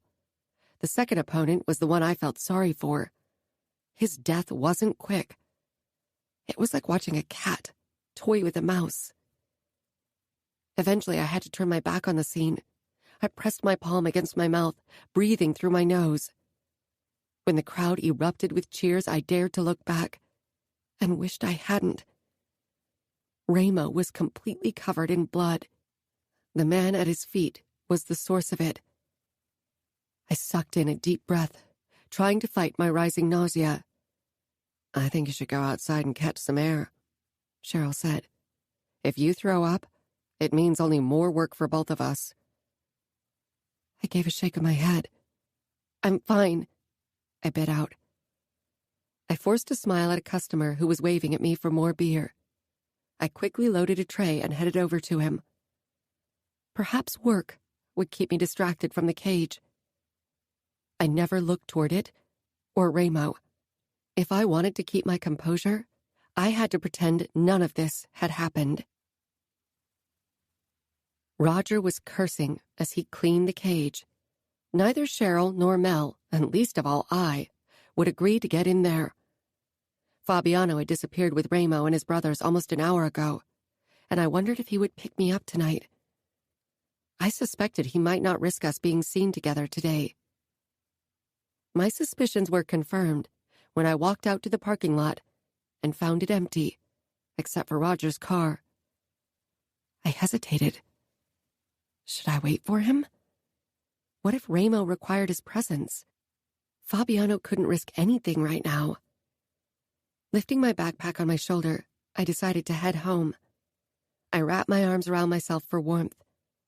I wasn't sure if my teeth were chattering because I was cold or because of what I had witnessed. I still had the money I won from my bet against Boulder in the backpack. I hadn't found time to give it to my mother yet. I wanted to get rid of the money as quickly as possible. A new wave of panic washed over me. We needed to leave Las Vegas before Ramo found out. And when did I become a we? When I watched Fabiano commit the ultimate sin for me? He'd done it before, but this time I let him. The familiar purr of an engine caught my attention. I stopped and turned to see Fabiano's Mercedes driving down the street toward me. Of course, he would make sure I was safe. I got in when he stopped beside me. He hit the gas and did a U-turn, taking us back to his apartment. After what had happened in the last 24 hours, it was difficult to form the right words, or any words, really. Fabiano didn't speak, either. He was tense, his fingers clutching the wheel, eyes glaring out into the darkness. Does he know? Is that why he went berserk today? That wasn't Ramo going berserk. Trust me. That was him trying not to go berserk. So much blood, and the sick excitement in Ramo's eyes when he broke the neck of the first man. And then what came after? If that wasn't going berserk, I didn't know what was. Fabiano? I began, but he shook his head. At home. I need to think. I gave him space and quiet, even if my own mind was whirring so loudly with thoughts I couldn't believe he didn't hear it. He didn't say anything, but he took my hand as he led me toward his apartment. I squeezed to show him that I wasn't going to break, that I could handle things. The moment the door closed, he cut my cheeks and kissed me. He pulled back after a moment. You should leave Las Vegas. Fabiano. What? You stopped me from leaving not too long ago, she said incredulously, stepping away from me. I was equally surprised by my words. I didn't want Leona to leave. I didn't want to lose her. But if she stayed, I would lose her. I know, but things are different now. I can't protect you if Ramo finds out about Soto. What about you? Don't tell me he'll forgive you. I shook my head. He won't. Forgiveness? No, that wasn't something Ramo ever dished out. Leona squeezed my hand again as if I was the one in need of comforting. I couldn't remember the last time someone had tried to comfort me. Then come with me. We can leave Las Vegas together. I glanced down at my tattoo, at the words that still filled me with pride when I read them. I took an oath. Leona shook her head in disbelief. You took an oath for a man who will kill you. Yes, because I broke my oath by killing a fellow camarista. I can hardly blame Ramo for that. She shook her head again, only harder. Fabiano, please, can't we just go to New York where your sister lives? She will take you in, won't she? Arya would take me in, but Luca, he would put a bullet in my head, as he should. Perhaps she's stupid like that, because she still thinks I can return to being the brother she knew. But I'm not him anymore, and I don't want to be. That boy had wanted to please his father, so he'd deign him worthy enough to inherit his rank. I had learned to fight for it. She'll learn to accept the person you are now. I doubt it. Why? I do. Her eyes had become soft, and something in my chest tightened. Sometimes you actually remind me of Arya with your stubborn insistence of taking care of your mother, even if she doesn't deserve it. That's because I love her. I can't help it. Then maybe love isn't the right choice for you. She regarded me with a strange expression, one I couldn't place. Yes, very likely. My mother always loved the wrong people and things. I guess I got that from her.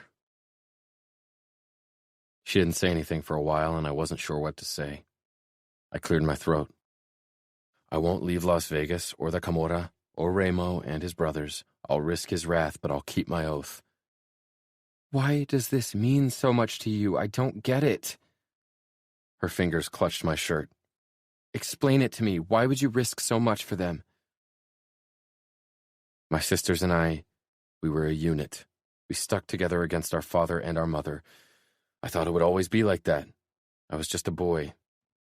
Then, one after the other left, until I was left in a huge house with my choleric father and his child bride. They thought I could handle myself, but back then I was still weak, and when my father decided he didn't need me anymore, I was lost.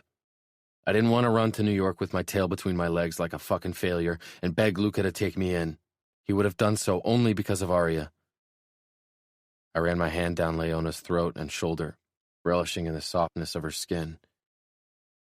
I could tell she was trying to follow my words, but for her, my world, the Mafia, was foreign. If you didn't grow up like me or my sisters, you wouldn't understand exactly what it meant to be born into our world. I would have died without Remo. I was incapable of taking care of myself, of fighting, of pretty much anything. But Remo knew how to survive, and he taught me. He took me in like I was another one of his brothers. Remo is a cruel fucker, but over all the years he fought to claim Las Vegas, and in the years that followed, he kept his brothers close. They were more of a burden than help in the beginning, especially Savio and Adamo, who were too young. He could have controlled Las Vegas sooner, but he stayed in hiding to keep them safe. He protected them and me. I don't always know what's going on in his twisted mind, but he's loyal and a good brother. I could tell that she didn't believe it, and from what she'd seen of Remo, her disbelief was understandable.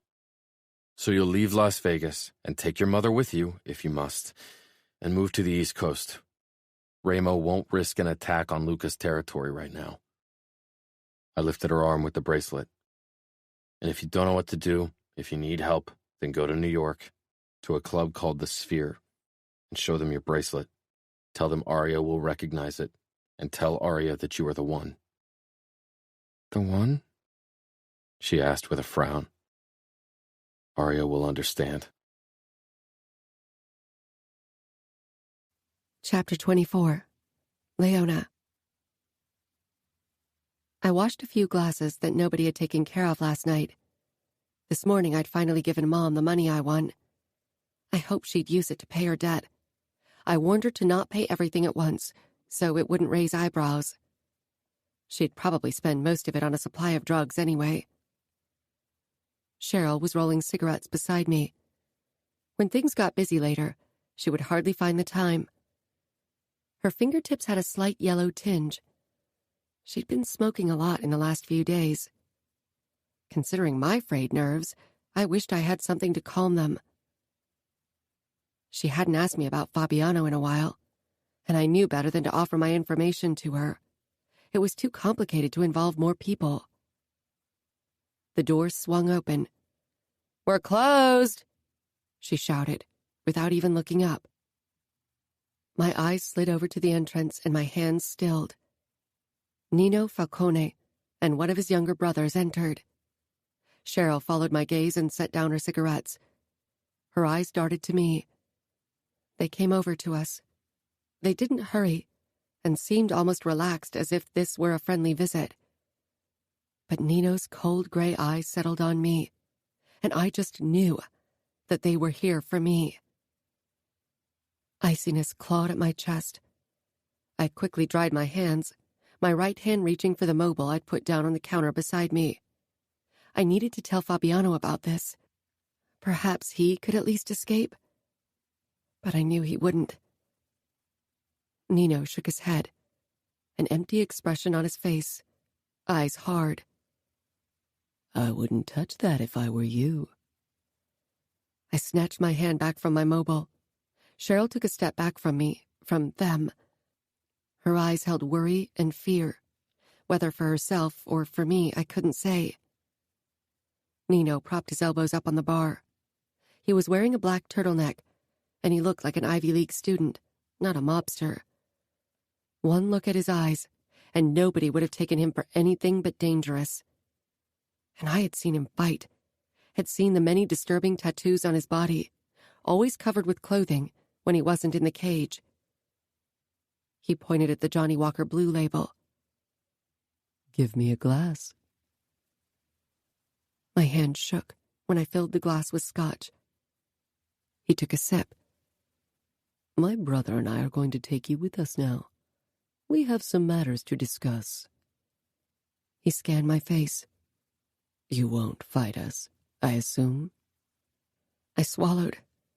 The younger brother came around. He was still a teenager, definitely a couple of years younger than me, but there was no sign of boyish innocence on his face. He didn't touch me as he stopped beside me. Cheryl's eyes filled with pity. I gave her a small smile and nodded at Nino in agreement. There was no other option. Fighting them would have been ridiculous. I heard Fabiano talk about their fighting skills. I'd seen Nino in the cage with my own eyes. They would have me on the ground in a heartbeat, and unlike Fabiano, they wouldn't take care not to hurt me. Quite the contrary. I grabbed my backpack and mobile. Savio, Nino said simply. Savio held out his hands, and I gave my belongings up without resistance. Then he jerked his head. I walked ahead of him, even if having him at my back raised the little hairs on my neck. Nino appeared at my side. Neither of us spoke as they led me outside toward their car, a black Mercedes SUV. Savio opened the back door, and I got in. They sat in the front, not bothering to tie me up. There was no running. Nino sat behind the steering wheel, and we drove off. My hand shook badly as I curled my fingers around my knees in an attempt to calm myself. This didn't mean we were in trouble. Perhaps something else was up. But I couldn't come up with an explanation that set my mind at ease. I caught Savio watching me through the rearview mirror on occasion, while his older brother was completely focused on the road. The drive passed in utter silence. Eventually, a high wall came into view, and we drove through the gates and up the driveway toward a mansion. It was a beautiful, sprawling estate, white and regal. The Falcone brothers got out. A moment later, Nino held open my door. I hopped out of the car, glad my legs managed to hold me up despite their shaking. "Where's Fabiano?" I asked, trying to mask my fear and failing on a grand scale. Nino nodded toward the entrance, ignoring my question. Or perhaps answering it. I wasn't sure. Together, we walked into the beautiful house. They led me into another wing, and then into a large room with a pool table and a boxing ring. In it, Ramo was kicking and punching a heavy bag. He wasn't wearing a shirt, and for some reason that sight, more than anything else, sent a wave of terror through my body. His upper body was covered in scars, most of them not as faded as the one on his face, and like Fabiano, he was all muscle. A tattoo of a kneeling angel with broken wings covered his back. I'd never seen it up close. He jumped over the rope and landed gracefully on the other side, his eyes never leaving me as he approached me.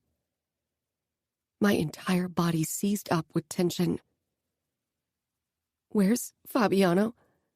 I asked again, hating how shaky my voice came out. He tilted his head to the side. He'll be here soon. Don't worry. His words weren't meant to be consoling. The menace in them prevented that. Fabiano. I stared down at Ramo's text. Come over. Nothing more.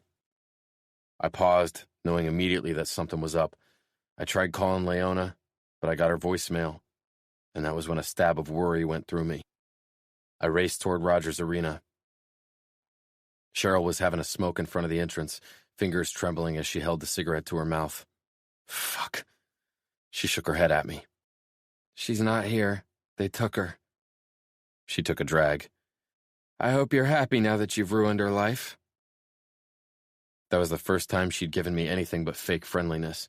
I had no time to waste on a reply. Instead, I slipped back inside my car and raced off. Would Ramo do the honors himself, or would he ask Nino to put a bullet in my head? That was assuming he'd allow me the privilege of dying a quick death at all, which I doubted. And what about Leona? I could handle his torture, but Leona? What if he hurt her in front of me and made me watch her die? My hands clawed at the steering wheel. I pulled up in Ramo's driveway and jumped out of the car, not bothering to close the door. A few of Ramo's soldiers watched me like the dead man that I was.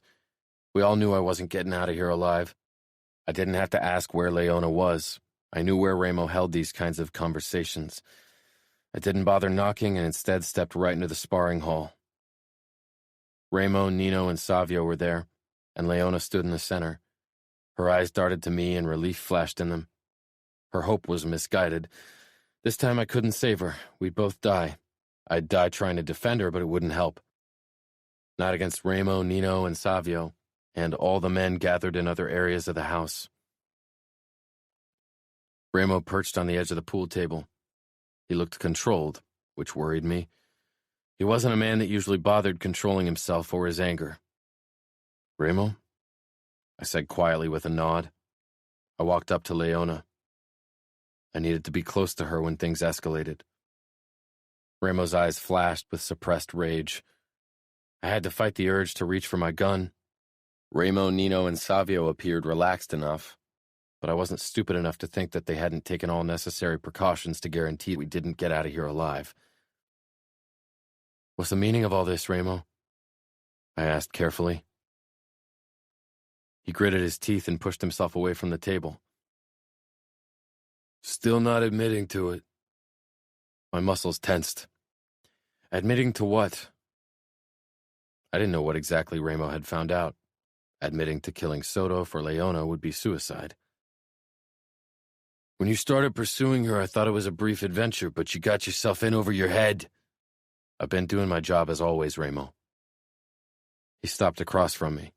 Too close. I don't recall asking you to kill Soto. There it was, the thing that sealed our fate. I considered pretending that I didn't know what he was talking about, but that would have made things worse. I pushed Leona a step back so my body shielded her completely. Ramo saw. All this because of that girl. He snarled. You betrayed me for the daughter of a cheap crack whore and a gambling addict. After everything I've done for you, you stabbed me in the back. I held Leona's hand in a crushing grip, shielding her with my body, even if it drove Ramo into madness. My eyes did a quick scan of the room. Ramo alone was a dangerous opponent, but I would have tried my luck. With his two brothers in the room with us, I stood no chance. Nino, too, was impossible to beat. I would still fight them, but it was only postponing the inevitable. I allowed myself a glance down at Leona, who was watching me with trust in her eyes. She thought I could get us out. Slowly, fear replaced her trust. I squeezed her hand once. She rewarded me with a shaky smile, and I released her hand. I needed both hands if I wanted to stand the slightest chance at all. I considered denying that I had killed Soto, but while I could withstand torture, Leona wouldn't be able to keep our secret if Ramo or Nino turned their special talents on her. I never meant to betray you, and I never did. Soto was a rat. He wasn't a good soldier. It's not your place to decide who is a good soldier. I am Capo, and I decide who lives and dies, he said in his quietest voice. Ramo was never quiet like that. He wasn't just furious. He was fucking crushed, because I'd betrayed him, and that was so much worse to him. I shouldn't have. I have always been a good soldier, and I will always be your loyal soldier if you let me. Are you asking for forgiveness? For mercy? He laughed. I smiled coldly. No, I won't. Leona looked at me like I'd lost my mind, but she didn't know Ramo. I'd seen him laugh into the faces of the begging and dying for years and knew he didn't have a heart to melt. Do with me whatever you want, but as a favor for years of loyal service, I ask you to let Leona go. Ramo laughed again. From the way his eyes wandered over Leona, he was probably already thinking about all the things he could do to her. Raw protectiveness crushed me. Let me fight for her life. I'll fight as many men as you want. Ramo walked toward me. I fought the urge to pull a weapon. He stopped right in front of me. Our eyes locked. Years of loyalty, of brotherhood, passed in that one moment, and deep regret settled in my bones. You will fight me to the death, Ramo said. I stared at him uncomprehendingly. Since my sisters had left, since my mother had died and my father had wanted me dead, he was the only family I had. He and his brothers. Fuck, we'd spent every day together for the last 5 years. Had bled together, laughed together, killed together. I'd sworn loyalty to him. I would have put my life down for him. I turned my gaze to Leona, who was watching me and Ramo with her innocent doe eyes. For her, I would kill him. I would kill them all. If you win, she will be free, Ramo said to Nino, who would become capo if Ramo died. And you, Fabiano, will put your life down without another fight. I will.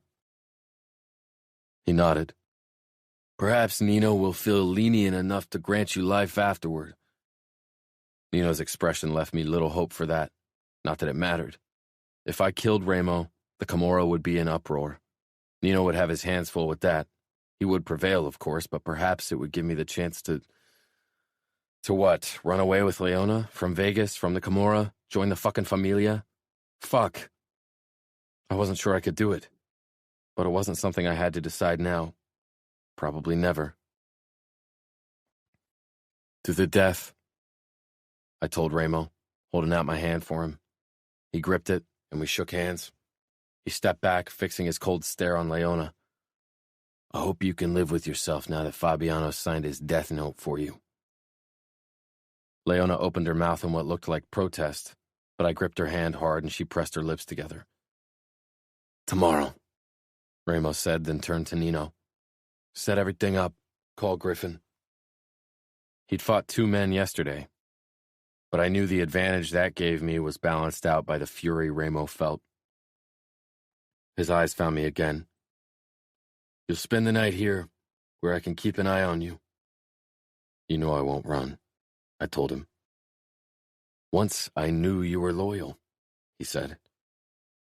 He nodded at Nino and Savio, and they led Leona and me toward a panic room without windows and locked the door. Leona gripped my shirt.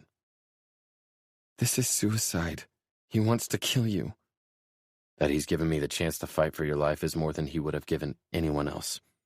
That he fights me himself is the greatest proof of respect I can think of. She didn't look like she understood. I didn't expect her to. You will win, right? You are the best. I've never won against Ramo. Leona's eyes grew wide. Never? I pulled her against me, my hand slipping under her shirt. I brushed my nose along her throat. Never. Her hands tightened on my shirt, then she slid under the fabric, her fingers raking over my skin. Her need met my own as we tore and tugged at each other's clothes until we were finally naked. I tried to memorize every inch of her body, her smell, her softness, her moans. Later, when we lay in each other's arms, I murmured, I don't mind dying for you. Don't, she whispered. Don't say that, you won't die. I kissed the top of her head. Love only gets you killed. That's what my father used to say. I suppose he got one thing right. Leona held her breath and raised her head. One look at her cornflower blue eyes and I knew she was worth it. Did you just sleep? I said softly. Chapter 25. Fabiano. You're lucky my brother does this for you, Nino said, I'd have cut your throat. He said it in a clinical voice. For him, this was about logic and pragmatism. For Ramo, this was personal. For Ramo, I was like a brother, and I had gone against him. Nino moved across the room to his brothers. Every last seat was occupied. Even more spectators stood against the walls, eyes eager for the fight of a lifetime. Leona wrung her hands beside me, eyes sliding from me to Ramo, who was surrounded by his 3 brothers. Even Adamo would be watching the fight for once. They knew it might be their last chance to say goodbye to him. The excitement of the crowd slowly crept into my bones. The thrill of the fight took hold of me. Ramo looked at me. Tonight, we'd both die. We knew it. Every other outcome would be a miracle. Leona was reluctant to let me go when Griffin called my name. Before I loosened her grip, I kissed her in front of everyone, because it didn't matter anymore. I pulled back and climbed into the cage where Ramo was already waiting for me. Griffin was saying something to the crowd or to us. I wasn't sure. Ramo approached and only stopped when his chest almost touched mine. I loved you like a brother. Tonight is where it all ends. He held out his hand. I wasn't sure if Ramo could love. Before Leona, I was sure I wasn't capable of it either. I gripped his forearm, my palm covering the tattoo on his forearm, and he mirrored the gesture. Then we let go and took a few steps back. Griffin climbed out of the cage and locked the door before he shouted, "To the death!" The bar erupted with applause, but it all faded to the background. This was about Ramo and me. I charged forward and so did he. After that, our world narrowed to this fight, to this moment. Ramo was fast and angry. He landed a few good hits before my fist collided with his abdomen. There was blood in my mouth and my right side ached fiercely, but I ignored both, focusing on Ramo, on his heaving chest, his narrowed eyes. He lunged and I tried to duck, but then he was upon me. We fell to the floor, his forearm pressed against my throat. Ramo tightened his hold until stars danced in front of my eyes. "Do you still think she's worth it?" he muttered into my ear. I sought Leona's fear-stricken face in the crowd. "Yes," I gritted out. Never had anything been more worth dying for. Leona. Fabiano's face was turning increasingly red in Ramo's chokehold. I couldn't breathe. The crowd around me cheered like madmen, as if this wasn't about life or death. For them, it was pure entertainment, something to distract them from their miserable lives. Fabiano's blue eyes fixed on me, fierce and determined. I tried to give him strength with my expression, even though I'd never felt more helpless and desperate in my life. The man I loved was fighting for both our lives. Love. When had it happened? I wasn't sure. It had crept up on me. I hadn't even told him outright. Perhaps I'd never get the chance to tell him. And even if he won, Nino might still end his life. Suddenly, Fabiano arched his back and thrust his elbow into Ramo's side. But Ramo didn't budge. Fabiano bowed forward as much as Ramo's hold allowed, and then he thrust his head back with full force, crashing against Ramo's face. The crowd exploded with cheers and yells. And suddenly, Fabiano wound himself out of Ramo's grip and staggered to his feet before aiming a kick at Ramo, hitting him square in the ribs. Ramo jerked, but quickly rolled away and pushed to his own feet. They faced off again. They were circling each other, both covered in blood from head to toe, littered with bruises and cuts. Two predators, waiting for a flicker of weakness. "Perhaps now you realize what you've done," Nino said from close behind me. I jumped and took a step away from him. I didn't take my eyes off the fight. What had I done? I'd allowed myself to get close to a man who should have been out of reach. I had proven that I was more like my mother than I'd wanted to admit. But I didn't regret it, and I wouldn't allow Nino Falcone to scare me. I was past that point. Ramo landed 3 hard punches against Fabiano's stomach before he got hit in the face. And then they were kicking and punching so fast I lost count. They thrust each other to the ground, got up, threw more punches and kicks. Fabiano's face wasn't even recognizable anymore, from all the blood covering it. But neither was Ramo's. I shivered. I lost track of time as their fighting grew more erratic and less cautious. There was no holding back. Even to someone who wasn't in on the rules, it would have been clear that these 2 men were fighting for their life. Ramo grabbed Fabiano and thrust him full force into the side of the cage. Fabiano bounced off and fell to his knees, aghast, and took a step forward. Ramo gripped Fabiano's head, but somehow Fabiano managed to push off the ground and thrust his knee into Ramo's groin. Both of them toppled to the mat, panting and spitting blood. For a split second, Fabiano allowed himself another look at me. Why did it feel like he was saying goodbye? I started toward the cage, needing to stop this madness. Nino stepped in my way, tall and cold. You stay where you are, unless you want to die. How can you watch your brother die? I asked incredulously.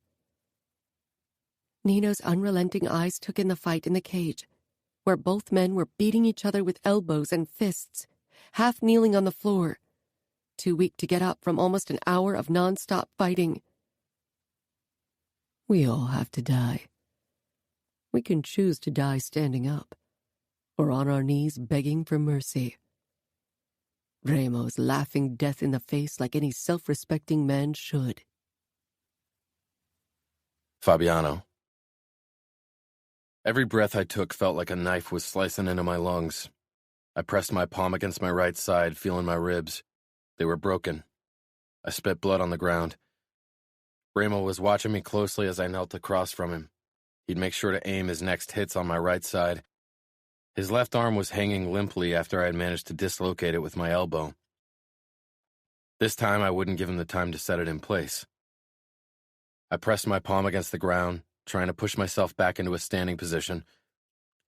The floor was slippery with blood. The room shook with roars and clapping when both Ramo and I had managed to get to our feet, swaying.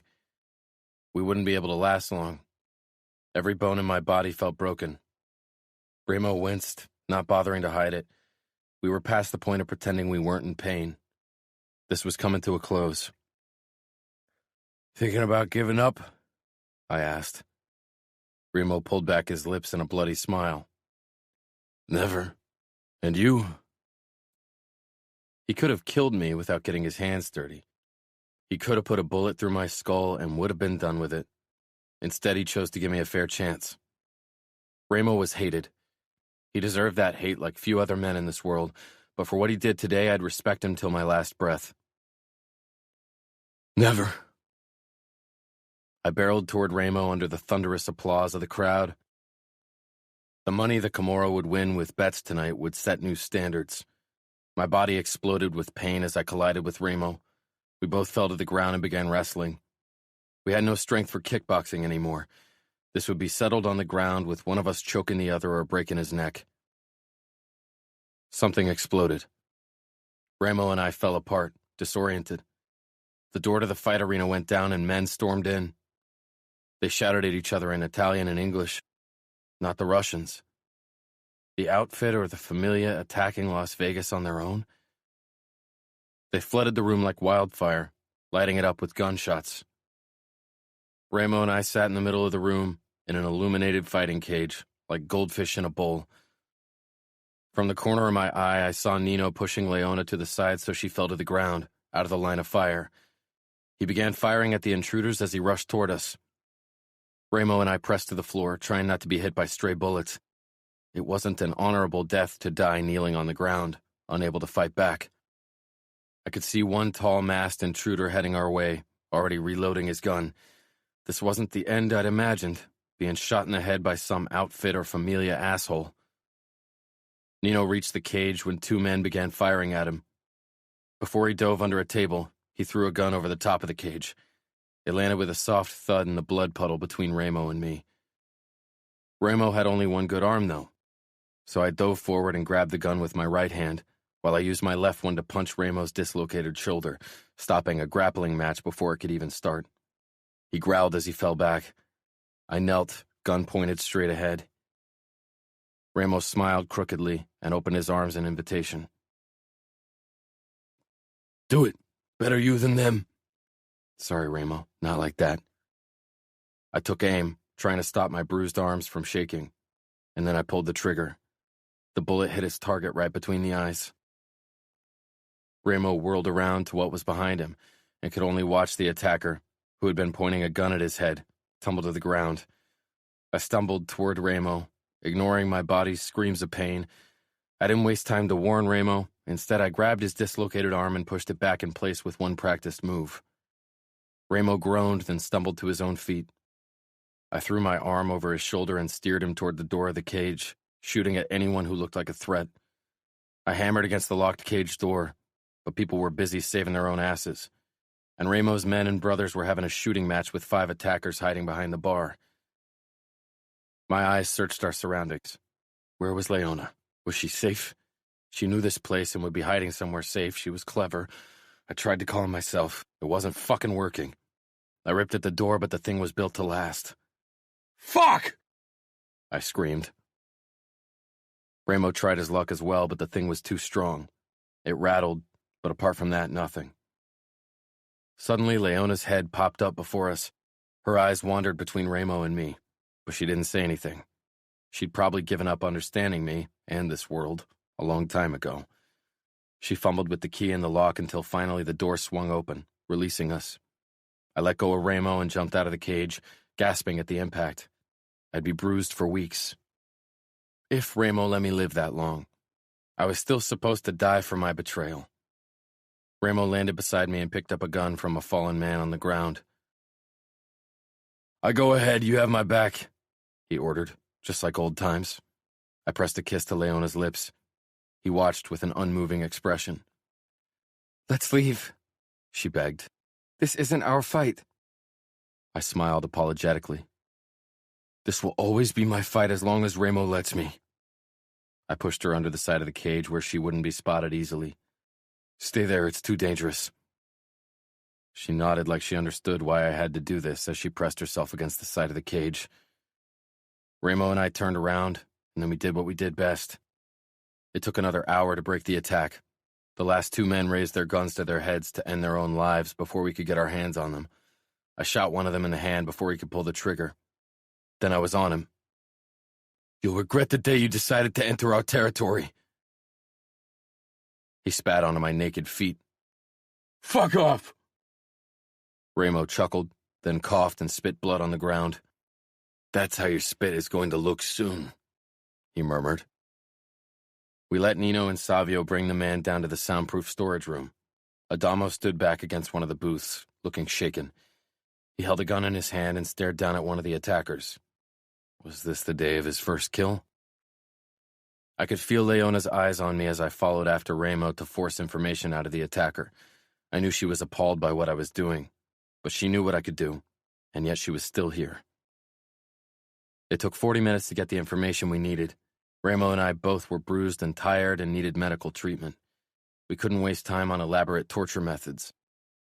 Luckily, Nino did most of the work. The man was lying on the ground, wheezing.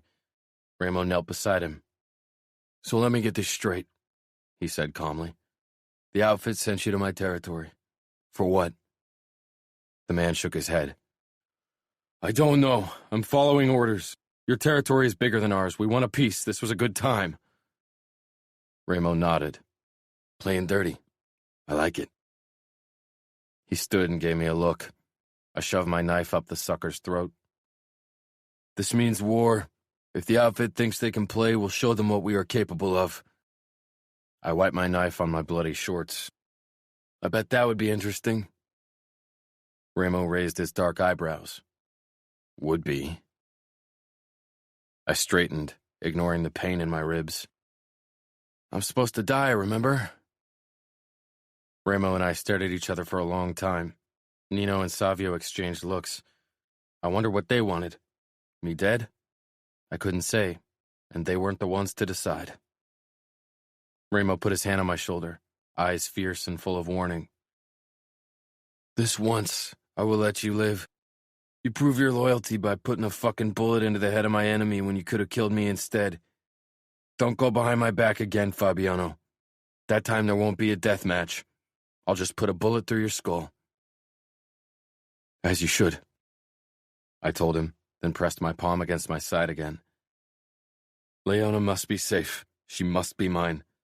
I want her at my side. I want to spend my life with her. If that's what you want. I nodded. She's seen me at my worst and she's still here. Ramo waved a hand at me. He couldn't comprehend. She's yours, no worries. Now go to her and get a nice long blowjob as a reward for your troubles. I rolled my eyes and dragged myself up the staircase. I doubted I'd get it up today. Every part of my body was aching, but I was willing to give it a try. The moment I stepped back into the bar, Leona hopped off the bar stool and rushed toward me, throwing her arms around my waist. I gasped from the stab of pain in my ribs, my shoulder, my entire body.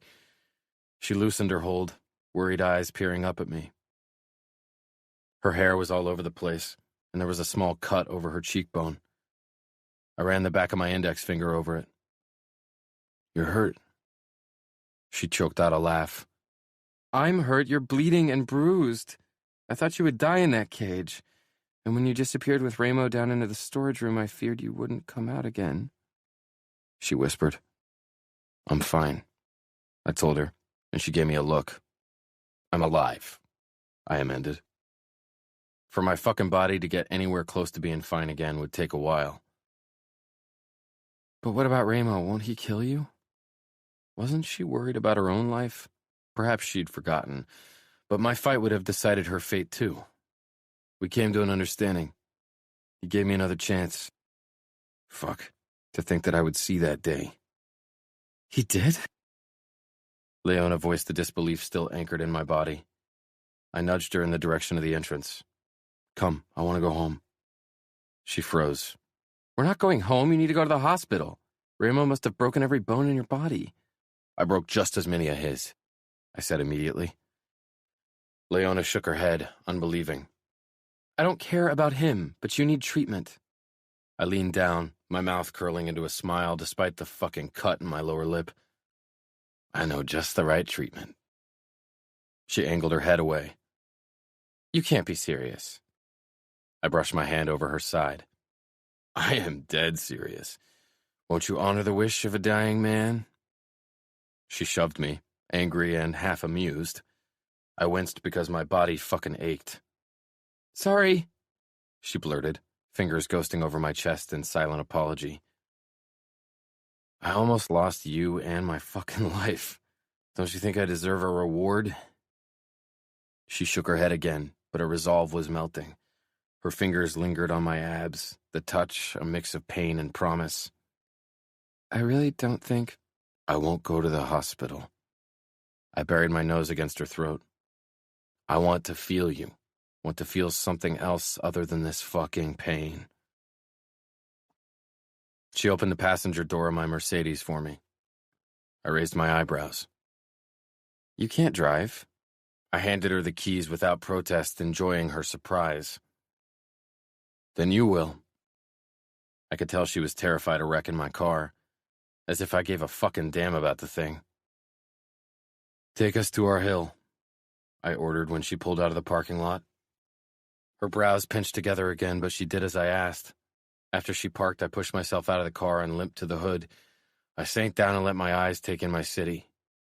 Leona stepped up beside me. And now? She whispered. I pulled her between my legs and kissed her softly, then harder, but had to pull away when my vision began spinning. I tried to mask my dizziness, but Leona's eyes narrowed. Your body is a mess, Fabiano. Let's go to the hospital. There's no way you can do anything right now anyway. I guided her hand to my dick, which was growing hard under her touch. Her blue eyes met mine. So every part of your body is hurting except for him, she said, squeezing my cock through the fabric. I chuckled and regretted it at once. Seems so. Sure. She murmured doubtfully. You should really go see a doctor. I will. Later, I said quietly. For now, I want to remember why life is better than fucking death. She leaned forward once more, kissing me sweetly and almost shyly, as if something in her mind was distracting her. When she pulled away, her uncertainty had been replaced by resolve. She slid down my shorts, grazing several wounds on the way, and got down on her knees before me. My cock jolted at the tantalizing sight. I hadn't expected her to do it after what she'd said about cocksucking being degrading and all, but I wasn't going to remind her. She wrapped her fingers around the base of my cock, opened her mouth, and slowly took me in inch by inch. Holy fuck. I'd been with so many women, but every experience with Leona outshined my past. She gagged when the tip of my cock hit the back of her throat, and she quickly moved back. I had to resist the urge to grab her hair and hold her in place so I could fuck her sweet mouth. Instead, I forced my body to relax under her soft tongue, allowed her to explore and taste me. But eventually I needed more, so I took control. I began moving my hips, sliding my cock in and out of her warm mouth, harder and faster every time. Leona and I could have been dead by now, but we weren't. I jerked my hips upward and she let me. She struggled to take as much of me into her mouth as possible, but the sight fucking undid me. My balls tightened and I called out a warning, but Leona didn't pull away. I released into her mouth. It was the most painful orgasm I'd ever had, and yet, as I watched Leona lick her lips with uncertainty, I decided it was also the fucking best. She ran a hand over her mouth, looking up at me. I could see the vulnerability in her eyes. I pulled her up to me despite the agony that shot through my ribs, needing her to get it out of her head that anything I did was to degrade her. I needed her to understand what I felt for her, even if I had a hard time understanding it myself. Leona, nothing I do will be to degrade you, and no one else will ever dare degrade you. I softened my voice. Are you okay? I ran my thumb over her soft lips. She ran a hand through my sweaty, blood-streaked hair. Can we be together now? I mean, for real? We can, and we will. I want you to move in with me. I want to bind you to me. I want to stop you from getting away ever again. It wasn't romantic, it wasn't nice, but I wasn't either of those things. Then I'm okay. I let out a small laugh, followed by a wince. She traced my ribs, but even that hurt. Why did you want me in the first place? I've been wondering about that from the start, but I knew you'd never tell me the truth. And now you think I will? She traced the cut below my cheekbone. You're pretty rattled. I think now is my best chance. You're becoming more cunning. She shrugged. Survival of the fittest and all that. Or what did you call it? I slipped my hand under her shirt and bra and ran my forefinger over her nipple. It puckered immediately under the ministration. Leona licked her lips as her eyes glazed over. Why? She repeated her earlier question. I tugged at her nipple. She smiled. Stop distracting me. I slid my other hand up her thigh and into the leg of her shorts. My thumb brushed aside her thong and slid into her wet heat. She was still tight, but there was no resistance. Her walls squeezed around my finger as I slid it in and out slowly. She moaned and bucked her hips. Why? She ground out again as she rocked her pussy against my hand. I exchanged my thumb for 2 fingers and moved faster. I stood and lifted her shirt, then closed my lips around that perfect pink nipple. I tasted sweat on her skin. She'd been afraid for me, for us. I sucked her nipple harder. She gasped, slowly coming undone. I added a 3rd finger and she clawed at my shoulders, her expression a mix of ecstasy and discomfort. Pain shot through me when her fingers dug into bruised skin, but it felt fucking good. I thrust my fingers harder and faster into her, enjoying her tightness, her wetness, her whimpers. Fuck, those breathless sounds were music to my ears. Her walls clamped down on my fingers, and she threw her head back, letting out a long moan. I released her nipple and watched my fingers slide in and out of her. Her grip on my shoulders loosened. Slowly, her eyes peeled open and she watched me. I kept moving my fingers in and out of her, letting her ride out the last gentle waves of pleasure. Because you didn't judge me. You didn't know me. You didn't go into our conversation hoping to get something out of it. Leona smiled. But I did get something out of it. I got you. I shook my head at her. As I slid my fingers out of her, I said, "You don't know what's good for you." She released a small breath, then lifted a shoulder. Good's overrated. I kissed her again, tasting myself on her. You almost died today. For me, she whispered. Nobody has ever done something like that for me. People can keep telling me to stay away from you if they want, but it won't make me love you any less. My body grew taut at her admission. Love was a dangerous thing, something that had brought the hardest fighters to their knees. Weakness was something I couldn't afford, not if I wanted to stay on Ramo's good side. But love wasn't a choice. It was like fucking torture. Something that happened to you and you were unable to stop it.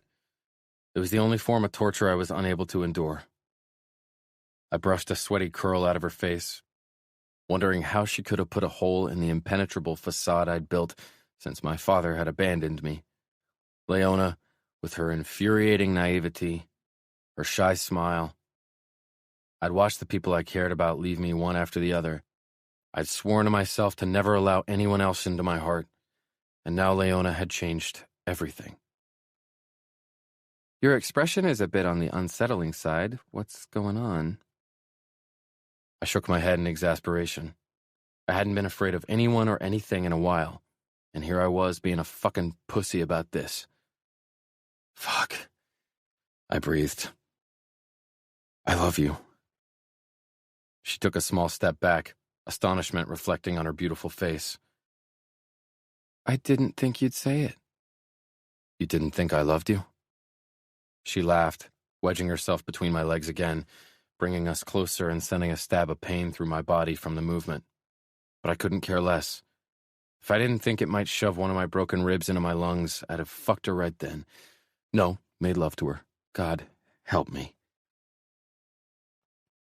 After you agreed to a death match, I was fairly certain you did, she said with a small smile. But I didn't think you'd admit it. Sometimes I forget how well she'd come to know me. That she still wanted to be with me filled my heart with a strange sense of comfort, but also with a bone-deep fear I hadn't felt in a long time. The idea of a death match with Ramo hadn't scared me. Death and pain certainly didn't. But Leona's love and my love for her scared me shitless. There was something I'd just have to deal with because Leona wasn't going anywhere, and I wouldn't stop loving her. Chapter 26. Leona. Fabiano's bruises and cuts had healed. Roger's arena had been renovated, but I was no longer working for him. Fabiano didn't want me to. After all, now I was officially his girl. Even my mother had stopped selling her body because she didn't have to do it anymore. She got her meth from Fabiano. The Camorra had more than enough of the toxic stuff. It wasn't what I'd wanted for her, and I still wish she'd stopped taking the shit. But it was her choice. I'd done what I could for her. Suddenly people treated me differently. With respect. Not because of who I was, but because of who I belonged to. The enforcer of the Camorra. It was nice in some regard, but I still preferred that people respect me for my own accomplishments. One day, perhaps. I sat quietly beside Fabiano, watching Nino Falcone destroy his opponent in the fighting cage. Ramo sat at the same table, but I ignored him. He'd been civil toward me since the fight to the death, and I treated him with the respect he expected as capo. I did it for Fabiano, and because I wasn't suicidal. But I'd never like him. Too little humanity remained in him, if it had ever been there in the first place. His two brothers were also at the table. Savio, who whistled whenever his brother landed a hit, and Adamo, who seemed drawn into himself, not once glancing toward the cage. Fabiano traced a hand up my thigh, startling me. My eyes met his before quickly scanning our surroundings. People were mesmerized by the fight and didn't pay attention to what was going on underneath our table. Fabiano turned his attention back to the fight as well, but he kept stroking the inside of my thigh. Nino threw his opponent into the cage, and the room exploded with applause. Fabiano slipped his hand beneath my panties, finding me aroused, which was usually the case when he touched me. He leaned over, his breath hot against my ear. I hope this isn't because of Nino, he said huskily. I rolled my eyes. Tonight, I'm going to fuck you in that cage. He dipped a finger between my folds, and I had to stifle a groan. Ramo's eyes slid over to me, and I quickly closed my legs, forcing Fabiano to pull his hand away. He smirked, commenting on a move Nino did with his leg, as if nothing had happened. With an audible crack, Nino broke his opponent's arm. Adamo jerked back his chair and stood, eyes wild. Then he turned and hurried off toward the exit. I wasn't sure why, but I pushed my own chair back and followed him. He was a Falcone, Ramo's brother, but he was also only 13, and he obviously wasn't coping with what had happened the last couple of weeks. I caught up with him in the parking lot, his hand on the door of a sleek red Ford Mustang. "Your car?" I asked jokingly. Ramo's, Adamo said, twisting car keys between his fingers. "He lets you drive it?" I doubted anyone would let a 13-year-old drive a car around Vegas, but Ramo didn't exactly play by the rules. Adamo turned angry eyes toward me. No, he'll probably kick my ass. I stole the key. Oh. He was still watching me, still twisting the key as if he needed the smallest reason to stay. I took a step closer.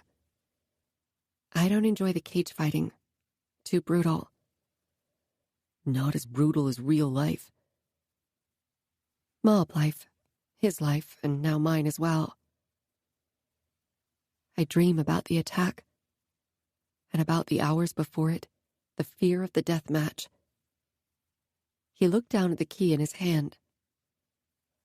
I shot someone. I know, I murmured, and took another step forward. I put my hand on his forearm. His eyes met mine. Only 13, and they looked jaded. It was self-defense. It won't always be. I'm a Falcone. Soon I'll be a camorrista. True, but who says you'll have to hurt people? You could do street races. It's a big part of the business, right? So it would be good to have a Falcone showing off what he can do. I hear you're quite good already. His lips twitched. Yeah, but Ramo thinks I'm too young. Once you're inducted, I'm sure he'll change his mind. If you can handle a gun, you can race a car, don't you think? He shook his head slowly. Ramo will attack the outfit in retribution. He will need a fighter, not a racer. I'd figured as much from Fabiano's cryptic comments these last few days. Things would get rough pretty soon. Why don't you come back inside? Stealing your brother's car won't get you any favors. His eyes shifted between the car and the bar. Then he closed the door. We turned and headed back toward the entrance, where Fabiano was waiting with his arms crossed over his chest. Adamo winced. "Have you been spying on us?" I asked. He pushed off the wall. You both have a penchant for getting into trouble. I huffed. Fabiano caught Adamo's gaze and put a hand on his shoulder. Running won't help. He poked his index finger against Adamo's forehead. Can't run from what's in there. Regret and guilt, they follow. Fabiano touched Adamo's forearm, and the boy gave a small nod, as if he understood. Fabiano tousled his hair. Adamo pulled back in protest. Then Fabiano feigned an attack, and a grappling match ensued. After a moment, Fabiano pushed a smiling Adamo toward the door. Inside. Adamo entered the bar, and we followed. Ramo's eyes zeroed in on us at once. His brother put the key down in front of him, then slumped back in his chair. Fabiano and I took our seats, and he took my hand under the table, linking our fingers. Ramo leaned over to me, and I tensed. Fabiano squeezed my hand in support, but his eyes were on the fight. What did you do to stop him from driving off? It took effort to hold Ramo's fierce, dark eyes. Tried to make him see light in the dark. Like you did for him, he said, with a tilt of his head. It wasn't a question. I glanced at Fabiano, but his eyes followed Nina's movements in the cage. At least it appeared that way. Before Ramo turned away, a flicker of acknowledgement passed over his expression. I didn't think he was serious, but Fabiano and I were the last guests in the bar. Cheryl cleaned the counter, eyeing us warily. We should leave too. I told you I'd have you against that cage tonight. He turned to Cheryl and raised his voice. You can leave. I have the keys. I'll lock up later. Cheryl put down the cloth, picked up her purse, and walked past us. She'd been distant ever since it became official that I'd stay at Fabiano's side. He took my hand and pulled me to my feet, leading me toward the cage. My core tightened in anticipation as he leaped onto the platform and pulled me along. I climbed into the cage, then heard the familiar click of the door closing. A pleasant shiver raced down my spine. Fabiano pressed up against my body from behind, his erection digging into my lower back. I arched my butt against him, needing his hands on me. After his teasing during the fight, it had been difficult to think straight. He pulled my dress over my head and dropped it on the ground before pulling down my panties. Fabiano urged me forward with his body until I had no choice but to brace myself against the cage. He ran his hands over my shoulders and down my arms, then gripped my hands, lifting them above my head. I linked my fingers in the mesh of the cage as Fabiano pressed my body against the cold metal. My nipples hardened immediately. The feel of the unrelenting steel against my breasts and Fabiano's equally unrelenting muscles was oddly erotic. He stepped back, and I huffed in protest. But when I looked over my shoulder, I saw him pull down his briefs. His cock was already hard for me. I shivered in anticipation. There was hunger in his eyes, and the warmer emotion that he didn't try to hide anymore. His movements were lithe and dangerous as he stalked toward me, fighter and killer, and mine. I turned back to the cage and leaned my forehead against it. Not able to see him approach heightened my senses, made me even more aroused. He slid a hand between my thighs and urged them apart. I complied eagerly, waiting for his fingers to send me to heaven. Instead, I felt his tip press against my opening. Surprise filled me, but then I arched my butt to show him I didn't mind him skipping foreplay. Being in a cage with him was all the foreplay I needed. But he didn't push into me. Instead, he ran his tip up from my opening to my clit and back again. I moaned, arching against him for more friction. My nipples rubbed against the metal deliciously. And then he pushed into me with one hard thrust. I cried out, my fingers clinging painfully to the wire mesh. He slid in and out. His hand glided over my stomach and lower until his fingers brushed my clit. I cried out again, and he thrust even harder into me. His fingers established a slow rhythm as he fucked me fast. My fingers tightened painfully on the mesh as a wave of pleasure swept through me. I cried out his name, half delirious from the force of my orgasm. I had trouble staying upright. My fingers loosened their grip on the mesh, and Fabiano's hands covered mine, linking our fingers and holding me up. His pelvis hit my butt again. I whimpered. The sensations were almost too much, but Fabiano knew no mercy. His pelvis slammed against my butt over and over again as he drove himself even deeper into me. Dots danced before my vision. "Oh, God," I gasped. His next thrust catapulted me into sweet oblivion, a darkness of heightened senses and overwhelming pleasure. He turned me around and lowered me to the ground, then lifted my feet to his shoulders, raising my butt. His tip rested against my sensitive flesh. His blue eyes looked unhinged, out of control for once. He slid into me slowly, then back out. From the way he was holding my hips, I could see his erection sliding between my folds as I felt my walls yielding to him. Fabiano's muscles flexed as he took his time sliding in and out of me. I didn't think I was capable of another orgasm after my last, but seeing Fabiano's cock bury itself in me aroused me even more. I began quivering. Fabiano smiled darkly and parted my folds with his thumbs, revealing my clit. If he touched me there, I'd fall apart. But he didn't. He only watched his cock slide in and out, his thumbs so very close to where I needed his touch the most. I reached out, too desperate for my next release to wait for him to make a move. But he caught my wrist. He raised my palm to his mouth and pressed an open-mouthed kiss to my flesh, his tongue darting out and licking off sweat. I groaned at the sensation as it traveled all the way down to my clit. "Fabiano," I begged, "stop torturing me." A predatory grin curled his lips. "But it's what I do best." Good God.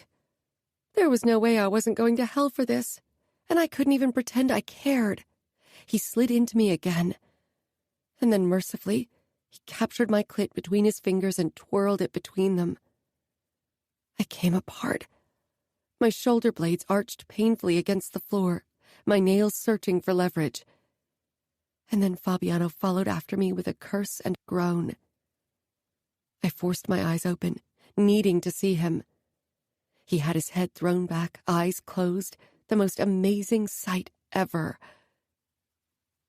Slowly, he lowered his head and looked at me, his lips twisting wryly.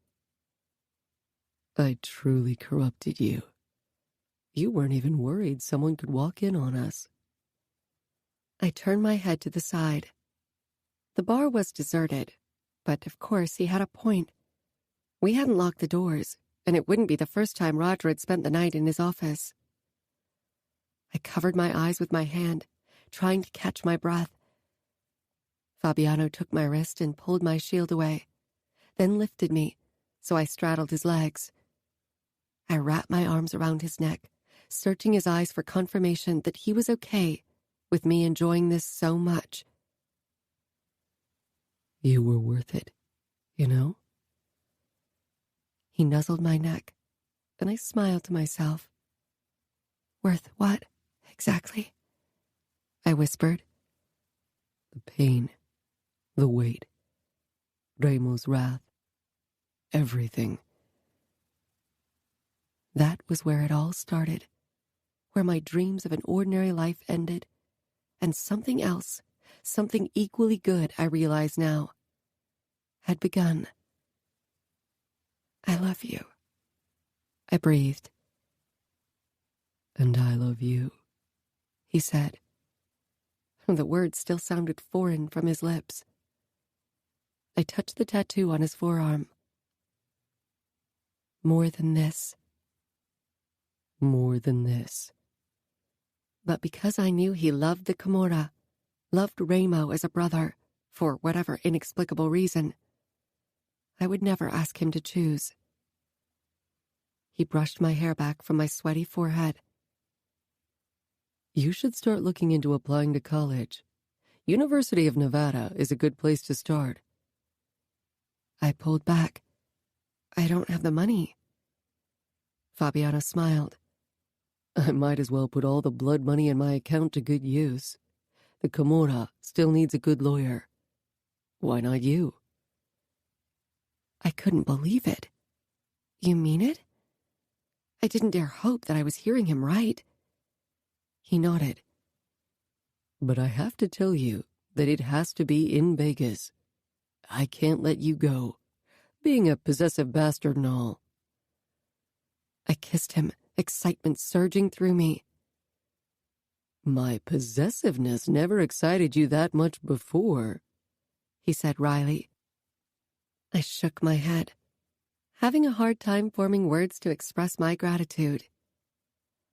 I don't want to leave Las Vegas, because Las Vegas is your home, and you are mine. He pulled me into a painful embrace, and I sank into him. My protector. Thank you for listening to Twisted Loyalties. Written by Cora Riley, read for you by Jacob Morgan and Lucy Rivers.